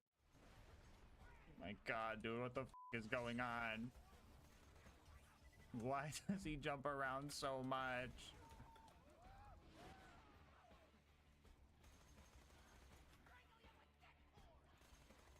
Oh my god. What the hell is he doing? What is he doing? Stop! Oh god, I'm so dead. I'm so dead here. After Boom died, I eventually distracted Boom with some psychos and put enough rounds into the back of his head to make me lose some frames. Oh yeah, he died too. I should tell you guys that. After that, we convinced most of the bandits we worked here before saving Claptrap and taking on Captain Flint. This fight was pretty tough. My initial plan was to just thought lock Flint to take his aggro off of me and unload into him the best I could. But I quickly ran into an issue, cause I guess you can't activate Cloud Kill on enemies that you have thought locked?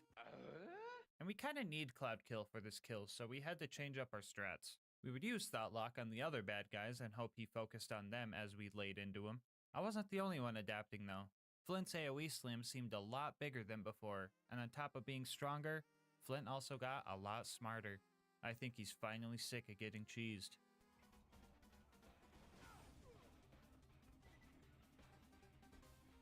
He's had enough! He's had enough!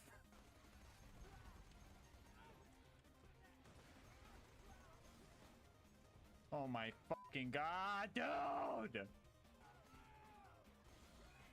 Fucking oh, I'm dead. I'm dead. I'm dead. I shouldn't have ran that way. This is staying on until Flint's dead. Huh? Huh?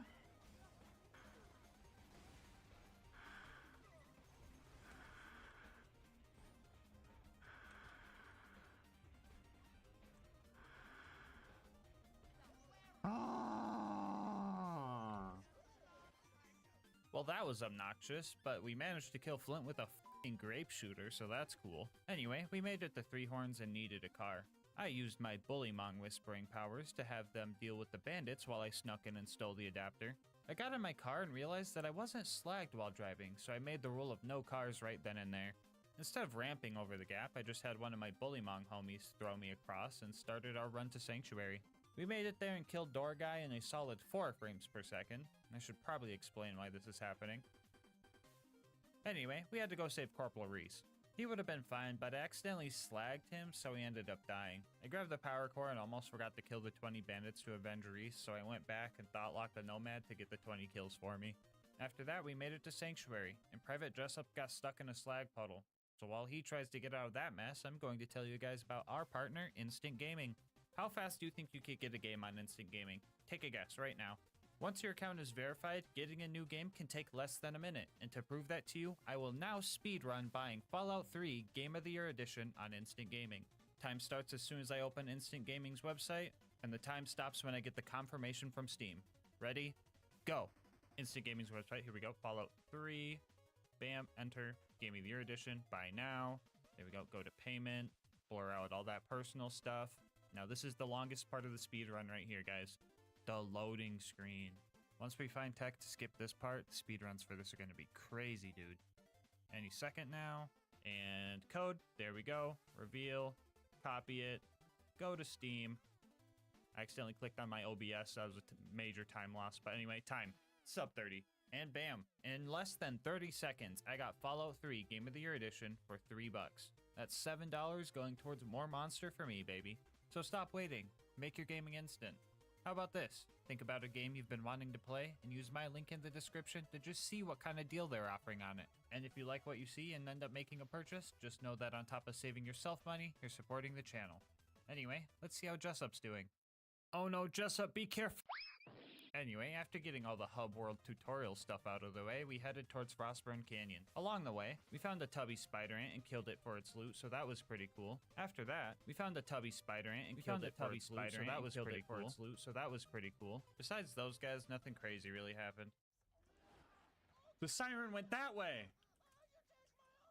Idiot. The spike jump this time around was way scarier than usual because I was slagged, but we still made it, so it was all okay. Never mind. I managed to photobomb the cutscene here, and geez bro, do I really look like that? Lilith felt left out, so I gave her a grape Flintstone vitamin so she could be purple too. To clarify, this is not me being nice to her, this was just mandatory to progress. This was the first time in the run where I was able to play the support role. I would use my Chalupa and Maya's Scorn skill to make sure all the enemies were slagged, and Lilith would take them out with her phase walk ability. That was until she dropped the one-liner, and then I just started doing all the work myself again. I'm just asking for one run where she doesn't try to be a cowboy. Like, come on, please. Anyway, after some mobbing and watching some World Star type stuff, we got out of there. Our next goal was to save Roland, and in order to get into the Bloodshot Dam, we were going to need a car upgrade. So we went to Ellie's and started taking bandit cars out for parts. Not being able to drive there really sucked because the buzzards would just smell us from a mile away and hunt us down. Usually this part of the run is pretty easy because the cars aren't balanced properly for UVHM, so they only take a couple shots to kill. Don't get me wrong, they were still pretty easy to kill, but it just felt wrong having to shoot these things this many times.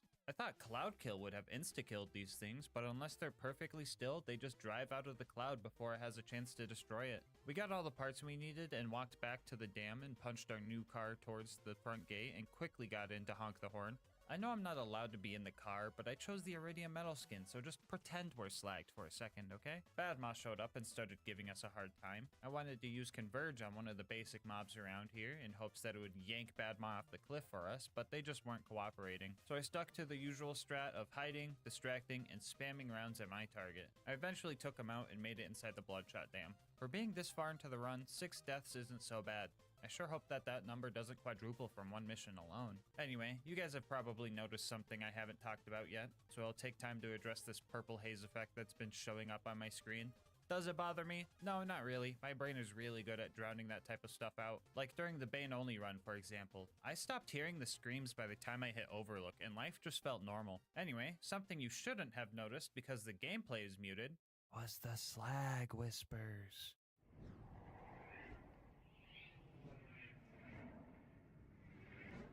Yeah, that's what I was hearing for the whole run. They would tell me the silliest things, you know, like, become one with the purple, drink the Grimace Shake, subscribe to LilGasmask, yeah, and a bunch of other nonsense. Anyway, we pushed our way through the Bloodshots and made our way into the toilet room. The bad guys in here were just absolutely wrecking me. There's not really any good way to push forward in here without getting shot, and Thoughtlock wasn't too useful because everyone was so spread out. I tried desperately to wash the slag off of my body with no luck, and after a few annoying deaths, I decided to step up my game a bit and get back to my roots. Yes! That's right, baby. I started getting some momentum and making some progress. It wouldn't be too long before... Aw, Alright, I got some explaining to do. So my game crashed because I have my physics settings set to high. That's also why you've been seeing slag puddles and low frame rate kills when I'm point blank on enemies. Slag particles is usually what makes the game crash with these settings, and Twitch chat redeemed their channel points to make me turn it on until the game crashed. Immediately after this crash, Lucas spent a bunch of points to re-redeem it, so yeah, don't use this setting unless you want to crash. After refighting our way through the dam, Mad Mike showed up. He almost put the Stinky on a Psycho, and that would have been pretty cool, but he failed pretty horribly, so I had to show him how it was done. Yes! Yes! Alright, bye. We found Roland and decided to keep our distance from him. We didn't want any of our slag rubbing off on him because he might get hurt if that happened. That plan backfired when the warden came and nabbed him up. As I was sneaking past all the bandits and loaders, I found a legendary siren class mod. Doesn't help me at all, but if you want any of the cool gear I found in this video or to try the challenge out yourself, I'll have the save file in our Discord server. Link in the description. Anyway, we made it to the warden and started our fight. To the new viewers that know how to have fun without needing to impose restrictions and challenges to your run, you might not know that the warden can actually take Roland to the Hyperion Friendship Gulag if you don't kill it fast enough. And with our damage output, that means we would only get 1 or 2 chances to take the warden out. The warden really gave me a run for my money during this fight. I think it spawned like 4 angelic guards, which are pretty tough even with Cloud Kill. Thought locking them proved to be helpful for distracting the bad guys and aggro relief, but I still had to make sure to keep one around at low health just in case I needed a revive. At one point, I thought locked an exploder and it just took a chunk of the warden's health, which felt pretty cool. Near the end, I was getting pinched from both sides of my cover bus. I had to put all of my trust into my ears and the minimap so I could lay into the warden as much as possible. After a good long fight, I managed to take the warden down right as Lilith was telling me that the drop bard showed up. That was definitely a first try or gulag situation. We fought the rest of the loaders off with Roland and made it back to Sanctuary, where he gave us our next mission to go steal the vault key. Nothing crazy happened at Tundra Express, just the usual. Burn the Varkids, meet Mordecai, meet Tina, grab some bombs, use your Dami Mami mind control powers to get some guy to shoot his friend with a rocket launcher, basic stuff. We made it to the end of the line and managed to die before I even had a chance to see any of the bad guys.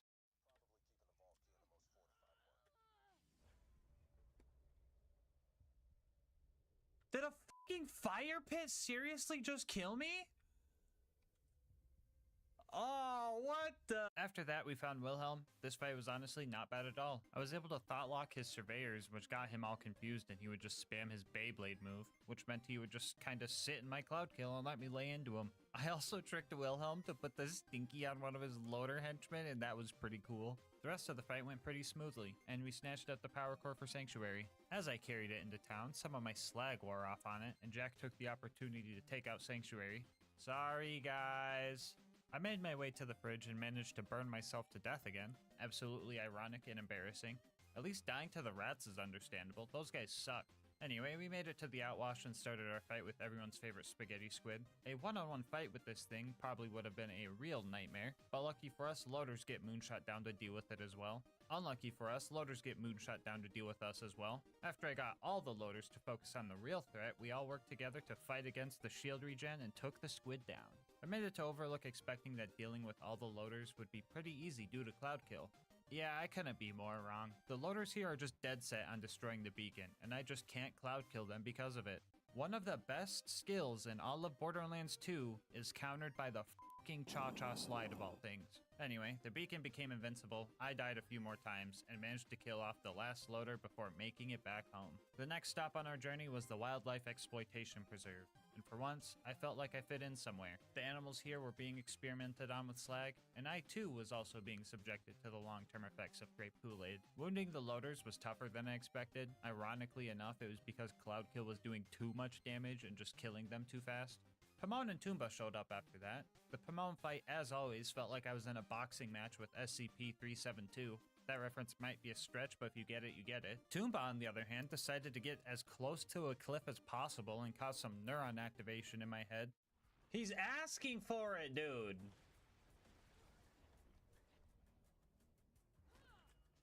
The ultimate loader up ahead was pretty easy because you can trick it into just standing in your cloud kill, but the loot dudes ended up being pretty annoying. I tried to fight them 2 at a time so I could get them to fight each other, but I kept getting jet loaders that would just glitch out of bounds, so that was lame. Anyway, we made it to Bloodwing and somehow the game didn't crash from PhysX and all the slag particles in this cutscene. Looks like hydro-cooling your PC with slag is a working solution for that. Anyway, the Bloodwing fight itself actually sucked. Each phase was just harder than the last. Fire phase was alright, shock phase she became resistant to most of my bullet damage, and then corrosive phase she was straight up ignoring cloud kill. Mordecai wasn't really helping as well as he usually does, because my existence just kinda means things are going to be purple already. His ammo and health vials were very helpful though, because surviving Bloodwing's elemental dot damage just wasn't possible. Come to think of it, surviving any dot damage wasn't possible. I was also burning through a lot of ammo trying to stay alive and dealing with these skags. Bloodwing would also power them up with elements, and that made second wind super sketchy. The third attempt at this fight was an absolute roller coaster. With so many close bleedouts, Bloodwing really made me work for this win. At one point, I had a fast bleedout and survived only because I got a lucky critical hit. And after 15 minutes of straight up dodging and getting second wins, the attempt ended like this. Get back. No, you fucker, Bloodwing. Don't fucking do this, Bloodwing. I swear to God, Bloodwing. This one was a tough call, but I think Bloodwing gets the point on this one. I feel like with those last 2 second wins, I got a little lucky. She also reminded me of my mortality by nearly killing me with her dying breath.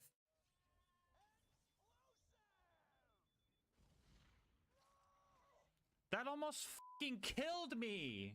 From one perma-slagged individual to another, GG Bloodwing. Anyway, with Claptrap upgraded, we set off to 1000 Cuts to recruit Brick and his air support. Things got off to a rough start as I blew myself up with a barrel because Converge just destroys any barrels in its range. Barrels are also considered environmental damage, so they just bypass Healthgate, so yeah, I was super dead. We eventually made it to the initiation and went back to playing the support role, helping my Godliath homie the best I could. Our homie started beating up some kids though, and that wasn't part of the deal, so I ended up murking him and finishing the initiation alone. I decided to let Sarcastic Slab live live this time around, not before nearly killing him and leaving him slag so he knew how I felt. Yeah, you're not clapping now, are ya? After that, I played support for Brick. I don't know where he came from, but a little Goliath ended up putting the Stinky on a loader. I thought that was pretty cool, so I ate his soul Dragonborn style to absorb his powers. Brick disappeared after that, and I found him murdering Sarcastic Slap. This game is so incredibly cursed.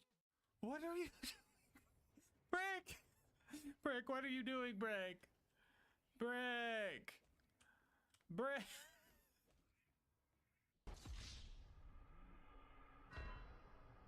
Anyway, after our usual loader launching shenanigans, we made it back home and set off to our next objective. We needed to steal Jack's voice from one of his body doubles. This guy is programmed to run away from you, so Cloudkill wasn't too helpful. He is also considered a large enemy, so phase locking him just does damage without taking their mind over, so that didn't work either. Sometimes after a few attempts, he just bugs out, and this time around I noticed something extra cursed. If you watch closely, you could see that the Jack double is using a Hyperion SMG.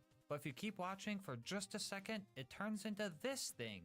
The fuck is that? Anyway, yeah, he stood still and just let me kill him. We now had all the tools necessary for the bunker raid, so we went to 1,000 Cuts and started our climb. Obstacle 1 was this basic toaster. We were really close to first trying a max level one, but on our second attempt we got a lowest level one, and that went a lot easier. But that's where the easy ended, because up next were the baby turrets. Yeah, so this is obviously bad. For the new players watching, these turrets are glitched and are completely immune to grenade splash damage. And they also have insanely strong health regeneration. But GASMASK, you're not using grenades. While that is true, a lot of guns in this game deal grenade damage on top of their bullet damage, the Chalupa being one of them. The gun's bullets deal shock damage, and then the slag grenade splash is added to them, so when we shoot these turrets, we are only seeing the blue damage numbers. I should also point out that Cloudkill is proccing, but I do not see the cloud and I do not see the green damage numbers, so we are going to have to pull through with only our shock damage. First thing we did was save quit out of the game. These turrets can range from level 89 to 91, so we wanted to make sure they were both at the minimum level. Lucky for us, we got this on our third try. Now for the hard part. We had to sit in this spot, use Scorn to slag the turret, and just try our absolute hardest to fight against the health regen. The Chalupa is also pretty inaccurate compared to its non-unique counterpart, and with the slag particles it was hard to tell if I was even hitting it. I kid you not, the first turret took about 900 bullets to take out, which is like over half of my ammo pool. I had an idea for the second one that made it a little bit easier. There was an angelic guard nearby, so I lured it over and thought locked it. It helped shoot the turret with me and also gave me some extra fire rate from Maya's wreck skill, so this one only took about 700 bullets. Yay! Up next was the Super Toaster. This guy is super easy to cheese by just standing behind it, but even then I ended up dying multiple times. By this time in the run, I just seen all enemies completely differently. An RPG loader was just as dangerous as a gun loader because any amount of damage would just bring me to a sliver. A rabid skag bites you, you're dead. You get hit by a stray bullet, you're dead. High five claptrap too hard, you're dead. The list goes on. Anyway, I got sick of dying so many times, so I locked in and found this cool spot right here that makes it so the constructor just starts bouncing, and that made the fight way easier. After that, all we had left was sniping Face McShooty, and honestly, this was probably the worst Face McShooty snipe on this channel, except for that one time I died 3 times trying. But that one doesn't count, we're just gonna pretend it never happened. Like I said before, the accuracy on this thing is terrible, and I ended up trying to do this for almost an hour. I gave up trying to tap fire to conserve accuracy because there was no accuracy to conserve in the first place. But after 30 non-headshots and 7,000 misses, we finally got him in the face. Thank God, dude. Oh my goodness. Finally at the bunker, we started taking out the turrets. These guys aren't glitched like their tinier counterparts, so Cloudkill actually put some work in on these. After that, the bunker showed up and we started our fight. The game plan was to phase lock a loader, lane to the bunker, and have chain reaction help us out for this fight. Chain reaction, combined with bunker's overlapping hitboxes, lets our bullet hit multiple times, which gave us some extra DPS for this fight. We almost had this first try, but this loader decided to die like 1 frame after I bled out, so that sucked. After another 20 minutes, we managed to take the bunker down and bask in its blood. Angel Core was up next, and let me tell you, that place was just paradise. Everything was purple, there was giant slag feeding tubes, I befriended some ion loaders to protect me. Everything was great. Never mind, get me the fuck out of here. Anyway, Angel Core went decent, Roland showed up and I got to play support again while him and his turret distracted the loaders from my wet toilet paper squishy body. Alright Roland, let's get this vault key. Uh-oh, Roland, it looks like some of my slag wore off on you. Just make sure not to get shot until it wears off, and you should be... No! Anyway, Jack kidnapped the wrong siren. You would assume the one full of iridium runoff would be the one you want to charge the iridium-fueled key, but oh well, at least Lilith is gone now. Now the only voices in my head are my own and the slag whispers. No! Sawtooth Cauldron was our next destination, and my worst fear ended up happening. Some of you guys might remember the Death Cubby. You spawn here, and you're trapped. You try to leave, and the ambush commanders are there to ambush you. Who would have thought? My only hope was to make a break for it as all the bad guys were getting thrown around from Converge and make it to a safer spot, which was standing on the cliff of a volcano, so that was cool. Or warm, I don't know. I'm not allowed to make jokes about other elements right now. I was having trouble killing these guys until a heavy nomad showed up and I tricked him into shooting them with a rocket launcher. After that, we found another slag homie, blew up Boombringer, let Mortar get his revenge, and rode the elevator up to deal with the buzzards. Man, these guys had the audacity to not stand still in my cloud kill clouds, and I ended up dying multiple times because of it. Luckily enough, when you're as bad at this game as I am, you learn to send the elevator down so you don't have to wait for it when you inevitably die. I tried to yank some of the bad guys up here off the tower so I had some breathing room, but that didn't go too great. So close. A loot dude showed up as well, and he decided that he was unslaggable, so that was fun. We eventually managed to take out enough bandits to give us the chance to take out the buzzards and watch the sunset with one of our homies we met up there. We made it to the boneyard, and we were finally able to do the permaslag glitch after pushing a car over to a slag puddle. Fun fact about this glitch is that you can stack it as many times as you want. One stack will be 3 times damage, 2 would be 5 times damage, 3 would be 7 times damage, etc. I thought that since any amount of damage would just health gate me anyway, what's the harm of just getting like 10 stacks? That way, Recompense would deal some crazy damage when the enemies attacked me. Yeah, that didn't work at all. Anyway, we cranked some valves, listened to the whispers, got another stack of permaslag, turned some more valves, listened to the whispers again, got another stack of permaslag, watched our car almost explode from bumping into a skag with all of our stacks of permaslag, got another stack of permaslag, watched my car explode from hitting a skag with all my stacks of permaslag, and made it to the Arid Nexus Badlands. 10 seconds after I got here, I forgot that whole list I just read to you guys and tried to grenade jump over this gate and just died because of it. No grenade jumps means no Saturn skip, so we started trying to take this overgrown loader down. Honestly, Cloudkill did most of the work here. I did not have enough ammo to just lay into him, so I played it patiently until I felt safe not playing patiently anymore. The big toaster after that made it pretty hard to get into the info stockade, but my patented try again and hope they miss this time strat prevailed as it always eventually does. It was now time for the final stride towards the vault. The mobbing at the claptrap door went relatively well. Loader combat was easier than bandit combat for this run, and I also kind of just got to play support for the turrets, so nothing much to note here. After that, I save quit the game so that I could do the hero's pass skip without dying and made it to our fight with Jack. I'll be real with you guys, this fight sucked. This fight always sucks, but some even goofier stuff happened this time around. You know that invincibility shield drone that Jack gets when his shield breaks that lets Jack just teleport and heal all his health back in like 2 seconds? Yeah, that thing can't get cloud killed. Like, it just doesn't activate when you shoot it. I mean, I can kill these things, it's just kinda hard. But even after that, it only takes Jack like 20 seconds to teleport away and spawn another one. Which, considering Jack's health regen, that's pretty frickin' quick if you ask me. I decided to try some Converge shenanigans and use a rack to yank him into a death hole, but that just wasn't working. So we had 2 options. Keep trying an impossible fight until Jack glitches out and stands still, or just use the good old block him at the terminal strat and skip all the pointless stuff. They both have the same result, but the latter gets the video out sooner. So here's my PowerPoint presentation on how to kill Jack.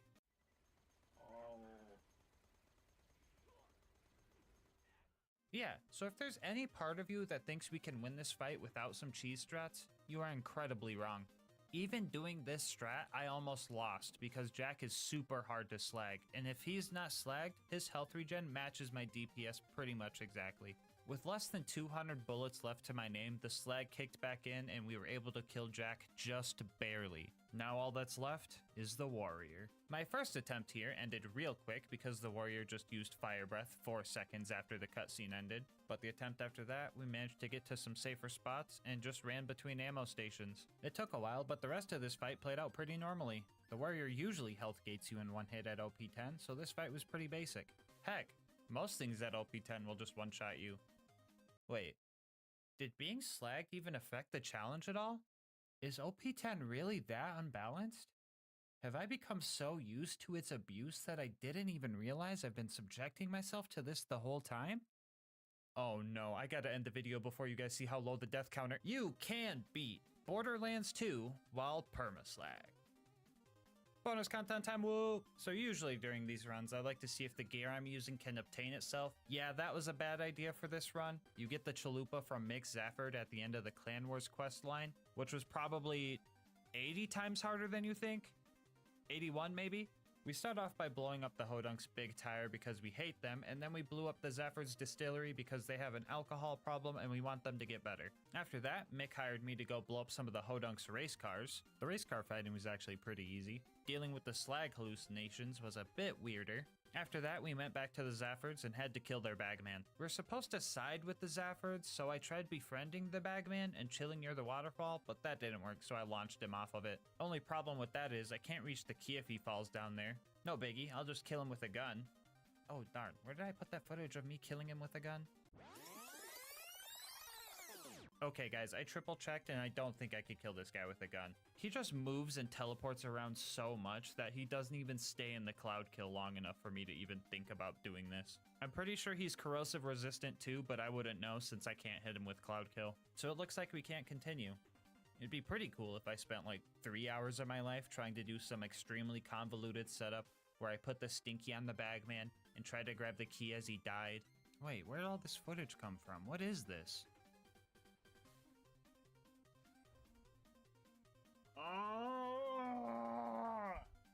Get some food in your system. This is my last one. Drink of water. You've been saying that. I know I have. On gas mask, this is my last one for the day. Come on. Just grab the fucking key. Just grab the fucking key. Yes! Yes! Yes! Yes! Yes! Yes! Yes! Fucking A! High five! That's odd. I don't remember any of that. Guess I must have blacked out or something. Anyway, that has to be the hardest part of this quest line, right? Oh, what the f— So yeah, we tried using Immolate's fire damage and that didn't work, so it looks like we can't continue. It would be pretty cool if I spent like 2 hours of my life trying to do some extremely convoluted setup where I farm the enemies at this house until I find a bandit with a fire weapon, and then go to the boneyard to permaslag myself so I'm allowed to drive cars and slowly ram that bandit to the Hodunk camp and have him shoot at me while I use the fire tanks as cover. Wait, what the fuck is this footage? Did I black out again? Bro, I need to lay off the slag. This stuff messes you up like lean. Wait a minute. Anyway, that made the Hodunks mad, so they told me to crash the Zafford's wake. So I got drunk at Moxie's to get in. Yay, more visual clutter. I got them Ice King wizard eyes, man. Anyway, we went to the wake, paid our respects, and left. This is not a lie for a comedic bit. The objective will check off even if you don't murder everyone inside. After that, it was finally time for the final fight. I started blasting the Hodunks and throwing my slag orb out, and played support one last time for my Zafford homies. Before you go, I just wanted to say thank you so much for making it this far into the video. If you want to support the channel, make sure to like, comment, and subscribe.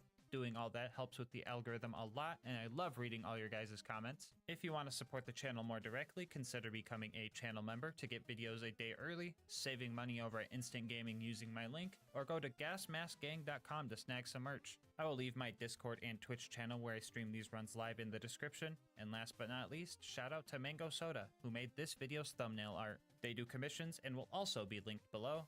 But until next time, breathe easy, homies.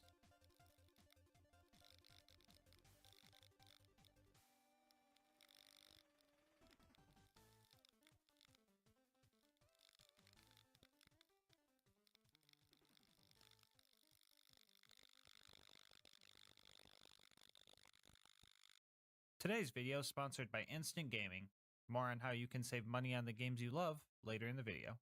Borderlands and The Binding of Isaac are my two favorite games of all time. So when I found out there was an assault rifle that was a reference to The Binding of Isaac in the pre-sequel, I was pretty excited. Well, that wasn't until I found out that it kinda sucks. But to heck with that. Isaac Online is coming out soon, so what better way to celebrate than with a good old co-op challenge. So today we ask, can you beat Borderlands the pre-sequel as a bunch of crybabies?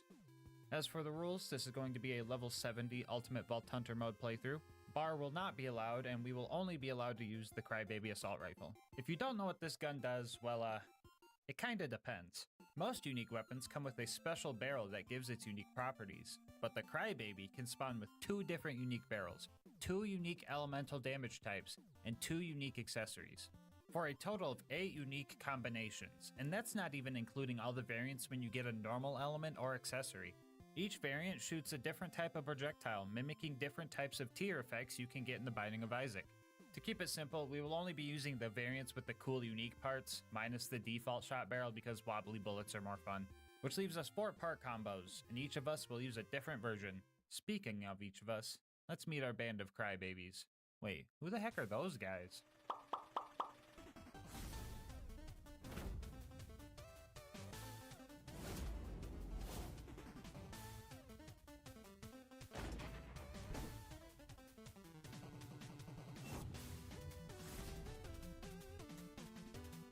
Our journey begins on Helios Space Station, which is currently under attack by some insane doll military forces. Things were a bit rough at the beginning. We had to get used to the low to the ground POV, our unpredictable action skill getting us killed, and some very unclear mission objectives. Follow the claptrap unit. Which one? Oh no. Upon starting our first few fights, the chaotic nature of this run became apparent. Tears flying everywhere on top of the randomness of Claptrap's action skill make it so you can't really plan for anything. Since I'm pretty sure 80% of all Claptrap players are the people you see playing with me right now, I'll tell you guys about Claptrap's action skill, VaultHunter.exe. This ability causes your character to analyze the battlefield and chooses one of 15 unique action packages based on your surroundings, which is just a fancy way of saying it's fucking random. A good chunk of his action skills also affect all the other players. Some combos can be extremely strong, while others can be quite unfortunate, and I'll be tier listing them as we go. Also, there's your first Isaac joke. First among B tier is Blightbot, which causes Claptrap to throw out a siren-style minion that flies around and burns and corrodes enemies. Which sounds and looks pretty cool, but the damage isn't that great. This still could be a blessing compared to some of the other ones we'll get to later. Anyway, after saving Jack, Tom almost cut the challenge short by killing Zarpedon during her intro cutscene using the pirate ship action skill. More on that one later. After that, we pushed through the moon base until we met our first boss, Flame Knuckle. We all activated our action skills and the true chaos began. I rolled Gun Wizard, which doubles the fire rate, reload speed, and mag size of everybody's guns. It also completely refills our ammo reserves, so we never really ran out of ammo because of it. Alone, this skill is an A tier, but when combined with others, it's probably the strongest skill out of the bunch, so it rightfully lands itself an S tier. Anyway, as you can see, this is a joke because you can't actually see anything. Our guns aren't necessarily melting the bad guys, so we had to work together and make sure we were reviving our homies through the fight. 10 minutes later, we busted his power suit and bullied Flame Knuckle into a corner, where we used our tears to put his flame out. Moments away from escaping Helios Station and our quotation mark escape pod quotation mark, Lucas ruined the one life challenge by getting crushed by its door, so that's cool. After all that, we made it to the moon and met Janie, who was gonna help us get to Concordia. She told us the key to getting there was in Deadlift's hands, and the path to his hideout was filled with giant tanky Kragans. But that's nothing pirate ship mode couldn't handle. This action skill would be joining Gun Wizard up in S tier based on its awesomeness alone. The cannons deal great damage, and the way the shots sync up to the beat of the 1812 overture playing is truly awesome. Well, usually. I had to turn the music off for copyright reasons or whatever, because people hate fun, I guess, but oh well. After fighting through some goons, we made it to Deadlift and started our second boss fight. This boss fight was definitely harder than the last. Deadlift was a lot more tanky than Flame Knuckle. On top of that, he would bounce around on his beloved jump pads and electrocute the floors. We had to make sure we were reviving each other here, because second wins were tough even with our extended 5-year lifetimer from Best Buds for Life. But reviving each other also wasn't much of a hindrance, as you would think. The kick 'em while he's down skill made it so that the bad guys would just focus on shooting the down player instead of the one that's trying to revive them. Best Buds for Life gave us health regen and damage reduction for reviving our homies, and reviving was the perfect time to activate high fives, guys, which lets you high five your friends to gain some increased gun damage, fire rate, and health regen for a short time. Not to mention oxygen revives are a thing in this game. At the cost of oxygen, you can revive your teammates twice as fast, and Claptrap doesn't breathe, so it was just free. Not sure why oxygen helps get another Claptrap up, but we can literally turn into pirate ships, so I don't know if logic matters that much. Anyway, we eventually murked Deadlift and all started dancing on his corpse. Bye, Nene. Oh. During our escape from Deadlift's base, I rolled Rubber Ducky, which causes all players to bounce around and reflect bullets. This skill makes it hard to aim or revive your homies, so it should realistically go in D tier. But the fact that it allows you to abuse slam knockbacks better and makes putting the stinky on bad guys easier bumps it up to C tier for me. We managed to get the Moonzoomy station working with Deadlift's key and had a little too much fun with our new cars. The car, not the toe. Hey, hey! Why are you parked there? That jumps hard, Tom, by the way. Don't f it up. Oh, no! Okay, Rigged, give me my money. What? How are you? Wait.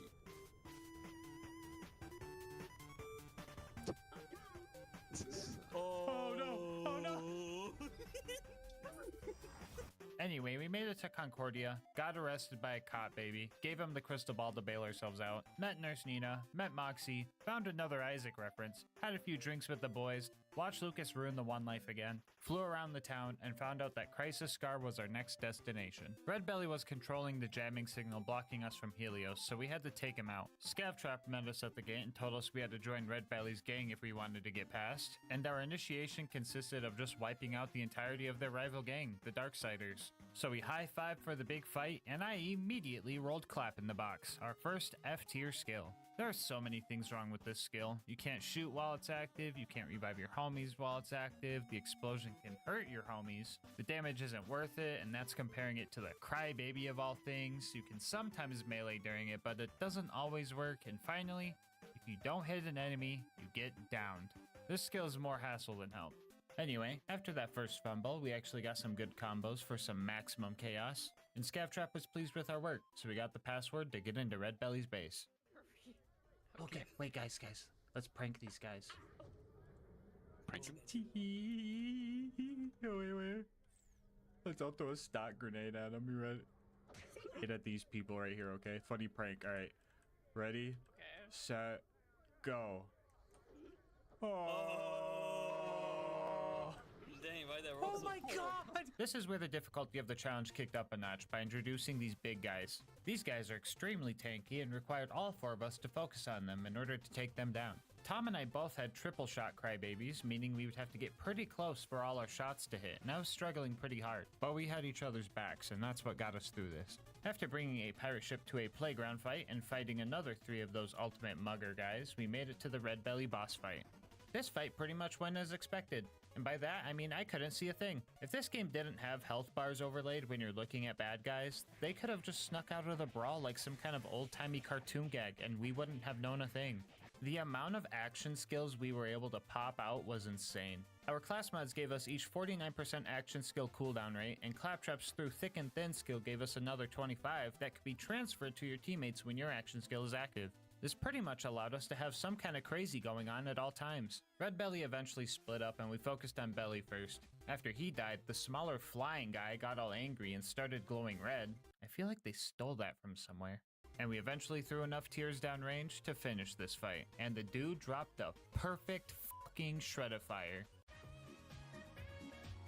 Which reminds me, if you want this save file with all the cool loot we found, or to try this challenge for yourself with some buddies, I'll have it on my Discord server, link in the description. After we took out the jamming signal, Jack was able to escape Helios, and now we just needed a plan to take it back. Jack decided to meet with the Mayor of Concordia to make a plan to do exactly that, so while the grown-ups are talking, I'll tell you about today's sponsor, Instant Gaming.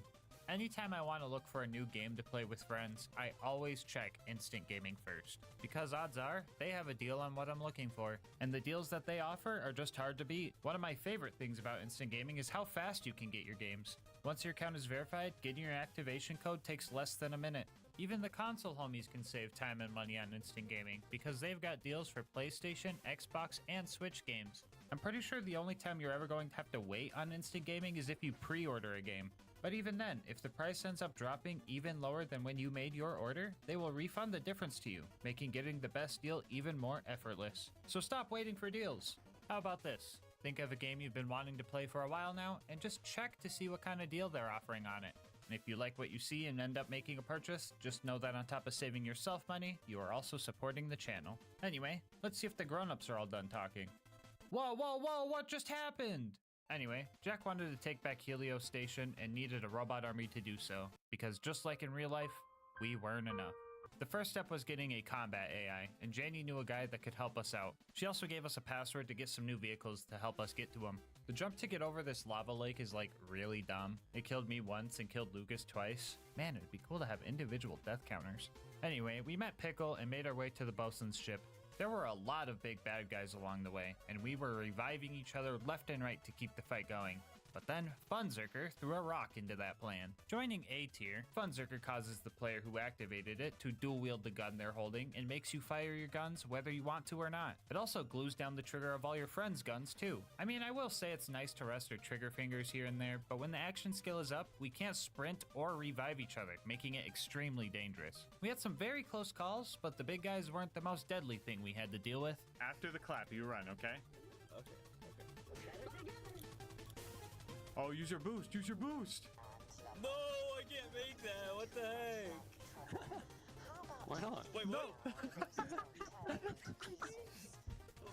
like maybe my freshman year. What? You gotta make your mode first. You know that hole in the middle? Lucas, did you fall into the hole? I was gonna tell you to run over it, but you jumped in it on your own? No, Lucas died again? I couldn't see. Oh, no. Anyway, we finally made it to the bosun's ship, and a few steps, or rotations, I guess, through the front door, physics strikes again. Just turn that off, and there we go. I wonder if that will help with the visual pollution. Back in the bosun's, we started taking out the bad guys and dealing with a lot more of these big guys. Lucky for us, we were getting some good action skill combos, and it was right about here we found the God combo, which is Gun Wizard and Mecro Magician. Joining S tier, Mecro Magician does a few things. First off, you throw out Mini Trap and he seeks out enemies and damages them. All of the familiars you could throw out as Claptrap are kinda much like another game I like to play. But the real magic, no pun intended, comes from the stat boosts you get. While active, you lose a third of your mag size and accuracy, but you do gain a 263% damage increase to your guns. So you can see why this would pair well with Gun Wizard. The cons aren't really that bad either. Our mag size was already big to begin with, and the accuracy never really existed in the first place. Anyway, yeah, when you get that combo going, it's actually possible to see the big guy's health bar move with the naked eye. Why Alyssa contemplating her sin right now? He's like, what does it mean to take a life? And stop, guys! The bosun was throwing a lot of goons at us, but lucky for us, the skipper, aka the bosun's AI girlfriend, had enough of that nerd and started helping us out instead. Pushing through to the engine room, I found out that you can revive your homies during Funzerk if you spam your weapon swap key, and I also got medbot a few times, which kinda helped. We were all pretty tanky with our health bars from Claptrap's All the Things Are Awesome skill, giving us a 55% bonus, and another 30 from his Pain Simulator's Painful skill, which added an extra 20% damage reduction cherry on top. So if you're wondering why my shield is so small, it's not. Our health bars are just huge. And now that you mention it, I feel like I've seen this blue health bar over the red health bar mechanic before. Anyway, yeah, the healing doesn't seem like a lot, but I guess it's better than nothing. Also, there's a cool glitch where you could drop the laser and re-pick it up to use it infinitely, so I started hoarding them in my inventory because it's funny. Anyway, I'm dropping this in D tier. Even with all of our healing and teamwork, we couldn't keep up, and here we took our first death that wasn't Lucas falling into some kind of pit. This time, he bled out. I don't have Lucas, I don't have Lucas! No! I died! It wasn't just that either. It was so much more sorrow. Oh my goodness, what am I? Oh, I had one bullet to barrel troll fucking Lucas and I fucked it up. No! No! I stinkied myself! No, sure! You know what? No. We're not gonna let this stop us. We're not gonna let this bring us down. We will become numb to the sight of Lucas plummeting to his death. We will beat this game. And if you think we're gonna curl up into a ball and cry about it, you're god darn right we are. Lucas, Tom, and I may have died, but our rock, Queen Knight, is still rocking her first life. So let's take the bosun down. I always clicked the wrong one. Oh, what the heck was going on? Oh, no, this is not how I'm supposed to start the fight. Alyssa died! Alyssa died! Alyssa died? Underneath the elevator, yeah. Oh boy, Torg Fiesta. Yet another liability roll. This one causes everybody to throw one grenade and gives us all free grenades for the duration of its effect. The person who rolled it will also start lobbing out contact grenades at random angles in front of them that can also damage teammates. Mix that with a rickety old cramped elevator and you get what you just watched. Anyway, once we actually made it into the fight, everything got chaotic. Big surprise, I know. Tom and I used our triple shot guns on the bosun himself, while Alyssa and Lucas used their more accurate version on the little shield turrets. Halfway through, I started getting really up close and personal to the bosun, and I ended up using the same strat that Master Chief used on Regret and Halo 2 to deal a bunch of damage. Right at the end of the fight, the stars aligned and we got the God combo while I had the high 5 boost and finished this fight strong. I will say though, I am very disappointed that I burned the whole Ice King Wizard Eyes joke on the last video because good god, look at all this visual clutter. After that, we stole his girlfriend, which was the military AI we came for in the first place, and made our way to the nearest robot factory. Speaking of combat robots, we finally rolled Minion Trap while waiting for the train to show up, which causes Mini Trap to turn into a rocket turret, which sounds pretty cool, but this one's going into B tier because it's kinda eh. The damage isn't that good and you just kinda throw it wherever you're looking, and since you had no idea that you were throwing this thing out, it usually ends up somewhere useless. It's not dangerous like some of the other action skill rolls, but it's just kind of a boring dud, just like the character it's based off of. Anyway, we found a friendly scientist trapped behind all the scavs and torques, and by sheer coincidence, he was working on a military robot that could create near infinite amounts of other combat robots, which was exactly what we needed, which warranted a little bit of celebration. Are you hitting the gritty? What the We made it into the factory, and I knew this part was going to be a doozy from past playthroughs, so we decided to spend some of the moonstones we found throughout our journey to get some moxtails for the fight. I got the one that boosted fire rate and reload speed for 30 minutes, which gave me just enough time to kill one of these big mugger guys. Too bad there were 3 of them. Yeah, this trio messed us up bad. One of them had a cryo rocket launcher, and that was making it really hard to revive each other. Cryo? More like made me cry, yo. Oh, brother, this guy stinks! We were all downed and crawling towards a hopeless kill, and one by one, we all fell. First me, then Lucas, then Queenite, and then Lucas again. This defeat hurt more than all of them so far, but we couldn't stop here. We had to tough it out and keep going. After we finally managed to take that guy out, we started taking steps toward building our constructor. You know, steal some robot eyes, put them in a toaster, find the main body of the constructor, feed Queenite to it. Michael, don't leave me here! Watch as we lose half of our Moxtail duration waiting for the turrets to calibrate themselves. Feel embarrassed that they're still doing more damage than us. Have Felicity steal the legs from another robot. Wipe Felicity's memories against her will. Have her get angry about it and try and kill us. And then start crying about it until she dies. Dang, between this and the Merif, I kind of feel like we're working for the bad guys here. No, just me?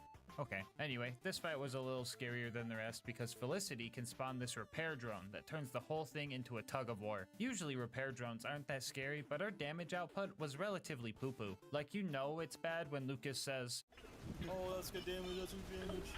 But her health bar only moved down 1 tick. She also has a shield drone that gives her bullet deflection, causing us to straight up shoot each other at times. The drones themselves are also pretty tanky, so we had to prioritize these things in order to win. You can kinda see why I wanted to do this as a co-op challenge. Imagine trying to get second wins with this gun. In between dealing with the drone waves, Alyssa and I would try to focus on any bots that Felicity spawned so that we could activate the rage element in our gun and deal a little bit more damage.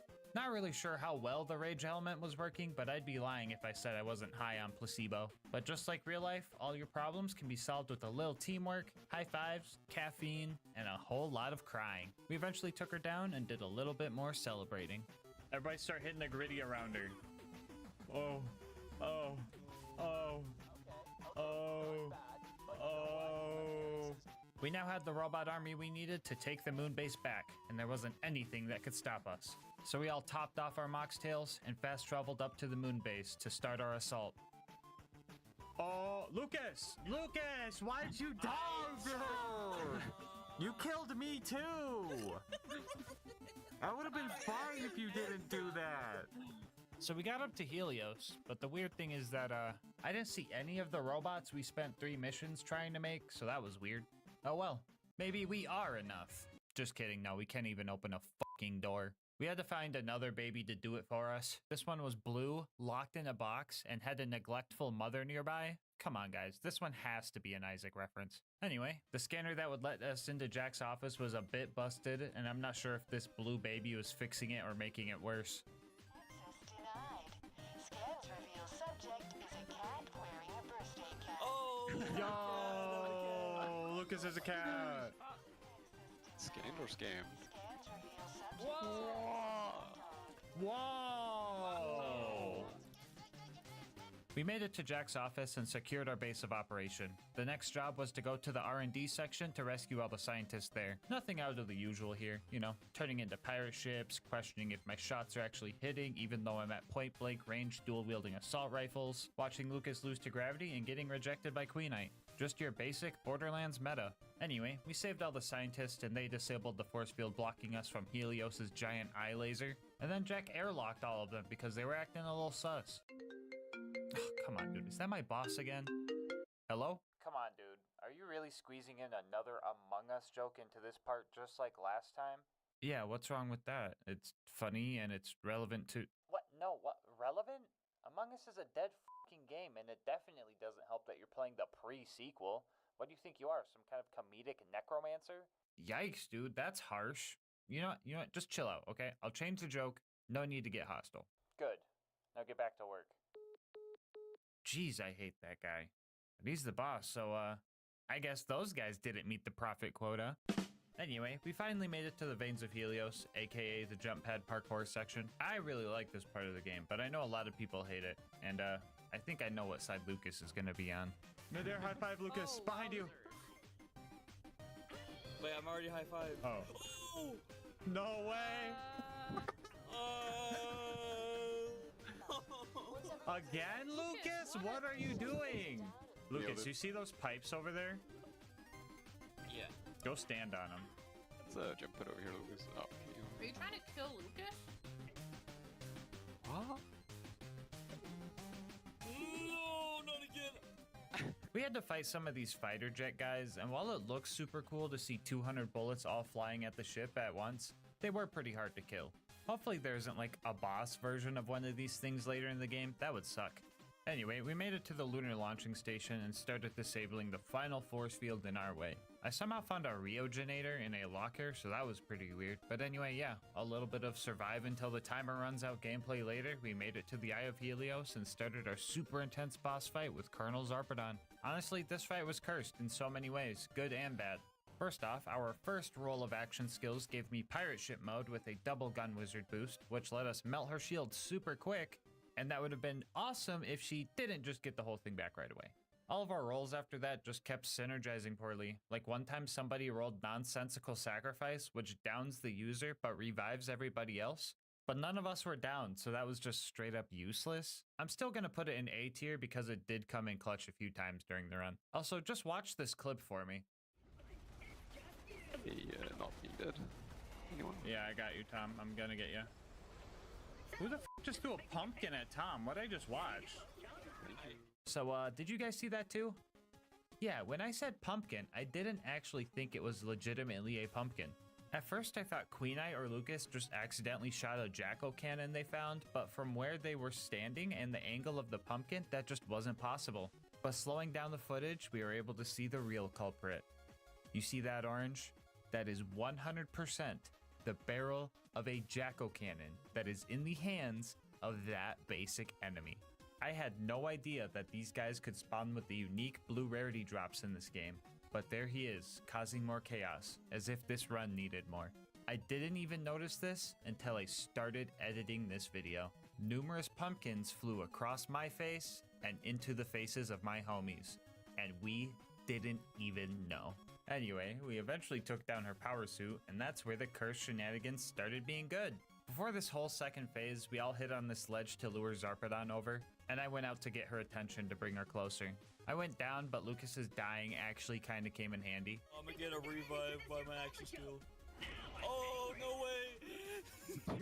I died anyway, but when I got back, Zarpedon was in the prime position. Yes, come on, come on. Here.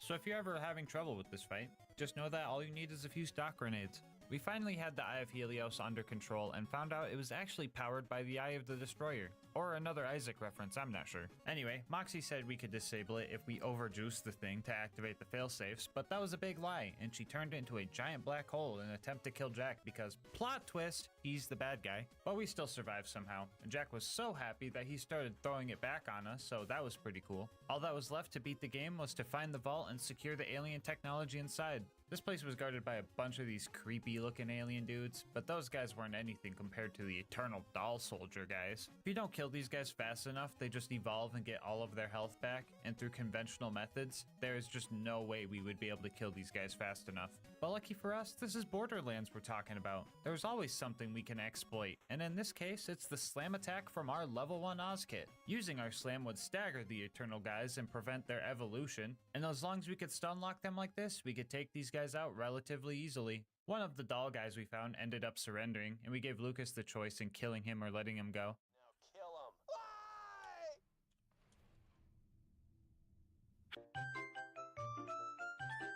Alright guys, let's see what's in this vault. Whoa, wait, did you guys see that? What the heck is that? Is it a bird? Is it a plane? Oh no. It's a giant boss version of the jet fighters. No. Alright, real talk guys, this fight was the hardest one yet. I'll give you a breakdown. First off, 90% of the time this jet was pretty far away from us, making it so we would have to lead our shots far in front of where we thought it would be, which is 10 times harder when your shots have a mind of their own, and they're literally children's tears. It would sometimes get low to the ground with some missile strikes, but that was so rare it might as well have just not happened. Our action skills were also just not that great. Anything except for Gun Wizard, Mecro Magician, or Funzerker were just straight up useless because we couldn't utilize them even if we tried. This wouldn't have been too much of an issue if we actually got those good ones, but all we would get is triple clap in the box rolls or Queen Knight's personal favorite. No! Dude, how many Torque Fiestas was that? 3. No. Oh my god. Oh my god, not the Torque Fiesta. Rubber Ducky Fiesta. Fiesta. Oh my god. Fiesta. Yes. Fiesta. What the? Okay, Fiesta. Fiesta. Fiesta. I got Fiesta. I just keep getting to like bomb myself, punch myself in the face. Fiesta. Fiesta. Fucking Fiesta. I can finish up the tier list here. First off, Shh Trap is in C tier. This was the first time I got it during the whole run, and all it does is make you invisible to enemies. Not super useful when the giant airship decides to just nuke the whole arena, but I guess it's pretty nice if you ever want to revive some of your homies. And finally, for the absolute worst action package yet, Meat Unicycle, which causes you to switch out your gun for a Buzz Axe and start dealing Fire Nova damage. You can imagine trying to punch a jet fighter if you want. I'd be a liar if I said I didn't try. But even if I could, the damage from these melee attacks is just so abysmal. You know it's bad when the most optimal strat for Meat Unicycle is to not even try and just go high-five your homies so they can deal some more damage. Easy F tier. A couple of honorable mentions. We could not get One Shot Wonder or Disco Inferno because we weren't using the right skills for them, just in case any of the Claptrap mains say we forgot them. I don't want to make all 4 of you guys mad.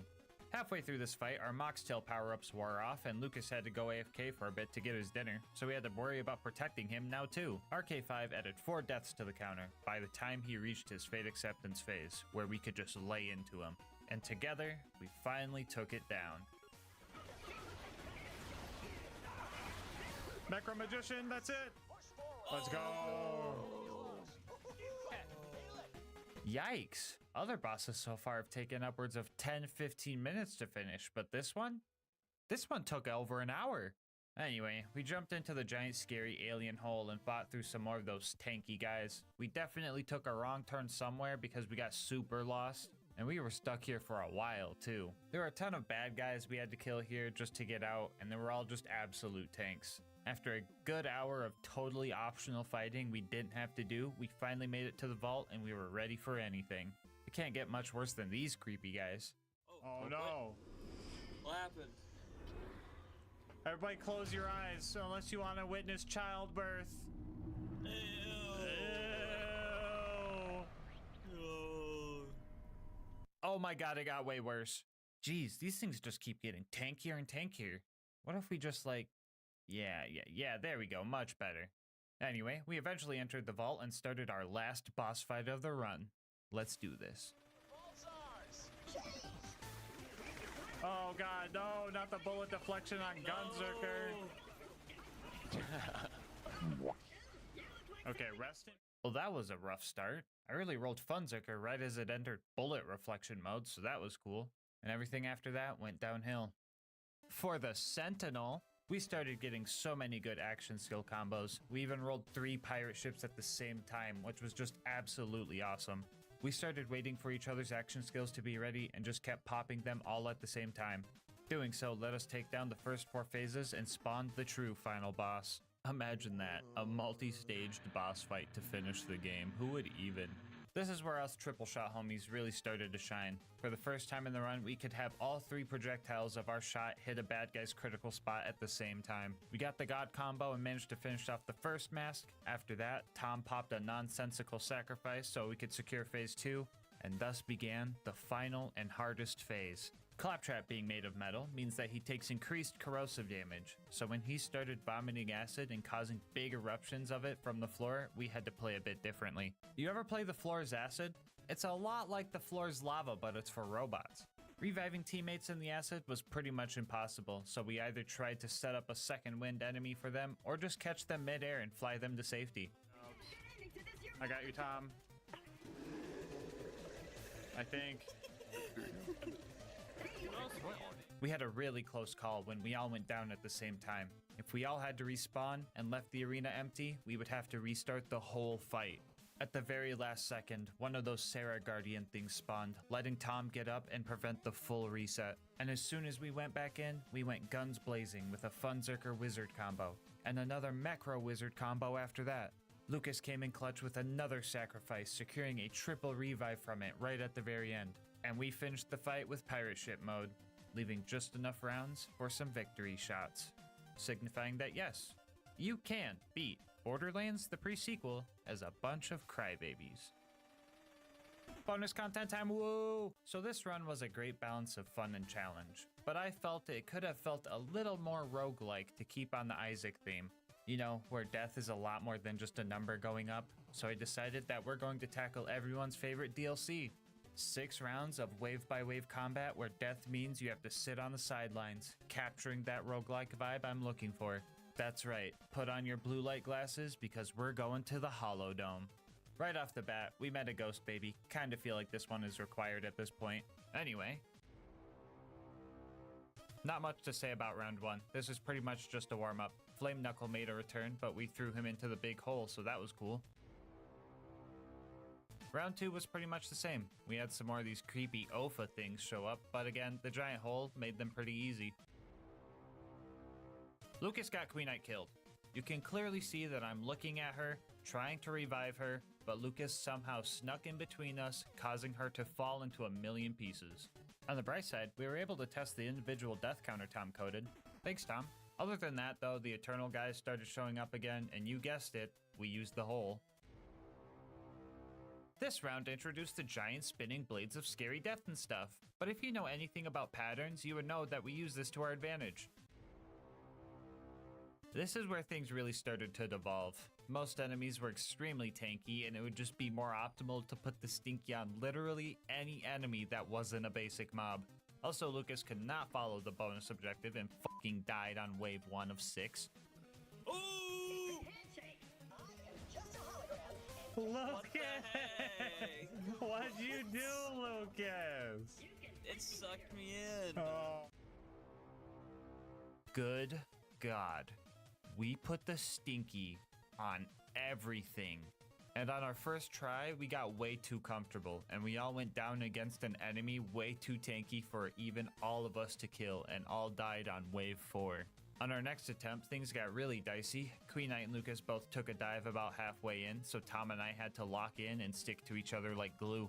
It kind of worked out because Queen Eye and Lucas had the more accurate long-range crybaby rifles, so they could just kind of distract the enemies from afar and use their action skills to juice us up. We fought hard, and it came down to one last enemy. This alien that glitched out. So if anyone's wondering, yes, you can beat the Hollow Dome Onslaught as a bunch of crybabies.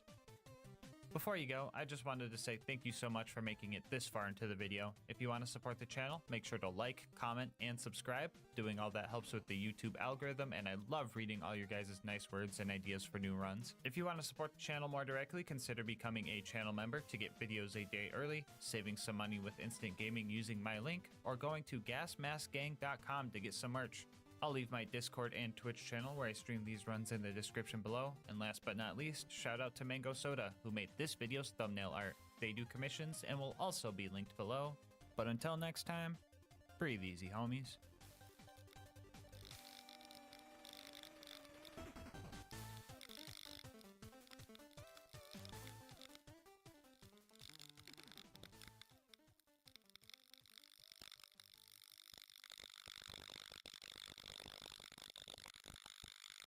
When it comes to FPS games, your HUD can provide a ton of important information, like telling you how much health you have or finding your next objective. But how valuable is that information? Do you really need anything else? Can you beat Borderlands 2 with only the minimap? The rules for this run are simple. I can only see the minimap. And to make that happen, I cut a minimap-shaped hole in the box of my latest monster shipment and taped it to my screen. My webcam will also be aimed at the screen as proof that I cannot see anything but my minimap and Twitch chat.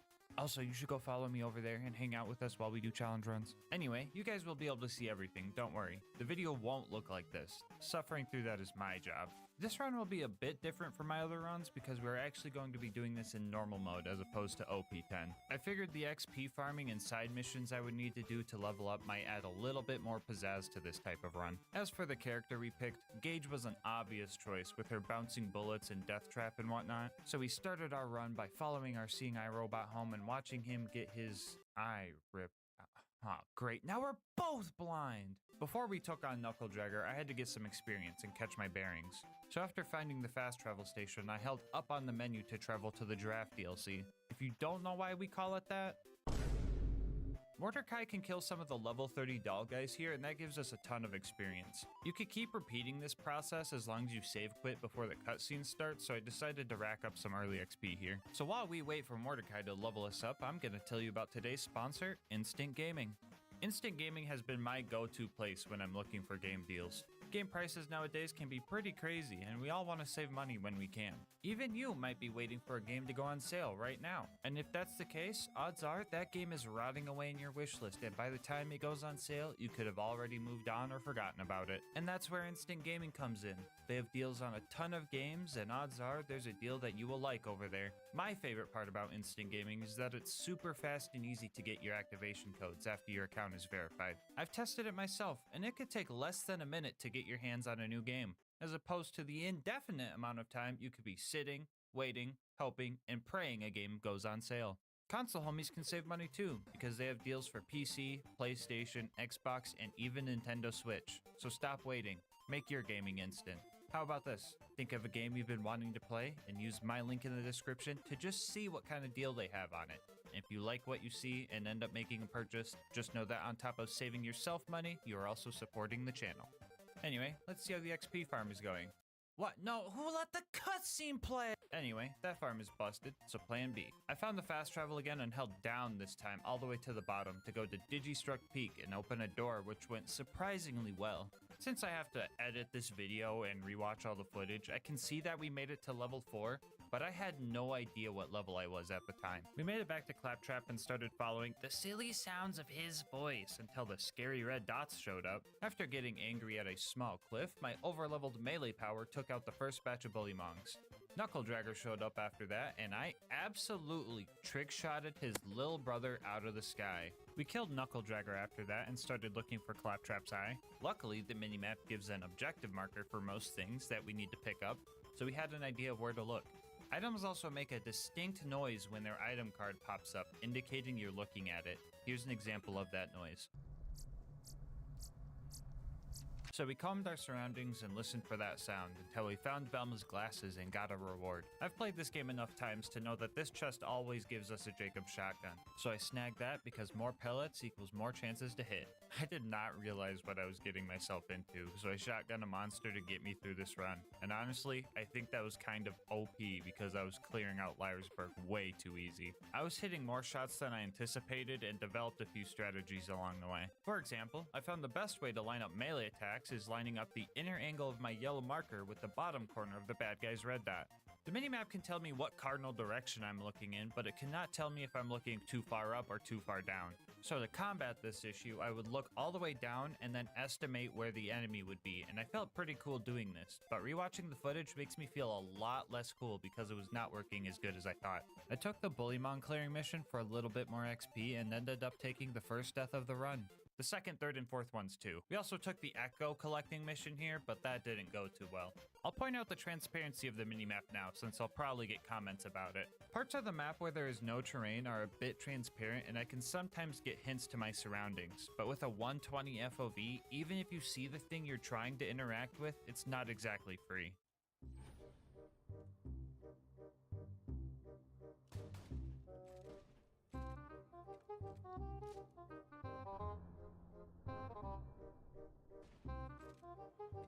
I see the bullet holes, okay.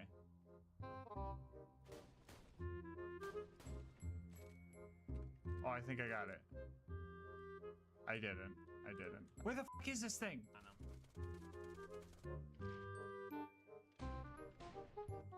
I'm about to skip this mission. I don't know if it's worth it. Yeah, so the moral of the story is that even though I can see through parts of the map, it never really came in handy because learning lineups with the actual map proved far more consistent. Anyway, 5 minutes after I leveled up, I finally unlocked my action skill. So let's bring out Death Trap. Oh no, I didn't pick Gage. I picked Salvador. Anyway, we made our way towards Boom Boom. I wanted to wipe out the bandits here with a skyrocket, but I only managed to kill one psycho with it, so that was pretty cringe. When I got to Boom Boom, someone put a bounty on killing them in under 3 tries. My guess is they didn't have faith in me because I was trying to fight the clouds the whole time, so I don't really blame them. I jumped in and immediately tried to find my way to the back of the arena to lure Boom to a dark alley and take his loot. I was surprised when I got the kill here because I didn't hear any of the noises that usually play when you land a melee hit in Buzzak's Rampage. But like, Boom is dead, so I'll take it. Boom and Boom both drop a bunch of grenade ammo when killed, so I knew I had plenty of skyrockets I could throw at Boom. Too bad I whiffed like all of them.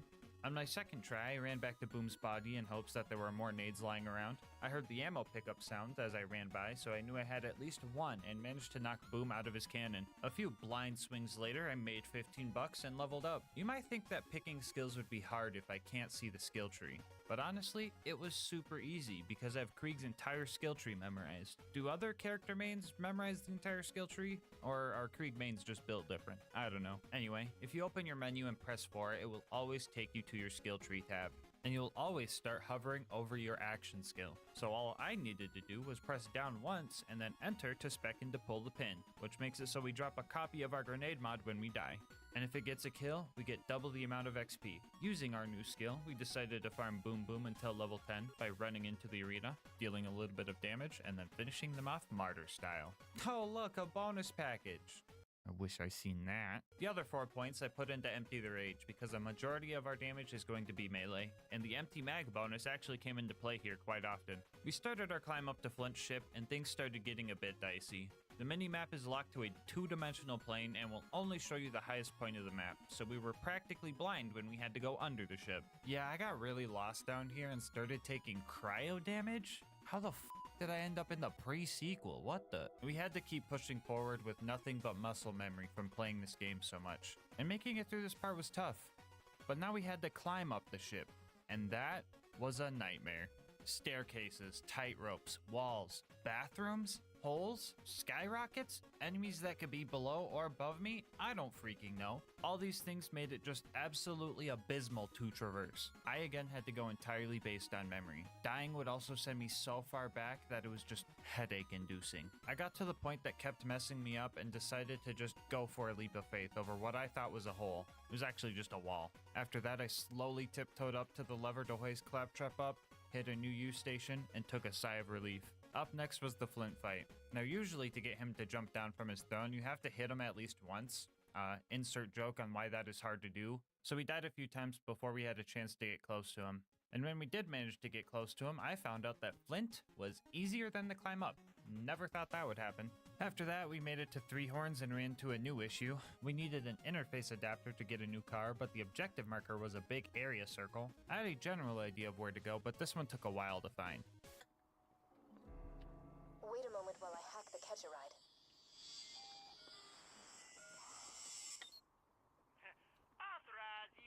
After that, we got behind the wheel and somehow things got easier. I hit the jump on the first try and even nailed Door Guy pretty good. Finding Reese's Echo was pretty rough too because of the whole big circle objective thing, but the 2,500 hours in BL2 saved me there. A little bit of Snake gameplay later, we saved Reese and headed towards the Power Core Psycho. Oh my god. Wombo combo. We managed to nab the Power Core and absolutely slaughtered the 20 bandits to avenge Reese before making it to Sanctuary. At this point, my guns were very underleveled, and finding new gear would be tough considering I can't see any of it, and my numerous deaths would make buying whatever's in the shop a bit hard. But lucky for us, this mission turn-in always gives us a choice between an assault rifle or a shotgun, so I dropped my SMG and went for the shotgun. Glad I remembered it was the second option because I got a decent bandit shotgun from it. I was hoping for another Jacobs shotgun, but I wasn't disappointed once I heard the bandit gunshot sounds. I had to grab a bunch of stuff here in Sanctuary. I'll try not to go over everything I pick up unless it was tougher than usual, but one thing to note here was I spent my iridium on what I hoped was grenade SDUs. Fun fact, all the upgrades here are alphabetized except for the bank and backpack upgrades, so this was a rare case where extremely obscure Borderlands knowledge actually came in handy. Anyway, Frostburn Canyon was our next destination, and I made my way there after fast traveling back to the Draft DLC and Claptrap's place by accident. Frostburn was honestly kind of rough. First off, I'm not used to the map not being already filled out because this is a fresh character, and the terrain was far from flat here. I didn't mind dying often because that just meant pull the pin XP, but the fire damage on fire nomads was proving to be ineffective. Once I crawled out of that mess, I had the spike pit skip. Now, I have never failed this jump, but this time around, I wouldn't be able to see my usual lineup. I had a lot in the line, so I just had to go with my gut. Yeah, I can't see shit over here. Alright, hold on. I'm gonna John for a bit, okay? I still think my success rate is 100%. Screw you guys if you think otherwise. My player icon is way too friggin' big to see anything. Not to mention this objective marker screwed up my lineup. I'm not crying, you're crying. Anyway, we got the skip eventually, and honestly, I don't think it could get much worse than oh, I forgot about Lilith, never mind. The bright side to this challenge is that I don't have to see Lilith, but the downside is that I can still hear the one-liner. Oh, Lilith, why? Even though Lilith loves to torment me, she did manage to give us our first class mod. It happened to be the best one we could have gotten for this run, which was a blister com with a +6 grenade count. I didn't know this until editing though, so it probably didn't matter that much. Up next, we had to save Roland, and in order to do that, we were going to need a car upgrade. And honestly, destroying the cars proved harder than I anticipated. Half the time, I was just trying to figure out if the red dot was a buzzard or a car. I bet you guys can't tell the difference. My first plan was trying to tail the technicals while aiming up and down and hoping that enough bullets would hit. That didn't work. I then tried to hold all the way down because I knew the cars couldn't look too far down. That didn't work. And we also tried the good old pull the pin kill. And that didn't work. What was the game-winning strategy, you might ask? Well, I got one word for you. With the rocket launcher runner and the looking as far down as possible strat, we were able to more consistently take out bandit technicals, and we eventually got enough parts to sneak into the Bloodshot Dam. Badma was up next, and let me tell you, I died so many times trying to fight this guy. Death after death just kept piling on, and there wasn't anything I could do about it. I mean, I guess I could have tried to survive the fight, but then how would I get the double XP from pull the pin?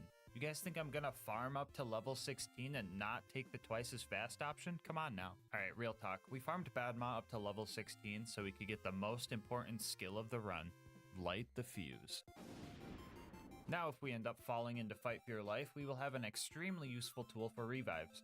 No more lack of movement, and no more estimating how high I'm aiming because the splash damage means I could just get close then throw them at the ground. And if I'm feeling extra confident, I could just hold E to go full Minesweeper mode and murder everything around me. Doing this made the Bloodshot Stronghold relatively easy, right up until the toilet room, where my arch enemy, Verticality, found us yet again. It was back to being an absolute guessing game. And boy, am I glad that I took the time to get Light the Fuse here, because even with it, closing the distance between me and these crazed marauders was harder than normal. Anyway, Mad Mike eventually showed up, and I decided to use my out of sight, out of mind card here and just ignore him. I hit the next new U station and planned to run away after I came back, but my skyrocket murked him without me knowing, so I'll be taking that card back, thank you. After finding Roland, I got stuck in this hole and just could not find my way out of it. I ended up having to die to get out, which felt pretty cringe and embarrassing. And after that, we made it outside and I put the stinky on myself. Actually guys, this was 100% on purpose. You could tell because I got a pull the pin kill. Yep, After I paid the toll, I started fighting my way through the bad guys. Nothing too crazy, but I did put the stinky on this loader, so I'm glad we got at least one this run. After fighting through all those loaders, we made it to our next fight. If you're new here, you probably don't know that the Warden can take Roland to the Hyperion Friendship Gulag if you don't kill it fast enough. Yeah, and with our current setup, I estimated that chance was pretty high. I went in for my first attempt and got a few second wins before dying about halfway through his health bar. It honestly felt like a tough fight, and I had no idea how close or not close I was to killing the Warden, so I scrambled to get one more good attempt in before it was Gulag time. Can't tell if I used my BuzzX Rampage or not, and I burned it or not, but...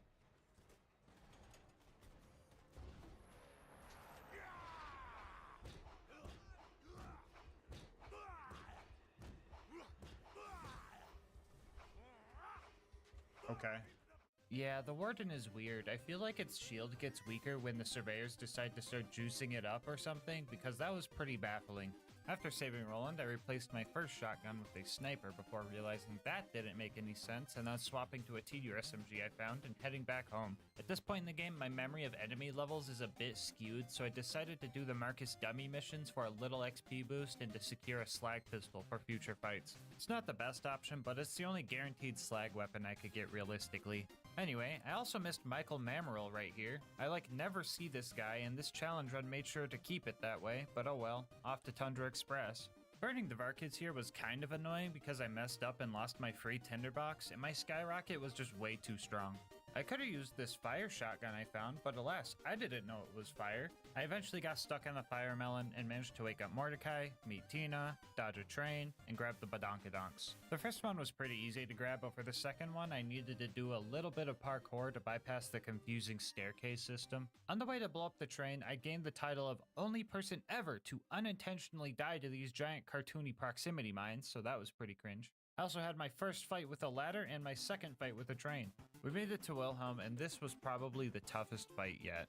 Every challenge about this run piled on right here. I had no idea what level he was, so I had no idea how much damage I was dealing, or if I was even beating out his shield regeneration. I couldn't see incoming attacks, so I had to use audio cues to kinda guess where to dodge. And to top it off, Wilhelm is pretty hard to melee because he kinda has this spike shield effect when you get too close. I gave it a few attempts before almost calling it quits for the day. But on my last attempt before that, I heard Wilhelm start doing callouts indicating his health was low. So I gave it one more shot, this time with a newfound strategy I will be calling menu leveling. I found that opening and closing your menu put your crosshair at a consistent eye level, and using that we found our combat loop. We would run around, dodge, and throw pot shots until we heard him or seen him start spawning surveyors. At that point, I would pull out my slag pistol and level my crosshair to hopefully get some slag. I would then run at him with BuzzX Rampage if it was charged, or just my plain self and intentionally get downed. After that, I would instantly detonate my bundle. This would damage Wilhelm, stop his surveyors from giving him too much shield, and give me a second win, all at the same time. Once I started hearing his low health callouts again, I threw any skyrockets that I had and finished Wilhelm off.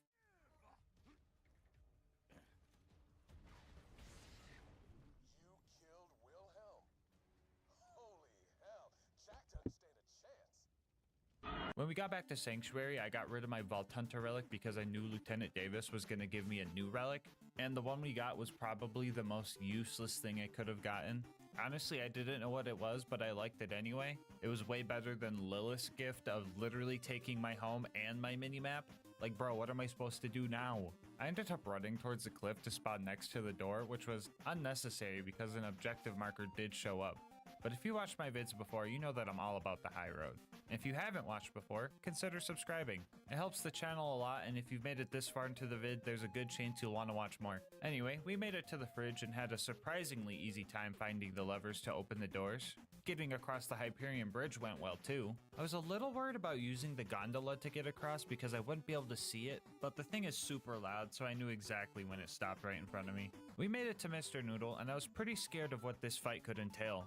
But then, like, the kill almost looked like it was ripped straight out of a casual playthrough. Like, if you haven't spammed skyrockets at this guy before, have you even really played Borderlands? Anyway, so that was like 3 wins in a row. Overlook, though. That was an L. Things started strong, but quickly took a turn when the toaster showed up. Yeah, I didn't think I was going to be able to kill this thing, at least not fast enough to make it worth my time. My favorite part about this whole section is when I got to watch myself try to repair the beacon while I was in Light the Fuse because I had no idea I was even down. Yeah, that was just really funny to me for some reason. Anyway, the beacon actually didn't go invincible this time around. I thought it did, but I guess it didn't. I still had to shamefully fast travel away from the evil toaster that was shoving nuclear bombs into my soft spot, so that sucked, but progress is progress. We made it back home and went for our next vital piece of gear, the law. Getting it was easy. I just had to empty a weapon slot, correctly identify a killer, accidentally desecrate a corpse, and bam, double melee damage for the rest of the run. The preserve was our next destination, and finding the place was way harder than it should have been. I got stuck in a cave somewhere, and for the first time in the run, I had to save quit because I just couldn't find a way out. Second try took a while, but I made it to the dreaded preserve. Wounding the loaders here went, just kinda got lucky with Light the Fuse and the door opened. But I did start feeling a bit underleveled here, so I made sure to kill every tiny dot I seen. Anyway, I pushed through all the mobbing and realized that I still get red dots for stalkers even though they're invisible. Didn't make them any less hard though because they just love running away from me. Also, a very weird thing to do if you're literally called a stalker. Anyway, the ultimate loader showed up and worried me a little bit. The game plan was to slag it and just hope that a Buzzax rampage duration was enough. I forgot to mention this during the Wilhelm fight, but enemies do have callouts for when they get an element applied to them. In the case for slag, they say something like unknown substance or unit slagged. So I was able to tell when they turned purple and knew exactly when to strike. So I was gonna do a bit here where I said I murdered all the loot dudes super easy while swinging at nothing because I didn't take doctor's orders, but I got lucky and one of them showed up anyway. I checked for a drop and ended up with quite the surprise. And we got like something, I guess.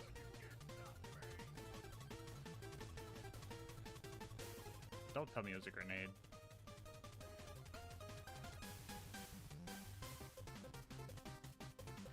Dude, is that a nasty surprise, dude? 3, 2, 3, 4. That's my shield, that's my grenade mod.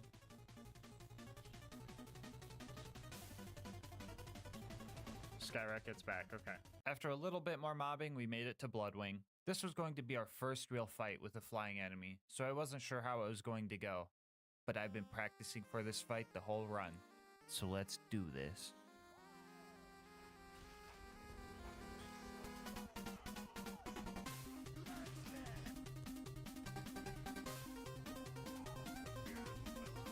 Okay, yeah, no, that's fine.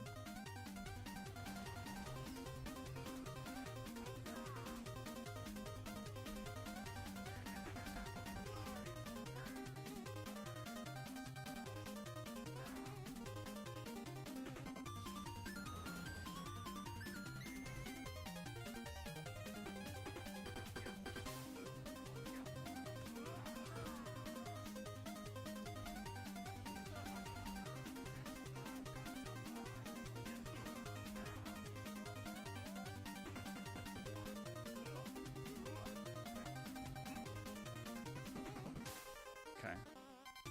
Tab menu.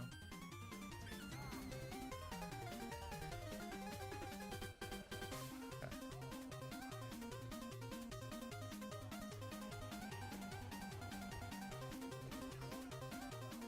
Let's go. Let's go, dude.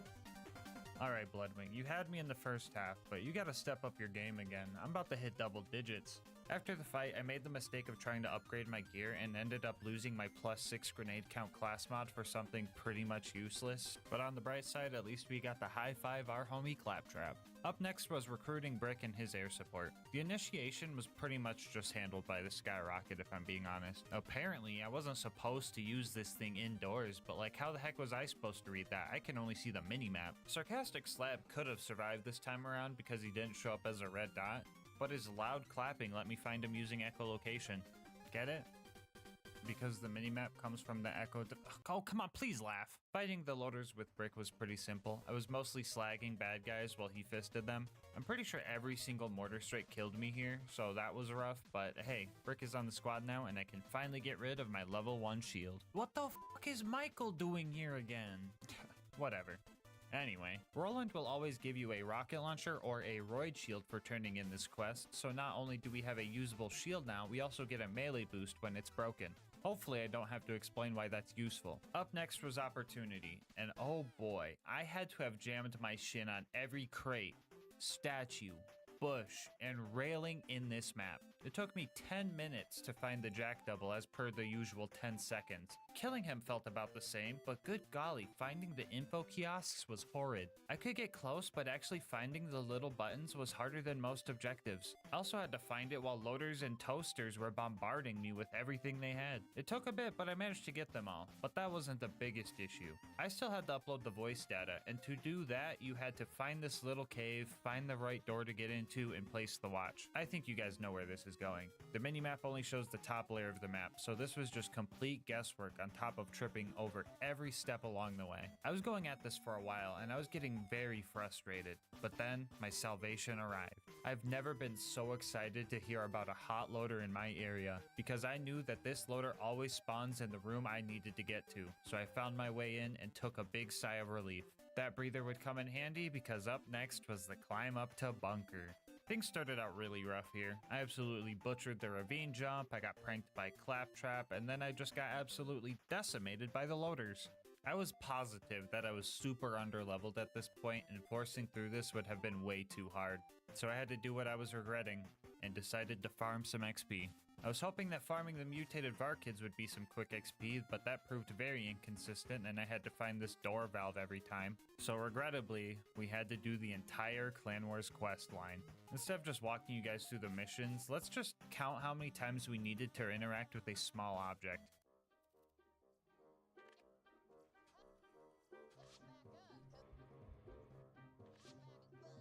Nice.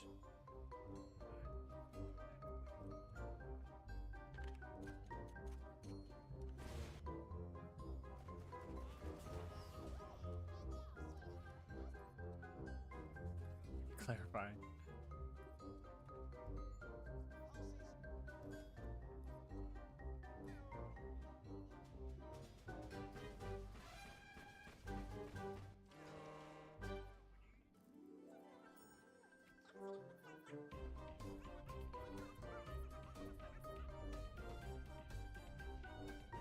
Ah. 42 painful interactions, not including fast travels and car spawns. And what do I get as my reward? I get to do this for the next hour. I was hoping Mick was at least level 22, but he was only level 20, and the experience falloff was rough. So this last jump from 24 to 25 was a majority of that hour. How many Maggies did I miss? I have no idea. I couldn't see. And rewatching an hour of footage to give you guys one number seems like a silly thing to do. Hey, whoa, editor, don't show him that. Get that out of here. Anyway, after accidentally going to the Hammerlock DLC, we made it back to 1,000 Cuts and tried climbing the mountain again. Things felt a lot better this time around. The toaster only took a few tries, the baby turrets were a pushover, and the big toaster got cheesed the good old-fashioned way. And all that was left was Face McShooty. This is gonna be so cringe if I'm way off.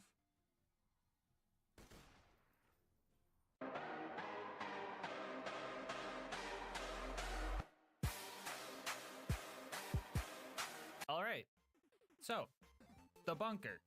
Screw the turrets, those guys were whatever. The bunker was genuinely scary. It flies out of melee range, and unless I'm throwing buzz axes, I have no indication if my shots are actually hitting it. It is also classified as an armored enemy, so the fire resistance made me think skyrockets were not going to help that much. My game plan was to wait for the bunker to do what I call the flex pose, which is the one where he's just stationary floating in the air. When I noticed the bunker stopped moving, I would try to slag it before entering buzz axe rampage and throwing axes until I hear the axe hit marker and just holding that angle. There were a few spots where I could melee hit it from the bottom, but I didn't know how great that was. This is can you beat Borderlands 2 with only the mini-map, not can you beat Borderlands 2 with only health bars. I found a spot down here where I heard the melee hit marker sound, but I guess I was just hitting a dead turret hurt box or something.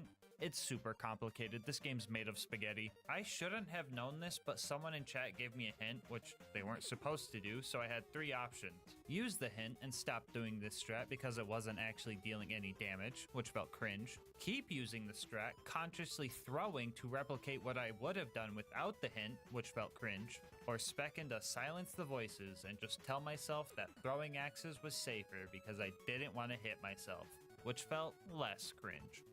No hints! Arrgh!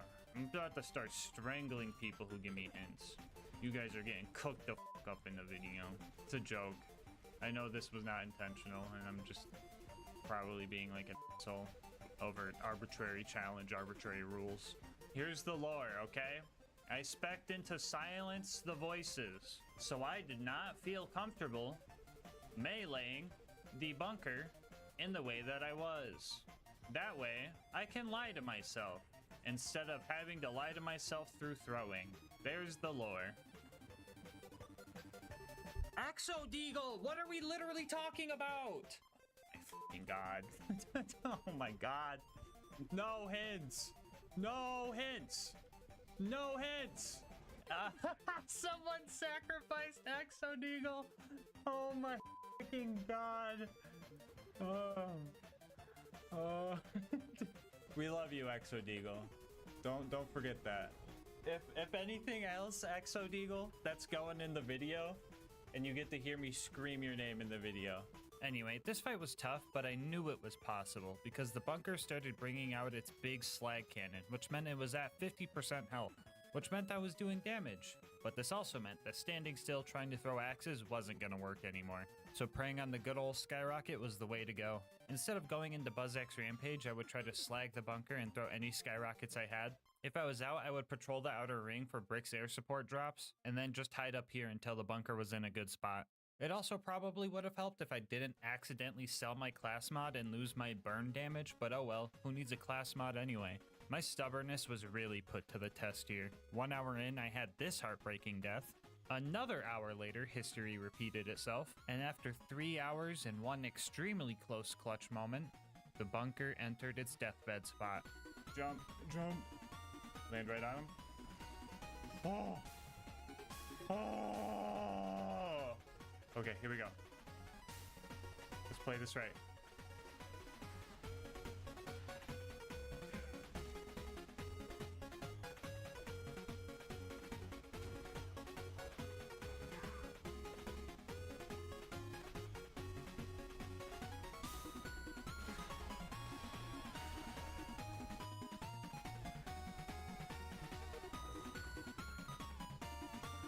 Oh, thank God, dude. After finding the bitch that the bunker dropped, I descended down to Angel Core where the only challenge was pressing this button every time I died and trying not to cringe at Lilith. I couldn't really tell where the injectors were, but some trial and error with my skyrockets was all I needed to fix that issue. Some other stuff happened that I couldn't really see. I think Roland's fine, but I know one thing's for sure.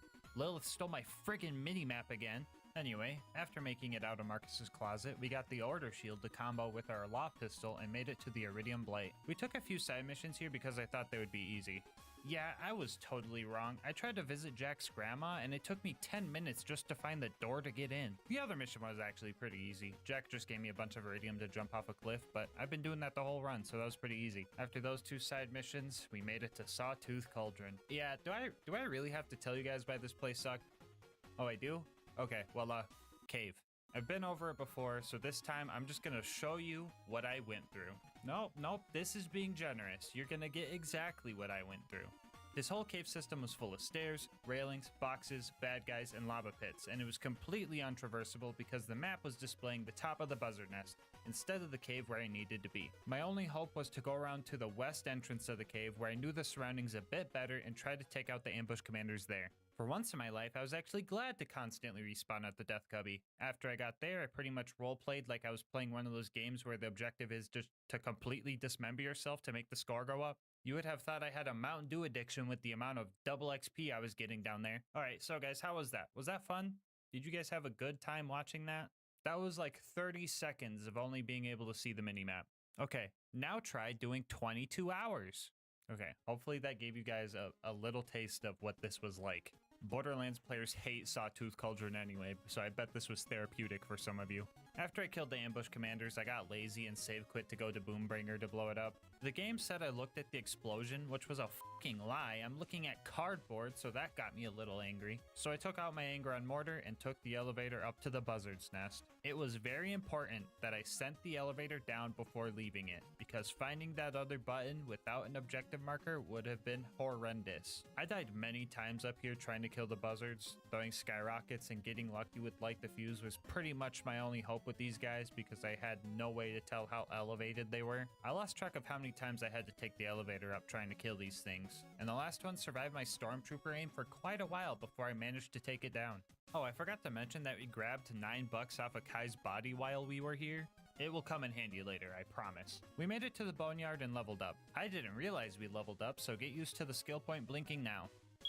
I'm still surprised how much easier driving was compared to walking. Like, this shot through this narrow gap made my jaw drop while I was watching through the footage. I'm also surprised that I didn't perma-slag myself a single time here. I have trouble doing that when I can see. The tunnel pumping station, aka the Sergeant Loader Gang hideout, was another one of those places where the minimap just told me nothing. I was stuck in this little corner I didn't even know existed for such a long time, but we eventually hit all the levers, rammed the pipe, and somehow climbed the ladder sideways to make it to the Badlands. This part was concerning. Killing Saturn was just off the table, but I still had my out of sight, out of mind card that I stole back from Mad Mike. Running past Saturn was still pretty tough. Like, I had to scramble to get on this elevator fast enough, and then I had to deal with loaders, giant evil toasters, frickin' stairs. A few resets in, my muscle memory guided me all the way to the top floor before the exploders got to me again. I wasn't mad at all though. I knew how to get to where I needed to be, and it was just a matter of staying alive.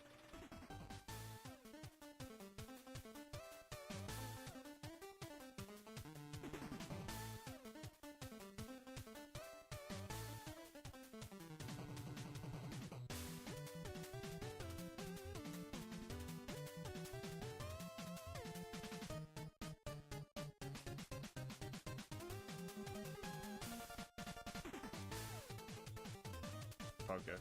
Okay.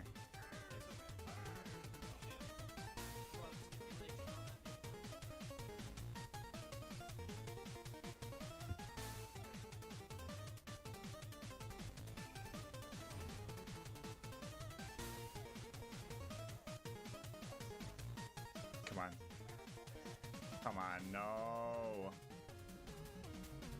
Oh, that fucking constructor stole my kill. Oh, no shot. Hold on. Okay. Run, run, run, run. Okay, I'm not in. I don't think I'm in. And then I go to the right.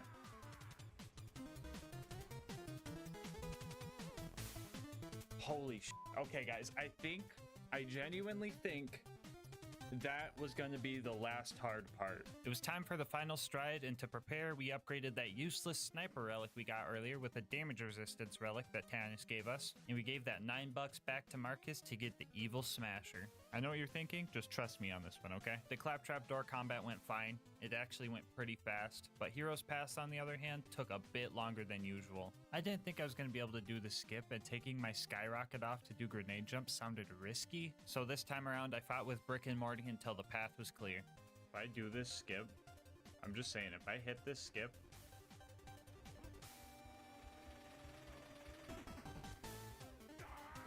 I am pogging so hard right now. The final battle was upon us, and Jack was gonna put up a fight. Never mind, he just got swept. Like, absolutely rolled and smoked. The real final boss was a bit harder. The lava got me a few times because I just couldn't see it when it was rising. But GASMASK, just listen to Lilith's warn- Oh, shut the fuck up. No, shut the fuck up. We hate Lilith around here. The Crystalisks were decent revive fodder here, but I had to trust my ears because their red dots would just disappear often. But as long as I could find one, I could usually get a second win. The warrior took my life 6 times before I found a working strategy, and this is how I did it. I positioned myself where the rising lava, Crystalisk projectiles, and warrior's fire breath couldn't get to me, and I pulled out the evil smasher. Guys, stop laughing at me. I'm being serious, guys. Just listen. Anyway, for the people who haven't used this since 2013, back before the nerf, this gun has a 7% chance to proc a bunch of stat boosts every time you reload. So while I was waiting for the warrior to show up in my line of sight, or route of sight, I don't know, someone tell me a better map joke, please. Anyway, while I was waiting, I would just keep spamming the reload until I heard the activation sound. If it did activate, I would dump my mag into him when he got there, and if it didn't, I would try for slag and throw buzz axes instead. The evil smasher is widely regarded as a terrible weapon nowadays, but I think it's actually pretty good. 7% of the time. I still had no idea how much damage I was doing or if I was even shooting the warrior sometimes, but I had faith in my strategy. And eventually, we noticed something. He's not moving. He might be in deathbed. I'm gonna give it a second just to make sure. Oh, you know what?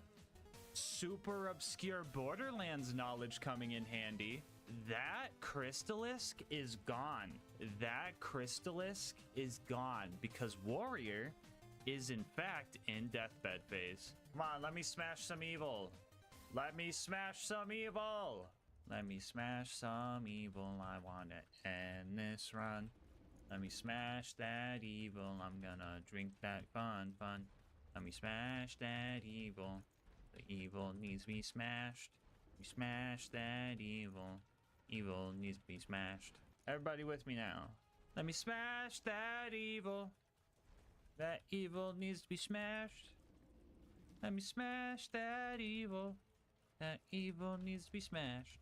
Don't let that 7% get you down, cause you know when it procs it will flip your frown. Come on. Evil smasher.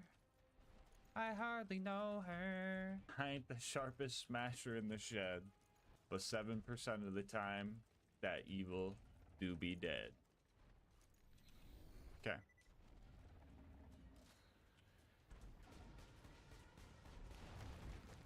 Get nay. Let me smash that evil. That evil needs to be smashed. Let me smash. Ah, fuck. Bozo. No! I was the evil all along. Oh, first try. You wanna know why it was first try? Because it knows that we're about to be smashing some evil. And just like that, now we know. You can beat Borderlands 2 with only the minimap. Bonus content time, woo! So we managed to conquer every challenge that this run threw at us, all except for one, so I decided that it was time to go back and snipe Face McShooty. This is how we're gonna do it, okay? Everyone think of a number right now, you pick 1 or 2. Everyone think of the number in their head, don't say it in chat. Everyone pick 1 or 2. If you picked 1, you're gonna give me hints. If you picked 2, you're gonna lie to me and pretend you're giving me hints. Bit more left? I don't know about the left, guys. I think you guys might be fooling me. Yeah, left down. You're too far up. Right there. That moment when everyone picked 2. Get out of here. Up? Okay, everyone saying up is a fucking liar. I've caught you. More left cheeseburger, more? How about that? How's that? Okay. No Mask Jr. First time chatter. No, okay. I can trust No Mask Jr. They weren't here for the rules. No Mask Jr. Let's fucking go, dude. Yes! Holy shit! Oh my god! Before you go, I just wanted to say thank you so much for making it this far into the video. If you want to support the channel, make sure to like, comment, and subscribe. It really helps with the YouTube algorithm, and I love hearing your guys' kind words and ideas for new runs. If you want to support the channel more directly, consider becoming a channel member to get videos a day early, saving yourself some money over at Instant Gaming using my link, or going to GASMASK'S.com to get some... Editor, what is that? No, fix it. There we go. Or going to GASMASK'S.com to get some merch. I'll leave my Discord and Twitch channel where I stream these runs live in the description. And last but not least, shout out to Mango Soda, who made this video's thumbnail art. They do commissions and will also be linked below. But until next time, breathe easy, homies.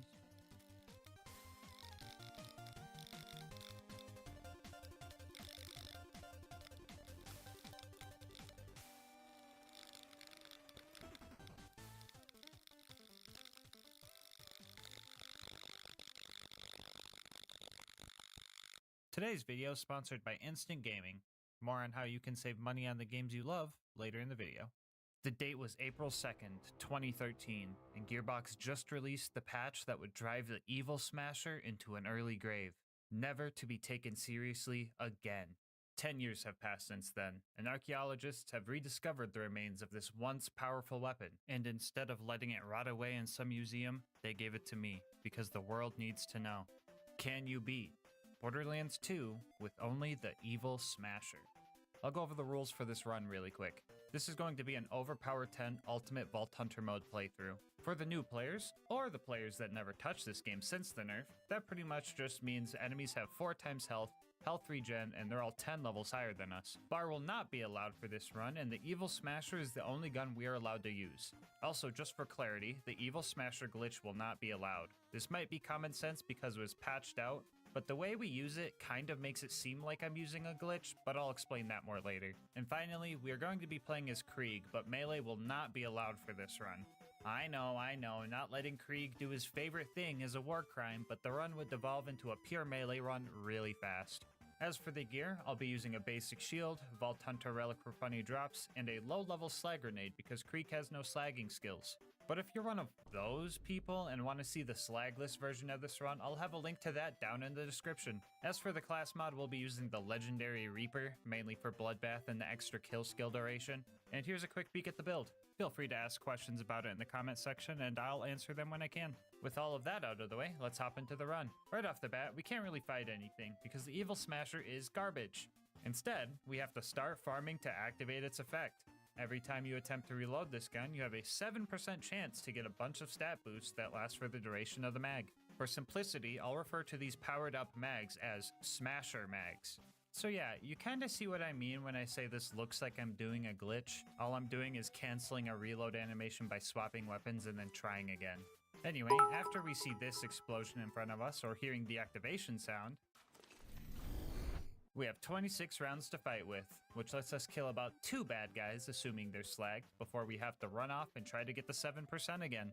This is where Krieg's skills come into play. If we can keep our Bloodlust stacks high as we get our next activation, blood-filled guns can increase the mag size of our next Smasher mag. And if we get more stacks, the next mag can be even bigger. These are the basics of our momentum-based combat loop that we're going to be using throughout the run. We managed to clear out Tutorial Town with no deaths because of some good Evil Smasher luck and good planning.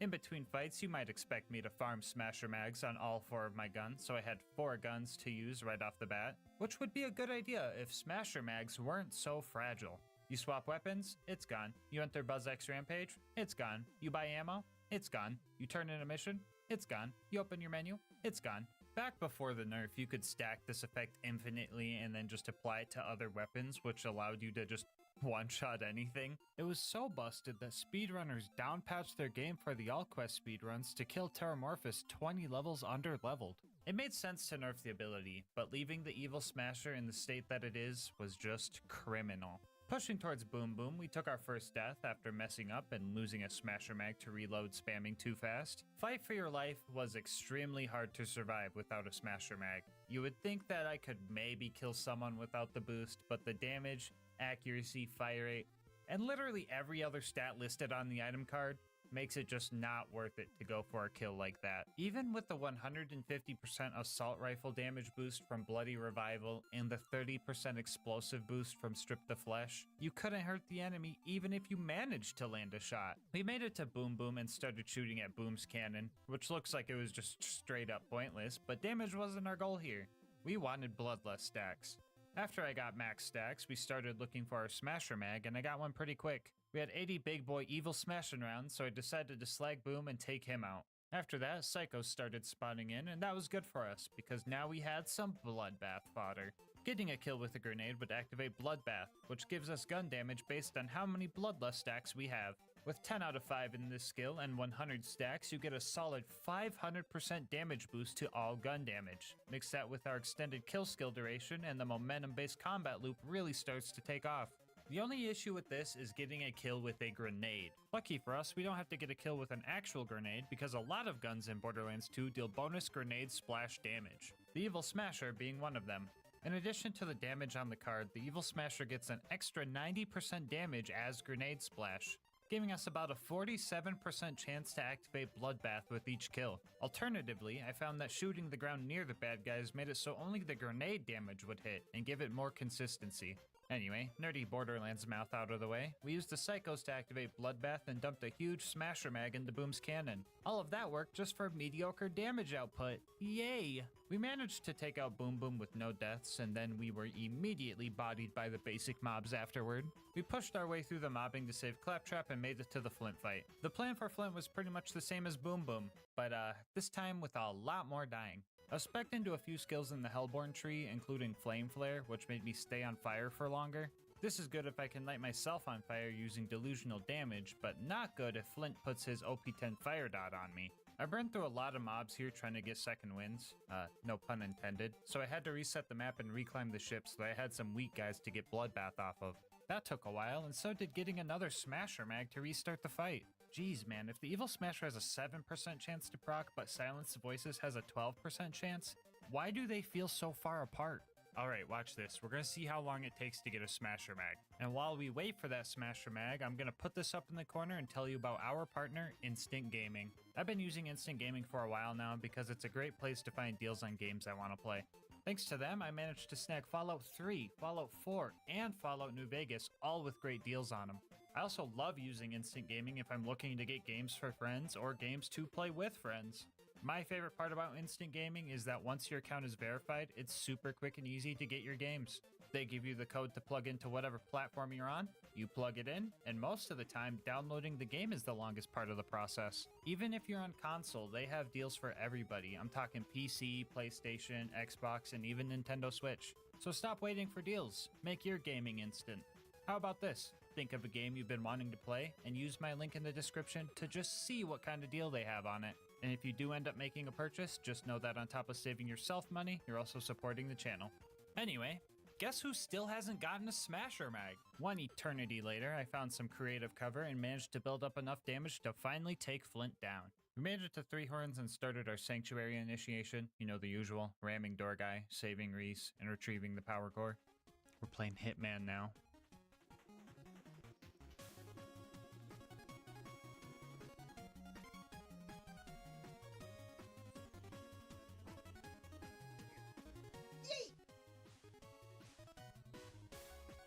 Put the stinky on him.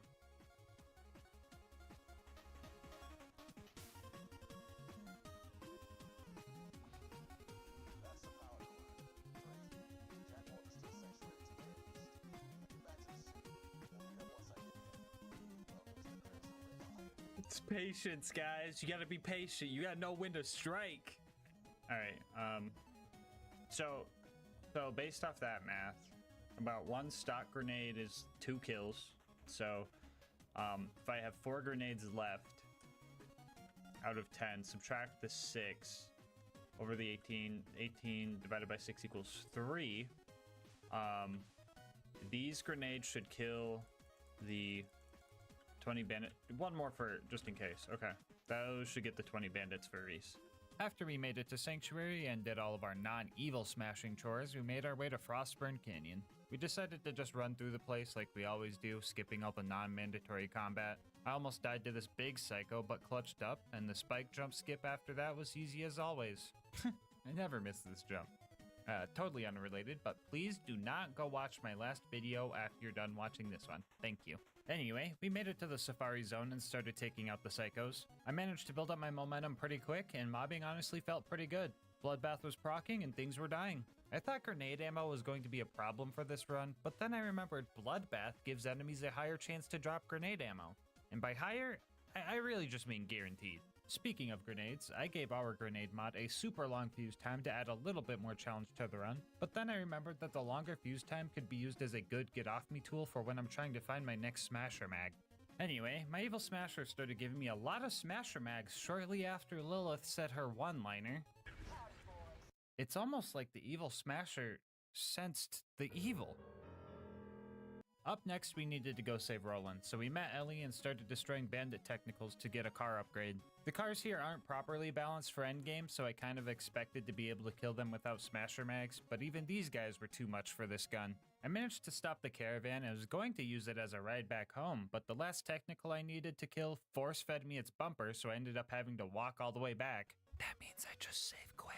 With our new car, we managed to sneak into the Bloodshot stronghold and start our fight with Badmaw. Honestly, this guy was kind of wrecking me. Circle strats on this guy have always been really tough, and getting smacked with his door makes a second helping of car bumper sound appealing. I was even failing at cheesing this guy because 2 loose shots would just leave me dead. All of my healing came from Thrill of the Kill, which makes 140% of my overkill damage come back to heal me. And since all of my guns are basically level 90, using that overkill damage to heal my level 80 health bars like Zenyatta popping all on a baby. Doesn't feel good?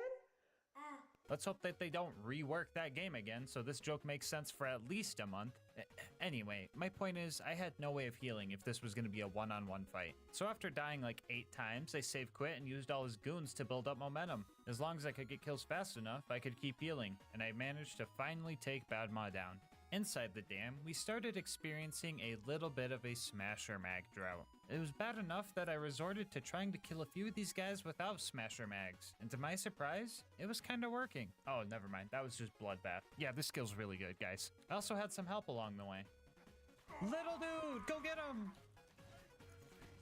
Oh, little dude, grow up. We made it to the dreaded toilet room and started having some real trouble. Ooh, call me constipated because I be stuck in the toilet room. Note to self, delete that last recording. Okay, there we go. Anyway, we managed to take out most of the baddies here, but the last few crazed marauders had some pretty crazy aim, and I just could not get close enough to these guys to kill them. I had nearly 20 deaths in just this room before Mad Mike showed up and added 10 more. It took some work, but we managed to deal with Mad Mike the way we always do. Mad Mike, get over here. Jump over here, dude. Do it. Let's go! Bye, Mike. Anyway, we managed to find Roland and started chasing after the toaster that kidnapped him. That wasn't the only robot giving me trouble, though. Oh my god, really? Every surveyor in the fucking world came to fucking power this dude up. Alright, I'll be real with you guys. I was 100% ready to go to the gulag. Constructors have a huge 90% damage resistance to grenade splash, which was pretty much half of our damage we dealt. Not to mention that this thing can't be slagged. Nonetheless, I decided to give it my all. I used a loader nearby to pre-stack and start the fight strong. And I played like I could win. Because I could win.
We had so much momentum going. We actually had a chance. And we were so close. I had an entire bleed out timer to get one more Smasher mag. But the fragility of this build finally came into play. This sliver of health bar led us all the way to the Hyperion Friendship Gulag, where we had to fight the Warden for another hour. And the fight gets harder here, because there are just bad guys everywhere, and now the Warden can just call in moonshot reinforcements that I can't do anything about. My only real hope for this fight was to kill off any of the moonshot loaders and then start taking the arms off the gun loaders that the Warden specifically spawned. From my experience, toasters have a limit to how many bots they can have on the field at once, so having all 3 of them unable to attack me gave me a chance to fight the Warden semi-one-on-one. I really shouldn't have been here for an hour, but the Warden just would not stop spawning angelic guards, big loaders, and oh my goodness, so many exploders. That's fun. Okay. Okay, they're all exploders.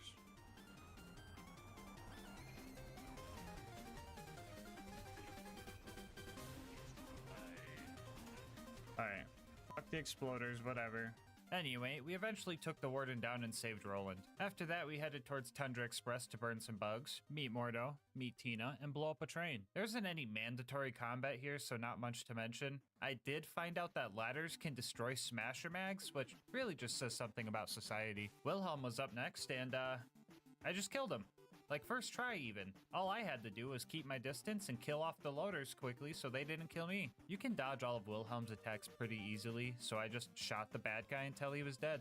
Easiest Wilhelm I've ever had. Not sure why the Destroyer of New Haven was easier than Warden, but I won't complain. First try Wilhelm? What the Why is a toaster stronger than Wilhelm?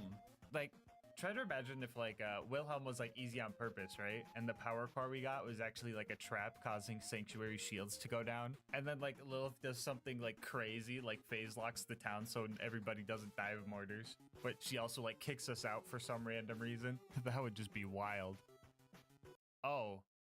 We made it to the fridge and ran through that joint. I died a few more times than usual because rats have the most sporadic and goofy movement I've ever seen in a carbon-based life form. I hate rats! What the? Oh! I mean, even Mr. Noodle moves like a normal person, and he's a giant space whale squid. Anyway, even with Slag and Bloodbath, this guy was pretty tanky. I had the loaders helping me out a little bit, but I just had to keep running around this building to avoid being walloped until I could get the beacon. We made it to Overlook and started protecting the beacon. Mobbing was where the evil Smasher in our build thrived, and this part of the game really let that shine. This was the first part of the run where the Hellborn skills we spec'd into really started to come into play. Using Fuel the Fire and Delusional Damage, my Slag grenades had a chance to light me on fire, giving me some more stat boosts. Being on fire would give me 50% damage reduction from Numb Nerves and an extra 50% gun damage from Pain is Power. No idea if the damage reduction did anything for me, but I took it anyway. Being on fire would also trigger Raving Retribution, which would send homing fireballs at any enemies that would try and damage me, potentially lighting them on fire. And that fire damage over time would then chain into Elemental Elation. With every stack of this, it gives me more mag size and fire rate, and you know we love that mag size. Slagging the huge groups of loaders being moonshot in really helped build up the secondary set of momentum, and everything was going great. I was getting second wins, I could kill the loaders pretty quickly. The only issue was that they could kill me pretty quickly too, making instant bleedouts my true enemy here. But I mean, it's just a few loaders, so there's not really anything really to work. Oh, come on! Yeah, Jack really threw a toaster into my bloodbath, if you know what I'm saying. And you know what? I'm just really sick of getting bodied by household objects. For example, this clip of me dying because of a fucking stair. Oh, I can't climb up the stairs, dude!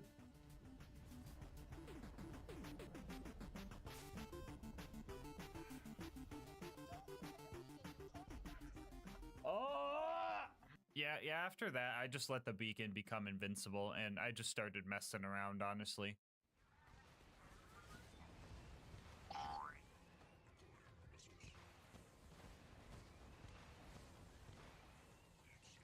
Anyway, yeah, the fast travel landed, but the constructor was camping it, so I just save quit and used a different one. We have now entered the bunker prep chapter of this run. First up was getting an upgrade for Claptrap over at the Preserve.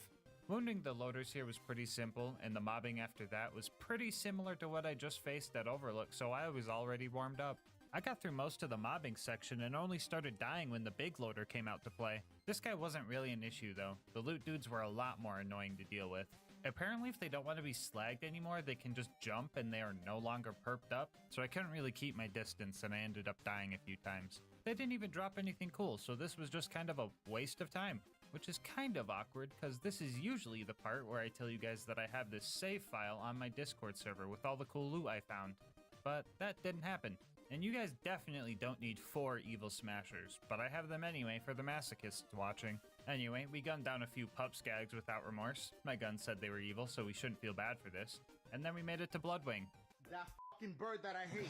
I actually learned a very valuable piece of information during this fight, and that is, Bloodwing is just straight up evil, which is a good thing for us because of the whole evil smasher thing. Yeah, you know what's going on. So yeah, this fight went extremely well. Mordecai was slagging the skags for me, which meant free revives and bloodbath, assuming I had a smasher mag. Bloodwing's AI this time around was also just kind of goofy.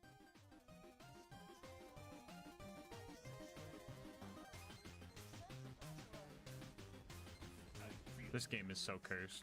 I don't even know what to say anymore.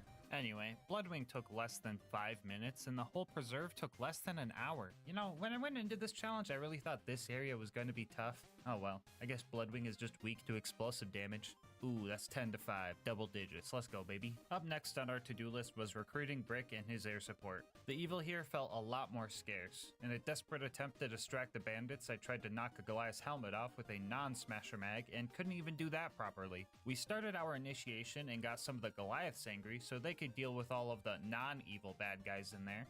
It also helped take some of the aggro off, which helped our survivability. I still went down quite a few times, but it was right about here I started tap firing or burst firing to conserve accuracy for long distance kills. Even with the accuracy bonus on Smasher Mags, this thing can still get out of hand. I only wanted to get one Goliath angry, but if you've ever tried to kill a Goliath with a Torg weapon, you know you don't really have that choice anymore.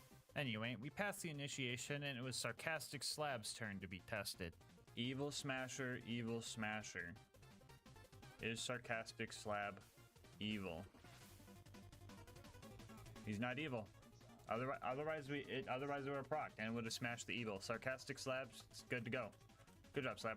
Anyway, we started taking out the loaders with Brick and things got a little goofy. How was a gun loader all the way over here, bro? Is he gonna run backwards on the bridge now?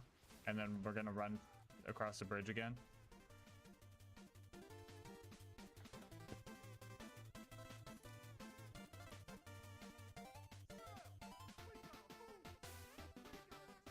Why do I know this game so well? After all of that, we joined Brick's gang, Brick joined our gang, and the last thing we needed was for you to join the GASMASK gang. If you made it this far into the video, odds are you're enjoying the content, so you might as well sub and stick around for a while.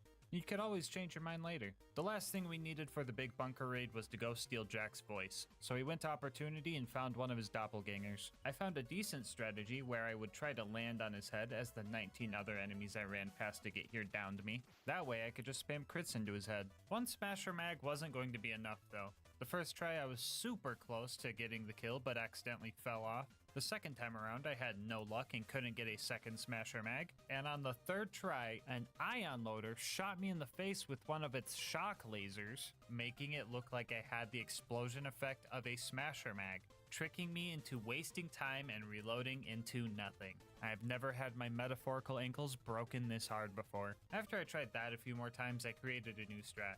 This time I did the exact same thing but had it work.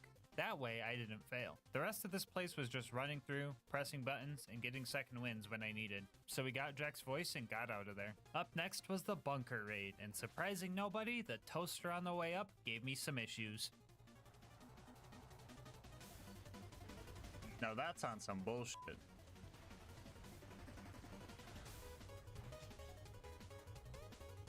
Anyway, the baby turrets went surprisingly well considering they are glitched and are just straight up immune to any type of splash damage. I can still get the actual bullet damage to hit, so we're still keeping around 53% of our damage as long as we hit them directly, but I thought this was going to be a lot more of a hassle. And that's a win I'll just take, because after that, we had to fight the big toaster. This guy is usually cheesable by just standing behind it, but even then I ended up dying a few times due to some major blunders on my end. I managed to figure myself out, and my gun finally finally decided that all toasters were evil, and I moved forward onto sniping Face McShooty. Yeah, this took a while. Full auto fire without smasher mags was just straight up bad, and full auto with a smasher mag wasn't much better. So I started farming up smasher mags and just tap fired for the next 40 minutes. Honestly, the monotony was kind of getting to me, so I played some motivational stuff to give me a dopamine boost.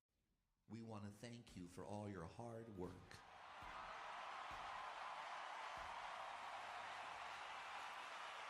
You're the one who steps up and gets things done around here.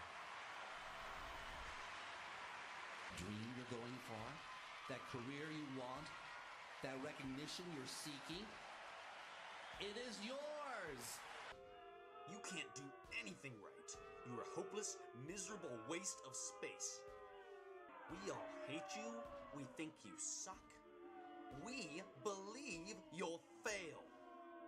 We guarantee you'll be feeling worse about yourself and your life, or we'll give you a concussion. Call 1-555-478-25682. Is your shoulder strap too tight and annoying? Introducing the Titty Bear, the cute little guy that eliminates all those problems. Move the pressure wherever you need it. My shoulder strap used to pull so tight I could Why hardly the f did I get it to Titty Bear, bro? Passenger seat and fits all makes and models. Just snap it on, slide it where it relieves the pressure, and drive away. We made it to the bunker and dealt with the turrets before taking on the bunker itself. I had a lot of stuff going for me on this fight. Plenty of cover, big large bad guy that's easy to hit and stack on, and weak auto turrets that could activate our whole fire setup to get 20 elemental elation stacks. It was here I found my maximum mag size of 117, and I felt powerful. Sure, the bunker was pretty tanky and I had a long fight ahead of me, but I was feeling good. Maybe a little too good though, because I ended up letting my guard down. Turns out, the bunker wasn't the only enemy in the sky I had to worry about. 15 minutes into our first attempt, one of my favorite enemies, the jet loader, unleashed this long shot grenade throw. I had no time to react to it, and blam, the slag bomb set me up for death. After that, one of the bunker's missiles sneaks up on me and gets the finishing blow. I had no second wind in sight, and the bunker flew off, securing my fate. I just couldn't get my momentum back for the next 2 attempts. I would get about halfway before one tiny mistake set me back to square one. And on attempt number 4, the bunker decided to play dirty. Oh my god, he's kidnapping that buzzard. No, my ammo! After one more close call, we managed to take the bunker down and made our descent into Angel Core. Honestly, this place went great. Roland showed up and he came with his own Torg assault rifle representing the Evil Smasher squad. And when Lilith showed up, the Evil Smasher detected a disturbance and I was getting Smasher mags left and right. It wasn't too long before we secured the vault key. Whoa. What's wrong, Evil Smasher? You sensed something? No, don't worry, that's just Lilith. She can't... No! Jack killed Roland, kidnapped Lilith, and the entire bunker raid was in vain. We now had to find Jack in the vault before he had a chance to take the warrior for himself. Our first stop was Sawtooth Cauldron to steal some explosives, and the ambush commanders here were giving me a rough time. It was quickly apparent that we were going to need to have some existing momentum going in order to take these guys down, which is kind of a hard thing to do when you're getting curb stomped as soon as you spawn into the death cubby. My only hope was to abuse the 3.6 fuse time on my grenades to keep the bad guys back and just pray that I could get a smasher mag before they could get to me. Even with momentum, I would get absolutely slaughtered, and every kill was a second wind. Now normally when you're in Fight for Your Life, your kill skills get cancelled out. The cool thing about Krieg though is that he has 3 kill skills in his Bloodlust tree that don't get cancelled out while in Fight for Your Life. I call these the Bloodlust trio, but I hear them more commonly called the fake kill skills. Anyway, Bloodbath is one of these skills. If we stack that with the Bloody Revival bonus and the Strip the Flesh bonus we talked about earlier, you can actually get second wins without a Smasher Mag. Well, assuming they're slagged, you already have high stacks, and you're within spoon feeding distance of them, of course. After a few attempts with some questionable tactics, we managed to take out the ambush commanders, Blast Boombringer, Merc Mortar, and rode the elevator up to the Buzzard's Nest. Fighting the buzzards up here was kind of annoying. Trying to match up timings with Smasher Mags, high Bloodlust stacks, and buzzard flight patterns, all while not dying, was no simple task. It was all pretty RNG dependent, and before you say, oh no Sherlock, that's been the whole run. It's the evil smasher. That wasn't the issue. Getting the buzzards slagged was very inconsistent. I pretty much needed to slag them with the initial explosion of a grenade or the first or second bullet the Betty shot out, because after that, they would just fall out of the sky. Now this might not sound that bad, but for reference, I had 12 grenade sticks in a row fail to make the evil metal pigeons purple. I didn't even need momentum to kill these things. A basic smasher mag and slag was enough to take out 2 buzzards, but I was still here for nearly an hour praying for slag. But after a few dozen elevator rides, we took them down and made it to the boneyard. The main scary part of this place is pumping station 2. I managed to crank all the valves in there, but the loaders had me on the edge of death. They absolutely thrashed my bleed out timer, and I had a close call on the way out of there. The rest of the boneyard went as expected, and we made it to the Badlands. Oh great, just a bunch of ugly, rusty old junk loaders to deal with here. That's a piece of cake.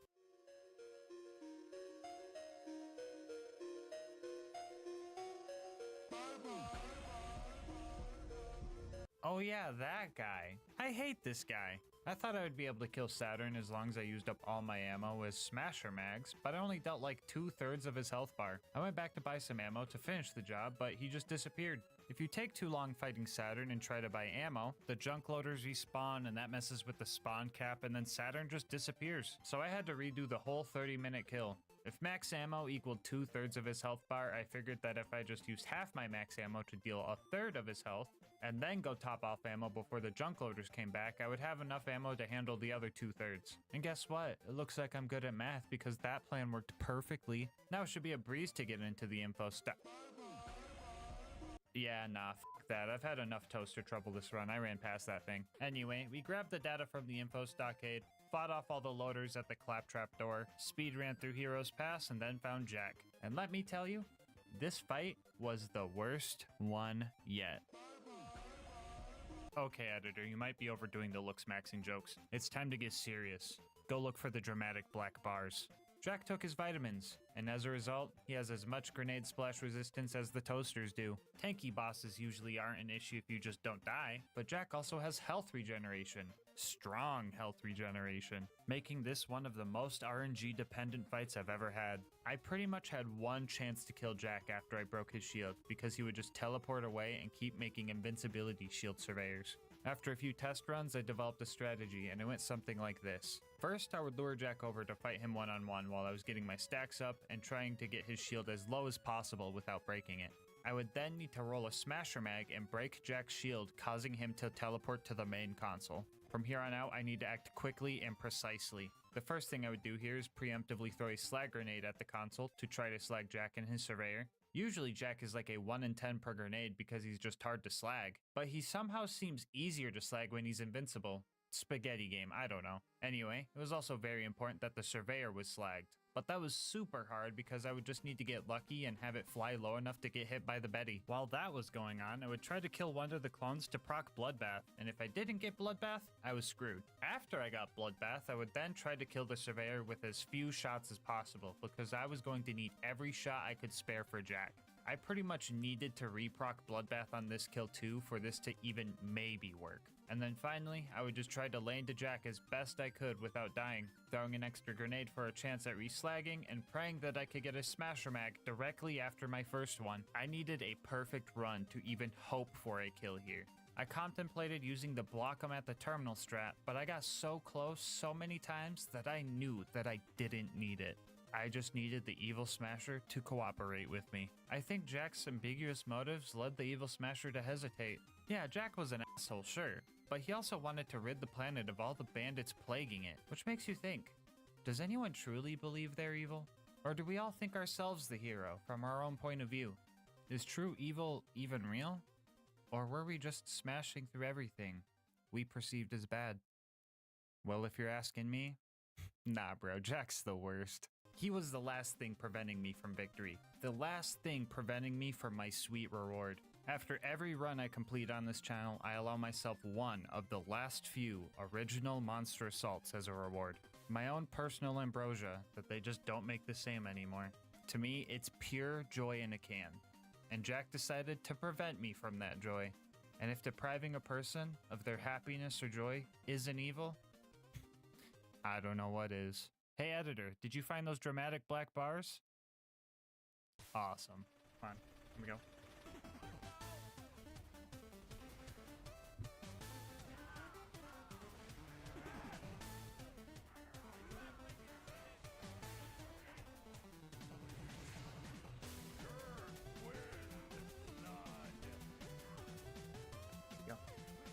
Where'd he go? Where'd he go? He's over there. Okay. Good. Give me bloodbath off of this. I don't know where that nade went, but sure. Where's the surveyor, dude?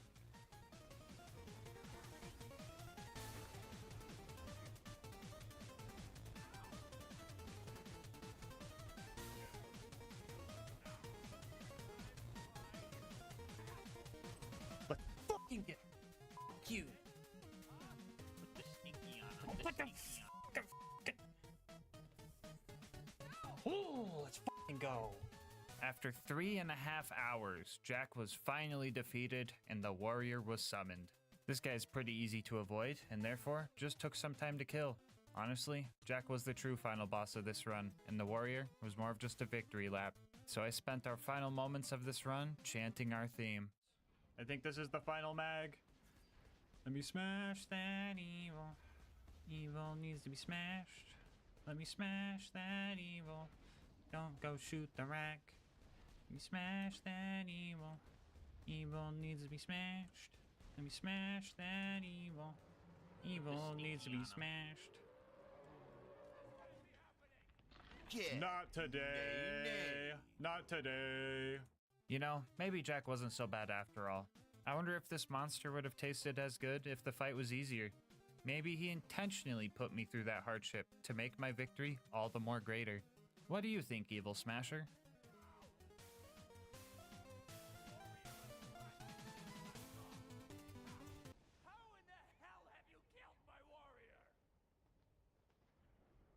Okay.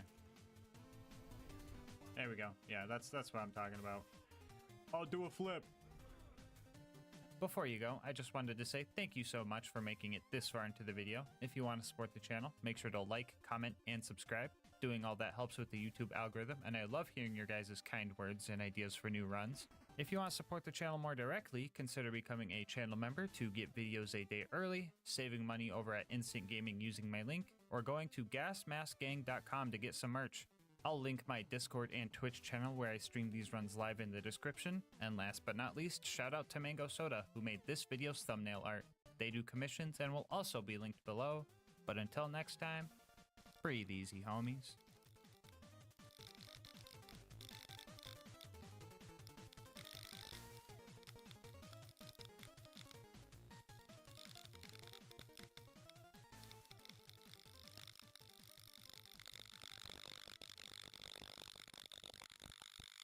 Every single day, for an entire year, Derber commented on the latest video on a quest to get a chopper-only run, even going as far to account for it being a leap year. And I told him if he could keep it up for a year, he would have a deal. So here we are with today's video. Can you beat Borderlands 2 with only the chopper? I'll go over the rules for this run really quick. This is going to be an Overpower 10 Ultimate Vault Hunter mode playthrough. For the new peeps, that pretty much just means the hardest difficulty. Bar will not be allowed for this run, and the chopper is the only gun we are allowed to use. Our other gear will consist of a Vault Hunter relic, a basic shield, and the legendary Hoarder class mod because I want to get this video out by the end of the year. Salvador was the best in class for this challenge, but I still made 2 mistakes with our build. I will honestly be very impressed if any of you guys could guess which 2 skills were completely useless before I talk about them later in the video, but feel free to ask questions about the build in the comment section. With all that out of the way, let's get to it. We're going to use Tutorial Town as a bit of a lesson for you guys. First off, if you don't know what the chopper does, it shoots 4 pellets per shot at the cost of 6 ammo. It has a mag size well over 1,000, which means even with all the ammo upgrades and filled to the brim letting us hold even more ammo in the reserve, we can't even fill the mag on this thing. And yeah, I think that's pretty much it. Actually, wait, am I forgetting oh yeah, I forgot that pressing the trigger even just once dumps all 1,638 rounds in like 9 seconds. Yeah, that's probably pretty important. I should remember that. If it wasn't obvious, ammo consumption was going to be our biggest issue here, and I learned a few strats along the way to keep a steady supply. The first and probably the worst way of getting ammo was just waiting. We had ammo regen on our Hoarder class mod, and Gunzerking gave us some extra ammo too, but this was slow. Riveting gameplay, am I right? I know the scene hasn't changed in a while and your dopamine receptors are probably screaming right now, but I think you need a taste of what I was experiencing. This waiting was the sole reason I opted out of making a rule against canceling the chopper's fire via melee, swapping weapons, or giving them the bird. Because while not stopping the chopper from, chopping does sound really cool, all it would really do is just make more of this. Anyway, Tutorial Town was slow. I was learning how to play around this gun and experimenting with different skills. Like 5 shots or 6, which is a kill skill that gives us a chance for ammo to be added to our magazine instead of removed. Which sounds great, but in practice it wasn't that good because we already had to spend half of our ammo just to activate the skill. This skill also just kind of lies to you. It only adds ammo to the mag if your gun consumes 1 ammo per shot. All it was doing for me though was reducing my ammo cost from 6 to 4 sometimes. And on top of that, it only works for the gun in your right hand. So instead of 9 seconds of fire, we got 9.5 seconds of fire before it was back to the waiting corner. Tutorial Town took a whole 25 minutes to clear, and after that I decided I was not going to be waiting around like that for the whole run. So we went to Wham Bam Island, maxed out our cash, and filled our inventory with a bunch of high-priced items, which would bring us to our second source of ammo, just buying it. This strat was most useful for bosses that had vending machines near them, but the money farm was mostly just overkill because our third source of ammo was just way better. And that source is just dying. With OP10 ammo prices, we calculated that if I had less than $64 million, it would be more cost effective to just die, get 600 rounds added to my backpack, and take the 7% loss. I kind of found this by accident because I died on accident. So after that, I decided that every death from here on out is 100% on purpose. Anyway, we cleared our way to Boom Boom, and for a brief moment, I thought we were going to fail the run very early on.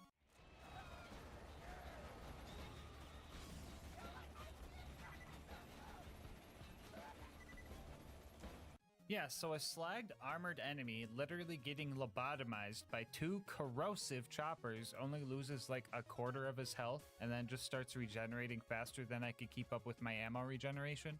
What the f, Gearbox? I did everything you taught me to do. Long story short, this guy is not a robot, he's just armored, so landing any shots on his body is still great with corrosive damage, but if we're putting 1,000 bullets up his fleshy nostrils, fire is actually the optimal choice here. Look at the difference, there's the DPS we needed for— oh, we still ran out of ammo.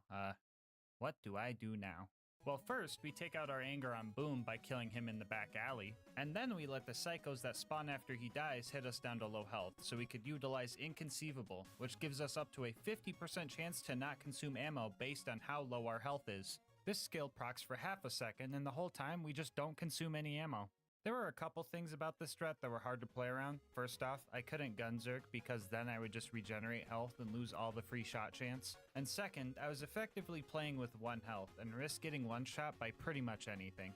I managed to pop Boom out of his turret, but that doesn't give you a second win, so I ended up dying. Remember, these are all on purpose. And when I got back to re-kick him out, I guess he got perma-slagged somehow. It's probably some glitchy stuff with him getting in or out of his turret while slagged. I don't know, spaghetti code game. But it made kicking him out again and finishing him off pretty easy. After that, I used the mobs to farm up some ammo for the climb up Flint ship. It was a bit of a grind climbing up here. My main strat was to use Fistful of Hurt to stagger an enemy and get up close and land as many shots into their forehead as I could. This was pretty much a mandatory strategy because the accuracy only barely exists on this thing. Fun fact about the chopper, it is essentially just coded like a burst fire gun with a very long burst count, which means 2 things.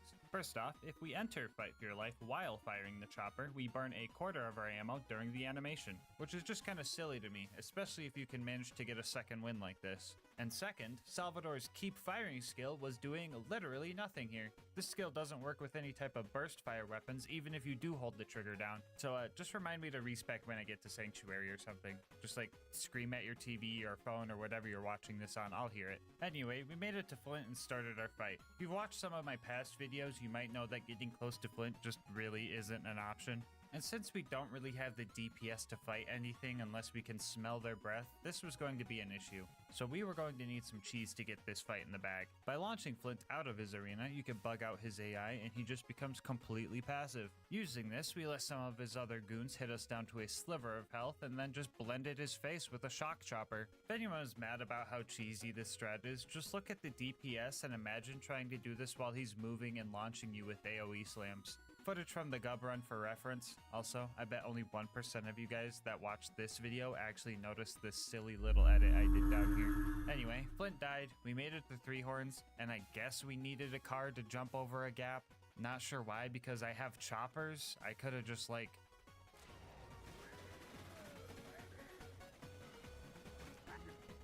Anyway, we threw some sick flames on the car, rammed door guy, blended door guy, got stinkied by a rack while trying to save Reese, watched Reese die because of that fucking bird that I hate, rebalanced the world by getting a stinky myself, I put the stinky on him. and made it to Sanctuary. If you're wondering about me killing the 20 bandits for Reese, I unloaded like 1,600 bullets in the camp, so statistically, I probably killed more than 20.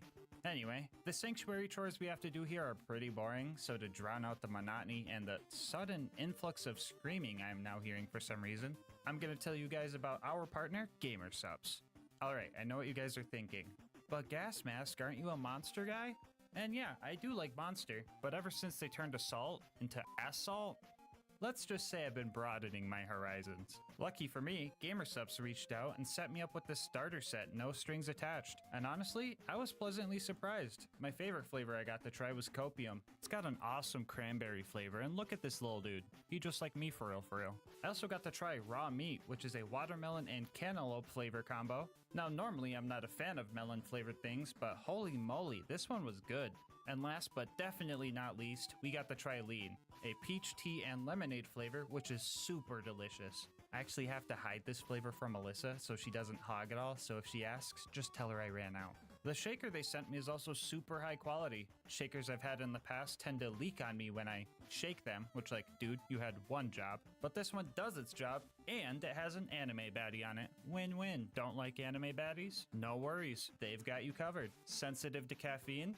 All of their flavors come in caffeine-free variants. They've got you covered. Want to try a few flavors before full-on committing? GASMASK'S offers free samples. They've got you covered. Also, starting July 26th, GASMASK'S will be starting their big Xmas Came Early sale, where you'll get a bonus gift with every tub you buy. So if you want to try GASMASK'S for yourself and support the channel at the same time, head on over to gamersubs.gg/LGM or use the link in the description, and make sure to use my discount code LGM to get 10% off of your order. Anyway, let's see if Sanctuary is over with.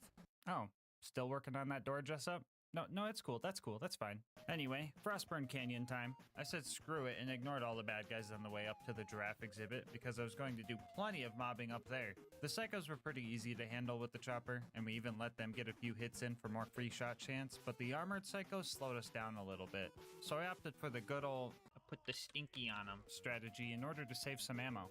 Well, that, and I was really sick of my 8-year-long reload time, and really sick of Lilith.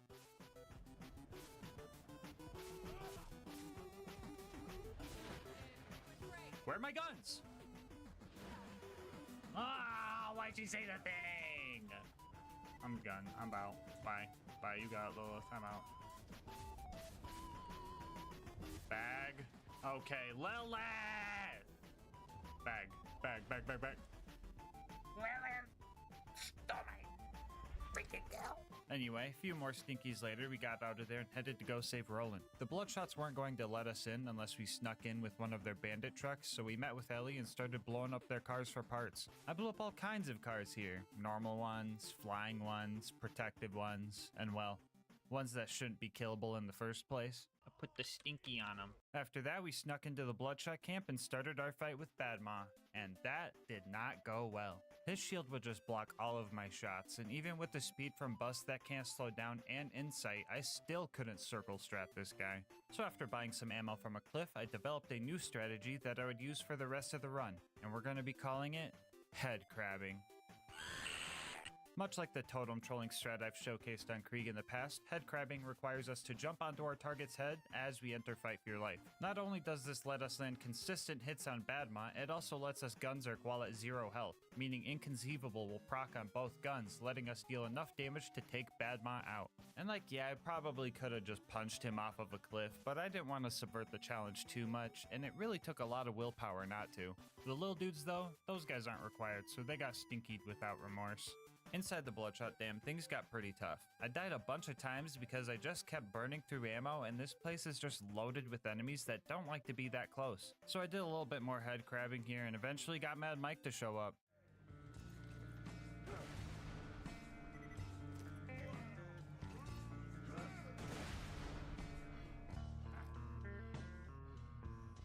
Anyway, we found Roland, and then the toaster found Roland, and then we found the toaster, and then we tried to fight the toaster, and then bad things happened.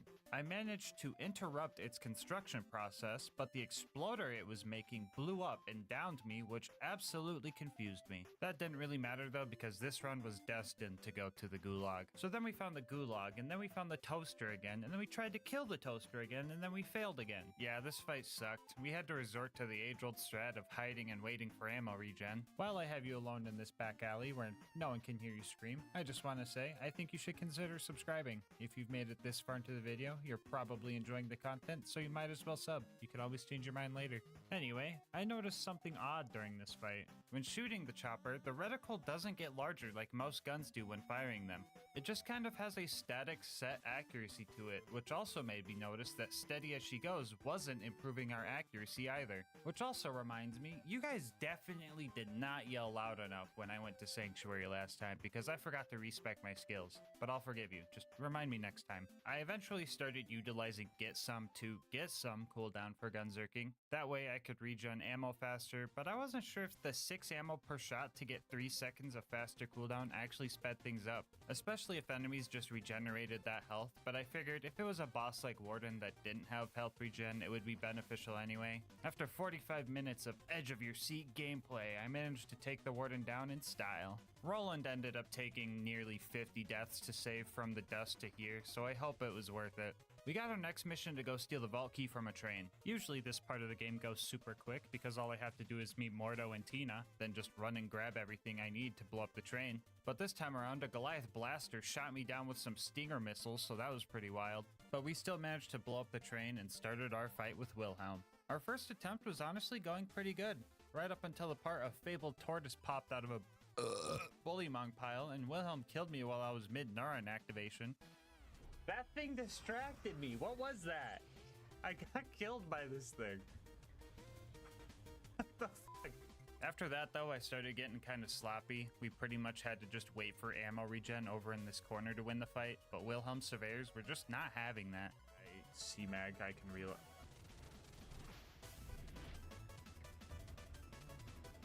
Dude, why'd they come up here and bully me like that? It's like a school playground. They come up here and just be like, loser, loser, loser. I'm gonna give you a swirly. why are they fronting on me like that, bro? I eventually remembered that I could just run back to the beginning of the map to buy more ammo, so I tried that. That idea blew up in my face. I just kept fumbling during this fight because it was a balance between being patient and killing Wilhelm fast. I could have just waited for ammo regen and made sure my health was always full to kill him in one go with some time. Or I could run around with low health, risk getting one shot by loaders and kill him faster. I just couldn't make up my mind, and the loaders that Wilhelm spawned eventually hit their respawn timer and started causing even more trouble. Eventually, Wilhelm decided to make the mistake of launching me off of a cliff, and then I really locked in. Alright, he's dead now. He's dead. Put the stinky okay, on him. hold on, hold on.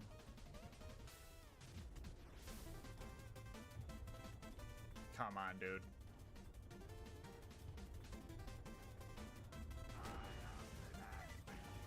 Just fucking die.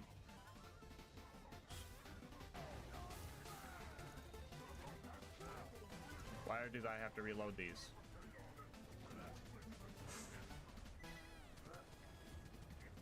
Oh, dude. Oh my god, seriously? Dude, so fucking close. Dude, just fucking die. He's right there! I'm getting edged. 2. 2. Gun. Reload. There. God.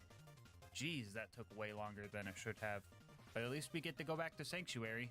Oh, never mind. It's stressful here. Everyone is panicking. People are telling me to bring rocks to Lilith, and the screaming was just so Wait, screaming? Was I supposed to do something when I hear scream? Oh yeah, I need to respec my skill points. I'll just go do that real quick.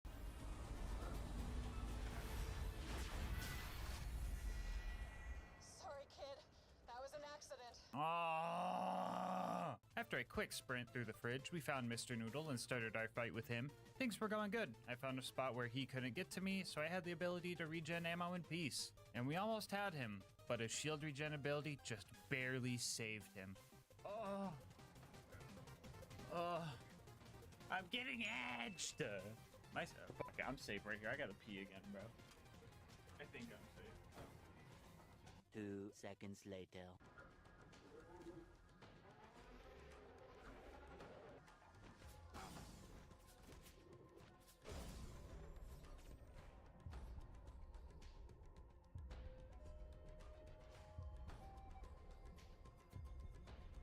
Somebody clip it. What the fuck happened? Anyway, the loaders helped with round 2 and we made it to Overlook to start our beacon defense segment. I did stop by Wham Bam on the way to top off my money so I could just force buy like a Counter-Strike silver the whole time, but honestly, that was working great. I was mowing down loaders and surveyors non-stop. Sure, the toaster showed up and made the beacon die enough times to become invincible, but by the time I made my escape, the toaster was the only bad guy left on the field. We made it back home and Roland gave us our next mission to go get a claptrap upgrade from the preserve. Wounding the loaders to get in wasn't bad. I almost even got them all on the first try, but a rock got in my way and the only hint that I had to where the loader was its health bar, so that was kind of funny. After that, we died and pushed our way through the mobbing section just to have enough ammo to finish off the ultimate loader. And then I killed the loot dudes, but that's lame, whatever, who cares? Look at this little chonker. Oh, look at those little cheeks. Are you hungry? Anyway, the preserve was actually going pretty well, and all that was left was Bloodwing. I honestly don't remember the last time I had trouble with Bloodwing. She's been kind of lacking lately, so... Whoa, wait, why is there an hour of Bloodwing footage here? Oh, no. This fight seemed easy, and I really thought I was gonna first try this. Sure, I would have to wait for ammo, but Salvador can move pretty fast, which let me dodge Bloodwing's big attacks. And even if she did hurt me, I could either gunzerk or use Come At Me Bro as panic heal buttons. Mordecai would also slag the skags for me, which really helped, but I started to crutch on Mordecai's help, and that was mistake number 1.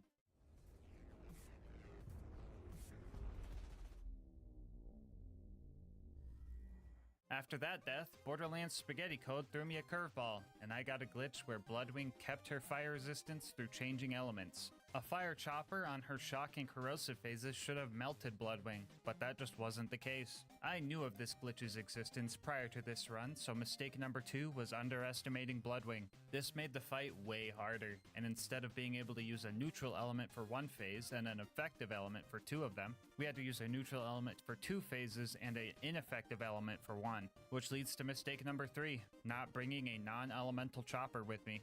Now I could have went to go grab one, but that would have required me to mob through the whole preserve again, and then Mordecai would bug out and stop helping, so I decided to mask up, lock in, and just brute force this fight. Bloodwing also stopped landing as frequently, so I had to swap the chopper to anti-air mode.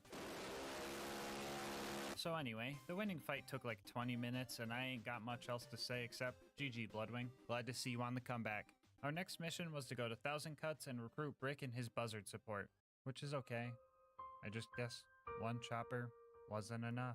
Anyway, we started our initiation, and since running back to buy ammo wasn't an option here, we just opted to make a god life and started slagging bad guys for him. Big Guy was throwing everybody around, including me, but in the end, he fell and I had to go on alone. About a dozen deaths later, we got initiated and had to deal with Sarcastic Slab. Put the stinky on him. Fending off the loaders with Brick pretty much went the same way, and it didn't take long for us to clear the place out. Our next objective was to go steal Jack's voice, so we found one of his body doubles and did the good ol' strat to take him down. A few button presses later, we had the final piece we needed for the bunker raid. Okay, just gotta grab Claptrap, and I think that's it. Am I forgetting anything? Do you guys hear screaming? Oh well, back to Thousand Cuts. We tricked the first toaster to look the wrong way and dropped half of its health before running out of ammo. After that, I hid in my Harry Potter bedroom looking spot. 5 minutes later, we got our letter to Hogwarts and finished that toaster off. The baby turrets up ahead were a bit tricky. They were slightly outside of my combat range, so a majority of my shots were missing. Oh my god. Look at all the bullet holes around the turret, dude. Ugh. The strat for these guys was to let them down me before I activated Gunzerk. That way, I could have both guns get the full extra shot chance, and that managed to do the trick. Happy late 4th of July, by the way. After those two, we started the most boring fight of the run. Yeah, this was just a waiting simulator. I would just sit behind it, shooting it every 3 seconds for Gunzerk cooldown rate, and 20 minutes later, we finally took that thing down. And the final thing before bunker was Face McShooty, which was actually a lot more interesting than you would think. My plan was to throw my 1,000 rounds downrange, and if I didn't hit him, I would just read-only farm to keep me from having to slowly regen all my ammo. But on the first attempt, not only did we hit him, we actually hit a crit. But we didn't notice this right away because the objective didn't check off, so I kept going because I thought my eyes were messing with me and continued for another 20 minutes. After that, I started to get suspicious. I knew I could hit him because Get Some was activating, but even the body shots weren't registering for the mission. I did some testing and everything seemed normal, and the chopper could in fact kill him with crits. We also reviewed the footage and there was a crit on the first attempt. I had a theory that this could have been some type of range-based thing, so I tested that for like 40 minutes before I finally found the answer.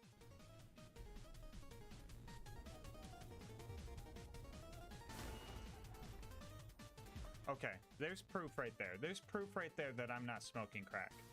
Okay, somebody clip that one.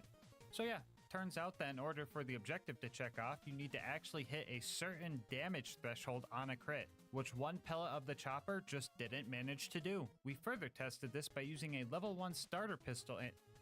Stop writing run invalid in the comments, come on now. You're not as funny as you think you are. Anyway, yeah, this thing couldn't do it. So we had two options for the Face McShooty snipe. Manage to hit 2 crits by waiting for ammo regen, or just switch to a fire chopper and let the fire on flesh bonus one-shot him. We obviously did the latter. Took another 50 minutes, which is what I expected, but it hurts knowing that I could have saved 2 hours if I just used the fire one in the first place. Anyway, that was the most eventful Face McShooty snipe I've ever had, but at least we made it to the bunker. The strat for the autocannons was to suck on the barrel until I got down to low health, that way I could have the free ammo chance. Yeah, so I feel like I've described this strat enough times, just assume that's the plan for everything unless I say otherwise. The first attempt at bunker was going great. I got him down to half health and decided I wanted to take this combat to more of an aerial level. Yeah, that didn't go well. The next few attempts after that ended pretty deep in. 2/3 of the way through the second attempt, I tried to fly again, and the attempt after that, I just got Hail Married by a random landmine. Very ironic for a chopper to do if you ask me, but oh well. After that, I used the chests outside to top off my money supply and locked in for attempt number 4. 20 minutes of paranoid gameplay later, I got the bunker into his deathbed phase, and then I realized I forgot to switch the chopper to anti-air mode. Down in Angel Core, I mentally prepared for my death counter to make a huge jump, because dying was going to be my main source of ammo. Actually, you know what? It was pretty much my only source of ammo. My prime directive for the next 50 minutes was going to be press button, kill loader, then die. Something sped up the process. Angel was dropping ammo crates for us, and Roland's turret gave us some crazy ammo regen. Saving him was definitely worth it, even though he is only here for like half a wave of loaders before Lilith takes his place and does literally nothing. I was just thinking, I had a feeling it was coming. Roland was the MVP down here, and for that reason, I made the plan to change history, to save Roland from his demise down in Angel Core. I was going to take Jack out before he had a chance to take Roland out.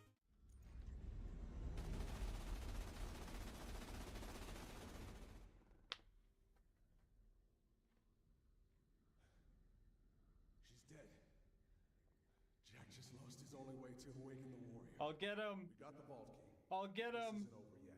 We gotta find Jack and take him. I'll get him. No. No, Roland. Watch out. No. Anyway, Sawtooth Cauldron is up next. We needed to steal some bombs to blow up a bridge because Brick's buzzards can't just fly us across because...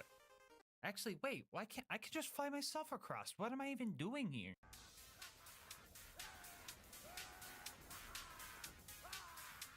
The ambush commanders went surprisingly well. I just cornered each one of them and just shoved my choppers through their shields. Spawning in the death cubby even proved useful this time around because I wasn't locked in there with them. They were locked in there with me. After that, we killed our cousin Boombringer and spent precious moments of human life trying to put the stinky on mortar.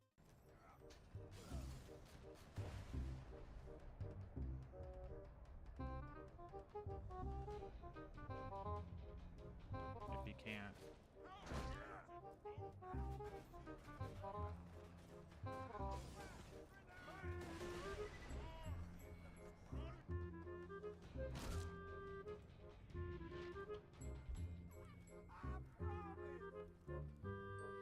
Look at this. We made it up to the buzzard's nest where we claimed our territory as King of Choppers. Hey, you guys want to hear that AA gun bit again?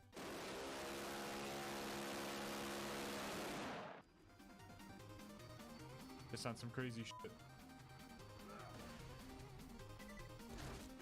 Oh! Anyway, we flew out of that joint and made our way to the boneyard to turn a bunch of valves and blow stuff up, and then we made it to the Badlands to completely ignore Saturn. Before you start booing, this is how much damage I could deal with max ammo. Keep in mind that it takes 5 minutes to regen back to full ammo after each burst. This wouldn't be challenging at all, it would just be 3 hours of waiting, and I also don't have enough hard drive space for all of that. Alright, fine. How about I make it up to you guys by, I don't know, adding the Hammerlock DLC to this challenge instead? Speedrunners beat that thing in like 7 minutes, I should be fine. Anyway, we ran past everything before I even realized we were there and got the info that we needed. The final stride towards the vault starts out with the Claptrap door, where we completed our last mobbing section of the run. After that, we ran through Heroes Pass, and then ran through Heroes Pass again because we forgot to wait for Claptrap to stop yapping, and then we found Jack. So, real talk, killing Jack in the conventional way was just not going to happen. He's got some crazy health regen, which is most definitely faster than my ammo regeneration, so a little bit of cheese was necessary here. Option 1 was the good old block him at the terminal strat. Once we got this set up, we just had to get him slagged while having low health, and then fed him a fire chopper to finish him off.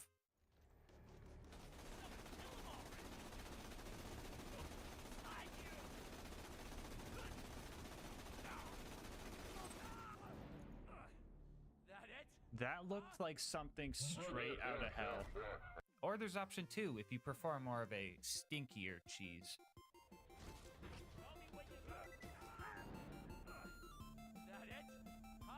Either way, Jack dies and the warrior shows up.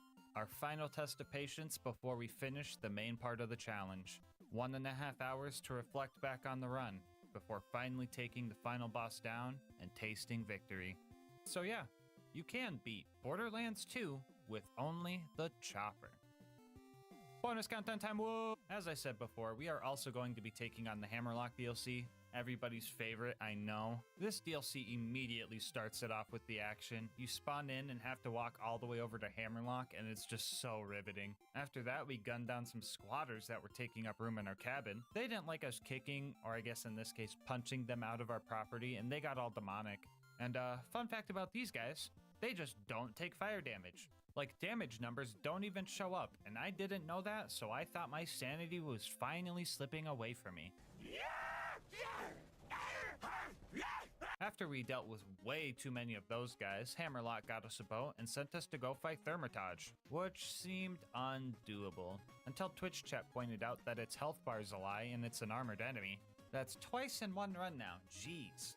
Oh well, it got melted as soon as I started throwing acid at it, so what's next? Oh yeah, more of these guys.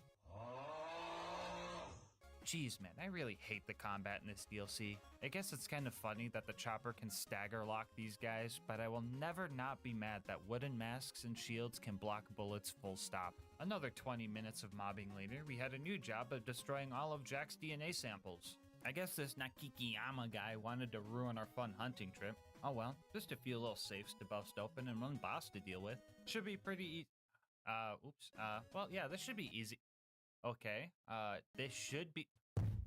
What the fuck is killing me? Oh, I see. Wound Spike has bullet reflection because, well, actually, I don't really know why. I honestly thought it was over for me here. There was just no way I could be accurate enough to take this guy down without murking myself in the process. So after a few tries, I just accepted my fate, murked myself in the process, and just let it rip while standing right up next to him. Yay, fight for your life meta! After that, there wasn't much left to do. We had to run through candle racks, but the elite savages here aren't even mandatory, even though there's an objective to kill them. But I felt like stinkying them all anyway. I put the stinky on them. And then it was time to fight Jackenstein.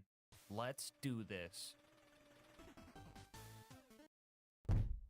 Oh, what the f***, man? Who thought bullet reflection was a good idea? It would be one thing if the bullets would just fly in random directions and you'd get hit from time to time, but they literally programmed it so they always fly towards the nearest player. Why the fuck did they give these guys the perfect deflect red brick, bro? I would rather every enemy in Borderlands 2 have those stupid wooden masks than any enemy at all to have this stupid mechanic. Fucking stupid mechanic. Yeah, this fight, guys, not happening normal. Belt sanding my face every time I try to shoot this guy, mixed with him being nearly undodgeable when he lunges at you or tries to throw giant tubes of acid at you, just makes this impossible without cheese. Good thing I know about this spot. Strat was just to peek out, spray, and hope to land some crits until I tasted my own bullets. After that, I would just flip him off for full health and then wait for my Gunzerk to cool down. Sounds tedious, but I should take him down in like 30 minutes tops. Oops, I misread that. 3 hours tops. Yeah, his health bar, it's just a fucking lie. You kill this guy by blowing up 2 back generators and then dealing enough damage to his chest piece, all while dancing with death every time you try. The first generator took 10 minutes. Another 15 minutes later, I managed to get a second wind off the second one. 50 minutes after that, I blew the guards off of his chest piece, and for the next 2 hours, I rinsed and repeated this strat, not knowing when the torture would end. Every time I sprayed Jackenstein down, I was hoping the fight would just be over. But that's not quite how it went. You said you were gonna stream for 4 hours. I remember. How's it going? I've been fighting this one guy for like 2 hours. And it's like not like I keep dying or anything because I've been alive for 2 hours. It's just really slow. Yeah. So I don't know how close I am. It could be one shot away right now. 2 seconds later.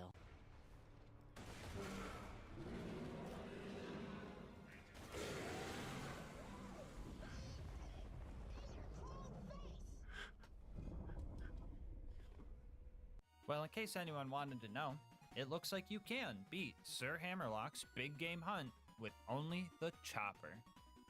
Mega bonus content time, baby! If you've been watching the channel for a while, you know that I usually try to see if the item I'm using for the run can be used to acquire itself.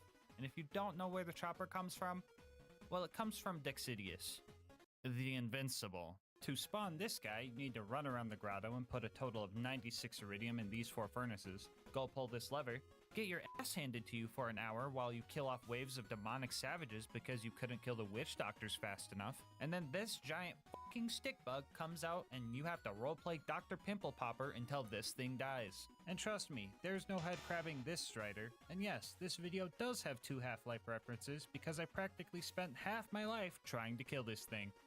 Uh-oh, hold up, I'm getting a call. Change your skill points. Change your skill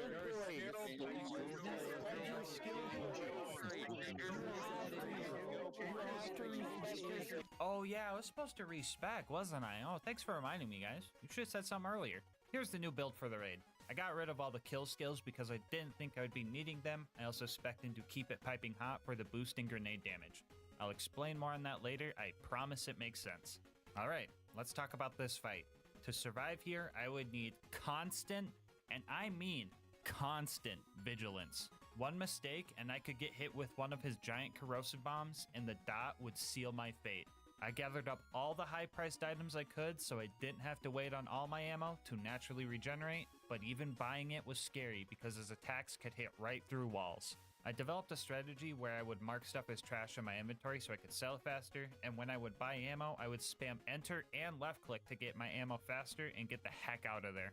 Usually if you're attempting this fight, you would be here for 10 minutes maybe using the Lady Fist B combo, but instead we are using a gun that doesn't even deal enough damage to one-shot face McShooty, so we had a long and stressful fight ahead of us.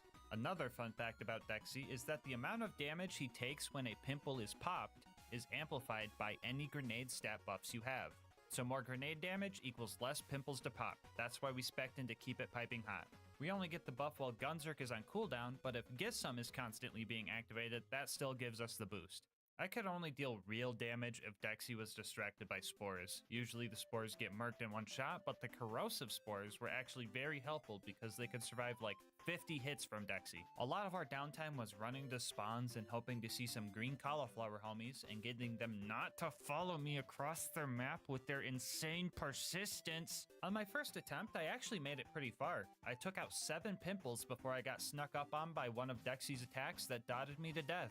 This wouldn't have been that devastating for a first attempt if it hadn't taken, 6 whole hours.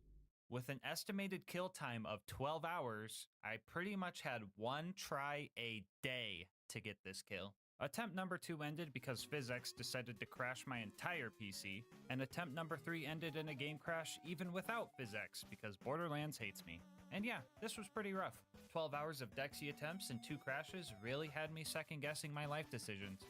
I mean, is anyone really going to be mad that I didn't fight a whole OP10 raid boss, notorious for having hard to hit crit spots, with a gun that has 1 accuracy? I don't think any of you guys would be mad if I just didn't do this fight, but I can think of one guy that would be pretty mad if I didn't take this stick bug down.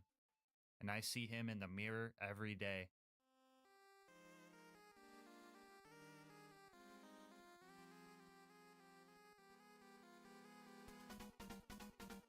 I wasn't about to let some stick bug get the best of me. I don't care how invincible it was. So I went to the lab and tested how many pimples I would need to pop in normal mode. And I found out that we were going to need to pop at least 16 to get the job done. With my newfound knowledge, I put some more attempts in and failed a few more times too. Dying to letting my guard down, trying to fend off a triple O I accidentally spawned, and finding out that Dexy has bullet reflection if you're too close, which could cause me to put a fire dot on myself, killing the attempt, were all a few things I had to deal with. A few more fails like that happened before I made it back to my PB of popping 7 pimples. I was locked in and ready to go for another 6 hours. But Borderlands had a different plan for me.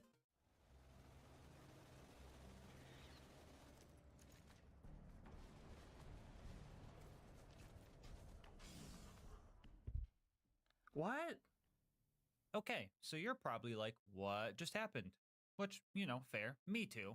I played the footage back and seen that Dexy's left chest pimple popped without any damage numbers and then just died 6 hours into what should have been a 12-hour kill. So I contacted my local Dexy expert, Abrupt Dusty. He's made some cool videos like this or like this, so go check him out. I'll have a link to his channel in the description, but I asked if he knew what happened and sure enough, he did. Apparently, some random no-name triggerman managed to get the last hit on that pimple. And when that happens, it does a huge chunk of damage, around 50 to 60% of his health bar huge. I was honestly so shocked and I wasn't really sure how to feel. On one hand, this was going to be super great to put in the video because it's super interesting, but on the other hand, my satisfaction of earning this kill was kind of taken from me. So I took some time to think it over and just processed everything going through my head. And now that I've thought about it, I think that kill felt rewarding just enough. Psych, that Triggerman 12-hour stick bug fight round 2, here we go. He didn't drop the chopper anyway. So, major attempt number 4. The good news is we hit a new PB of 11 pimples. The bad news is this is Borderlands we're talking about, the spaghetti game. No, I was playing great. I was playing awesome even. I really got my combat loop down. I was really focused, but then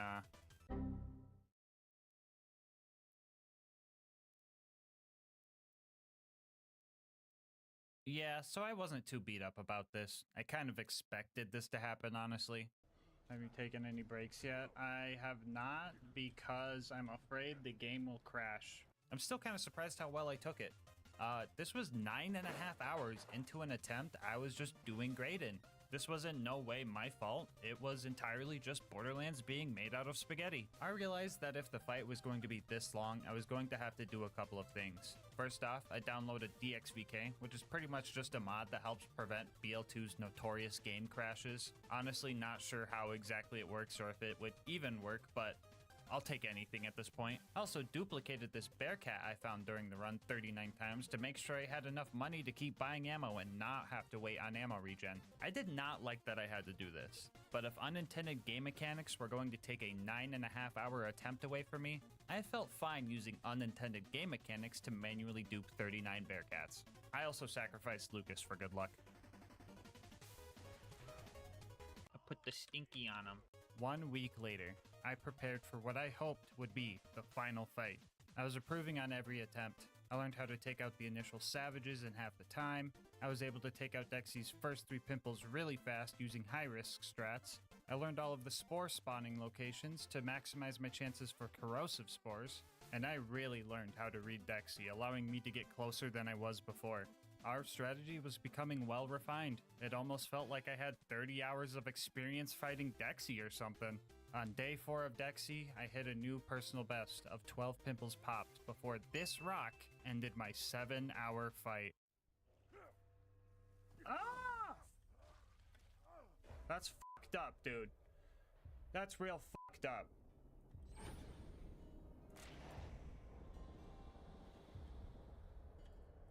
That's real fucked up. That's real fucked up.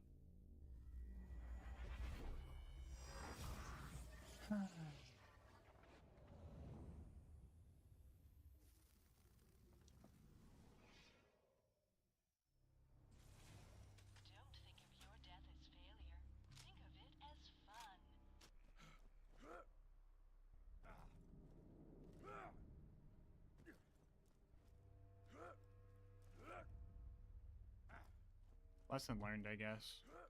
I just kept trucking through the hardship and came back strong for day 5. I started using a 25-minute timer on my phone so I knew when those darn savages would respawn so I could plan for them.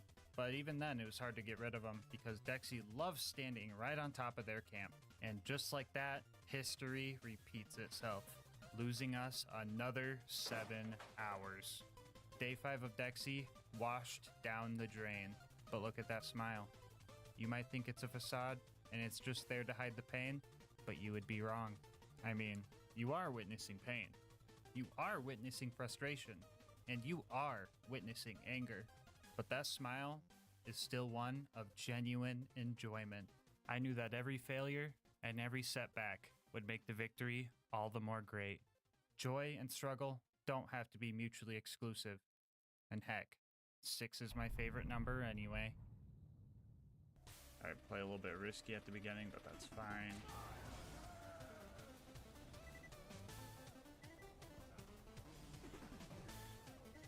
Alright, so it looks like we got every element except corrosive on this first wave. That's fine.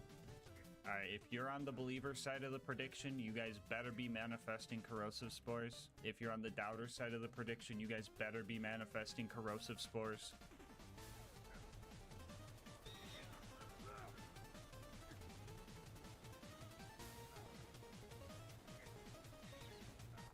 There's 3. Okay, we're getting good at getting the first 3. And now we let the patience kick in.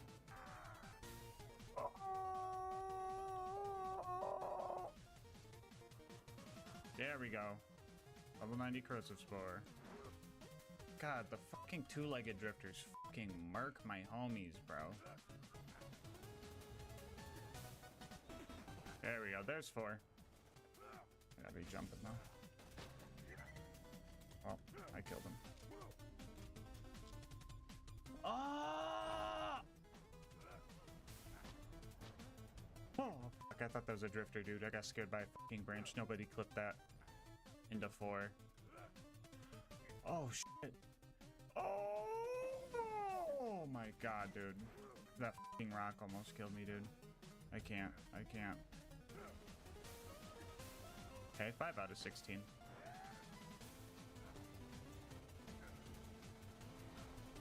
Okay, 10 more.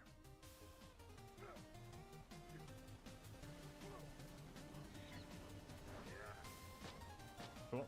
9 more to go. Okay. 8 more.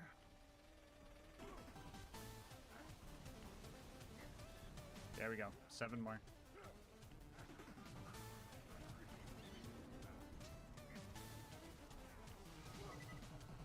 Bexy, help me out, dude. I don't have health for this. I really don't. Bexy, you gotta fucking get those fuckers. There you go. And we're good. Okay, new timer. Okay, dude. Okay. That fucking shock dude is getting on my nerves, and I'm about to kill him myself. Stop, you fucker. Oh my god, I'm killing this fucker. I don't care.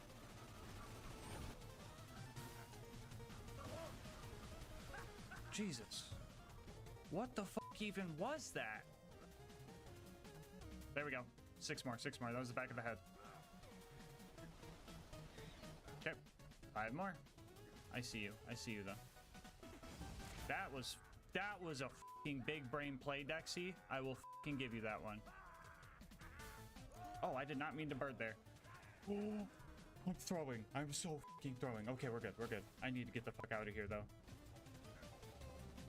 4. 4 left. Jot her down. Headshot. 3 more. 3 more. That was his head. What's he doing over here? Dude, this is freaky, dude. This is like foreign territory. I don't like it too much. It stresses me out.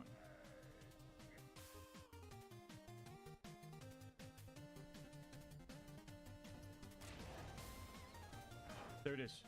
There it is. 2 more question mark? Why are you over it? What is in this corner that you want? What mystical powers are you seeking from the waterfall?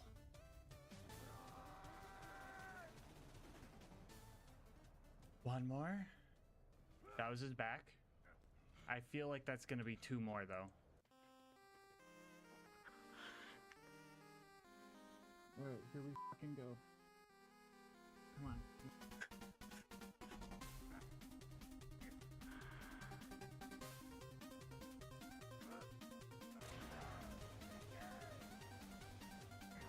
One more. We got 1 more, guys. 1 fucking more. 1 guaranteed.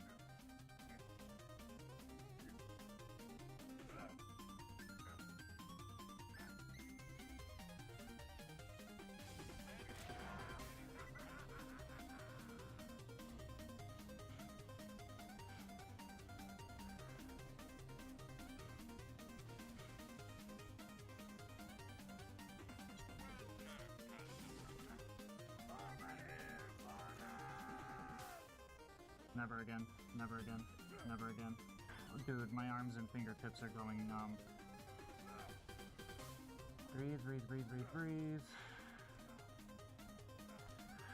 Alright, dude, I'm afraid the game's gonna crash. There is no time for breaks, sadly. Are you okay? Yeah, I'm fucking great. I'm stressed and excited and happy and scared and paranoid and fucking wired, dude. Congrats on the kill. No, Quad. No. Rule 1, rule 1. Don't do that to me, Quad. Rule 1. Can we get another exclamation point rule 1 in the chat? I think we need one. We got some silly geese in the chat.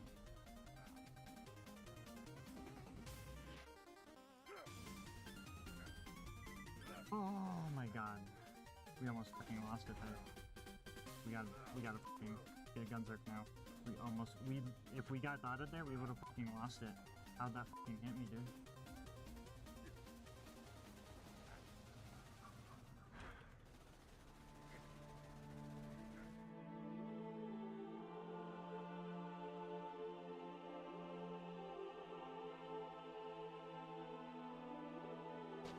Fuck you, Dexy! Ooh.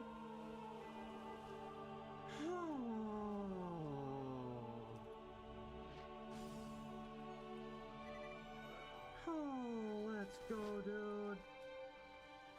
R.I.P. Bozo. Put the stinky on him. 9 hours and 15 minutes. Get nay. Oh.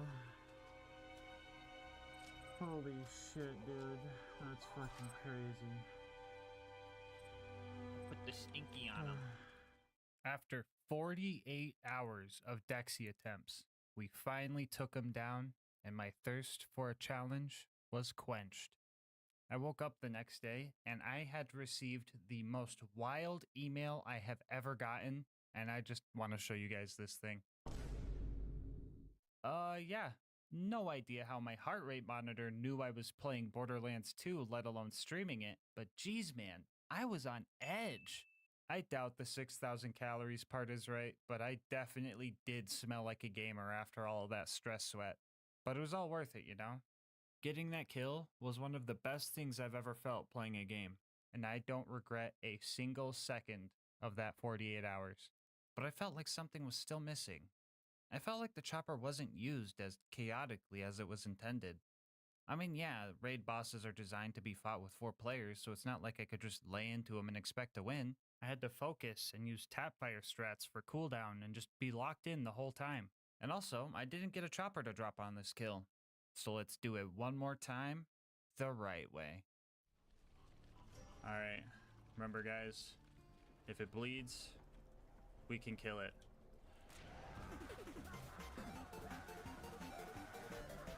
Get him! Get him! Get him! Oh, there's the butt. Oh, there's another one. Oh, that's 3. There we go, we got one. Green Knight, go! Go, get back in the fight! Go, go, Yeah, go! literally, like- Get out there, soldier! Go, go, go! Okay, I don't know how we got his armpit and not his shoulder, but let's go, baby! We got 5! Oh, money shot, money shot. I feel like someone did that with, like... Oh, back of the head, let's go, that's 8. Oh. Wow. Get the high ground. Oh, there's another one, that's 9. Yo. Usually the barrel. Sometimes it's another thing called... Oh, did we get one? Oh. No. Did it? No. There's no gunners No. here. There's no gunner. Oh, There is a okay. gunner here. Wait, is there? Did this Wait. guy kill him? No shot. No shot. This guy killed him. Okay. Bandit is shooting him. You guys see this right here? Oh. Bandit is shooting him. Can you edge me, Tom? Yeah. What? Yeah. Let's do this. Oh no! Oh We no, lost where are we one. stuck with one of them? Oh. We lost Tom. When you ride in the back of a truck. When you do that, yeah. I do that all Oh the my time. god. Wait, what? Huh? There's 2. Oh dang.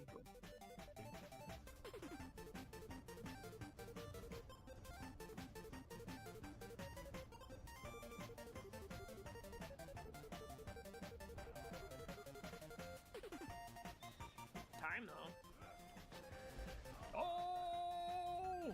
That works, I guess! Oh. What happened? Oh. I don't know. Oh, we got him. Oh, he Might as died, well he fix died, he it. died. Oh. There we go. Oh no. Oh That's no. Work as hero. Yep. Oh. Oh. Roach. Silly woman's next recipe. Oh, there's Oh, 5. I These are think missing. it's Oh, okay, there's 6. Oh. That's interesting. Oh, there goes. Defense. Oh, Stop. there goes. Oh, there. Oh. Oh, there it goes. Oh. Oh, we popped this- another? Oh, we got him. He died? Did someone Let's shoot go. him? I don't think I see it, guys. Yeah, I don't think we got it.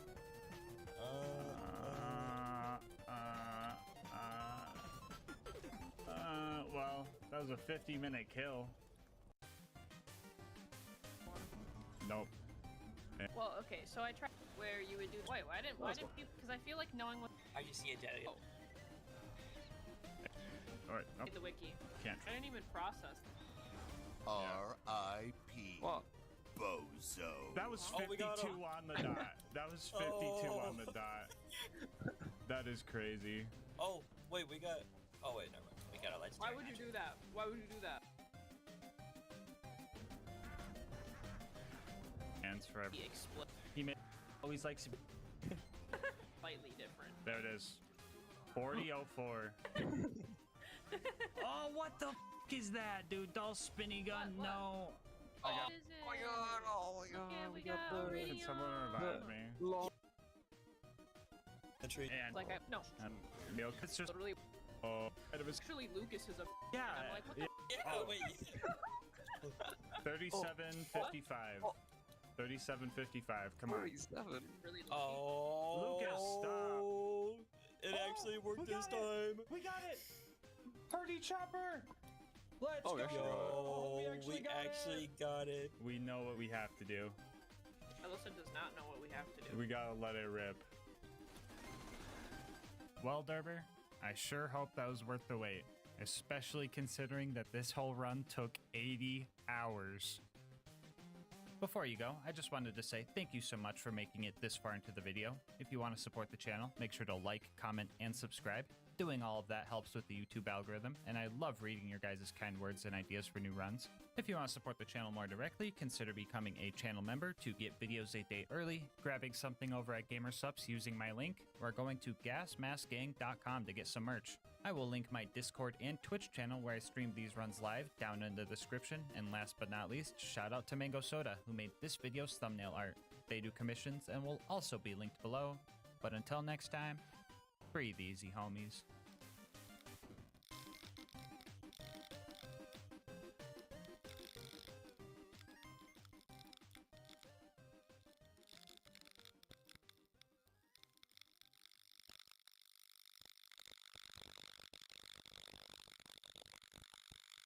The original Borderlands was said to have taken a lot of inspiration from the Mad Max series, so it only makes sense that the car combat in Borderlands is super cool, right?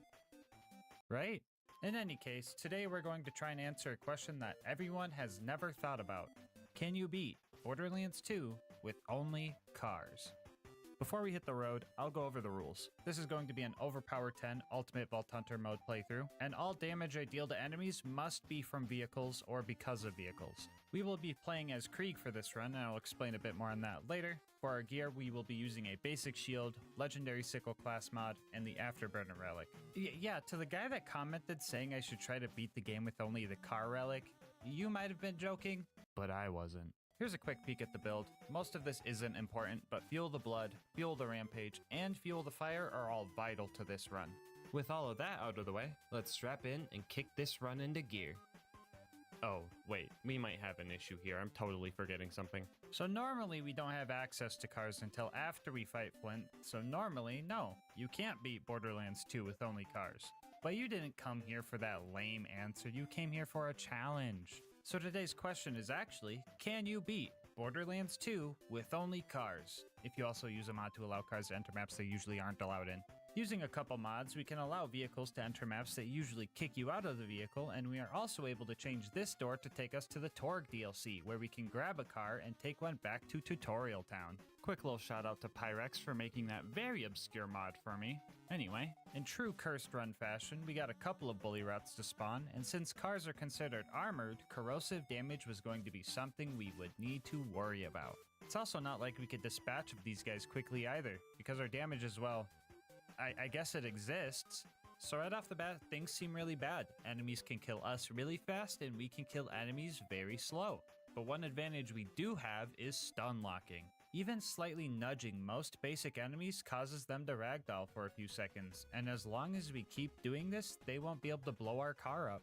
Wobbling might be banned in Melee, but you know I'm capitalizing on it here in Borderlands. The Bullymongs proved to be far easier than the bandits. Unlike wild animals I could just drive away from, bandits had guns that could continue to damage me from afar. If I started taking too much damage, I would have to drive somewhere safe and wait for the car to start regenerating its health. I thought I'd be safe in this cozy little cave, but I guess not. Oh, what the f***? No, you are not jumping down here. Nice try, bucko. After some confusing interactions with the wall and clearing out Liarsburg, we met Hammerlock, he changed a tire for us, and we started our way towards Boom Boom. Average F-150 driver. For Dad. Hey, you think While clearing out the last batch of bandits, I discovered that Torgue shotguns really freaking hurt, and we took our first death of the run. Oh, by the way, the counter will be counting car deaths, just to clarify, which leads me to one of the worst parts of this run.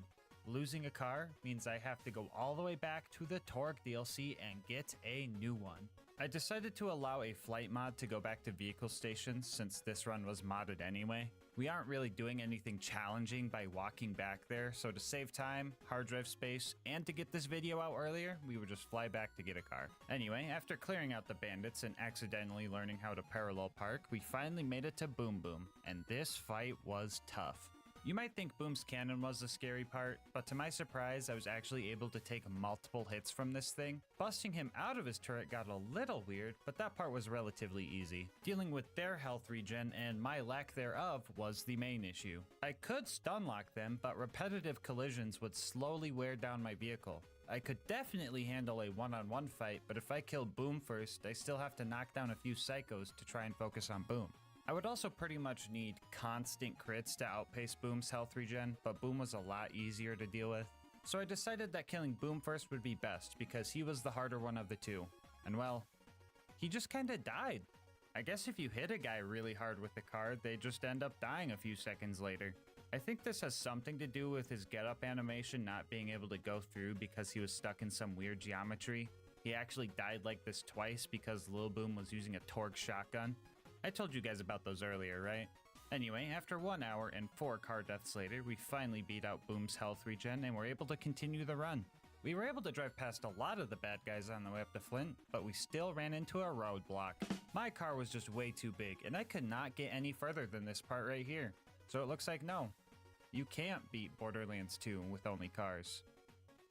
Unless you guys want to allow one more mod.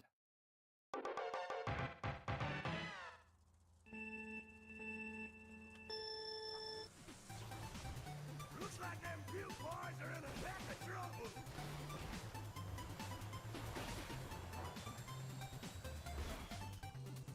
Alright, can you beat Borderlands 2 with only cars if you use a mod to allow cars to enter maps they usually aren't allowed to and the cars are 50% smaller? I sure hope so. Using our new go-kart, we were able to clear out the bandits, save Claptrap, and ascend to the Flint fight.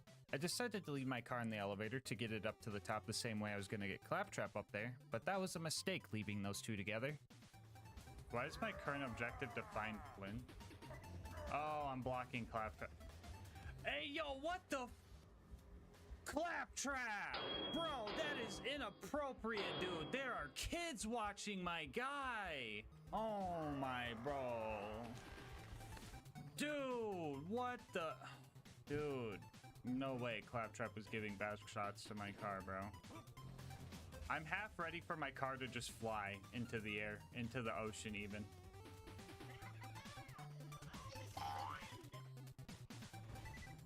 Okay.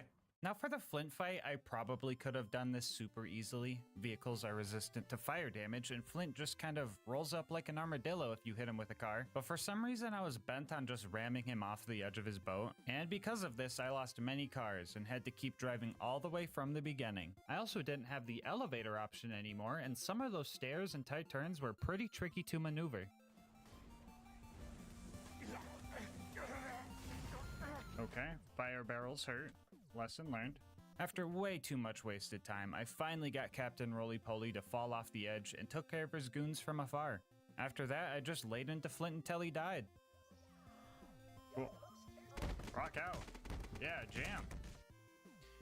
Oh my god. It's Lilith! After dealing with Claptrap's sex drive, Claptrap, stop getting freaky with the car! We made it to Three Horns. Here I snuck into the DMV and stole a license so I can drive legally and warmed up my Bullymong whispering skills. Bullymong, stop! Ramming Door Guy was probably the most normal thing about this run, and then after that we had to deal with our first AVEF, or Anti-Vehicle Entry Field. Oh brother, it's my boss again. I freaking hate this guy. Hello? Yeah, we're not calling it that. Just call it a car wall, okay? What? Why would I call it that? The wall isn't made of cars. Bro, What are you on? You're just complicating things, and AVEF doesn't even roll off the tongue. It's just an invisible wall that doesn't let cars pass through. Yeah, so it's an AVET. No, it's not a fucking AVEF. Just call it a car wall or you're fired. Man, one day I'm just gonna be my own boss, so I don't gotta deal with that frickin' buzzkill. Anyway, yeah, I couldn't find a way to get through this wall, so I was going to have to get creative, because I had 3 psychos I needed to kill to save Reese. Those bullymongs I met earlier were nearby, so I decided to have them help me out by relocating the psychos to a place I could reach them. There we go. There we go. Yeah, that's what I'm talking about. That's what I'm talking about. Yeah! Yeah, my bullymong brethren! Hurt them more. That works for me. So the guy that's down here. Oh my god, they're all down here. Let's go. Perfect. The stinky prevails. Good job, guys. Proud of you, bullymongs. Love you. I managed to save Reese by watching him die, but then I remembered I still had one more psycho to take care of. I needed to get the power core, but their camp was in a spot where having the bullymongs relocate him was not an option. So I had to get a little bit creative. How do we get a car in here? Here, let's look around the map.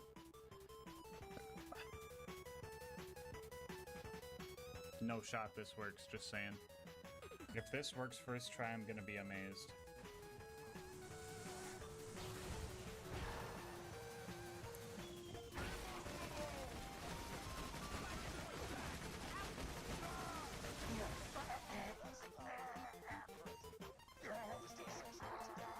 After I got my bullymong homies to kill the 20 bandits to avenge Reese, we made it to Sanctuary. Nothing too crazy happened here. I pushed Jess up into the button to speed him up, which was cool, and the only place I couldn't get my car was the fucking garage, because that makes sense. So while I'm here doing all the boring Sanctuary chores, I'll tell you guys about our partner, GASMASK'S. So for the past few months, I've been drinking GASMASK'S and I've been loving every second of it. I used to be downing 2 monsters a day, but now with GASMASK'S, I'm not drinking 400 calories in a day. I'm able to control my caffeine intake since all their flavors come in caffeine-free options, and I'm saving money since GASMASK'S is only 40 cents a serving. They have tons of flavors to pick from too. One of my new favorites is Goof Juice, which is a nice strawberry kiwi flavor. They also have their signature waifu cups, comfortable merch, and dang could I go for another cup of their gamer soups right now. I mean heck, they made crickets taste good with their sus snacks. Yeah, you heard that right. There's crickets in this. But if you're worried about buying something you won't like, GASMASK'S offers free samples, so you could try it before you buy it. So if you're looking to find a healthier alternative to energy and want to support the channel in the process, head on over to gamersupps.gg/LGM or use the link in the description, and make sure to use code LGM at checkout for 10% off your order. Anyway, let's see how Sanctuary's going.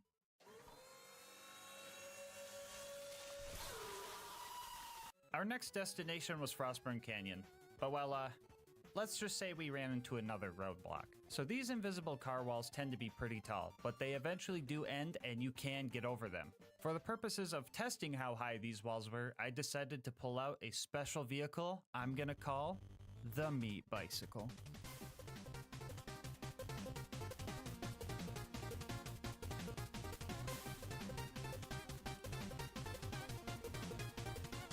Yeah, this thing would make the challenge pretty trivial, so I will only be using the tiny sand skiff for wall testing. But who knows, maybe one day I'll try beating the pirate DLC with only boats.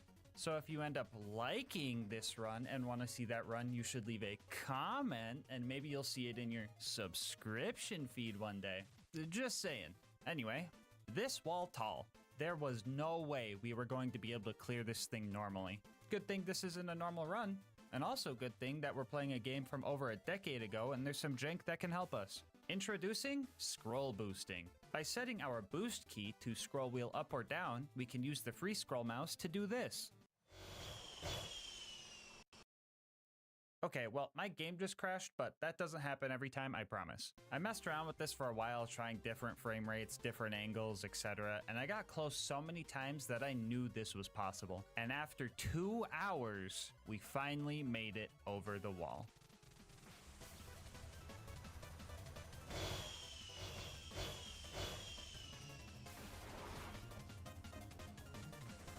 Anyway, thanks for the raid, Jolts. You came just in time.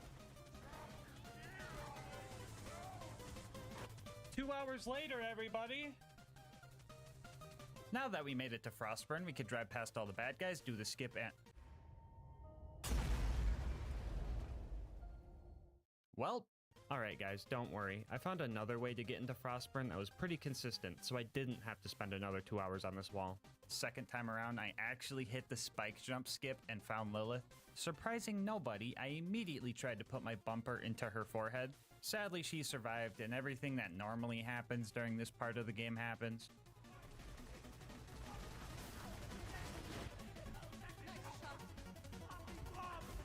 Okay, Lilith, okay.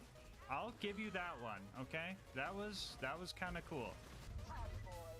There she goes. She ruined it. She ruined it. She ruined it. Anyway, we had some close calls with some slag and corrosive guns, but we made it to the end, and I seen what I thought was my only chance I would probably ever get to do something I've been wanting to do for a long, long time.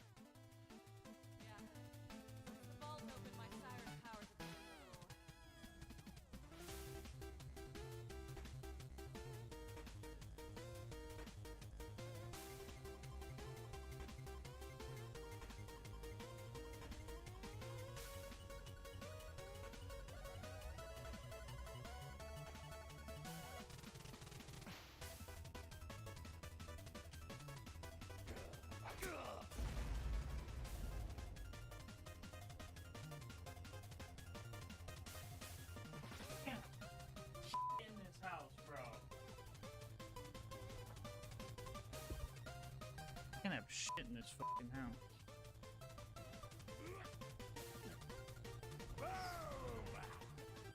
For anyone wondering, this is what happens when Lilith teleports you while you're in a car.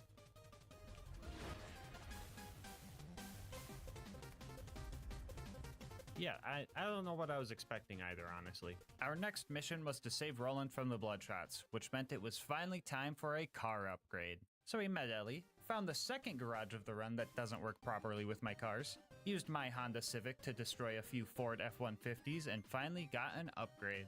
So, for most of the rest of the run, we'll be using the Saw Blade Technical. A lot of you guys might think the Barrel Technical is better and know that it is the fastest vehicle in the game, but do you see these saw blades I'm shooting? Yeah, those get melee damage boost, because that makes sense. Do you know who has good melee damage boosts? Krieg does. Not only is our car now tankier, we also have some significant damage to handle the rest of the game. After we got the Bloodshots to open their door, we pulled a real power move by not even using it, and then started our fight with Badma. I really wanted to ram him off the cliff, but nomad-shaped enemies have this bad habit of just folding under pressure. So we filled him up with saw blades and made it to the Bloodshot stronghold. Cue the foreshadowing. The lucky honk sound, the Bloodshot's gonna go fine. And if we don't, Bloodshot's gonna go terrible. Yeah, so at first I decided to be patient and careful because not only did I have to get through the entire stronghold, I would also have to make it all the way through the dam without my car blowing up. Things were working right up until the part where I perma-slagged myself with this barrel. How this barrel hit me and not the Marauder that was blatantly closer to the barrel absolutely baffles me. After that, I was pretty much screwed, so I reset, patiently killed all the bad guys, and made a plan for Mad Mike. The idea was to sit right next to his door so that when he showed up, I could knock him over before he had a chance to shoot me with his rocket launcher and insta-kill me. I was checking for his spawn after every kill, but he still caught me lacking. After that, I started getting impatient, trying to drive past all the bad guys, dying because of it, getting frustrated with the amount of corrosive weapons I was dealing with, and I was here for a while. But after 2 hours and losing several cars, I snuck through Mad Mike and re-locked in. By this time, I had developed a strategy where if my car was taking too much damage and there wasn't much room for escape, I would ditch the car and lure the bullets away from my more important half. For a second, I thought they put another car wall in the middle of a map that usually can't have cars, but I managed to just smack my car through it, thankfully. After that, we found Roland and quickly drove to the dam. But not before getting torqued on by the Warden. Bro, why is this game so cursed? First we have to deal with Freak Trap, and now this? I paid the toll so I could get my car through here, but they didn't even raise the gate for me, so that was just a scam. They also made me do this scary jump that would have made me cry if I missed it. I was being extremely careful, slowly taking out every loader and bandit until we made it to the warden. I was only going to have one chance at saving Roland, and if my car blew up, I was guaranteed to go to the gulag, and the fight there sounds atrocious.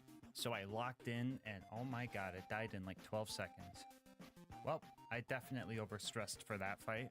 Also, yeah, this meme you're seeing on the screen right now, yeah, it's pretty much canonical.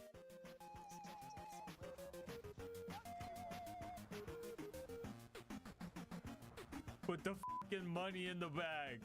Put the fucking money in the bag.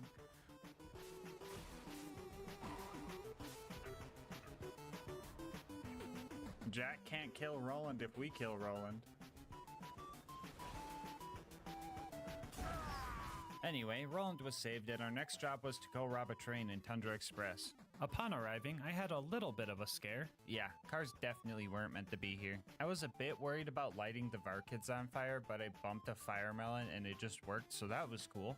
After that, I met Mordo and Tina, had a minor fender bender, got the badonkadonks, watched Tina turn them into bombs with her mind, practiced my vertical parking, had another minor fender bender, and made it to the end of the line.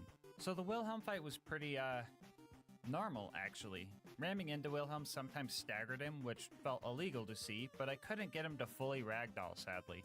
So I just kept my distance and laid into him until he was super low on health, and then I decided to try to finish him off with my front bumper, and that's where things got a little goofy. Oh no!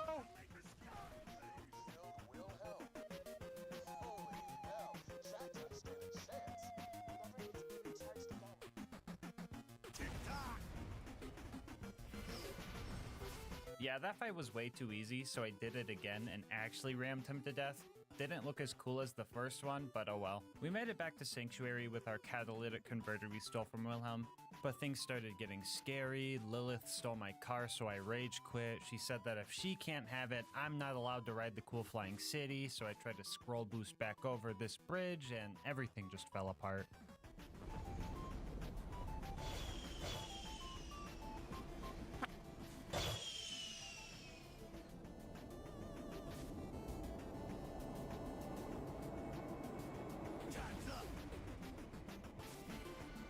Time's up! Our next goal was to drive through the fridge so we could get back home. And yet again, we are faced with another car wall. And this one was a doozy. We pulled out the meat bicycle again and found out that the wall was pretty much the same height as this building right here, meaning we were going to need a scroll boost to get over it. I was here for a long time trying to find a good angle or ramp to make it over, but every time a jump looked promising, my game would just crash. At this point of the run, my total crashes far surpassed my total deaths. A couple of homies in the Twitch chat kept saying I should try and hit the jump with the runner instead of the technical, but I was being stubborn because I thought that I was going to need the technical for its speed. Speaking of Twitch, you should go check me out over there if you want to watch these runs live. Anyway, I did eventually break because it seems like the technicals crash the game way more often when scroll boosting. And when you mod them to be this tiny, trying to boost with them gets a bit squirrely. As soon as you pressed your boost key, the bandit trucks pretty much wheelie 90 degrees up, and unless you're on flat ground and just going straight, it's really hard to actually get speed out of it. So I caved and swapped back to the runner. And then I found that I could get my car up onto this section of the camp. But that doesn't really help. Only if I could do some grenade jumps, I could get up there and then like up there easily and... Never in my life have I ever thought I would have to perform a double grenade jump for a car. Because of their smaller size, these things also fly a lot further when hit with nades or punches. And after 4.5 hours of trying to scroll boost over this wall, I managed to blast my car onto the roof and over the wall.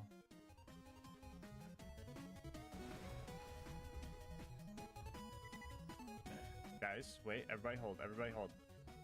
Everybody hold. We might be good, we might be good. Okay. I'm gonna get out of my car real quick. So now, I believe we could just drop in right here. I think, I hope.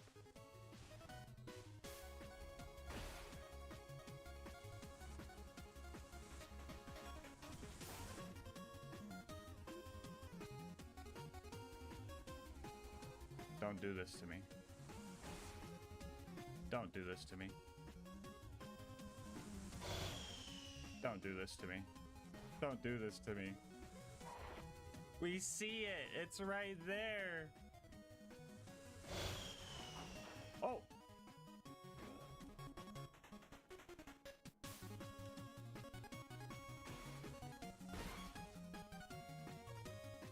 Well, that fucking sucks. So basically, I think the car was still hitting the invisible ice that Angel melts for you here or something.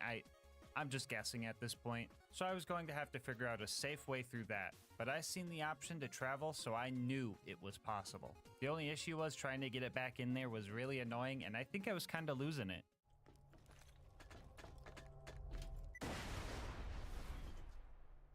Somebody clip that. Did anyone else hear the Mario theme there?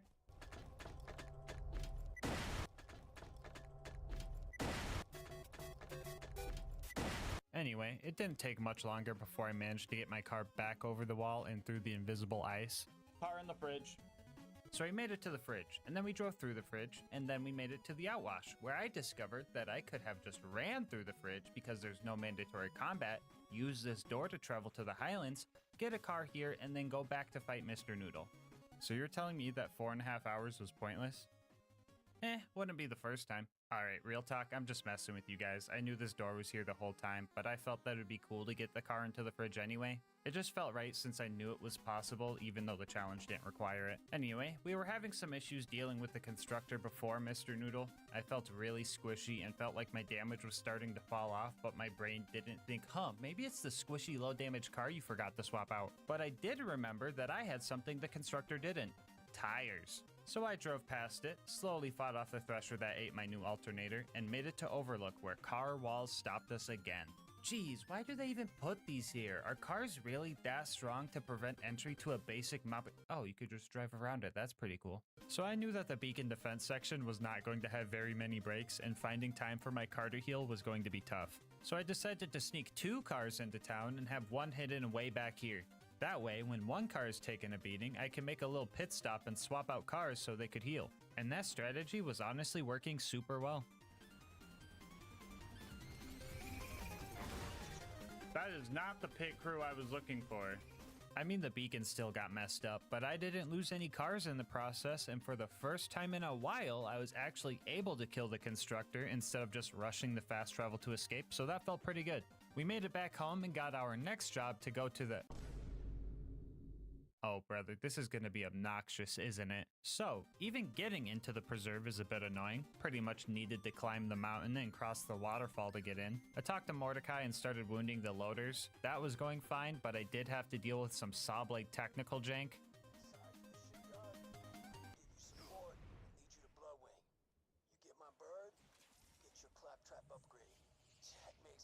Confused? Yeah, I would be too. Long story short, the saw blade technical has some kind of huge bubble or box around it that causes some weird stuff. Some of you might know this car specifically can trigger the pipe explosion in the boneyard by simply driving near it. But in our case, the car's hurt box or whatever it's called clips through the floor and hits a death barrier. This game is truly cursed. Luckily, I was able to get around it and mow down any loaders in my way. Our next obstacle was trying to get through this small building. I was getting really frustrated trying to get through this building, but I eventually got over it. We drove ourselves up to the first mobbing section and carefully took out all the loaders before the big one showed up. His arm cannons deal fire damage, so we were pretty resistant to anything he could throw at us, but I still took my time because I did not need any setbacks here. After he died, Man, what did I just say? Yeah, so this door just wouldn't let my car through, and that was very scary. I started desperately searching around for some type of way to get out of bounds and found a possible route to sneak in. I would first have to jump up to these rocks and position my vehicle here. I would then have to time a grenade and a melee at the same time to launch my car over to this gap. Timing this was a bit annoying. On top of that, it just wouldn't work 12% of the time. Even the times I did time it well, I had to make sure that the car wasn't going too far back because there's an APEF, or anti-person entry field, that wouldn't let me through.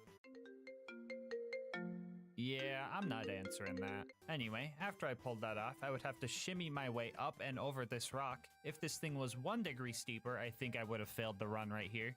After that, I would pretty much have to Hail Mary and hope to land in the animal enclosure, where I would have to die outside of my car to go grab the feather that opens the cages, and then get back into my car and continue on. Dude, I can't believe getting through a wide open garage door took like an hour and a half to lab up and land. This game's busted.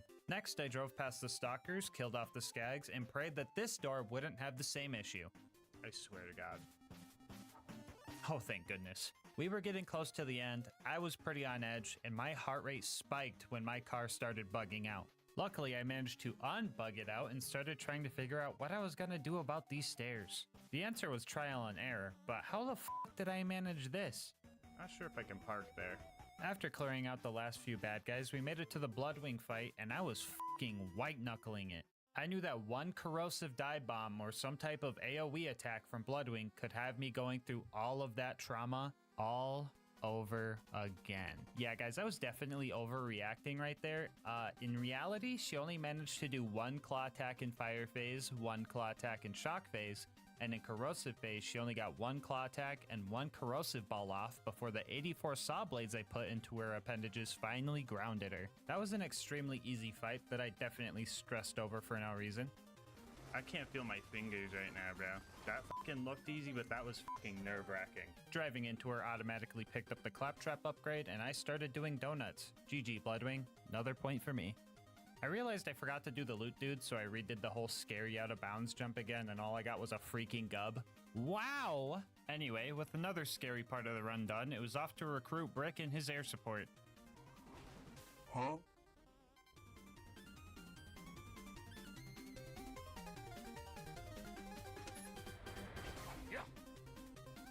Oh my fucking god, dude.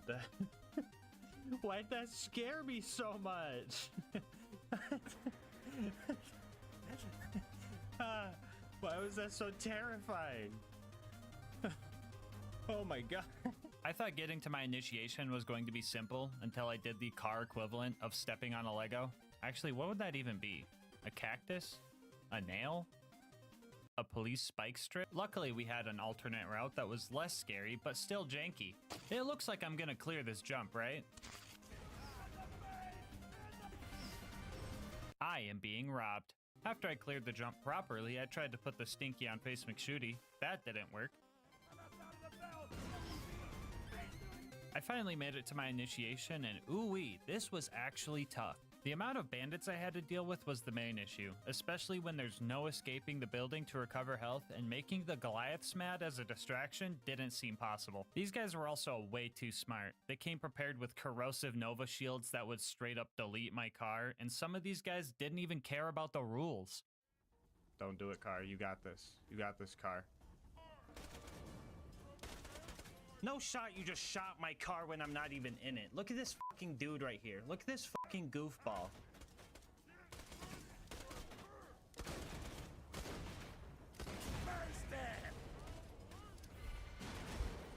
I'm suing, bro. I'm suing. After totaling way too many cars in there, I managed to get past the first wave of big guys and mowed down the little guys until we finished the initiation. Then I hugged Sarcastic Slab with my car, I gave Brick a ride, and we started taking out the loaders. And that was going well until I forgot about the previous no parking area. After grabbing car number 42, we started launching loaders.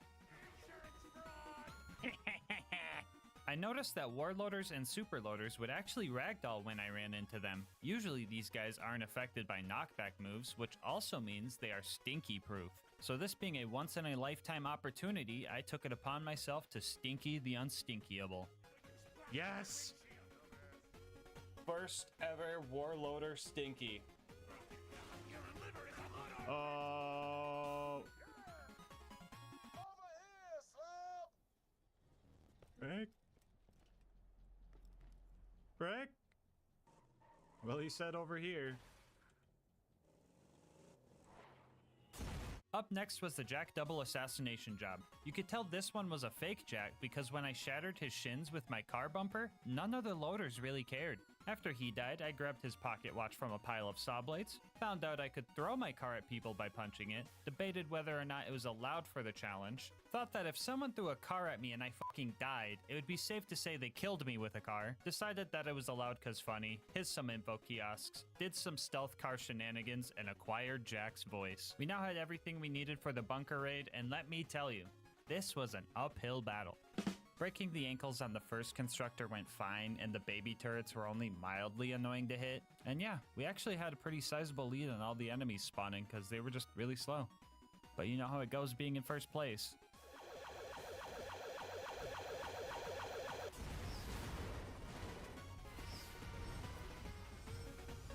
Now this was concerning, because fighting the bunker and doing the entirety of Angel Core all without losing a car already sounded pretty stressful. But having to do it with the barrel technical because the saw blade's negative aura hitting death walls made this extra scary. So I decided to try and find another way up, and I was met with even more jank.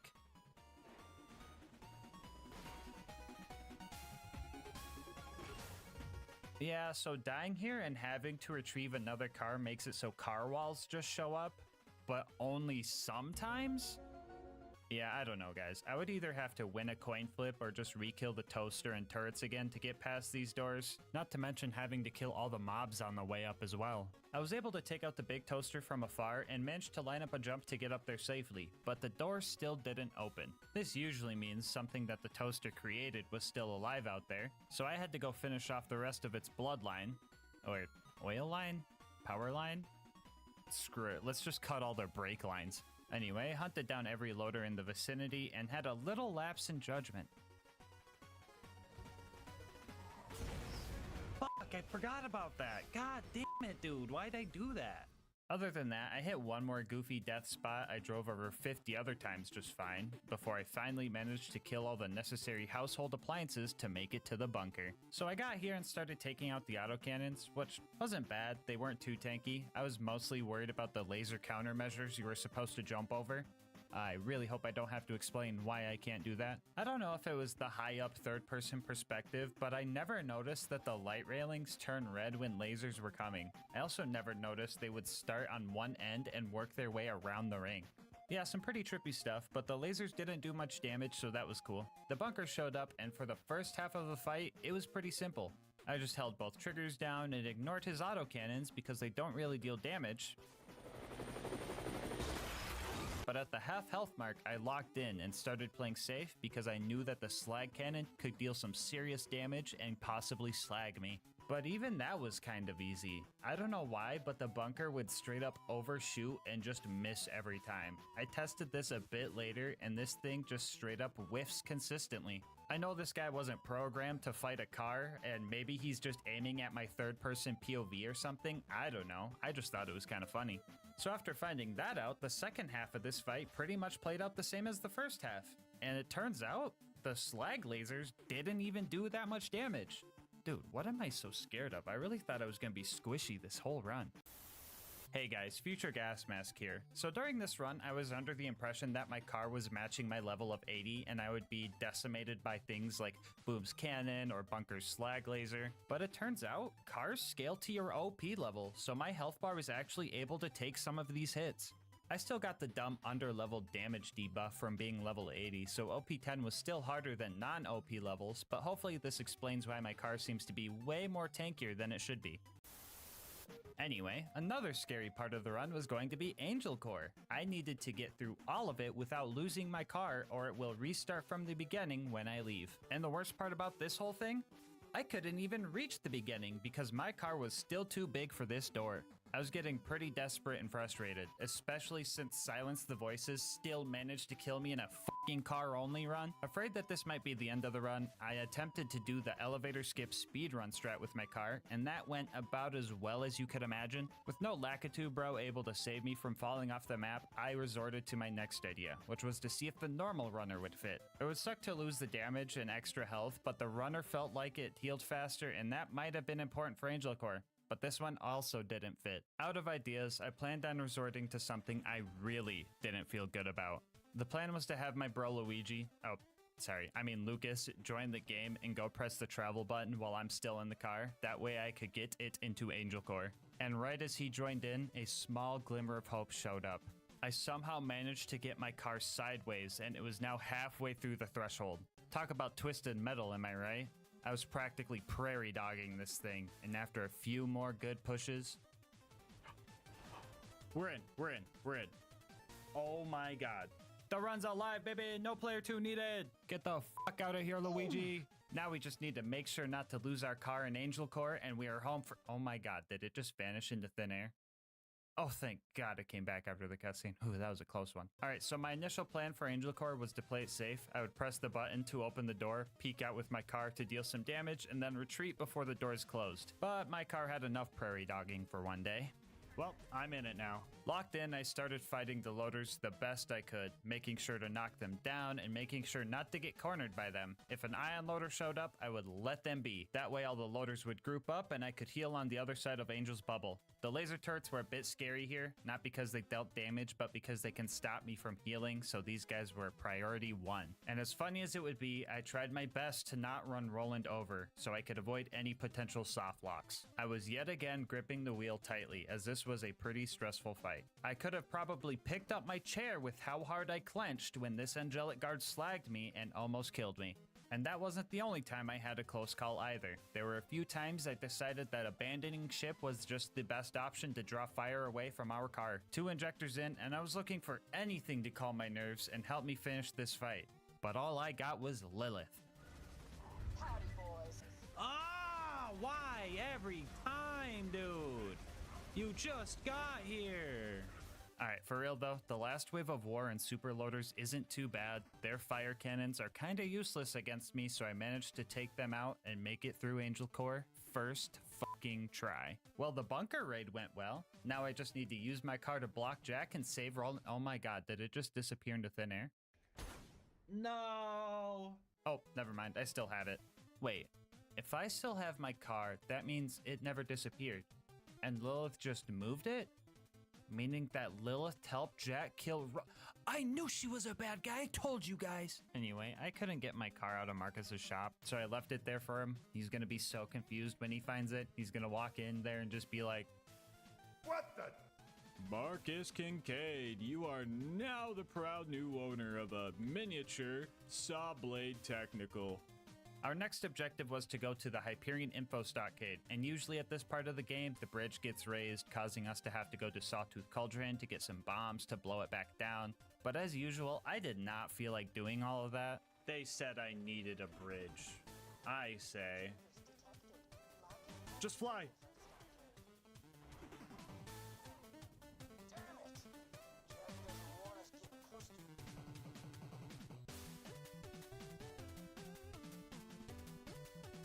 Well, I had to go to Sawtooth Cauldron anyway because this game didn't expect anybody to break it. Traversing the cave system down here proved to be a bit annoying. I was hoping to drive past all of the unnecessary mobs, but the tight 90-degree turns and numerous stairs made that harder than I anticipated.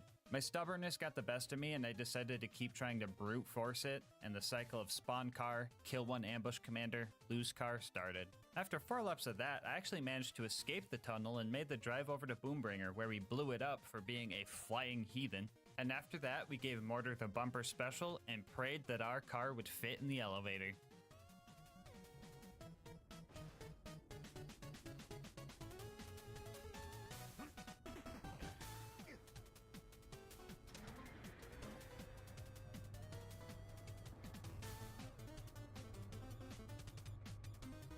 Yeah, so my car would just phase through every part of the elevator except the floor. If I would have also phased through the bottom, this run would be dead. So the fact that the game was cursed just enough and in a good way to get me to the top was absolutely crazy to me. I know I always complain about this game being spaghetti coated, but tonight, I think we should all have spaghetti for dinner. What do you guys say? I was on top of the world up here, and I was taking out buzzards with no issue. I felt invincible, and there was nothing that could... Oh, hello, Goliath Blaster. Right at 4 out of 5 buzzards, too. Anyway, we rode back up, killed the last buzzard, secured the bombs, and drove off the buzzard's nest. Woohoo! Can I park my bicycle here? After that, we made it to the boneyard where we did all of our usual valve cranking and pipe bursting, but then we ran into another car wall. If we managed to get our car into the pipe, we're stopped by a car wall. If we managed to ramp up the rocks, we're stopped by a car wall. And if we spend an hour trying to land on this pipe, jank myself over this wall, and boost wheelie jump onto this platform, we are still stopped by a car wall. We brought out the good old meat bicycle and found out that even with scroll boosting, there is just no way we are going to be able to clear this wall. So it looks like the run ends here. Or does it? To progress the story, we need to make it to the Hyperion info stockade, infiltrate it, and grab the info. And at no point is there any mandatory combat. And as per the rules, the car is not required here. Yeah, I know guys, it kinda sucks that I can't get a car into the Badlands and fight Saturn. This is a lie, I don't wanna fucking do that. But sneaking in might be tough when we don't really blend in and can't fight back at all. But for now, I'm gonna have to say goodbye, car. Until I see you again. Alright, so sneaking past all of the guards is going to be pretty tough. With enough persistence, we could grenade jump up to the front door and tank enough bullets to make it inside and grab the goods. But grenade jumping as Krieg is tough because the developers made him extra heavy so that he wouldn't get tossed around during melee combat. Which makes me realize, Krieg is canonically heavier than a car? Yeah, that makes sense. After about 30 attempts, we managed to sneak in and get the goods, and with the location of the vault now known, it was time for our final drive towards Jack and the Warrior. So, the run up to this point was going surprisingly well, considering that I could only use cars. But you guys want to see my death counter double? So first off, in order to get to the fight at the claptrap door, we need to do some super jank to get past this car wall. First, we need to boost jump off this part of the map and get enough distance to bypass the death triggers. We would then have to drive towards the claptrap door where we would just... Yeah, bro, I'm not even going to try to figure out how this one works, but anytime we lost a car from here on out, we would have to do that. The claptrap door went well, and right before I made it to Heroes Pass, I realized I forgot to snipe face McShooty, so I drove a runner up to the bunker's entrance and tried to snipe him. Emphasis on tried, because I just wasn't hitting him at all. I had Luigi come back again to see if the bullets could even reach him, and they weren't even close. But you guys remember when I said I couldn't put the stinky on face McShooty? Looks like I was wrong. I'm gonna sing a song. Shoot me at the end of it. Da da da da da da. Thank you. We made it back to the claptrap door and headed towards Heroes Pass. And fun fact, this little platform here, cars just fall right through it.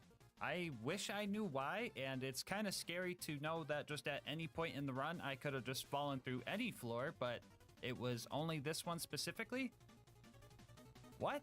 This wasn't a real issue since I could just get enough speed going up the stairs to jump over the gap and press the button before I fell through, so we made it to Heroes Pass. Usually I do a couple of speed run skips to bypass all of the combat in Heroes Pass, but that wasn't an option for this run, so I had to wait for Brick and Mordecai to open the way, which wasn't so bad, especially because Brick would distract the RPG loaders for me, or at least most of the time. Every run through here would also require us to do a wheelie jump over this bridge gap, but with little room to gain speed for the boost and our backboard being made out of trampoline, this jump ended up causing the most deaths out of anything during this run. I would also have to full-on save quit after every death because Brick would turn into a literal brick if I left and re-entered this map, soft-locking us. So we made no progress if we lost a car and would have to restart all of the mobbing all over again. Also, the claptrap door was another one of those coin flip doors that would only stop me sometimes. Still not sure what decides this, but oh well. It only takes me 2 minutes to figure out if it's gonna take me another 2 minutes to figure out if it's gonna take me another 2 minutes. The final door I needed to wait for was pretty tough to get by. A lot of loaders were thrown at us here, and the sheer number of them could kill me quick. It wasn't always those guys getting me though. The amount of corrosive and slag guns that the Hyperion guys had was absolutely crazy. It felt like every attempt that I got past the claptrap door, I had to deal with at least one of those elements. The numerous barrels scattered in this map also messed me up a few times, and that dumb guy behind the steering wheel? Don't even get me started with him. And after nearly an hour, I finally managed to get the last door open and had a straight shot towards the vault.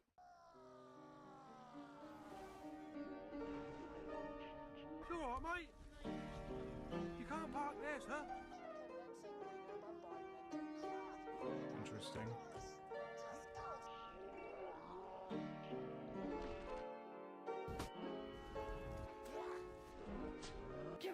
die, dude.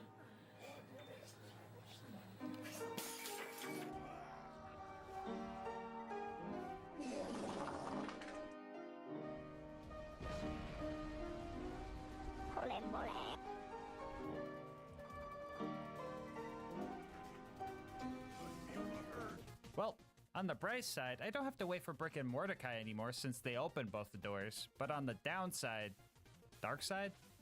Passenger side? I don't even know. All I know is that RPG loaders suck.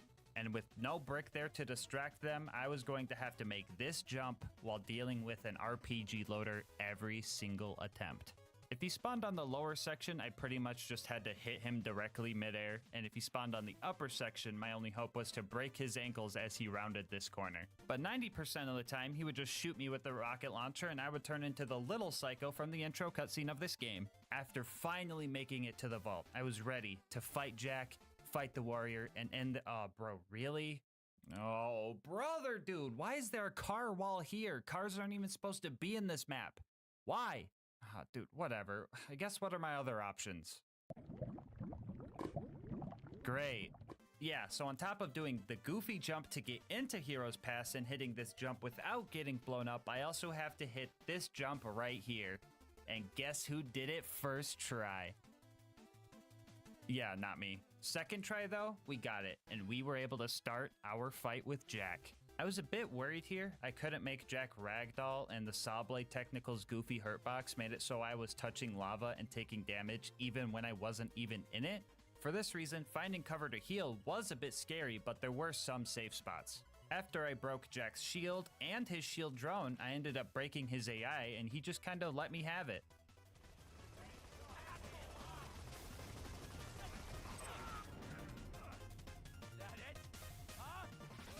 Yay! The warrior was only slightly scarier than Jack. As you can see, I wasn't really scared of any fire damage. I was kind of vibing in it, honestly. I was mostly afraid of him launching my car into a death pit or something. But as long as I kept my distance and got the occasional crystalisk to ragdoll, oh my god, that looks so weird, I would be fine. And I was fine, because 5 minutes later, the warrior entered its deathbed phase, and we finished this run. Which means, yeah, you can beat Borderlands 2. Oh wait, hold on. We still gotta kill Jack, don't we? Actually, yeah, let's do something funny. Let's just boost into him or something.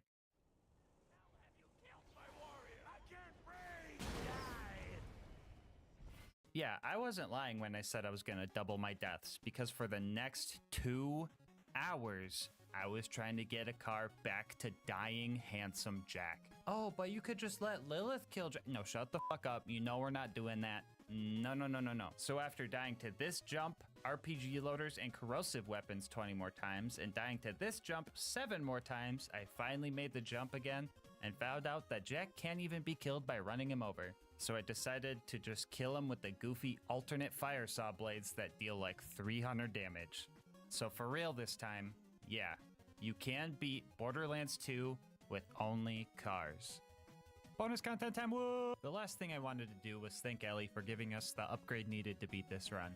Without her, we would have been in so much more trouble. We would have been squishy, low damage, and I don't even know if we would have been able to make some of the jumps we needed to. So to show my appreciation, I stole a bunch of Ellie statues from the local bandits and decorated Ellie's garage before doing one last victory lap. Before you go, I just wanted to say thank you so much for sticking around for the full ride. If you want to support the channel, make sure to like, comment, and subscribe. Doing all of that helps with the YouTube algorithm, and I love hearing your guys' kind words and ideas for new runs. If you want to support the channel more directly, consider becoming a channel member to get videos a day early, getting yourself something from GamerSupps using my link, or going to GASMASK'S.com to get some merch. I'll leave my Discord and Twitch channel where I stream these runs live in the description. And last but not least, shout out to Mango Soda, who made this video's thumbnail art. They do commissions and will also be linked down below. But until next time, breathe easy, homies.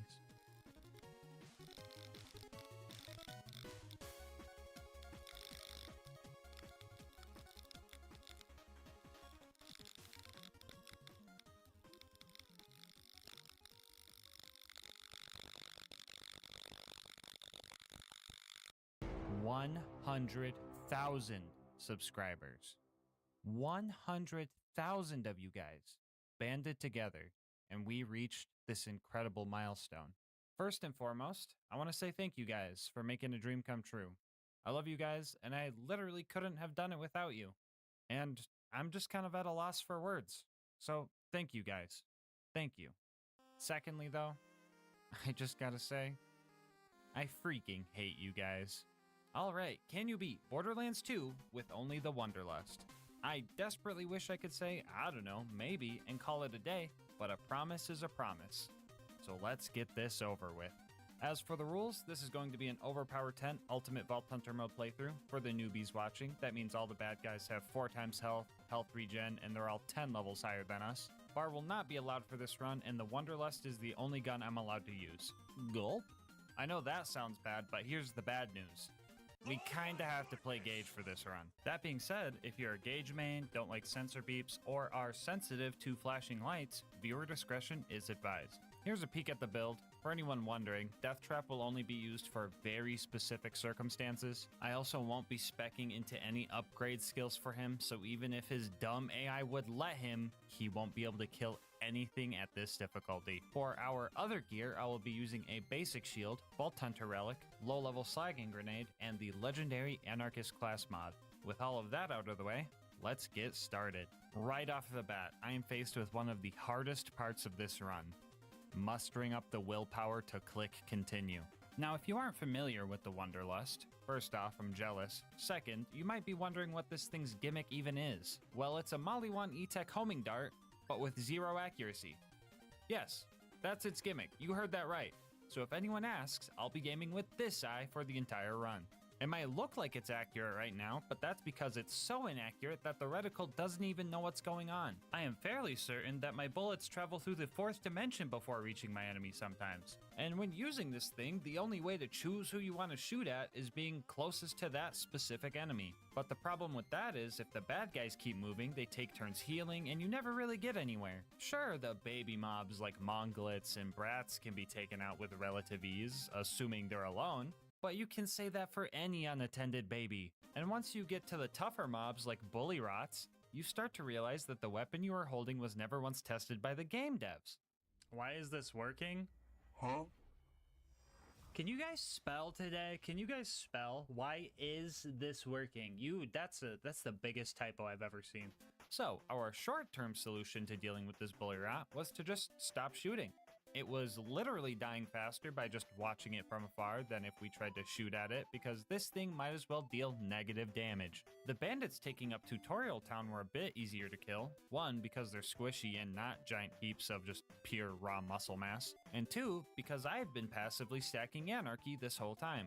If you're unfamiliar with Anarchy, double jealous. You can build up these stacks by damaging or killing enemies, and these stacks give you bonus gun damage, but also start taking away your accuracy. So over time, our damage will slowly increase, and if we can get our stacks high enough, we could take this weapon from unusable trash to barely usable trash. And big emphasis on if, because trying to get second wins with this thing feels like going all in on green on the roulette table. You know it's bad when you die multiple times in Tutorial Town, and you know you're doomed when you have to purposefully die to get more ammo in Tutorial Town. It took us like 20 minutes to kill the 6 bandits guarding the place, and after that we pushed through a few more mobbing sections before our first boss fight.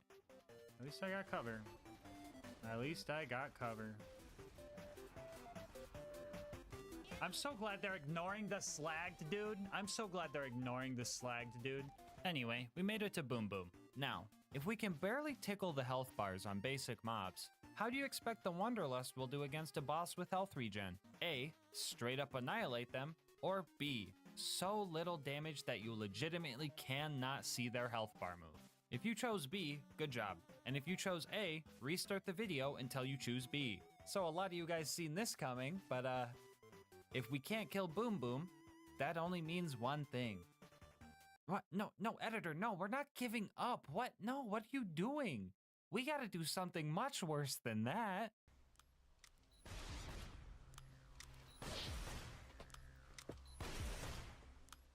So if you're still unfamiliar with Gauge and you don't know what you're watching, triple jealous, but we are pre-stacking Anarchy using this Hyperion ammo box.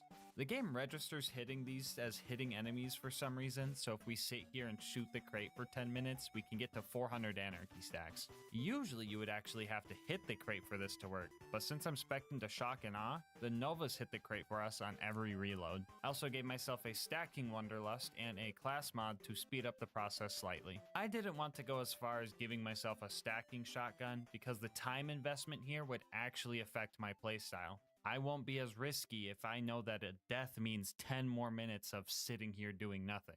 So, to save your eyes from 10 minutes of normal gauge gameplay, I'm going to tell you guys about our partner, GASMASK. GASMASK has been life-changing for me, and that's no exaggeration. I'm saving money, I've lost 25 pounds because I'm not drinking half my calories in the day, and they're just really cool people to be partnered with. I've pretty much dropped conventional energy drinks because they are just so hard to beat with their variety of flavors, caffeine-free options, and them being the only sugar-free drink in the world that doesn't taste like TV static. I've tried so many of their flavors and I've only made a dent in the list. Now, I know what some of you guys are thinking, but GASMASK, I'm afraid of women. And that's okay, it be like that sometimes, but don't worry, they've got you guys covered too. If you're still unsure, they literally have free samples, so go there right now, get your free samples, and see if you like it. They are also super cool with all of their creator collabs. Queso's Atomic Bombsicle is one of the high tier flavors for me because it's so good, and it gives me the energy to get through the day after accidentally falling asleep to his videos. So if you're looking for a healthier energy option and want to support the channel in the process, head on over to gamersupps.gg/LGM or use the link in the description, and make sure to use code LGM for 10% off your order. Anyway, let's see how the stacking is going. Oh, cool, we're finally done stacking. Now let's get in there and take down Boom Boom.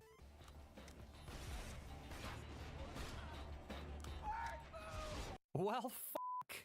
So, to list everything wrong with this fight, first off, I'm using the Wanderlust. Second, I can't choose my targets efficiently, so if I'm trying to bust Boom out of his turret, I can't focus all my shots into him because they either try to chase Boom or the psychos that spawn after Boom dies. Yes, I managed to kill Boom, but even with the back alley strat and 400 stacks of fucking anarchy, that's a 700% damage boost, by the way. It still took 60 seconds of continuous fire to kill him. And third, even if my shots decided to go after Boom, sometimes they would just straight up start circling him and never actually land. This was concerning because I thought I was going to either have to use copious amounts of unique crutch gear that felt lame for the challenge run, or change characters for this one fight specifically. Creek could theoretically stack up enough fire rate and use Bloodbath to just spam Boom down, but proccing Bloodbath in the first place would be hard considering this gun doesn't deal enough damage to get the first kill reliably. All future one-on-one boss fights would also just be straight up abysmal with Krieg,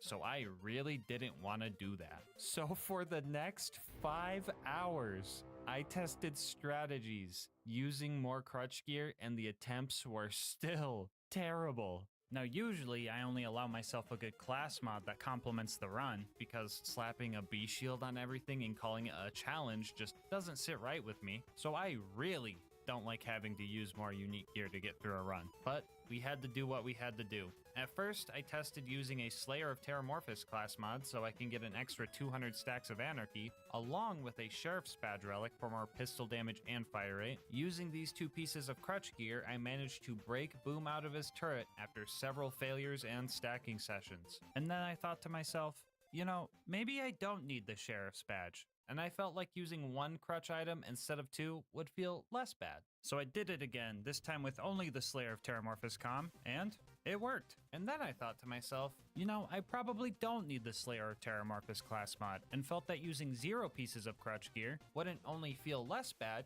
it was just the way it had to be done. And after 5 whole hours, I devised a strategy that would allow me to beat Boom Boom without any crutches. Step 1 was to lure Boom over to this side of the map and set up a little play date with him and Deathtrap. Deathtrap has 0 chance to kill Boom here, and by the time I went back to fight him, he would have healed any damage DT would have dealt, so he was purely there to distract him. After the bait was placed, I would run over to this spot and start laying into Boom's cannon with a corrosive Wanderlust. Now when Deathtrap inevitably runs out of time, or more realistically gets murked by Boom's Torgue shotgun, Boom will get confused because his target is no longer there, and for some reason won't try to hunt me down unless he has direct line of sight, leaving me to a one-on-one fight with Boom. And after holding the trigger down for 2 minutes, Boom was finally knocked out of his turret without any crutch gear.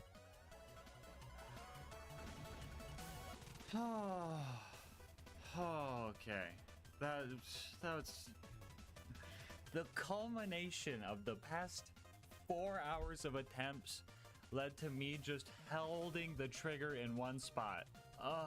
However, the fight isn't done yet. We still gotta kill Boom Boom, and that's where another really goofy strategy comes into play. So you see these guys right here? Yeah, they're armored enemies, so corrosive weapons deal more damage and fire deals less. Except for when you hit them in their fleshy crit spots, then it's the opposite. But the Wanderlust can't hit crits because the code treats the splash damage from E-Tech pistols as a launcher splash for some reason. And no, before you ask, that does not mean it receives launcher damage boosts, even though they could really use it. And yeah, I know this game is confusing, but something that is interesting here is that no matter what element of launcher splash you use on Boom Boom, they will always take the same amount of damage. Now this might sound like no big deal, but we actually lose the corrosive damage bonus we should be getting because of this weird quirk. So, just this one time, and only this one time, shock build gauge is optimal. Now, any other time, I would say shock gauge is just a terrible waste of skill points because even when fully spec'd into shock damage, you still deal more damage by just matching elements to your enemy's health bar with fire and corrosive's natural 75% damage boost. But in our case, the whopping 15% damage boost you get from 5 whole skill points into Wires Don't Talk actually made using shock the best option for killing Boom Boom. Shock gauge just this one time, okay? Alright, so the best way to kill these guys was to just straight up hide down here and start shooting. Now one could argue the good thing about having homing bullets is that you can just shoot from cover. But to the average non-masochist, I can only guess you would not call this fun. Sitting here would also make the psychos run far enough away that all my shots would home in on Boom, and I just had to pay attention to damage numbers to know when I had to swap to my Slag Wanderlust to make sure I wasn't healing him with my bullets. 5 hours later, one boss down, 15 more to go. With the 400 stacks I already had, I managed to kill all the bandits on the way up to Flint. Don't get me wrong, this gun wasn't wrecking bad guys, but second wins didn't feel like going all in on green anymore. More like going all in on black or red. So we made it to Flint, and this fight was also terrible. With a nice little cheese angle, I could dent his health bar a little bit, but as soon as he entered his fire phase, his damage reduction and health regen would undo all the hard work I put in. So some high-grade sharp cheddar cheese strats were pretty much required here. First off, we needed to get Flint out of his arena, and the best way to do that was with a stock grenade and a little bit of luck. For it. It worked. Now hopefully he stays down there. I did manage to get him out of his arena, but at the cost of all 400 of my Anarchy stacks. So what do we do now? We pre-stack on Flint. At this point, I could not be bothered with holding the trigger down for 10 minutes every time, so I started using this marble coaster to hold my mouse down. Now, if I worked at Gearbox and it was up to me, a stacking coaster should have come with every copy of the Gauge DLC, just saying. Anyway, after we got back to 400 stacks, we topped off our ammo and tried to actually make his health bar move with our Shock Wanderlust. Fine, there are 2 reasons to use Wires Don't Talk, okay? But no more, that's it. So I'm gonna speed this kill up. Feel free to try and guess how much ammo we will have left out of the 900 we started with.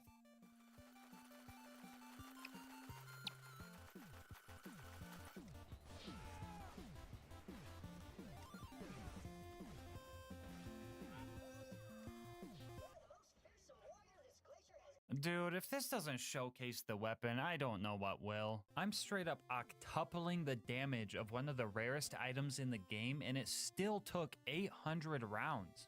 It also took 2.5 minutes of just holding the trigger down to get this kill. Dude, I don't even know what...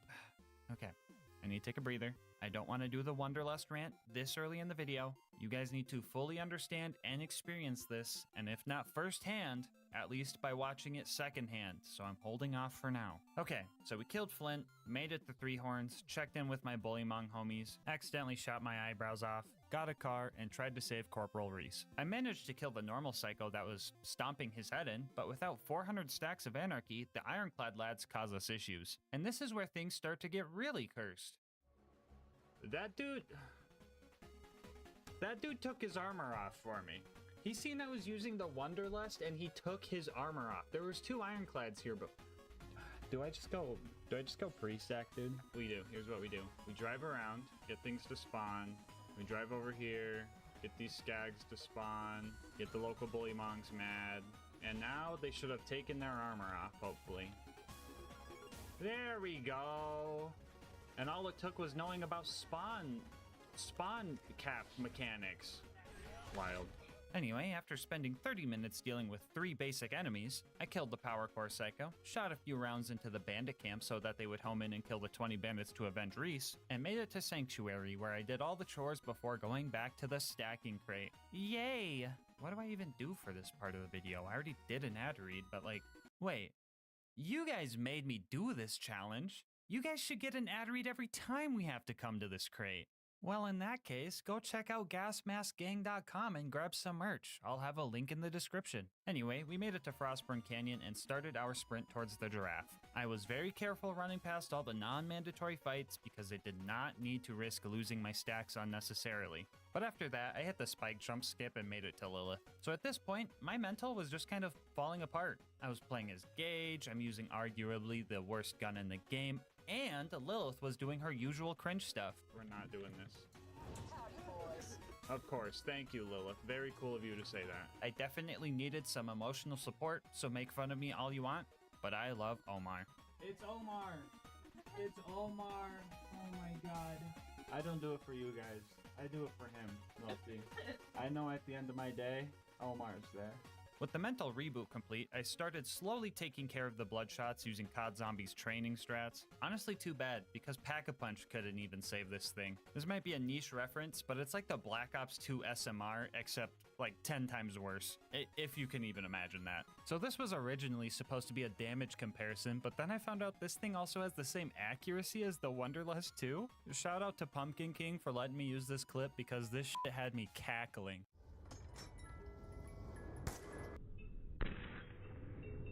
What the hell?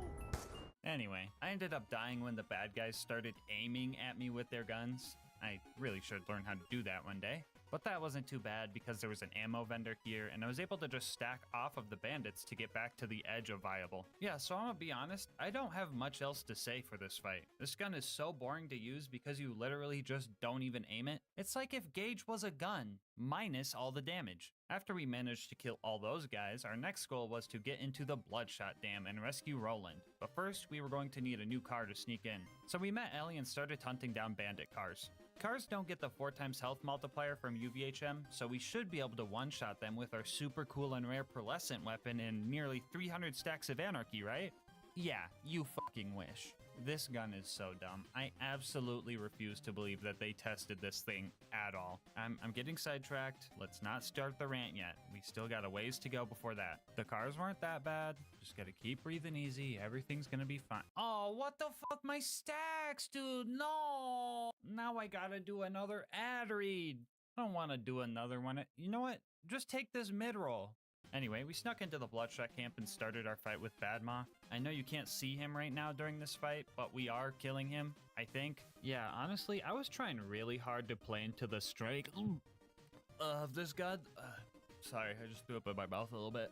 Yeah, but honestly, I feel like the whole firing from cover thing and killing bad guys slowly is just way more dangerous than just dealing enough damage to kill things fast. And if you disagree, tell that to the 2.5 hours of stacking I've done so far for this run. After we heard Bad Mod die, we started carefully fighting our way through the stronghold. It was very important that I had 400 stacks for the Warden, otherwise I would have no chance of getting Roland out before the Warden takes him to the Hyperion Friendship Gulag. We were actually doing pretty well here. I got through all of the mandatory combat and even managed to kill Angry Michael without getting blasted by his launcher. But that's where I got impatient. I tried sneaking past the rest of the bandits and just like that, rip stacks. I decided to just run past the rest of the mobs and at least make it to the dam and hopefully find a way to pre-stack there. The bandits and loaders here were so preoccupied with each other that I was actually able to get 400 stacks from afar, but then my game started acting up. Yeah, the Wanderlust would only start homing in on loaders, completely ignoring all the bloodshots. And I was really confused and it looked like my game was just falling apart, but it turns out it was.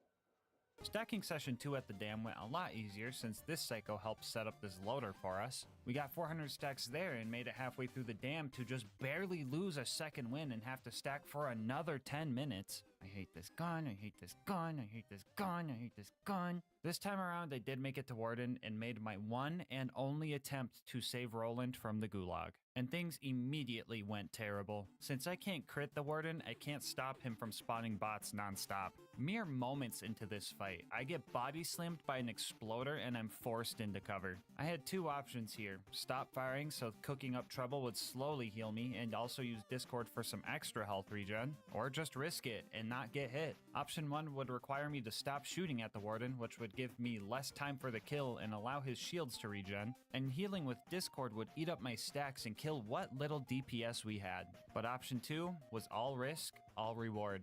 I stood under this ramp where the exploders wouldn't be able to pathfind me, and the gunloaders would have a hard time landing shots. The main problem with this strat was the Wanderlust would sometimes shoot at the loaders instead of the Warden, and in order to see if I was even hitting Warden, I would have to do some risky peekouts. Things were looking grim. I was low on ammo and wasn't going to have enough to finish the fight, so I had to run out from cover and grab as much as I could. I had to briefly hide behind the crates that were supplying me, and then I went in for the final shootout. And in this moment, all the blood in my fingers and arms left, and nothing but adrenaline was coursing through me. In one last attempt to win this fight, I put my Wanderlust directly into the back of the Warden's hull, and seen if the roulette wheel was on my side today.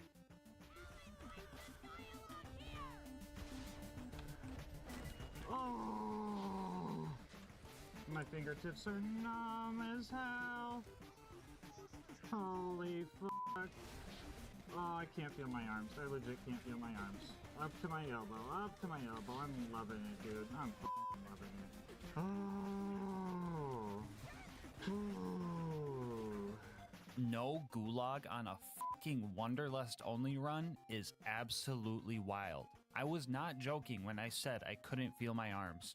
That fight was nerve-wracking, and I loved it. Anyway, you might be thinking, oh, the Wanderlust can't be that bad if you did Warden first try, but come on, if a fight was this close with 400 Anarchy stacks, there's no defending this weapon. After putting the Doubters in shambles, our next goal was to go rob a train. So we made it to Tundra Express, still full of confidence from the Warden kill, and then we were immediately brought back down to earth when the snowman killed me with my own Wanderlust. After that, we managed to light the Barkids on fire with our Fire Wanderlust. This worked extremely well because I just lost all my stacks so I wasn't accidentally killing them. So I don't remember putting that in the script, but that doesn't actually make sense because even with 400 Anarchy stacks, I don't think I could even accidentally kill a Varkid. Like, I think I would have to be very focused in order to do so. Why did I write that? Anyway, we met Mordo, met Tina, died a bunch trying to sneak in and grab the Badonkadonks. Of fucking course. Of fucking course, dude. And made it to the end of the line. Yeah, so Wilhelm was a bit of a hassle. For some reason, I tried to fight a boss without pre-stacking, even though I can't kill a snowman, and that just wasn't working. Even if I could build up stacks over the duration of the fight, I would still run out of ammo. I was going to try some speedrun tech where falling into a death wall while in Fight for Your Life makes it so you don't lose your stacks to get more ammo, but this strat also prevents you from getting your free ammo, so after my stubbornness wore off 20 minutes later, we made our way back to the stacking crate. Alright, let's see what I promote this time. Ooh, I know. Go check out the second channel, LilGasmask Highlights. Our homie Lucas does the editing over there, and if you're looking for more Borderlands content, there it is. After stacking and some more mental prep, we started our fight with Wilhelm once again. And this time, it was different. I seen it coming too. I fucking seen it coming. Can I keep my stacks somehow? Or is it gonna ragdoll me? It ragdolls me. Fuck.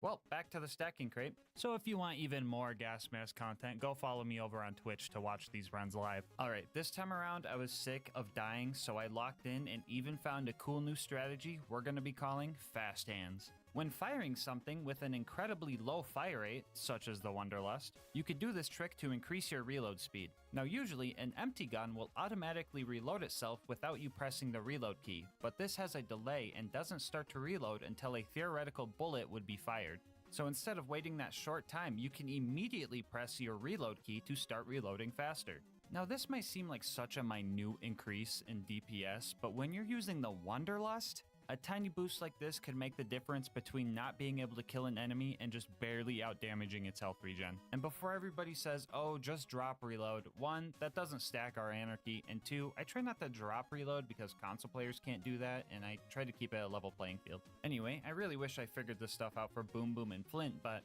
oh well, still useful for the rest of the run. Back to Wilhelm. We focused on taking the loaders out, and after that, got about 1/3 of his health bar before we ran out of ammo. Up until that point, I forgot that I could just grenade jump back up here to go buy ammo, and after 2 trips to the vendor, we finally managed to take Wilhelm out. Oh, that was a tough fight. I think I'm gonna head back to Sanctuary and just take a little break after that one. Well, time to go to the fridge. Or, you know what? No, actually, we're not going to the fridge. I figured rats were already hard to hit with accuracy, so I decided to get back into my car, drive through the dust to the Highlands, and just make it to the Outwash that way. This way, I wouldn't lose any of my stacks to the rats. I would instead lose them to the very first loader I tried to fight. Well, I lost my stack, so we're gonna wrap it up. We're gonna do that tomorrow. So I wrapped up stream and came back a few days later, and the fucking Wonderlust got me sick, bro. I already get enough comments saying I look like I'm dying inside already, but now I have to use this piece of shit, and it hurts to even swallow my own spit. Great!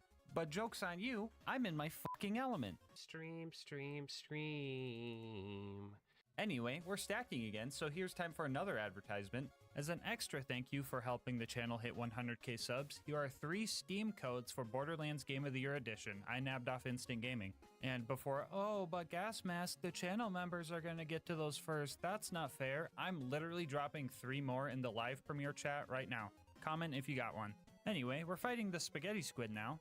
If you can't tell, we're losing. Just like Wilhelm, all of my ammo took like 1/3 of his health away, so I had to run all the way back to the ammo vendor twice. Also like Wilhelm, I had a few rip stacks moments. On top of all of the anarchy stacking, it should be mentioned that I had to do a lot of money farming to afford all the stacking, so that took up a long time as well, and I was just not happy about that. Alright, Lucas, roll the legendary prediction, bro. Just roll the legendary prediction, go. We gotta go farm money, dude. Oh, how's ammo management been? Gun eats all my fucking ammo when I'm not looking, dude. Just fucking eats it all, dude. As soon as I look away from my ammo bar, he eats it, dude. The Wonderlust just fucking eats it. He'll like, see this bullet, guys? Gas isn't looking. Throws it behind me, bro. Yeah, so I was getting pretty frustrated, but honestly, the Wonderlust wasn't making me mad. It was Gage that was a real drag. Her whole mechanic of needing to stack stuff up in order to do anything just makes me loathe this character. I can't even kill a loader with 400 energy. Oh my god, I just pulled my shoulder, dude. There's a reason this is the first challenge I used her on the channel. Because she's just so uninteresting and brainless to play. So if you see me choose Gage in a future run, just know, it's because I had to. Anyway, after hours spent dealing with this guy, I finally locked in and got the beacon and made it to Overlook. So you want to know how the beacon defense went? Well, we got invaded. We went from this to this in like 15 seconds. The beacon became invincible super quick because I was just spam repairing it, and after that, I was just trying to kill everything. I ended up dying because I have the only gun in video game history to not damage the guy you're pointing it at, and after that, I knew that I wasn't going to be able to kill the loaders without my stacks, so the only thing I could do was just leave. I need a drink, bro. The fast travel has landed. Give me a second while I calibrate it to sanctuary. Oh, cool. Yeah, so basically, if the beacon gets repaired 8 times and becomes invincible, you could just leave the map and just complete Overlook.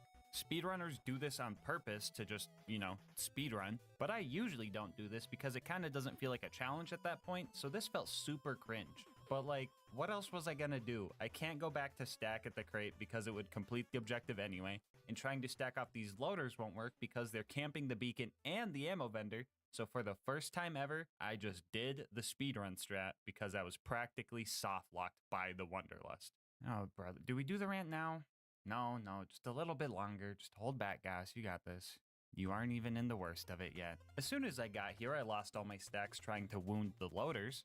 At least the Wanderlust is good at wounding loaders. No, it's not, because it didn't wound the loaders. It's not good at wounding the loaders. Yeah, so wounding these guys was annoying because they would just heal before I had a chance to wound another. So I had to do a trick where dying while they are wounded tricks the game into thinking they're still hurt. Had to swim with the fish a few times to get past this point, but after that, I could stack up for the rest of the preserve. Hey, you guys want another mid-roll? Too bad. Welcome back. Anyway, the mobbing here is going. I almost made it all the way back to the ammo vendor training the big loader back, but I ended up dying to the loot dudes right after. I didn't even have to fight these guys. If I went back to the stacking crate, the entire preserve would just reset, so I decided to just suffer through the rest by trying to stack on the loot dudes until I got my stacks back and then dying, and then trying to stack on the skags until I got my stacks back and then dying, and then just keep doing that over and over for eternity, really. We eventually made it to Bloodwing, and I was not ready for this. I fucking hate Bloodwing. At this point, pretty much every enemy I've killed in the preserve has hit their respawn timer, so trying to go back to buy ammo to restack for the dumb bird just wasn't an option. So I was like, screw it, I'll just stack on Bloodwing. So my first 2 tries ended pretty quick, but my 3rd try, I was actually kind of popping off. Mordecai would slag the skags for me, and the skags here are also programmed to spawn under-leveled, so my odds of getting second wins were actually pretty high. I just had to make sure I was conserving ammo for them. The whole thing was this weird dance between having enough ammo to survive if needed, but low enough ammo that Mordecai would keep sending me pistol ammo drops. And this 3rd big attempt was going well. I used a Shock Wanderlust for fire phase, and when Shock phase rolled around, she was still fire resistant. Well, fuck you too, Borderlands, not this shit again. Well, if this is gonna keep happening in my runs now, I'm gonna name this bug the Phoenix Glitch. I still have no idea what causes this to happen, but if someone could figure it out, I would totally give them a shout out in a video where it was useful. But for right now, I am screwed. If I save quit, Mordecai will bug out and won't help me with the fight anymore. And if I try to just fight Bloodwing, I'll have to kill her with Shock and give Gauge Mains a 3rd reason to use Wires Don't Talk. Oh, and I can't even pre-stack either, man. Dude, I'm screwed. This gun is so freaking... Even the skags were like, hey, bro, you're better off trying to use the Logan's gun. Like, what? And at this point, I just felt doomed. This gun is so freaking bad. But then again, that's never stopped me before. Not that one though. Not that one though.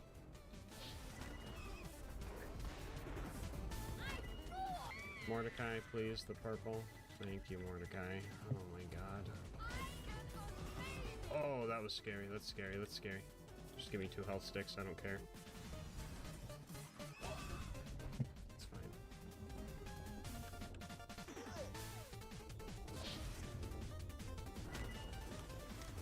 Ooh, I don't... We gotta go get this ammo over here.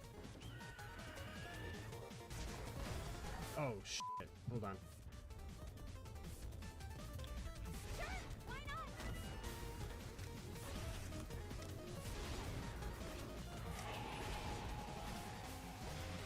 Easy peasy. Perish Blood Ring. Right here for me. Let's go. Alright, so that fight fucking sucked, but I think I got the point on this one. Sure, I was struggling the whole time, but I did do it without pre-stacking, And she had the Phoenix glitch. And also, if you get killed by the fucking Wanderlust, that's just an automatic L. Like, how embarrassing would that be? So I will take the point on this one. I started this fight with 0 stacks of Anarchy, and when Bloodwing finally went down, I was sitting at a whopping 374 stacks. And to BM a little bit, I topped off to 400 on her dying body. GG, Bloodwing. Lost even though you were cheating. On the way out, I had Mordecai destroy all the loaders for me. I always save this Stalker sack in particular because it can spawn a loot dude, and this time we got lucky.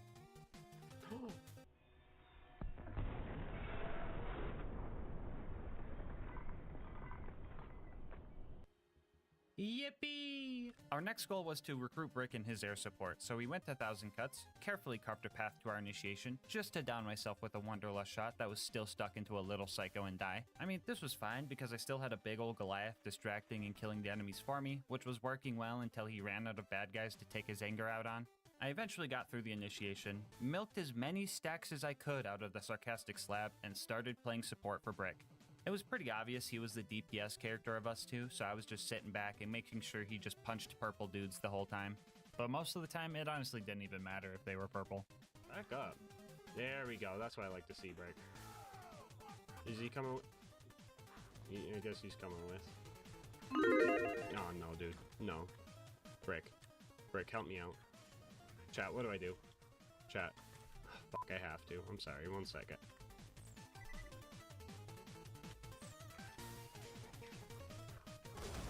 I had to, guys. I didn't want to deal with him.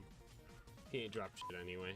I wish Gage had like a button she could press and just have like something aggro relief that, you know, could distract enemies or something.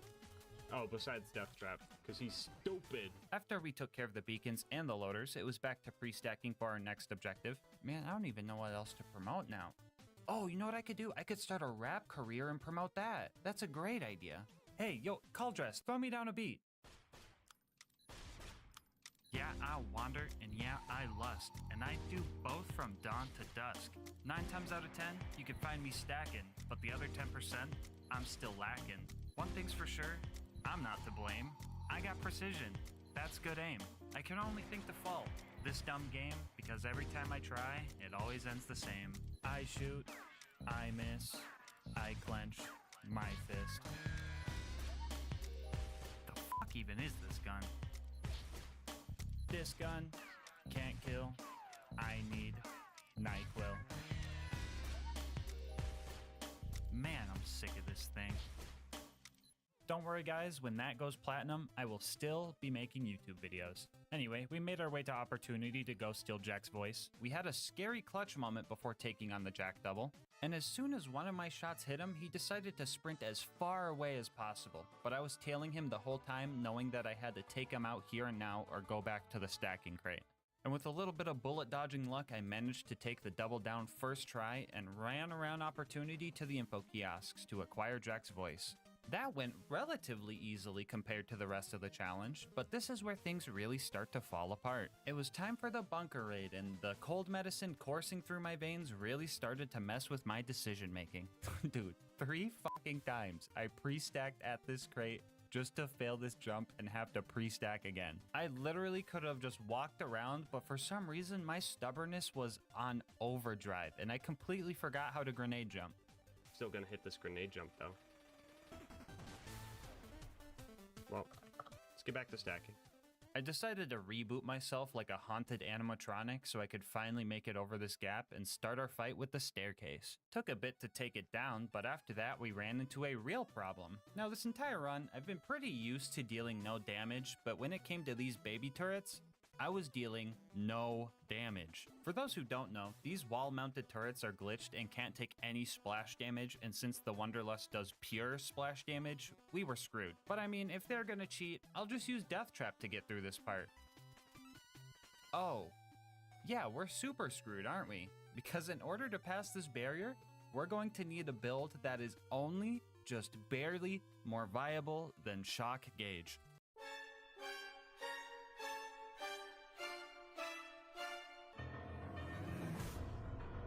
Okay, so melee gauge is one of those things you do as a joke. I mean, with claws is such a crap skill that calling it a capstone is honestly wild. Come to think of it, all of Gage's skills are backwards. Why do the skills get worse as you go down the skill tree? Riddle me that. Anyway, after a quick respec, we made a plan to kill the turrets with a bladed wonder. What am I doing with my life? A bladed Wonderlust and melee gauge. Step 1 of the plan was to pre-stack on an ammo crate near the turrets. After that, we would look for level 89 turrets because these guys can range from 89 to 91, and the difference between the two can really feel like night and day. If we didn't get level 89 turrets, we would have to run back through the scary red circle field so that they would despawn and respawn with a different level. We would then set up our distraction by spawning Death Trap and baiting the turrets to fight him. DT would sit there pretending to help while I would slag the turrets using Betty bullets and start swinging with my Wonderlust. Well, I know it looks like I'm using some crazy claws, but the blade on the Wonderlust is boosting my damage, I promise. And just in case there's some extra new people here, this game has a little quirk called Infinite Vertical Melee, which lets you melee anything directly below or above you from any distance, so I know it looks like I'm killing this thing with my mind, but that's just how the game works. After dealing with both of those turrets, we could not push forward because I had to go back to the normal build and restack again. I don't know if I could plug myself anymore, so shout out to Bulby. They make all the cool music I use in my videos, so if you've been vibing with it, make sure to check them out. Link in the description. Anyway, after that, we ran our way back to the mountain and started our fight with the Super Toaster. Since I'm playing Gage, I find it appropriate to be a nerd and start yammering about a strat I did for this guy. So for the run up until the baby turrets, I've been using the binary version or the ×2 prefix on the Wonderlust to increase my DPS. Now usually, the double prefix isn't always the best option on pistols because it kills your accuracy and lowers your DPR or damage per round. But this gun is so bad that I think it's the only gun that makes the DPS boost from the binary prefix make it so you actually use less ammo because the enemy has less time to regen. This gun is so cursed. Anyway, this giant toaster doesn't have health regen, so for this guy specifically, I pulled out a Wonderlust with the damage prefix to make the absolute most out of my ammo. I knew that even with this strat, he was going to have a good chunk of health left over, that I would have to just wait for the constructor to slowly nuke itself to death for the final chunk. Full ammo with the damage prefix Wonderlust got it down to about 1/3 of its health left. And at that point, I started opening all the ammo crates I could reach safely, and after a few nukes, I found just enough ammo to finally take this thing down. And now we've only got one more thing before the bunker, and that is the Face McShooty snipe. Alright, by the way, I'm not moving my mouse at all. It's on the right, and then bam, bam.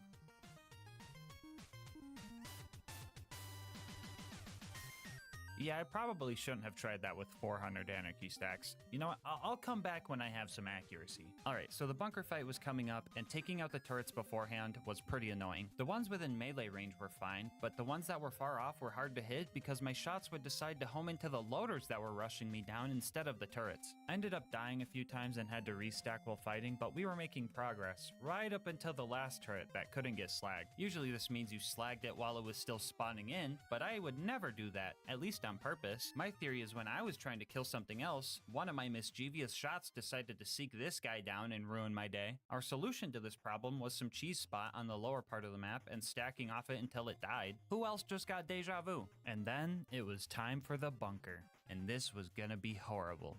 Lee easy. I camped the fuck out of this guy because there was no reason to get close to the loaders and make those guys angry when I could just sit next to the ammo vendor and let the Wonderlust do its thing. Which is cool that I first tried a boss for once, but dang was it boring. I can already tell my aim for the next time I play Borderlands is going to be terrible because I'm so used to not aiming, but I feel like Gage mains can just say that in general. Wait, conspiracy theory time. Gage mains are made when someone takes a Gage playthrough too far. And when they start playing another character, their aim is so bad that they can't do anything, but instead of blaming their own skill, they just say, oh, I'll just play Gage again. And then the slippery slope starts creating a cycle. Angel Core was up next, and this is where things went to shit. I know this is the third time I've said something along those lines in the video, but it just keeps getting worse. Shooting the injectors was entirely luck-based because our shots would not home into them, so that's kind of funny. But after that, it was just constant stress. If I lost my stacks here, I would have no way to get them back reasonably, because leaving Angel Core to go pre-stack would reset the whole section. Things were going okay at first. Roland showed up with a green rarity Torg assault rifle, so I was able to play support for a bit, but I still ended up dying because I wasn't able to shoot the ion loader that was in melee range. I tried desperately to stack off the enemies using Angel's ammo to fuel us, but after Roland left, a wave of 3 laser turrets and 4 loaders put us in a very rough spot. And after we died again, we were soft locked. You know, usually when someone says they're soft locked, it means a glitch is preventing them from progressing, so they have to save quit out of the game and reset. But there was no glitch happening here. We were soft locked by our lack of DPS and our inability to get ammo to stack because of the horde waiting for us on the other side of this door. And trust me, I tried the most convoluted stacking strats in here just to end up wasting an hour of my life. With no other options, we rode the elevator back up and started stacking, and 20 minutes later, we died to the exact same wave. That would just completely overwhelm us. And once again, we rode the elevator of defeat because we were soft locked. Third time's the charm though, right? Yeah, not in a gas mask run. This time we got glitch soft locked. Angel and Roland kept telling me the injectors were unshielded, but they weren't. And the Tesla towers were really starting to... What the fuck do I even call this? These motherfuckers are playing Skyblock. This game is so fucking cursed. Gage is so fucking cursed. And the fucking Wanderlust is so fucking cursed.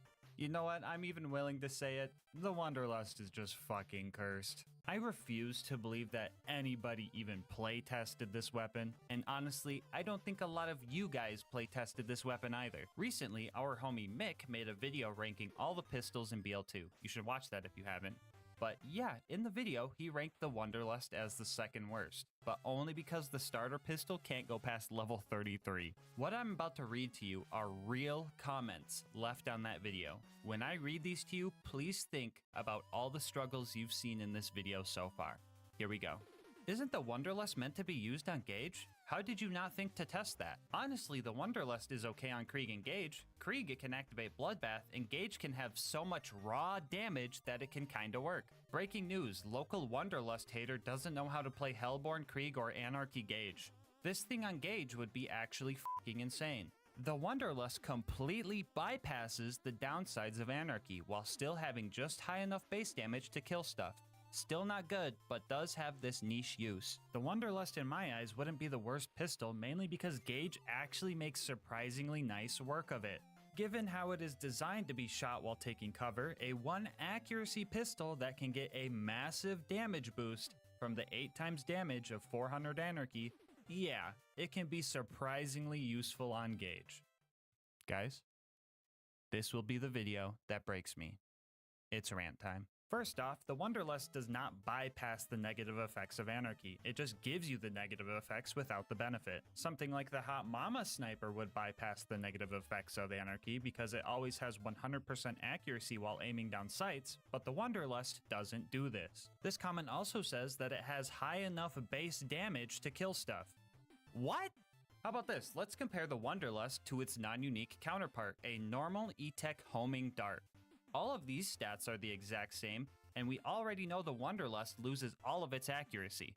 Now, which of these two stats do you think got increased to balance out the Wanderlust and make it worth using? Well, the Wanderlust does get a whopping 3% status effect chance boost, which is pretty much useless. But what about the damage? A measly 10% buff? Maybe a 20% buff?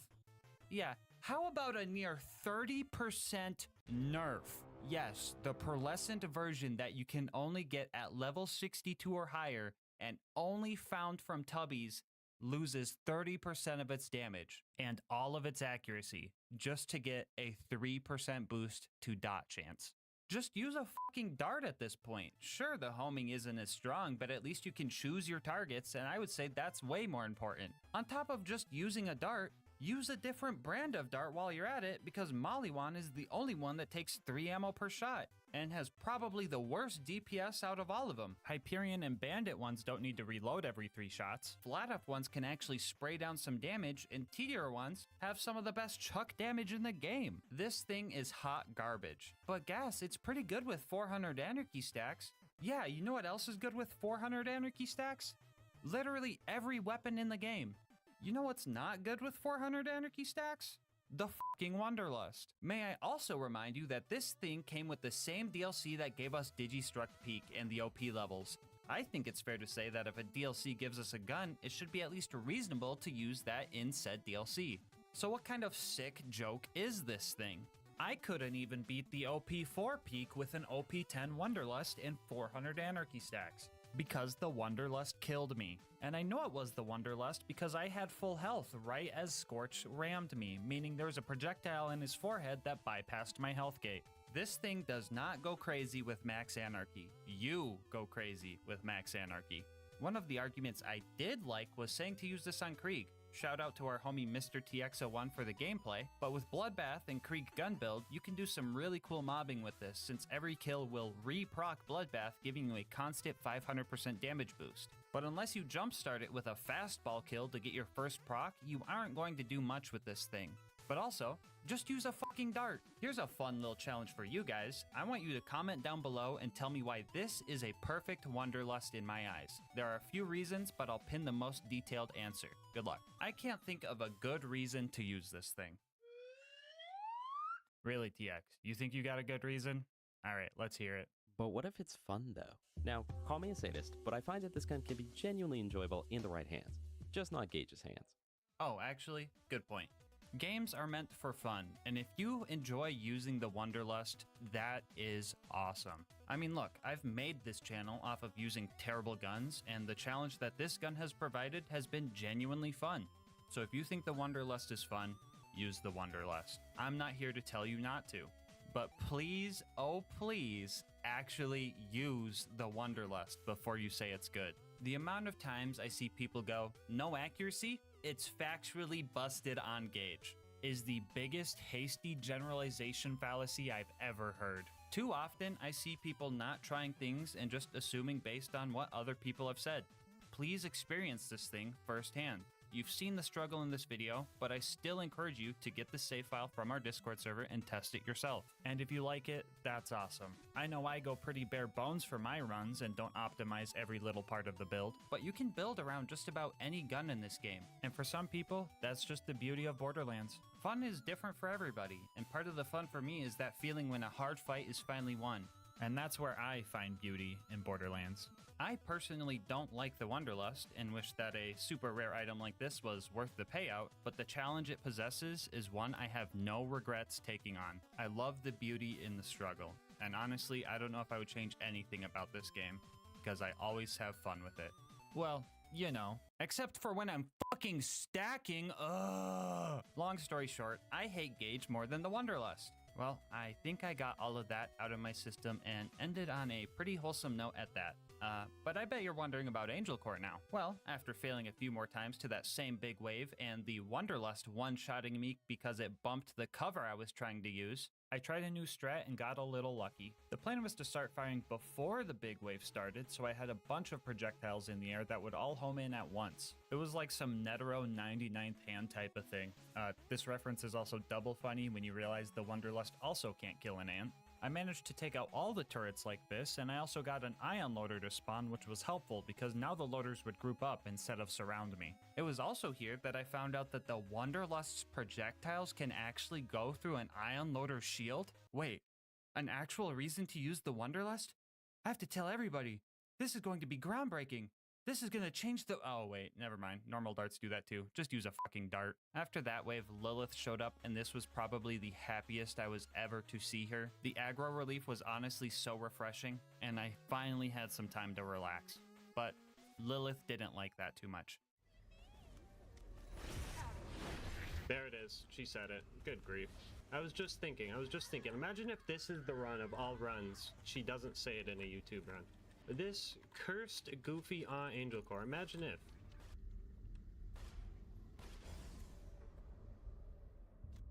What the fuck? What the fuck, dude? What is this gun? What'd I hit? Did I hit Lilith? My Wanderlust targeted Lilith, bro, and it killed me. And now I have to pre-stack again. Well, what I was trying to do was I was trying to save Roland. Shoot. Shoot. Alright. Alright, those are gonna home in and kill Jack. We got this. We got this. Nah, I think they despawned. Yeah, they despawned. I fucking hate this gun. Anyway, we made it back to Sanctuary and made our way to the Blight. We finally had the better stacking crate, and I was so happy about that. Well, until I remembered I was using the Wanderlust. No, not the bully. I can't stack here, guys. The fucking Wanderlust shoots the bully mongs. No, bully mongs. I'm sorry. I didn't mean it, dude. Hey, hey, hey. Hey now. Hey. Calm down. Hey, listen. The gun didn't hurt. You're fine. Okay? It didn't do that much damage. Okay? We're cool. I know your homie's over in Three Horns, okay? I know him. Yeah, I know him. I also know Anger. I know him too. Yeah, see? We're cool. We're cool. It was an accident, okay? Thank you. Thank you for understanding. Dude, your spine looking dope, by the way. You gotta send me your glute exercises, bro. Send them my way. Thanks.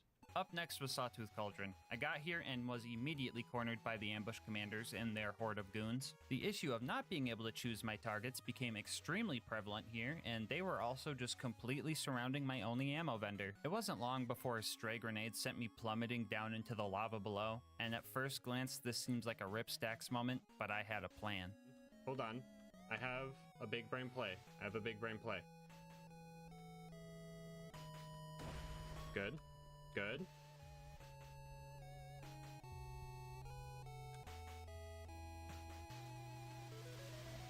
We still got all our stacks.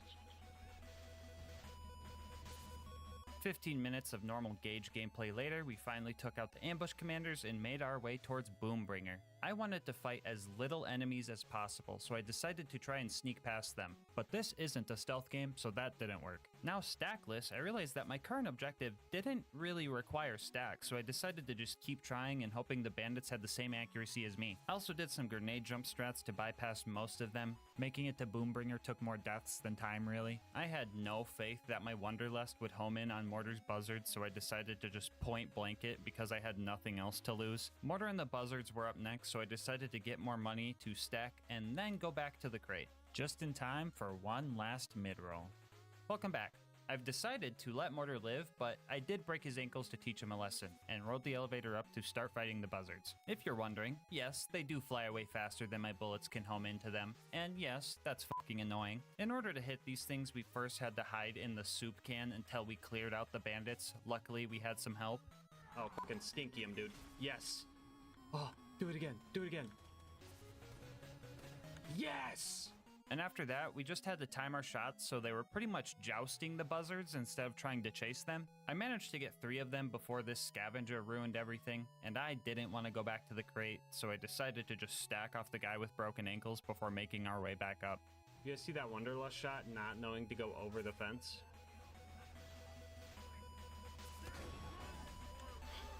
Thank you, Wanderlust. Very cool.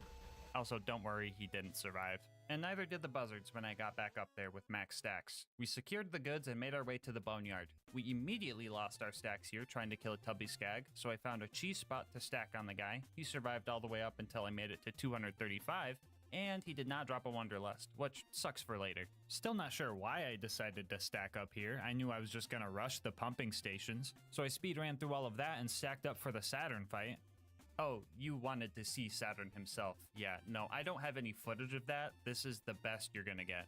Yeah, so I stood here for a bit, ended up taking 2.5 full ammo backpacks to take the scary red dot down.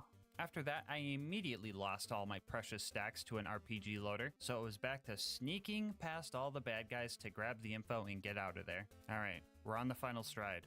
One last farming session at the crate to get us through the rest of the game. Instead of throwing another ad meme here, I just want to tell you guys how many times I had to pre-stack in this run. What you are watching now is pre-stacking session number 50.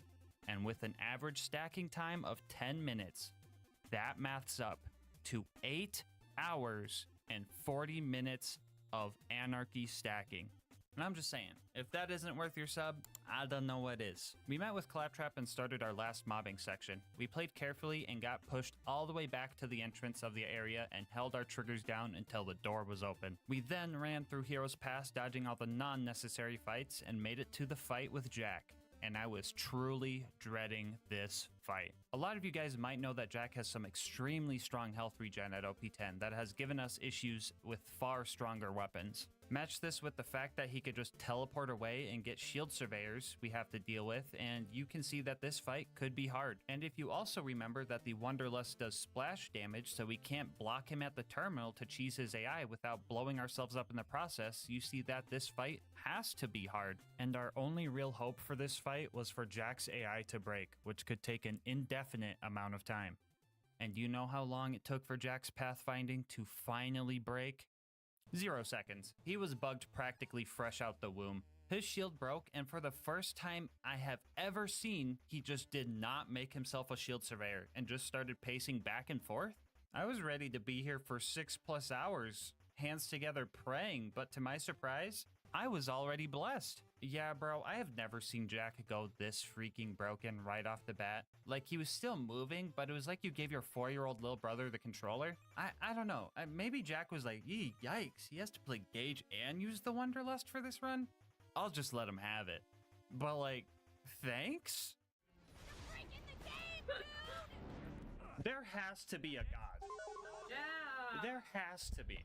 I don't even know what else to say. I was just baffled and had to fight the warrior now. This was going to be a long fight, and for one last time, we used the Shock Wanderlust to fight the warrior. Shock Gauge isn't real! One of the biggest issues with this fight was just making the Rack angry, and my Wanderlust loved doing that. Don't get me wrong, the Wanderlust was clutching up when I needed it to, which was an extremely weird feeling to just be like, rip stacks, and then get a second win so many times. But this was a patience game.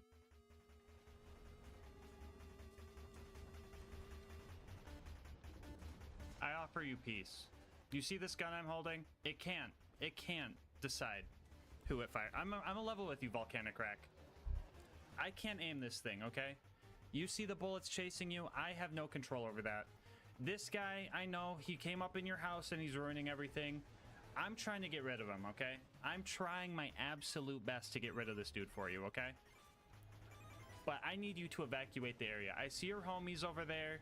And I know you've taken casualties, and some of them are me. But let's be realistic here. If I don't take that thing out, you're all gone. That tail, I've seen it smack so many of you guys out of the fucking air, okay? So let's truce this out. Cool. Pal, is there something I need to give you? Do you want a high five? What's he trying to tell me, guys? I'm a bullymong whisperer. You want to front like that? Huh? Huh? Yeah, what are you gonna do when I keep running into you, huh? Got you by the throat. Yeah, get out of here. They didn't want peace. Anyway, after a few clutches and 1 hour later, the warrior entered his deathbed phase, and we won this fight. We decided to let the real MVP of this run deal the finishing blow to Jack. Shout out to the stacking coaster for being vital to this run and my mental health. And with Jack finally dead, yeah, you can beat Borderlands 2 with only the Wanderlust. And yes, you heard that right.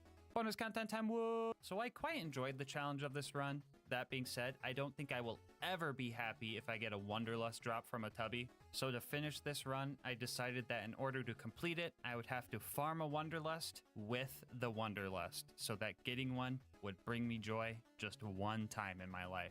As said before, this drop can only come from tubby enemies, which are rare themselves. And on top of that, the chance to get a Wanderlust to drop is roughly 1.67%, which translates to about a 1 in 60 chance. For this, we had 3 options. 1, farm tubbies in the Badlands and then just stack on them when we found them. This would be slow, and dealing with the whole pack of skags would make it extremely hard.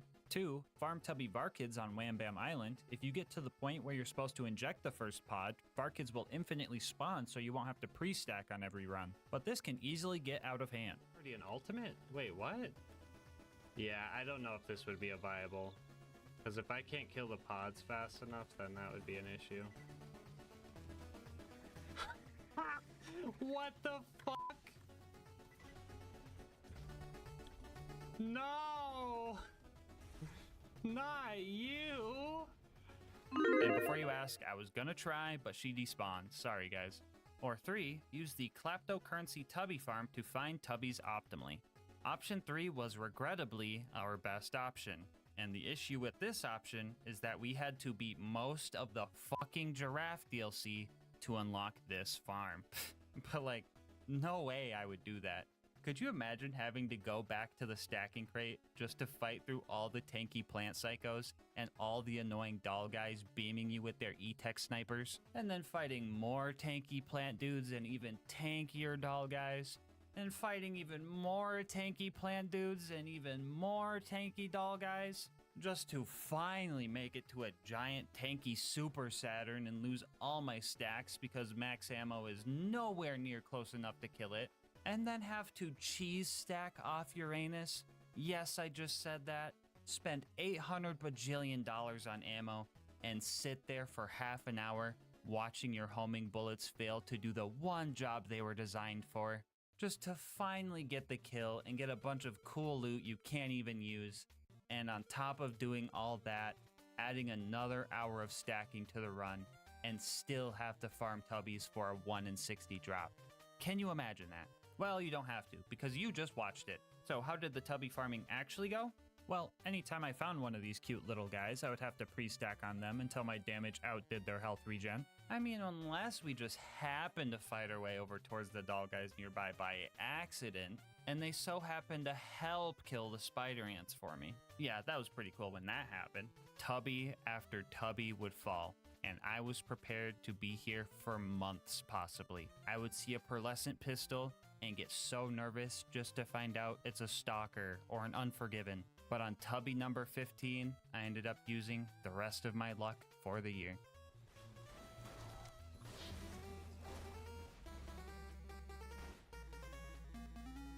Don't forget to look away.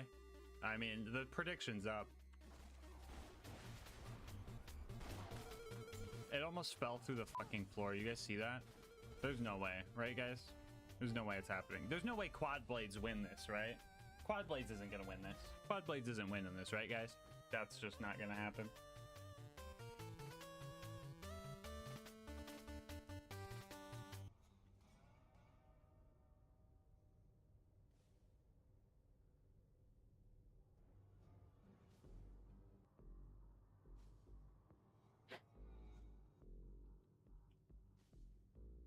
Only 15 tubbies? That only took 3 hours. Oh my god.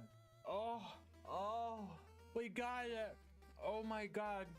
I can't believe we got that on day 1. It's OP10 with doll grip. So it's kind of but so is every Wonderlust. I don't even care.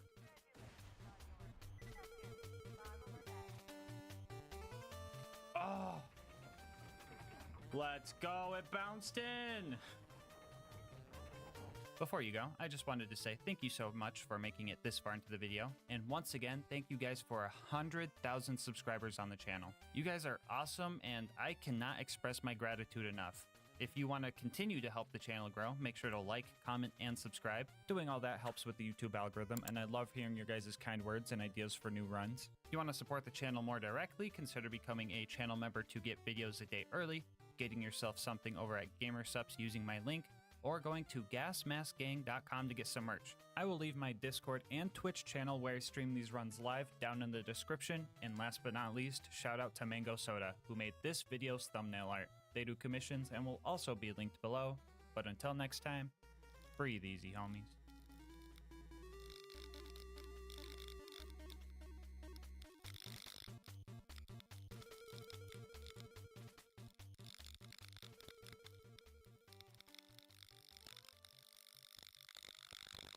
Man, I fucking hate the Wonderlust. So a while back, I posted a video of me trying to beat Borderlands 2 with only Terramorphous gear, and that was probably the hardest challenge overall out of all the ones I've done on this channel. It was also the video with the most comments telling me that I chose the wrong character. So this time around, we're going to answer, can Zero beat Borderlands 2 as Terramorphous?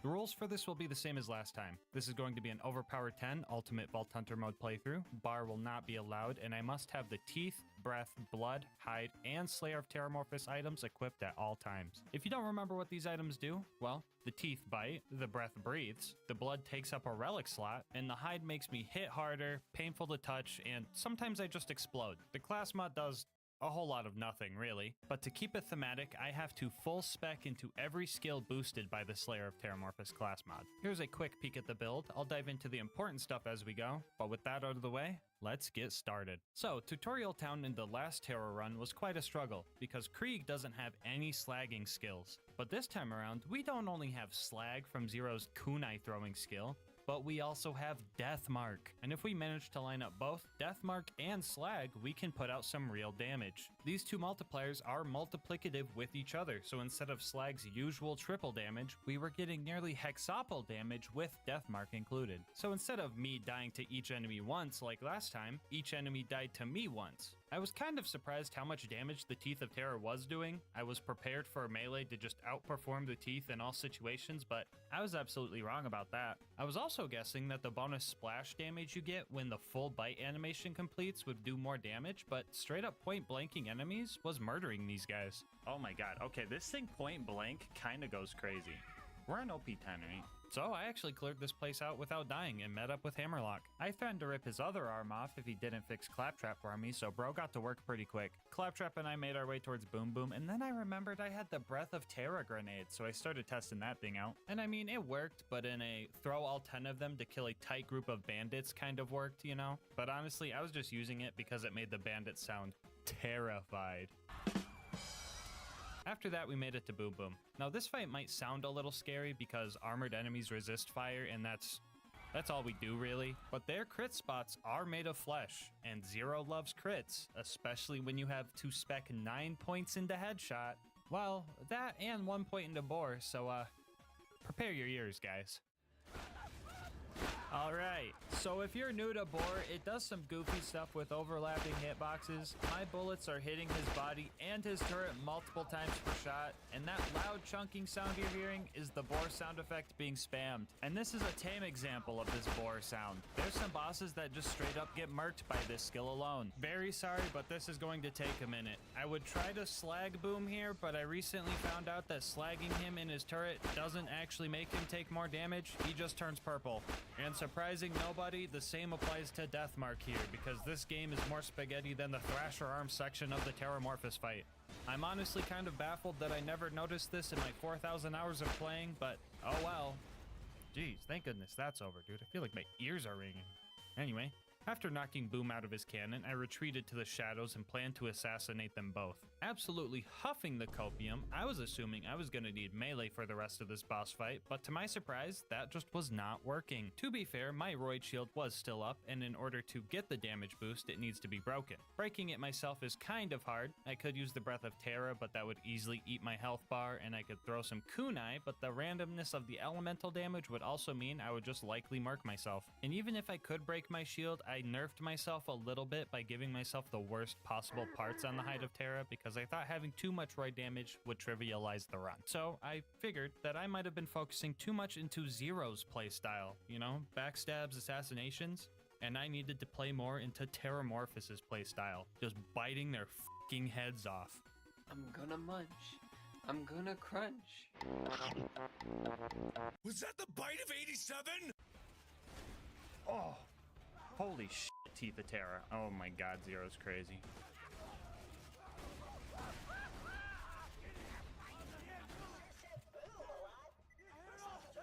This is why I don't always choose the optimal character, guys. Dude, this video is gonna be the perfect example of why I chose Krieg.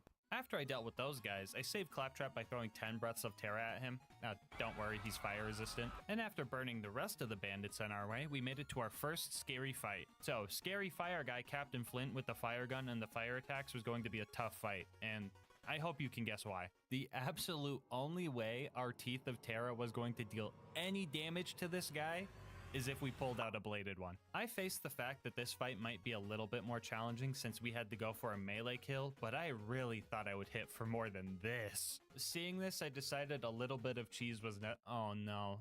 Oh, is this gas mask guy gonna do the stupid thing again? Bro, why can't you ever fight Flynn normally, bro? Yep, look at him. He's luring him over to the bar. Typical. What's he gonna do? Execute? Yep. Wow. Yep, and there he goes. Flint's just completely passive now. Crazy. But what else are you gonna do when you're trying to kill fire with fire? Well, this should just be a piece of cake at this point. Ain't no way he just died cheesing Flint, bro. Ain't no way. Anyway, yeah, in my mischievous play, karma got the best of me, and the bandits up above managed to take me out to protect their captain. That was the first death of the run, and everybody knows that the first death of the run is always just an opening floodgate. After getting Flint back into position, I ran into another issue. Even with him completely passive, I just didn't deal enough melee damage to beat out his health regen. And if my shield wasn't broken giving me that roid damage, my Thresher tentacle arms just turned to wet noodles. And like, I could find ways to break my shield, but it wouldn't stay broken long enough to get the kill. And if melee wasn't the answer, what was?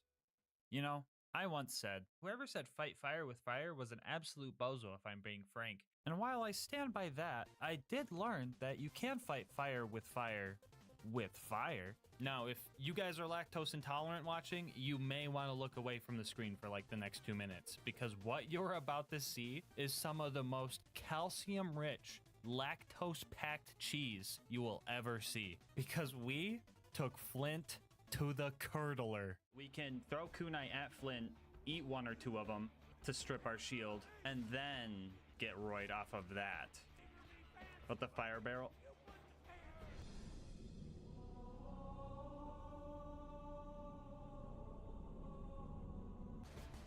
Oh, shit. Wait, right here. Wait. Can I hit him from here? Oh, that's crazy. And he gives me the crit.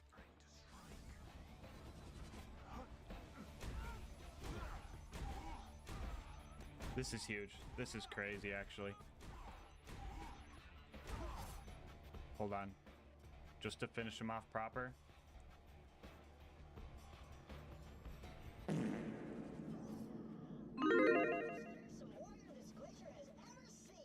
So yeah, I'm like the only person in the world who has ever killed Flint with a fire barrel. Just a little flex, you know. Anyway, after clearing out the bandits and getting revenge for ruining the one life, we made it to Three Horns where we met up with the Bullymong homies and got a sick matching car. To the Terramobile! In order to get into Sanctuary, we had to save Corporal Reese. So we found him and threw 10 breaths of terror at him. Do worry, he is not fire resistant. After that, we put the Stinky on the Power Core Psycho so that it would respawn over by Sanctuary and then got out of the camp quickly. I almost forgot to avenge Reese though, so I threw a few kunai and more breaths of terror into the bandit camp to make sure I didn't burn him alive in vain. So we made it back to Sanctuary. You don't want to hear about me pressing 84 buttons here, so instead I'm going to talk about our partner, GASMASK'S. Attention, all European and Australian homies. GASMASK'S has officially launched stores just for you, which means your shipping times and prices are going to be slashed. No longer will you have to pay $8 for an energy drink that tastes like glass cleaner. And honestly guys, I am so hyped for you. I've made the jump to GASMASK'S and I have not looked back. It tastes better, it's sugar-free, and less than 1 calorie per serving, so it's just better for you. And they have anime ladies. And I know some of you guys don't like anime women, and that's fine, but to that I say, fuck the cup, drink the juice. They have plenty of flavors based on old men if you're looking for something safe for work, but I mean, hey, if you do like anime women, don't fuck the cup. Just drink the juice. One of my favorite things about GASMASK'S is the control you have. Flavor too strong? Add more water. Flavor too light? Add another scoop. Too much caffeine? Get a caffeine-free variant. Want to try something new? Start mixing flavors. Like, bro, you guys are literally living in a timeline where mixing Red 40 into your lean is just straight up the healthier option to a conventional energy drink, and you're letting that slide. That's just crazy. So if you want to try the best energy drink out there, head on over to gamersupps.gg/LGM or use the link in the description to get started. And make sure to use code LGM to get 10% off your order and support the channel. Every tub sold gets us closer to the LilGasmask X GASMASK'S collab, and I could be the anime baddie on the cup. Don't fuck it. Anyway, let's see how the run's going. This is the Firehawk. Come to Frostburn Canyon or people will die. Wow, Lilith really taking the whole fire gimmick from me, eh? Typical. Thanks for hiding behind camps full of fire nomads that have explosive tanks on their back so I can't even backstab them easily. Very useful. Anyway, I tried blending in with the pyromaniacs here and just booked it to Lilith. I've done this in pretty much every run, so I've learned a lot of techniques to get through this part safely. Alright, chat. You want to know the trick to juking this guy out? Right under his armpit, okay? You have to be able to take a quick whiff, okay? Right under his armpit. You go too wide, he hits you. That's what you gotta do. That's what you gotta do. Anyway, I found the giraffe and started the actual mobbing section here. I was excited to throw more breaths at all the fleshy psychos, but the ratio of normies to ironclads was super skewed for this run. These guys were a real rock in my shoe. Actually, you know what? How would a thresher even wear shoes? Would it be like this or like this? Answer in the comments. Anyway, with how well this challenge was going, it was kind of a nice little challenge to try and deal with these guys. I could get some practice with melee combat, I could work on hitting crits because the last video fucking murdered my aim, or I could just hit him with my specialty. This combat was pretty fun, honestly. The only thing that could make it better is if Lilith wasn't there. She kept stealing my kills, so I decided to start luring the bandits out of her arena so she just wouldn't even be involved. Lilith! Here, I'll show you guys the under the armpit. Under the armpit. Watch, this time, we'll even take a little sniff on the way. Oh my god, Lilith almost made me run boost into death off of that guy. That would have been peak content, but here's what you guys do, right? You see that? You see the technique? Ready?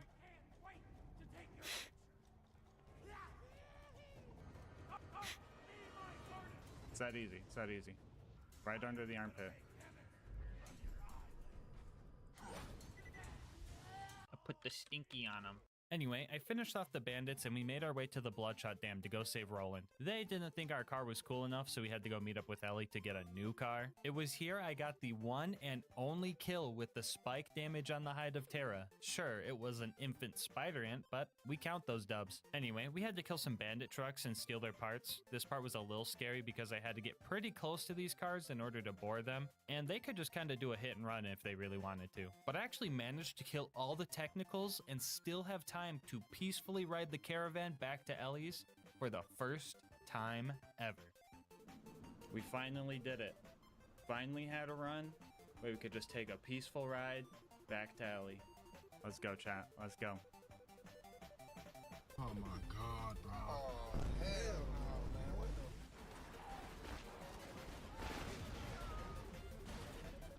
the... Come on! After we got our new truck, the Bloodshots liked it enough to let us in, and we started our fight with Badma. I kind of fumbled my first attempt, but on the rematch, I managed to get a few second wins by boring the little dudes tied to his shield, and Killing Blow managed to finish him off. This skill is absolutely god tier, and it's only a tier 1. Speaking of tier 1 skills, did you know for the 4 base game Vault Hunters, the Slayer of Terramorphous class mod only boosts 5 of the tier 1 skills?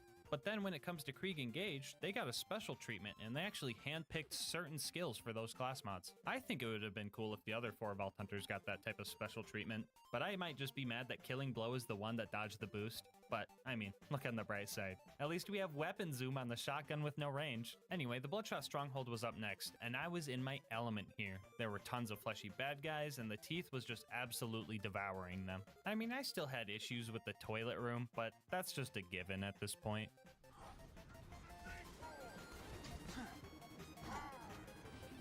No! No! You are not gonna clog the toilet!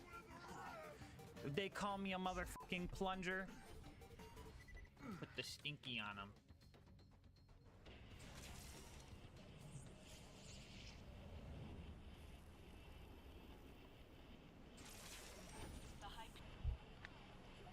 I don't know if that was a plunger. It was more like Drano in that one, but...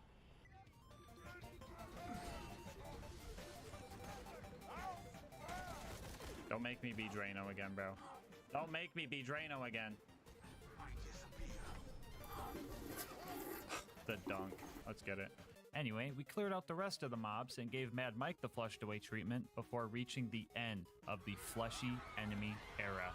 This part of the game introduces loaders, and at this point in the last Terramorphous run, it pretty much turned into a glorified melee run.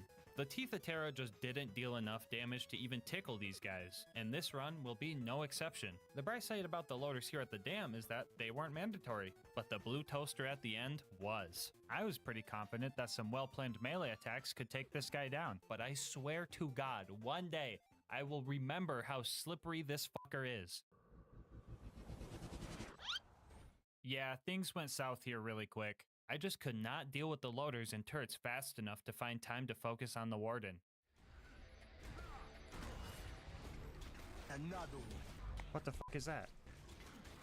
And another one. Another fucking protector, what the fuck is that? And even when I did manage to land a good melee hit, dodging all the bullets and the warden's big stomp was just not working, especially when it put a fire dot on me. I tried the wedging strat with the back ramp, and even with roid damage, our melee was just not working. My idea of how this run was going to go was just totally backwards. I thought melee was going to be way better than shooting, but I stand corrected. So after a few rough attempts, the drop barge showed up and the warden took Roland to the Hyperion Friendship Gulag, where I was going to have to find a new plan to deal with this thing. The problem with this fight here is that it can actually be harder. Not only does the toaster make a bunch of loaders, but he now just gets the ability to moonshot more in now. That's helpful. It took a few deaths and a lot of experimenting, but I ended up finding a strategy that could win me this fight. Step 1 was to lure all the loaders to one side of the warden, and right as they're about to kick my door down, I would use deception, run up to the warden, and feed a shot right into his eyeball. The good thing about constructor crit spots is that they don't have an elemental resistance, so we could deal a little bit of damage even though we were using fire on armor. After that, we would run over to the other side of the warden and lure the loaders over there, while occasionally throwing a Breath of Terra to keep the warden's shield down. I would then repeat this process, spreading the toaster's minions like butter, right up until the warden was in killing blow range, and we secured the dub. Roland might have been saved, but a new fear was instilled into me. Any future combat with loaders seemed pretty scary, and up next was setting up for the Wilhelm fight. So we made it to the tundra and started doing the easy stuff first. You got a fire gun, right? Do I have a fire gun? He says. Chat, do you think I have a fire gun? Anyway, we met Mordo, we met Tina, got the explosives to blow up the train, and had a casualty along the way. He's gonna deflect the train. Bro killed my decoy, no! So the Wilhelm fight was up next, and while I was ready for a challenge, Borderlands was ready to troll.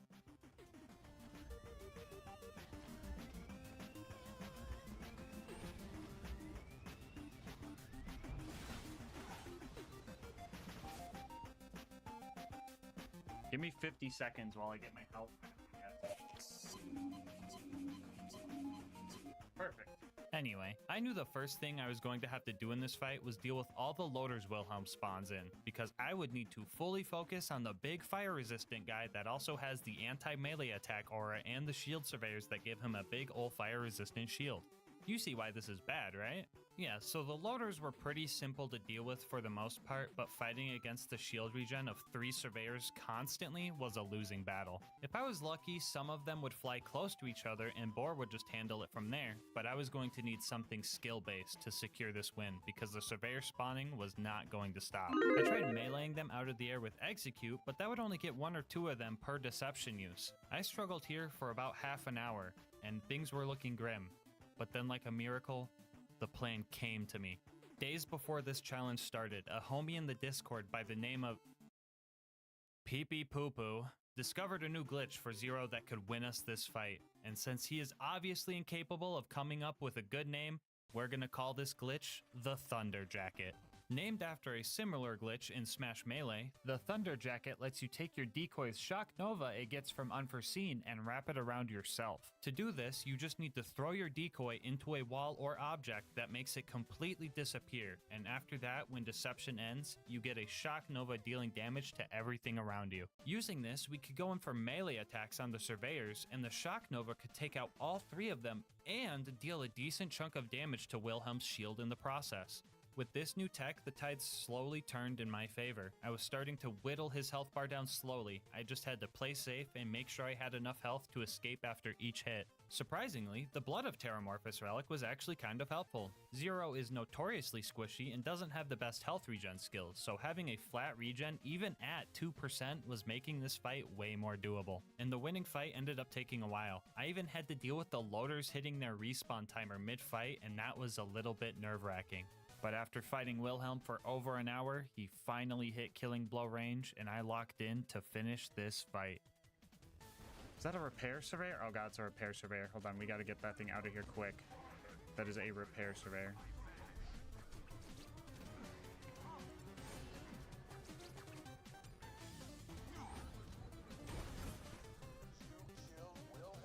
Let's fucking get it. Holy moly.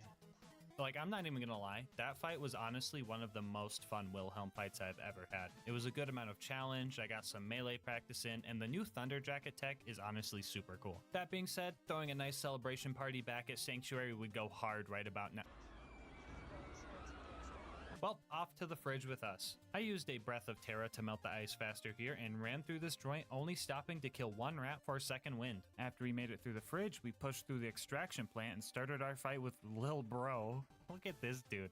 He thinks he could square up with Terramorphous? Look at this dude. I promise this fight was a steamroll, and I even like one-shot him. I swear he did not almost kill me while I barely won because of killing blow. Nah, I'm the scariest thresher around. Get this guy out of here. After that, we made it to Overlook and started trying to defend the beacon. My fight with the very first loader pretty much summed up this section. The beacon's already dead, guys. Just an FYI, the beacon's already dead. Yeah, so I gave it my all here, but my all wasn't much. 90% of my kills were second wins, and the other 10% were just me getting lucky with slag kunai. And don't get me wrong, having slag in this run was a godsend, but the consistency was pretty bad. And honestly, I think the loaders knew I was struggling a little bit, and they started BMing me. Bro, I know he's not spewing his fucking load all over the beacon, dude. That's disgusting. Yeah, so the beacon got bodied enough times to become invincible, and the fast travel just eventually landed, and I had to make my shameful escape from the toaster and the 24 loaders that just invaded Overlook, but that's their problem now. I've got the preserve to worry about. So I thought that lining the loaders up and using Boar to wound them all at once would be a good idea, and maybe it would have if I wasn't locked to the worst possible element right now. So I had to do the good old die as they're wounded and confuse the game strat so the door would open. After that, I struggled through the rest of the loader mobbing here. I decided to try the kunai eating strat again to just brute force the rest of this, and it was kind of working. I mean, most of my kills were just clawing at loaders while dying anyway. The kunai were just streamlining the process and getting to the end part. This wasn't the worst loader mobbing. I did have a bunch of stalkers distracting them for me, so this part was relatively okay. And the symbiosis didn't end there. I was lucky enough to find a slag stalker homie to help me with the big loader when he showed up. Yo, slag stalker. Oh my god, I recruited a slag stalker. That's crazy. No way, you killed my homie. No. No. We gotta avenge slag stalker, guys. Yeah, so basically, we just had to do hit and run strats here and waited for health regen in between hits to just whittle this guy down. After that, we dealt with the loot dudes. These guys get unslagged if they go airborne for some reason, so the knockback from execute was kind of screwing us here. So I immediately went back to symbiosis strats and got the local skags to kill the little dudes for me. They gave me a bunch of good relics to use because they knew I needed an upgrade, and they also gave me a bitch, but I had to politely decline because my items are glued to me for this run. After that, we ate like 14 pup skags before making it to the Bloodwing fight. The main concern with this one is the first phase where she's fire resistant, but that was easily fixed by patiently waiting for her to land and meleeing her into shock phase. Here we could fully commit into shooting her with the teeth. Most of the time she was out of our range, but when she was, her size made it easy to land every single pellet. Corrosive phase came along, and that was pretty much synonymous with killing blow range, so we took Bloodwing down first try. Alright guys, real talk. I think I've kind of mastered the Bloodwing fight, and at this point, keeping the rivalry score going just kind of feels like BMing. So my question for you guys is, do we keep keeping score? Do we do something crazy every time the fight is bad? I don't know. Give me your ideas in the comment section. Anyway, up next was recruiting Brick and his air support, because Morty's air support just blew up. Some more fleshy combat here was a nice change of pace. Don't get me wrong, I love some good challenging fights, but sometimes bro just wants to throw 10 breaths of Terra at a group of little dudes. Sure, I added a few deaths, but the initiation was pretty much a breeze, and I got the cremate sarcastic slab. Jack didn't like me hanging with Brick, so he started moonshotting some loaders down. Brick and I were clearing these guys out easily for a bit, but then they started cheating. Oh, hi. I got scammed so hard. Because you're doing a fucking eye laser. No! I'm killing this fool.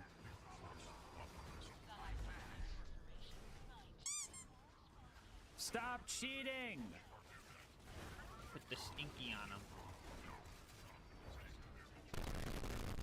He's cheating, bro. He's supposed to fall into the fucking void.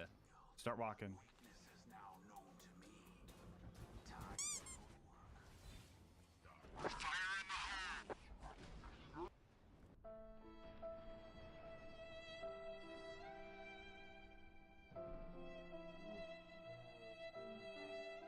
And on top of cheating, they also just started being really weird.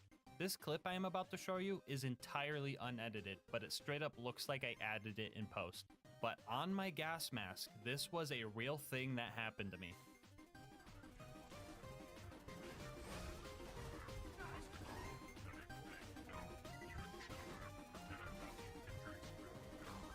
Yeah, bro, this game just gets more and more cursed with age. 20 years from now, Borderlands 2 is going to be completely unrecognizable. Anyway, we recruited Brick and set off to opportunity to assassinate a Jack double to steal his voice. My first attempt, I made the mistake of going in without any health, but on round 2, I did the same thing, but this time got close enough to make it so he couldn't run away. And after a few button presses, we had everything we needed for the bunker raid. So, toaster number 1. The strat for this guy was to throw out deception to trick it into looking the wrong way, and then start doing hit and run strats landing quotation mark big quotation mark melee hits. Since he is looking directly away from us, we would get the backstab bonus, and his missile barrages would sometimes just fly into a wall. Sure, I still had to watch out for nukes, but I could just eat those. After 18 deception backstabs, it was in killing blow range, so I decided to just use Fight for Your Life to milk out the roid damage. Not to toot my own horn, but I did kind of a big brain play here too. I waited until I heard my action skill cooldown sound so I could instantly sneak through the bad guys behind the door that just opened up. After that, we made our way to the baby turrets. Usually these guys can be pretty annoying with their splash immunity and all, but these guys actually leveled me up on a player level. The whole run, I was struggling to find a way to strip my shield for roid damage and focusing on trying to get the max damage from deception by landing melee hits at the very last moment. But then these turrets reminded me the whole point of having bad guys is that they try to shoot you. And if that's the case, the most optimal way to use melee with this gear is to let the bad guys do the hard work for you and then throw out your kunai and go in for a slick, quick kill. Thank you, Sensei Baby Turrets. I will use your teachings to kill off the rest of your bloodline. Up next was the big toaster. First thing I did against this guy was Boar Chomp,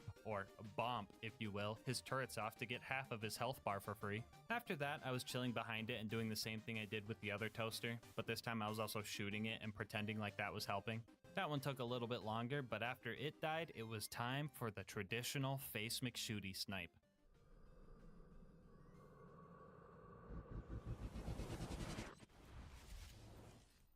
No, brother. That was close. Alright, so for anyone wondering, velocity did not help this, but we still had to take Face McShooty out in style.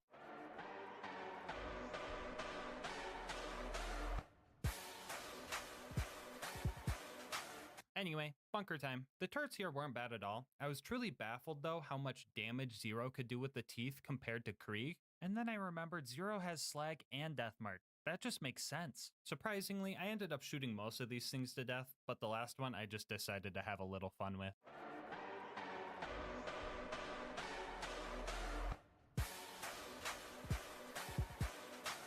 Alright, we've dealt with all matters of armored enemies before, but this one was the biggest one yet. We had a long and hard fight ahead of... Yeah, insert joke I stole from Elbow Shoes about the bunker being a giant Crunchwrap Supreme that I just ate in one bite again. I don't even know at this point. Bathe in it.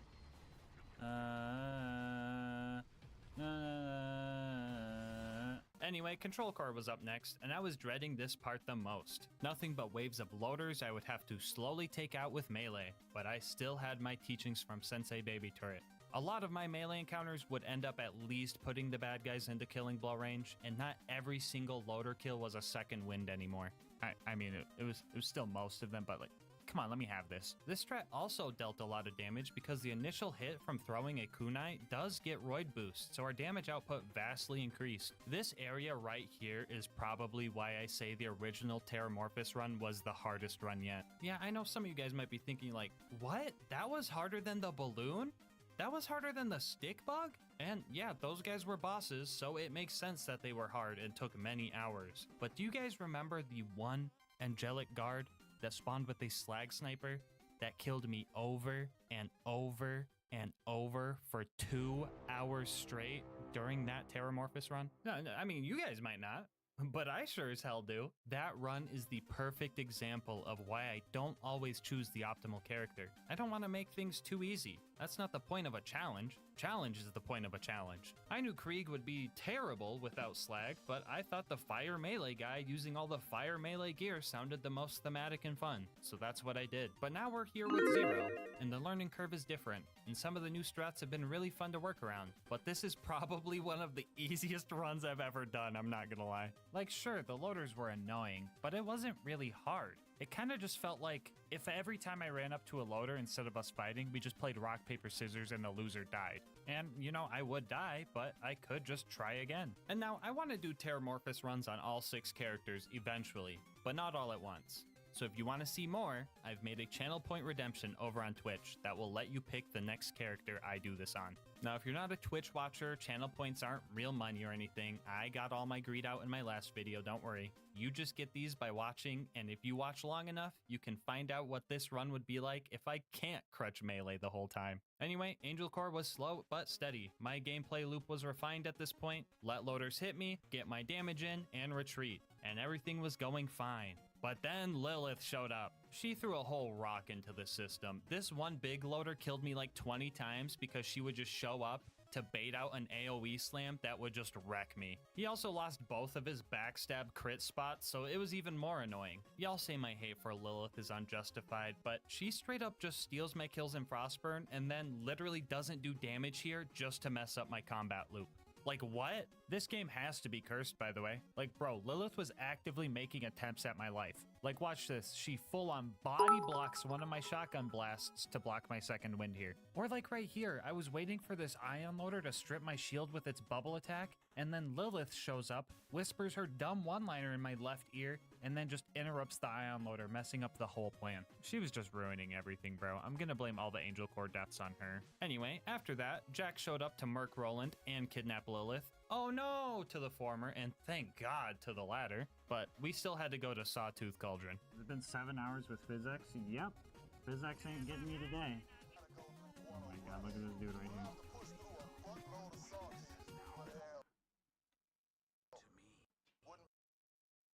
As soon as I pulled this trigger...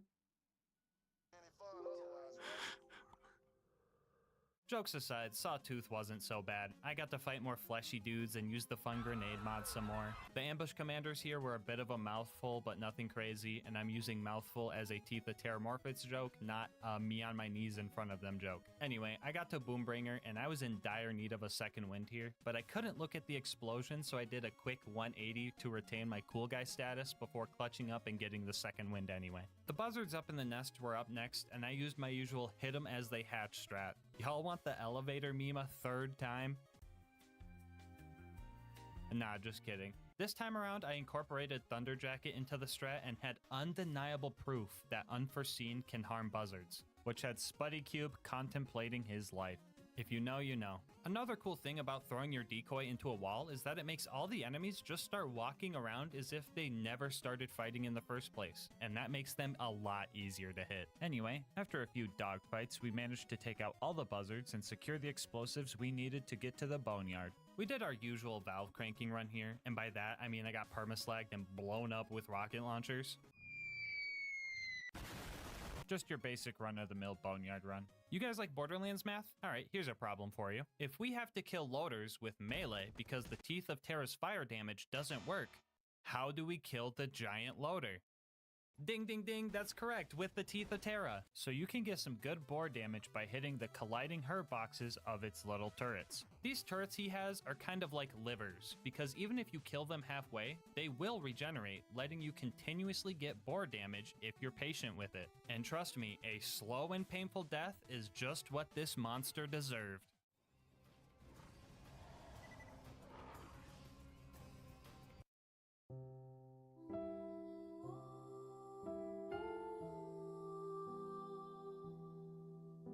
Minutes and one close call later, we avenged our little homie, snuck into the info stockade, and got the info we needed. The claptrap door was up next. If I had to deal with this fight earlier in the run, I might have had more trouble, but I knew how to fight loaders now, and I knew how to use Thunder Jacket to bring the surveyors down. I was using everything I learned throughout this run, and I was doing great. I mean, meleeing hot loaders was a necessary evil, and I was kind of overdosing on blue light therapy, but we still breezed through this. After that, we started fighting through Heroes Pass. Usually I use a couple of speedrun skips to get through this part faster, but I'm not allowed to unequip the Breath of Terra to do the grenade jumps I would need. So after fighting through the first section with Brick and Morty, I decided to improvise.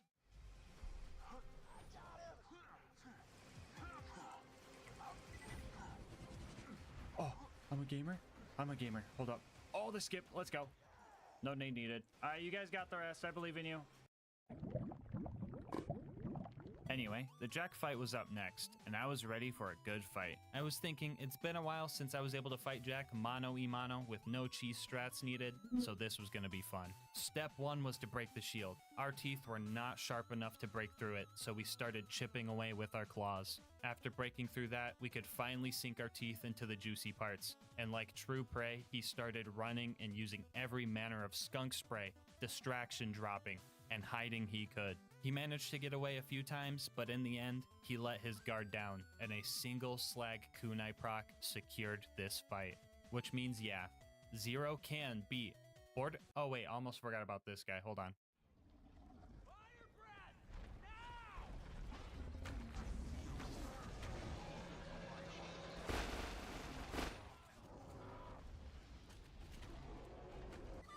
Gulp. Yo, did we kill him with the spike damage? Hold on. Stop me.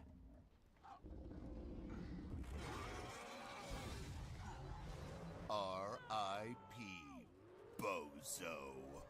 Anyway, after one final aura check on Jack, we can finally say, yes, Zero can beat Borderlands 2 as Terramorphous. Bonus content time, woo! Alright, so this was probably the easiest run on the channel. The whole run took 10 hours total, and I did it in a day. That being said, I think it's only fair that I try and take on Terramorphous himself. I mean, I did try and kill Terramorphous in the last run, but I couldn't even move his health bar. And the same happened here with Zero. But if we combine both characters, we can end the vid with one last bomb. That was too long. Actually, no. I stand about here for the door. Kill the little man! That's crazy.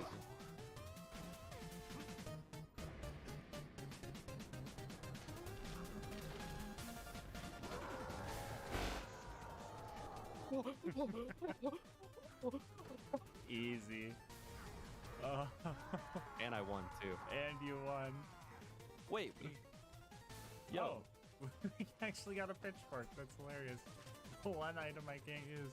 Before you go, I just want to say thank you so much for making it this far into the video. If you want to support the channel, make sure to like, comment, and subscribe. Doing all that really helps with the YouTube algorithm, and I love hearing your guys' nice words and ideas for new runs. If you want to support the channel more directly, consider becoming a channel member to get videos a day early, using my code to get yourself some delicious gamer subs, or go to GASMASK'S.com to get some merch. I'll leave my Discord and Twitch channel where I stream these runs live in the description, and last but not least, shout out to Mango Soda, who made this video's thumbnail art.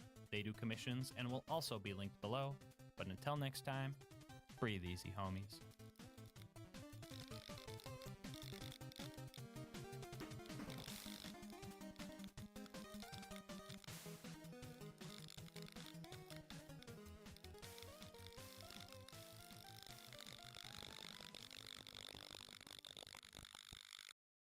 Alright, if you played Borderlands 2, or even any of the Borderlands games, you know the guns can get pretty wacky. Wacky doesn't always mean good though. And today we're going to be using everyone's favorite cursed weapon and answer. Can you beat Borderlands 2 with only the Bane? Alright, like every challenge run, we're going to lay down some ground rules. First off, we're going to do an OP10 playthrough to maximize the difficulty. I can use any Vault Hunter and any of their skills, with discretion of course, because I know the Gunzerker's a little busted. We are going to be using Maya. Some bonus rules. We are making driving cars and holding other weapons for speed a sin punishable by death.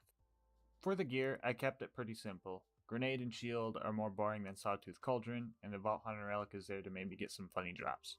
Now I could have went with more OP stuff like magic missiles, the B shield, etc., but we're saying screw the training wheels and hopping right on the motorcycle.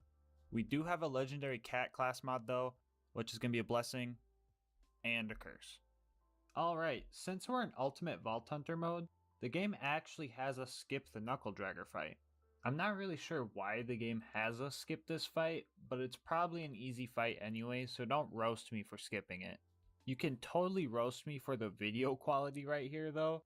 I'm not sure why it got so bad at this spot, but it gets better in a second. And if you don't believe me, does this not look like a face you could trust? So, as you can see, the Bane makes you slow, and I mean very slow. Which means every time we die it's going to take a while to get back to where we were. It's also annoying. Like, very annoying. Oh, you guys just go full casual on me now? I'm not even past the first boss yet and you can already see the instant regret. Speaking of the first boss, apparently Boom's cannon completely ignores health gate, so we already need to cheese a boss. First off, we lured Boom to the elevator shaft and just kinda took him out there. And then after that, the homie Claptrap actually found us a pretty good cheesing spot for Big Bertha. Anyway, you could see Alyssa there taking off my headset. She was a bit curious about what I was enduring. But even without the headset, I could still hear the gun scream. So pretty early on, I learned a few things. Grenade jumping was going to be our best way to move around. Fighting wasn't always necessary, but it was most of the time. And that, if you're only pulling from one ammo pool, you're going to be stuck in this situation. A lot. So if you haven't noticed, I have a death counter on the bottom left. That number's going to get pretty big. Also, this was the third time climbing up Flint's ship, and I literally felt my brain cells dying. Anyway, so we're at the Flint fight, and I have my first uh-oh cringy moment of the run. Your boy didn't do his research, and apparently the Bane always spawns with an element, making the version I used straight up illegal. I only did this with 2 fights during the whole playthrough, and I went back and fixed them both, but here's me killing them with a shotgun. 10 deaths and 1 messed up grenade jump later, we were off to our first possible run ender. And by first run ender, I mean the 3 horns car jump. We do have to get into cars a few times, but we will never drive them, so don't worry about this. I tried a few basic grenade jumps to get over the bridge, but they just weren't cutting it. I didn't want to have to do it, but we were going to have to use a forbidden cringe technique known as the double grenade. Perform this by throwing a grenade directly up, wait for it to apex, throw a grenade down, and with some tricky timing, the first grenade will hit you up, second grenade will hit you forward. Do be aware though, using this comes at a cost. The Borderlands gods disapprove of this technique, and will punish you with stuff like this. After snagging the power core and totally killing enough bloodshots to avenge Reese, we were finally off to Sanctuary. As usual, I failed to satisfy Alyssa, so I let her take over for a little bit. She was kind enough to handle all the boring beginning Sanctuary tasks for me, but then we had a little bit of fun and customized our character. We decided on this outfit, it looked pretty cursed and it kind of fit the run. 3 hours in and we've made some decent progress and developed some new strategies. Here, you can see me performing a trick I like to call baby boosting. Baby creatures deal a lot of knockback, but not a lot of damage, and if they help me out, I usually spare their life. Usually. Frostburn Canyon was uneventful, blah blah blah, talk to Lilith. Alright, time for the fun part. We're gonna go save our homeboy Roland. We needed a car again, but luckily we're strong enough to just move it by hand. Sadly, our car wasn't good enough, and we needed to go see Ellie for an upgrade. Alright, so we got to the dust, and I'm just gonna say this part took very, very long. On the bright side, the buzzards weren't as strong as I anticipated them to be. I actually didn't take any deaths while in the dust, but this part took like an hour and a half to find all the cars. I couldn't find the last coward until after it got dark, and I still had to run to Ellie, and then run to the Bloodshot stronghold too. After all that work making a car we couldn't even drive, it was time to face Badma. He was kind of a pushover, and in true Karen fashion, we took his kids. With the custody battle over, I had new problems on my hands. Roland's jailbreak wasn't going to be easy, and I had a lot more GASMASK sits in blood shots chair and a by lot more voters to 2:30 fight p.m. through. CT. While we were chasing down the warden to get Roland back, Is that we seen really the a beautiful work prediction? of Borderlands nature. This psycho almost Well, made it to heaven before we I'm sitting in engaged. the chair. At first, the so warden fight was going great, and then the warden fight was going bad, and then it was going let's go, absolutely terrible. believers. And then everything went great. Surprisingly, we killed the warden fast enough so that Roland didn't have to go to the gulag. After we saved Roland, we Damn, updated I our am look, sore, and then chat, we from set that out for workout Tundra yesterday. I Express. am Now, this part sore. of the game went pretty boring, so I'll spare you the little details. But I did develop a new investment strategy. With all the deaths I had in this run, I needed a way to keep my money for grenades and ammo, because Overpower 10 makes everything ridiculously expensive. The strategy was to keep a bunch I do of know weapons about in my that one, inventory, Zachary. so that I could sell them if I needed the money, but I not think if lose I that did a money BL if I run, die. or It's kind of BL1 like how run, people it'd used to work probably be BL1 with Counter-Strike keys only as a form the of money rider laundering. sniper. Anyway, I wasn't sure how the Wilhelm fight was gonna go, but it actually went pretty easy. He was even kind enough to drop me a Logan's gun. With the plot twist power core installed, Lieutenant Davis was the first of many Sanctuary citizens to be goopified. I was sure that Sanctuary was going to be reduced to a pile of dust by the time Lilith was even able to teleport it. 15 minutes of lunar bombardment later, she finally got everyone but me to safety. Things were looking grim for you, boy. I was homeless, and I had to go through the fridge. I got styled on by this plague rat, and it kinda hit me hard in the self-confidence, not gonna lie. I managed to get through it though. I did think it was kinda funny that I wasn't fast enough to skip the elevator because its slight forward moving angle was faster than my movement speed. Just thought I'd throw that in there and show you. With the fridge finally behind us, it was time to start our journey through the Highlands. I thought I was being a big brain by preventing the exploder from destroying the bridge controls, but I later realized I was being a tiny brain. The crate mover could have gotten me over way faster. The spaghetti monster on the other side of the bridge was easy enough, but it was all downhill from there. The run from here on out actually became a deep descent into madness. These baby turrets, for example, killed me like 9 times. So Maya's ruin skill lets her slag enemies with phase lock, but for some reason these turrets aren't affected by that. It just took me a while to realize it, but I was able to use a slag bane to slag them properly. And about 30 minutes later we made it to Overlook, and it was time for us to defend our beacon. With us having the movement speed of a dead snail, Jonathan, thank you for the beacon felt bits. more like a Balloons TD simulator. At some point during the fight, my brain stopped registering the sound from the gun, and I guess I just became used to it. I don't know if that was a good thing. 5 but other hours than that, ago, the fight was Melt pretty wanted easy. to add This constructor did catch me lacking though, and then it nuked an me at spawn emote. too. But that was just a minor setback. And just like that, we were no longer homeless. Up next Where on our is to-do that? list was to go save Bloodwing. Fighting through everything here wasn't bad, and it was probably because it took like an hour to walk here, and this was far more entertaining. Things started going good, and we even made a little skag friend. Not even about to lie, our little If homie you could carried us estimate through when this will next sleep fight. time be over? Shortly after, though, our fun would be over, and it was time for I just pain. woke up. This fight went down easy at Welcome first. to I'm the just gang. waking but up right alas, now. It was done illegally. This was the second fight where we used the non-elemental bane. And with the help of Gibbs save editor, I alerted the game back to this mission and took Bloodwing on properly. If anyone's wondering, I also used Gibbs save editor to give me the gear for this run, and I did not sell the illegal bane, I just dropped it on the ground. Alright, back to the run. Long story short, the whole process sucked. I had to go through the preserve again. This fight was stupid hard. I died like 30 times, and this was my first instance of actual anger. Bloodwing was just relentless with her attacks. On top of that, I had to resource manage the few skags that actually spawned for revives and kill skills, and dodging any attack from her required a well-timed grenade jump. I came close so many times, so I knew it was possible. For the most part, this fight was luck-based.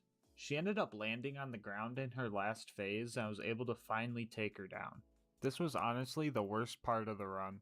Next on our recruitment list was Brick. Running to him took about an hour, but convincing him to join us was a walk in the park. Only if that park was filled with target circles, though. With the squad finally reunited, they could all stand around Sanctuary while I did all the hard stuff. I'm gonna be real with you guys, I got really lucky during the Jack double fight. This phase lock right here would save the run in the oddest way possible. You see, the Jack double cannot be picked up with phase lock, and he is also programmed to run away from you. Mix that with our movement speed and it was obvious we didn't have a chance to catch him. But when I phase locked this loader, Maya's converge skill actually yanked the Jack double into this weird knockback limbo. I was able to get an easy kill and also hear some of his weird dialogue. He says some funny stuff like, I can run a mile in 2 minutes. The rest of Overlook was pretty bad. Died a lot, took a long time, the usual. And on top of all that, Angel was making fun of me. Don't say or slowly. Don't say I'm going. I'm doing it. Thank you. On the bright side, at least Borderlands 2 is a totally fair and balanced game with absolutely no. Thank you, Quabbly.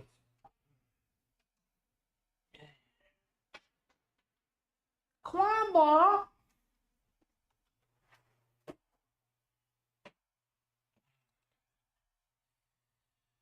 Ooh, Zooey Mama. Zooey Mama. Zooey Mama. Zooey Mama. Alright, let's see your chat. You know what the fuck is going on. Good morning, everybody.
Time is it for you? 2:23 p.m.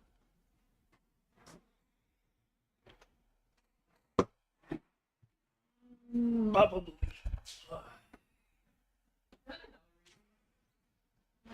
For us just seems really fucked up.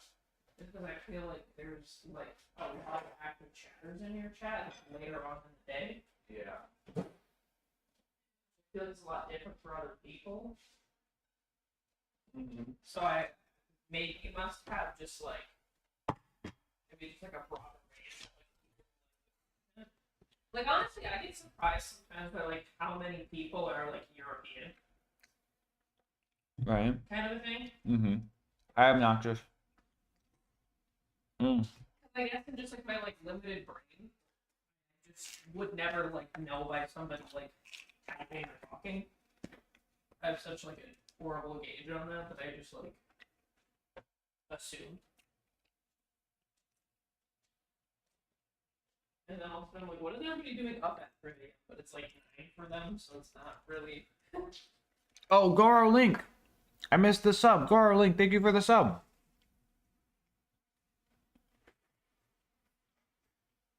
In your fucking prime, homie. Let's go.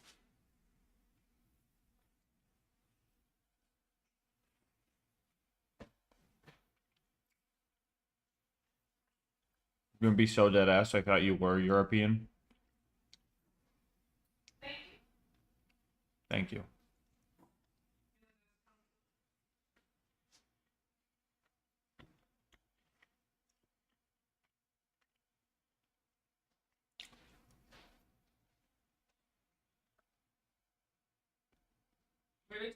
Maybe it's because of your hat, literally, also.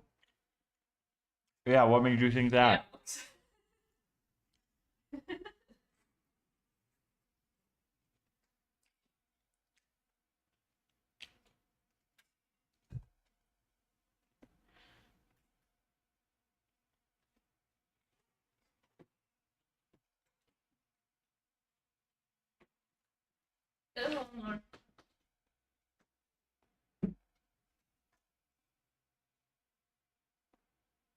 Will you run out before the end of the subathon?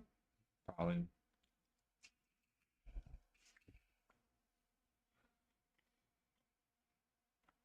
Oh, just kind of a cool label. I kind of like that it has this. Mm. I think that's neat. Didn't even notice it. May impair ability to operate a vehicle.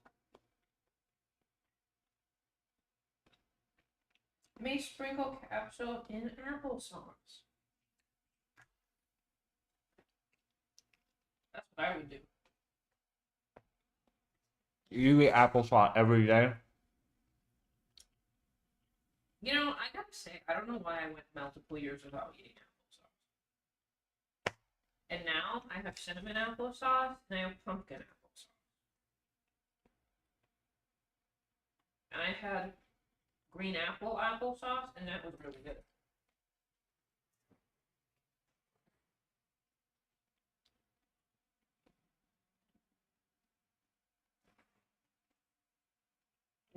What is the national day today? Oh, it's a warm day today, too. Warm for October.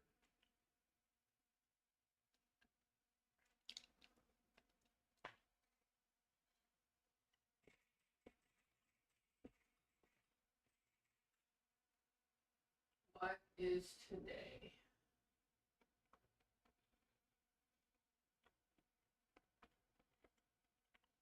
Is it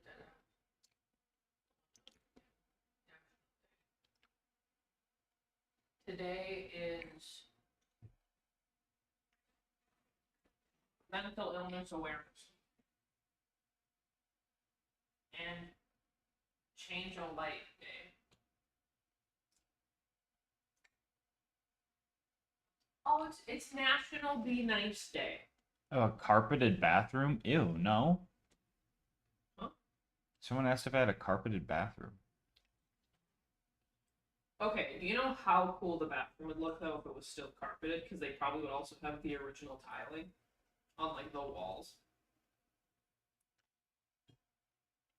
Carpet's like a no-go, but to be fair, everything else from like that era was like really cool. Okay, chat. Today is National Be Nice Day. Yeah. So, National Be Nice Day, Chad. Be nice. Pick a flavor for me. Also, it's National Do Something Nice Day.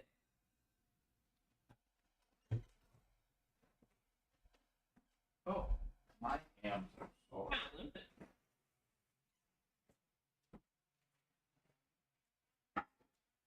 Take a nicer video for you.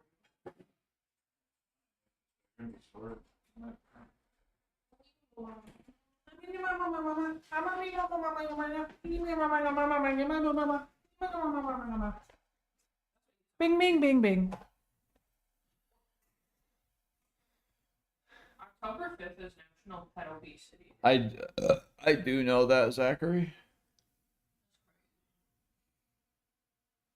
Do something nice, Dave. Do something nice. Be nice, Dave. Is this why you've not been posting for a good bit? No, this isn't why. I haven't been posting for a good bit because I'm terrible at working on videos and focusing. And I've also been busy with moving and other life stuff and everything. I've been editing on like stream. I'm gonna do some editing like today. I mean here in a minute, yeah. And then you pull up Borderlands and you're like, oh my god, what happened last night? Because the resolution's fucked up. Yeah.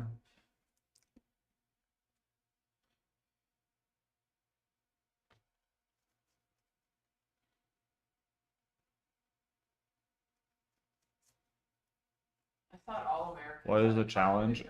You know, what's up with most Americans? Working on the stereotypes speedrun being video. From, like, 1960? What? Or sausage. They said I thought all Americans had carpeted bathroom. And I was like, why is all American stereotypes from like the 60s? It's still like baseball anime episodes. It's like we're doing Did I this take one one? for the Americans. Did you take this out? It was on the desk and then I looked at it. He adjusted it. I think I did. I just looked at it because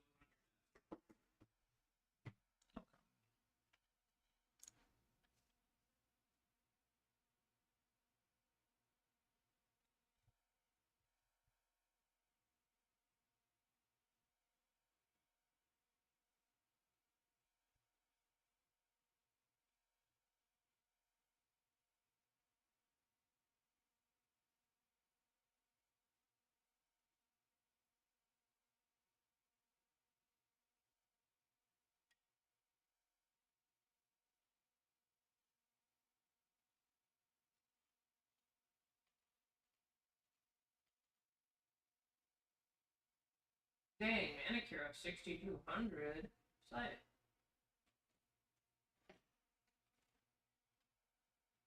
Then you have the short nails.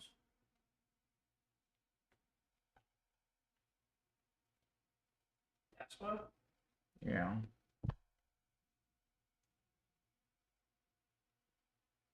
How's it going? Good, just waking up. I'm waiting for you to pick a flavor. Are you? Yeah.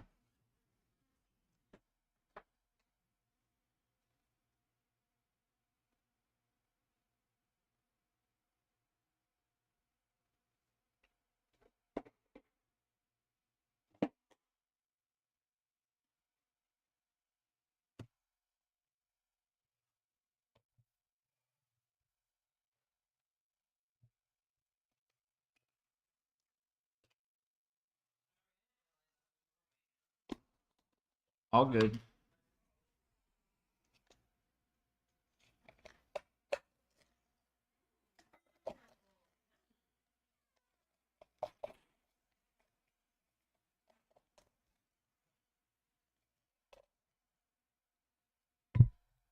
Ting, ting, ting, ting.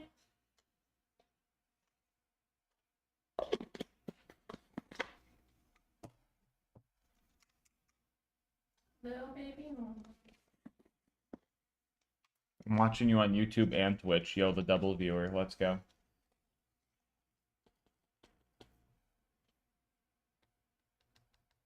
When you see that. Chat, what color do you get when you mix blue and yellow?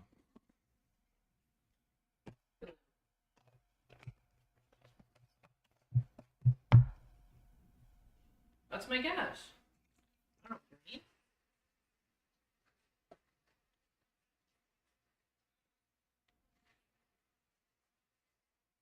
Green. Why does this look blue on the cam? This is purple, guys. It looks blue as hell to you guys, though. It's so weird.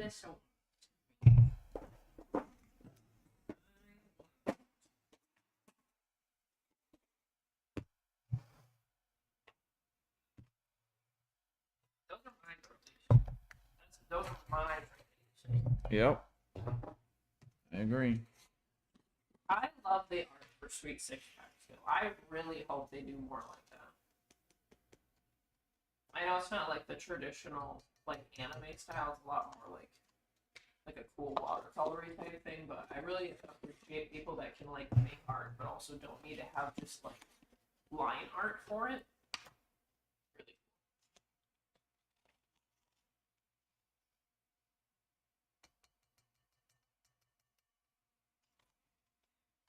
cool.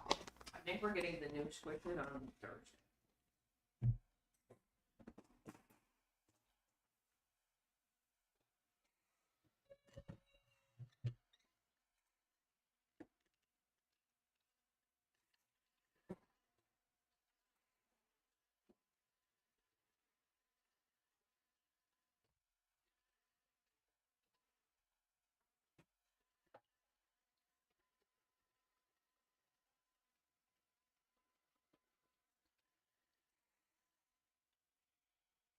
Thank you.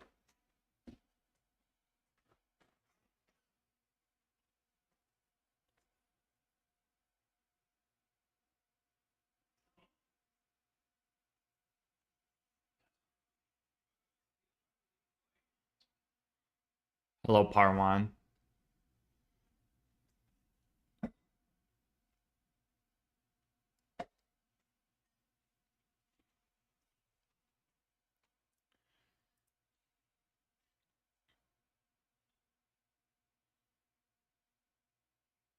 No, no, I only got like 30 max if I recall random. Bare necessities. Yo. Thank you, Anonymous, for giving one of the bare necessities.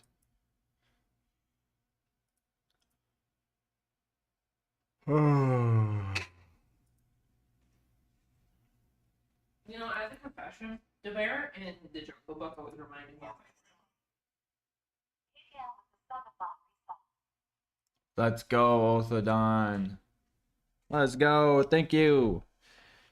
All right, chat. Let me check my email and then we're going to get started on some editing today. I would say today's Sunday, so I'm assuming you would probably get info on Monday. If you got anything. For what? Just if you were looking for like anything particular on Oh. email. So usually Sundays, I feel like they don't send out much for emails because usually people have the day off. Usually.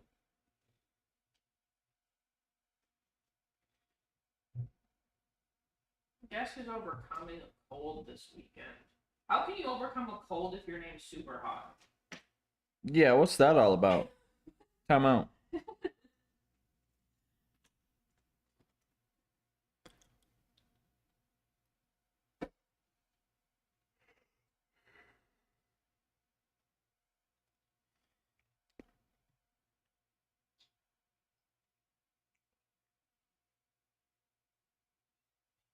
Yeah, that gamer subs drop and my other Yu-Gi-Oh cards should be coming in tomorrow, it looks like.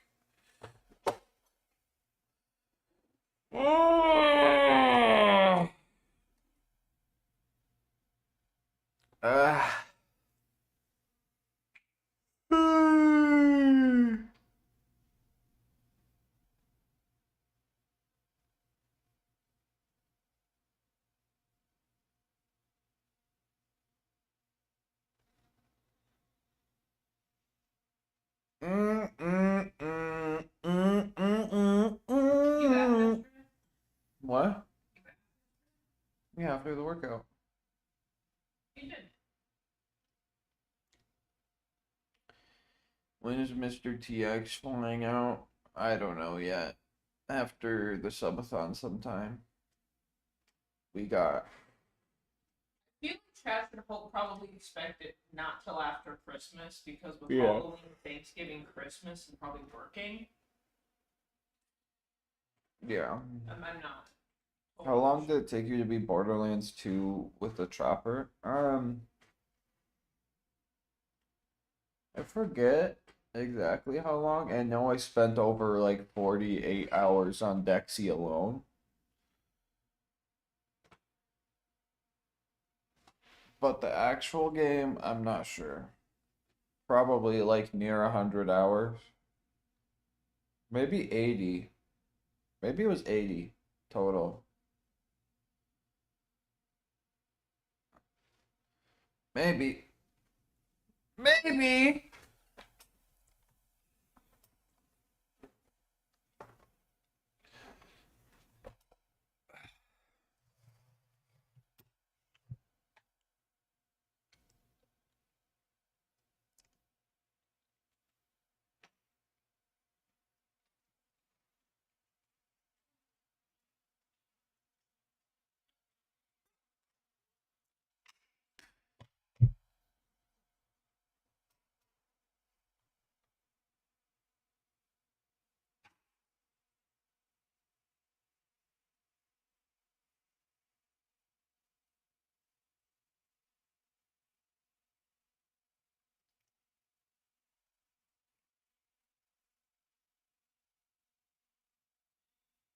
Lane Lowy. 3 days of your life on it. Yeah. Worth it. Worth it.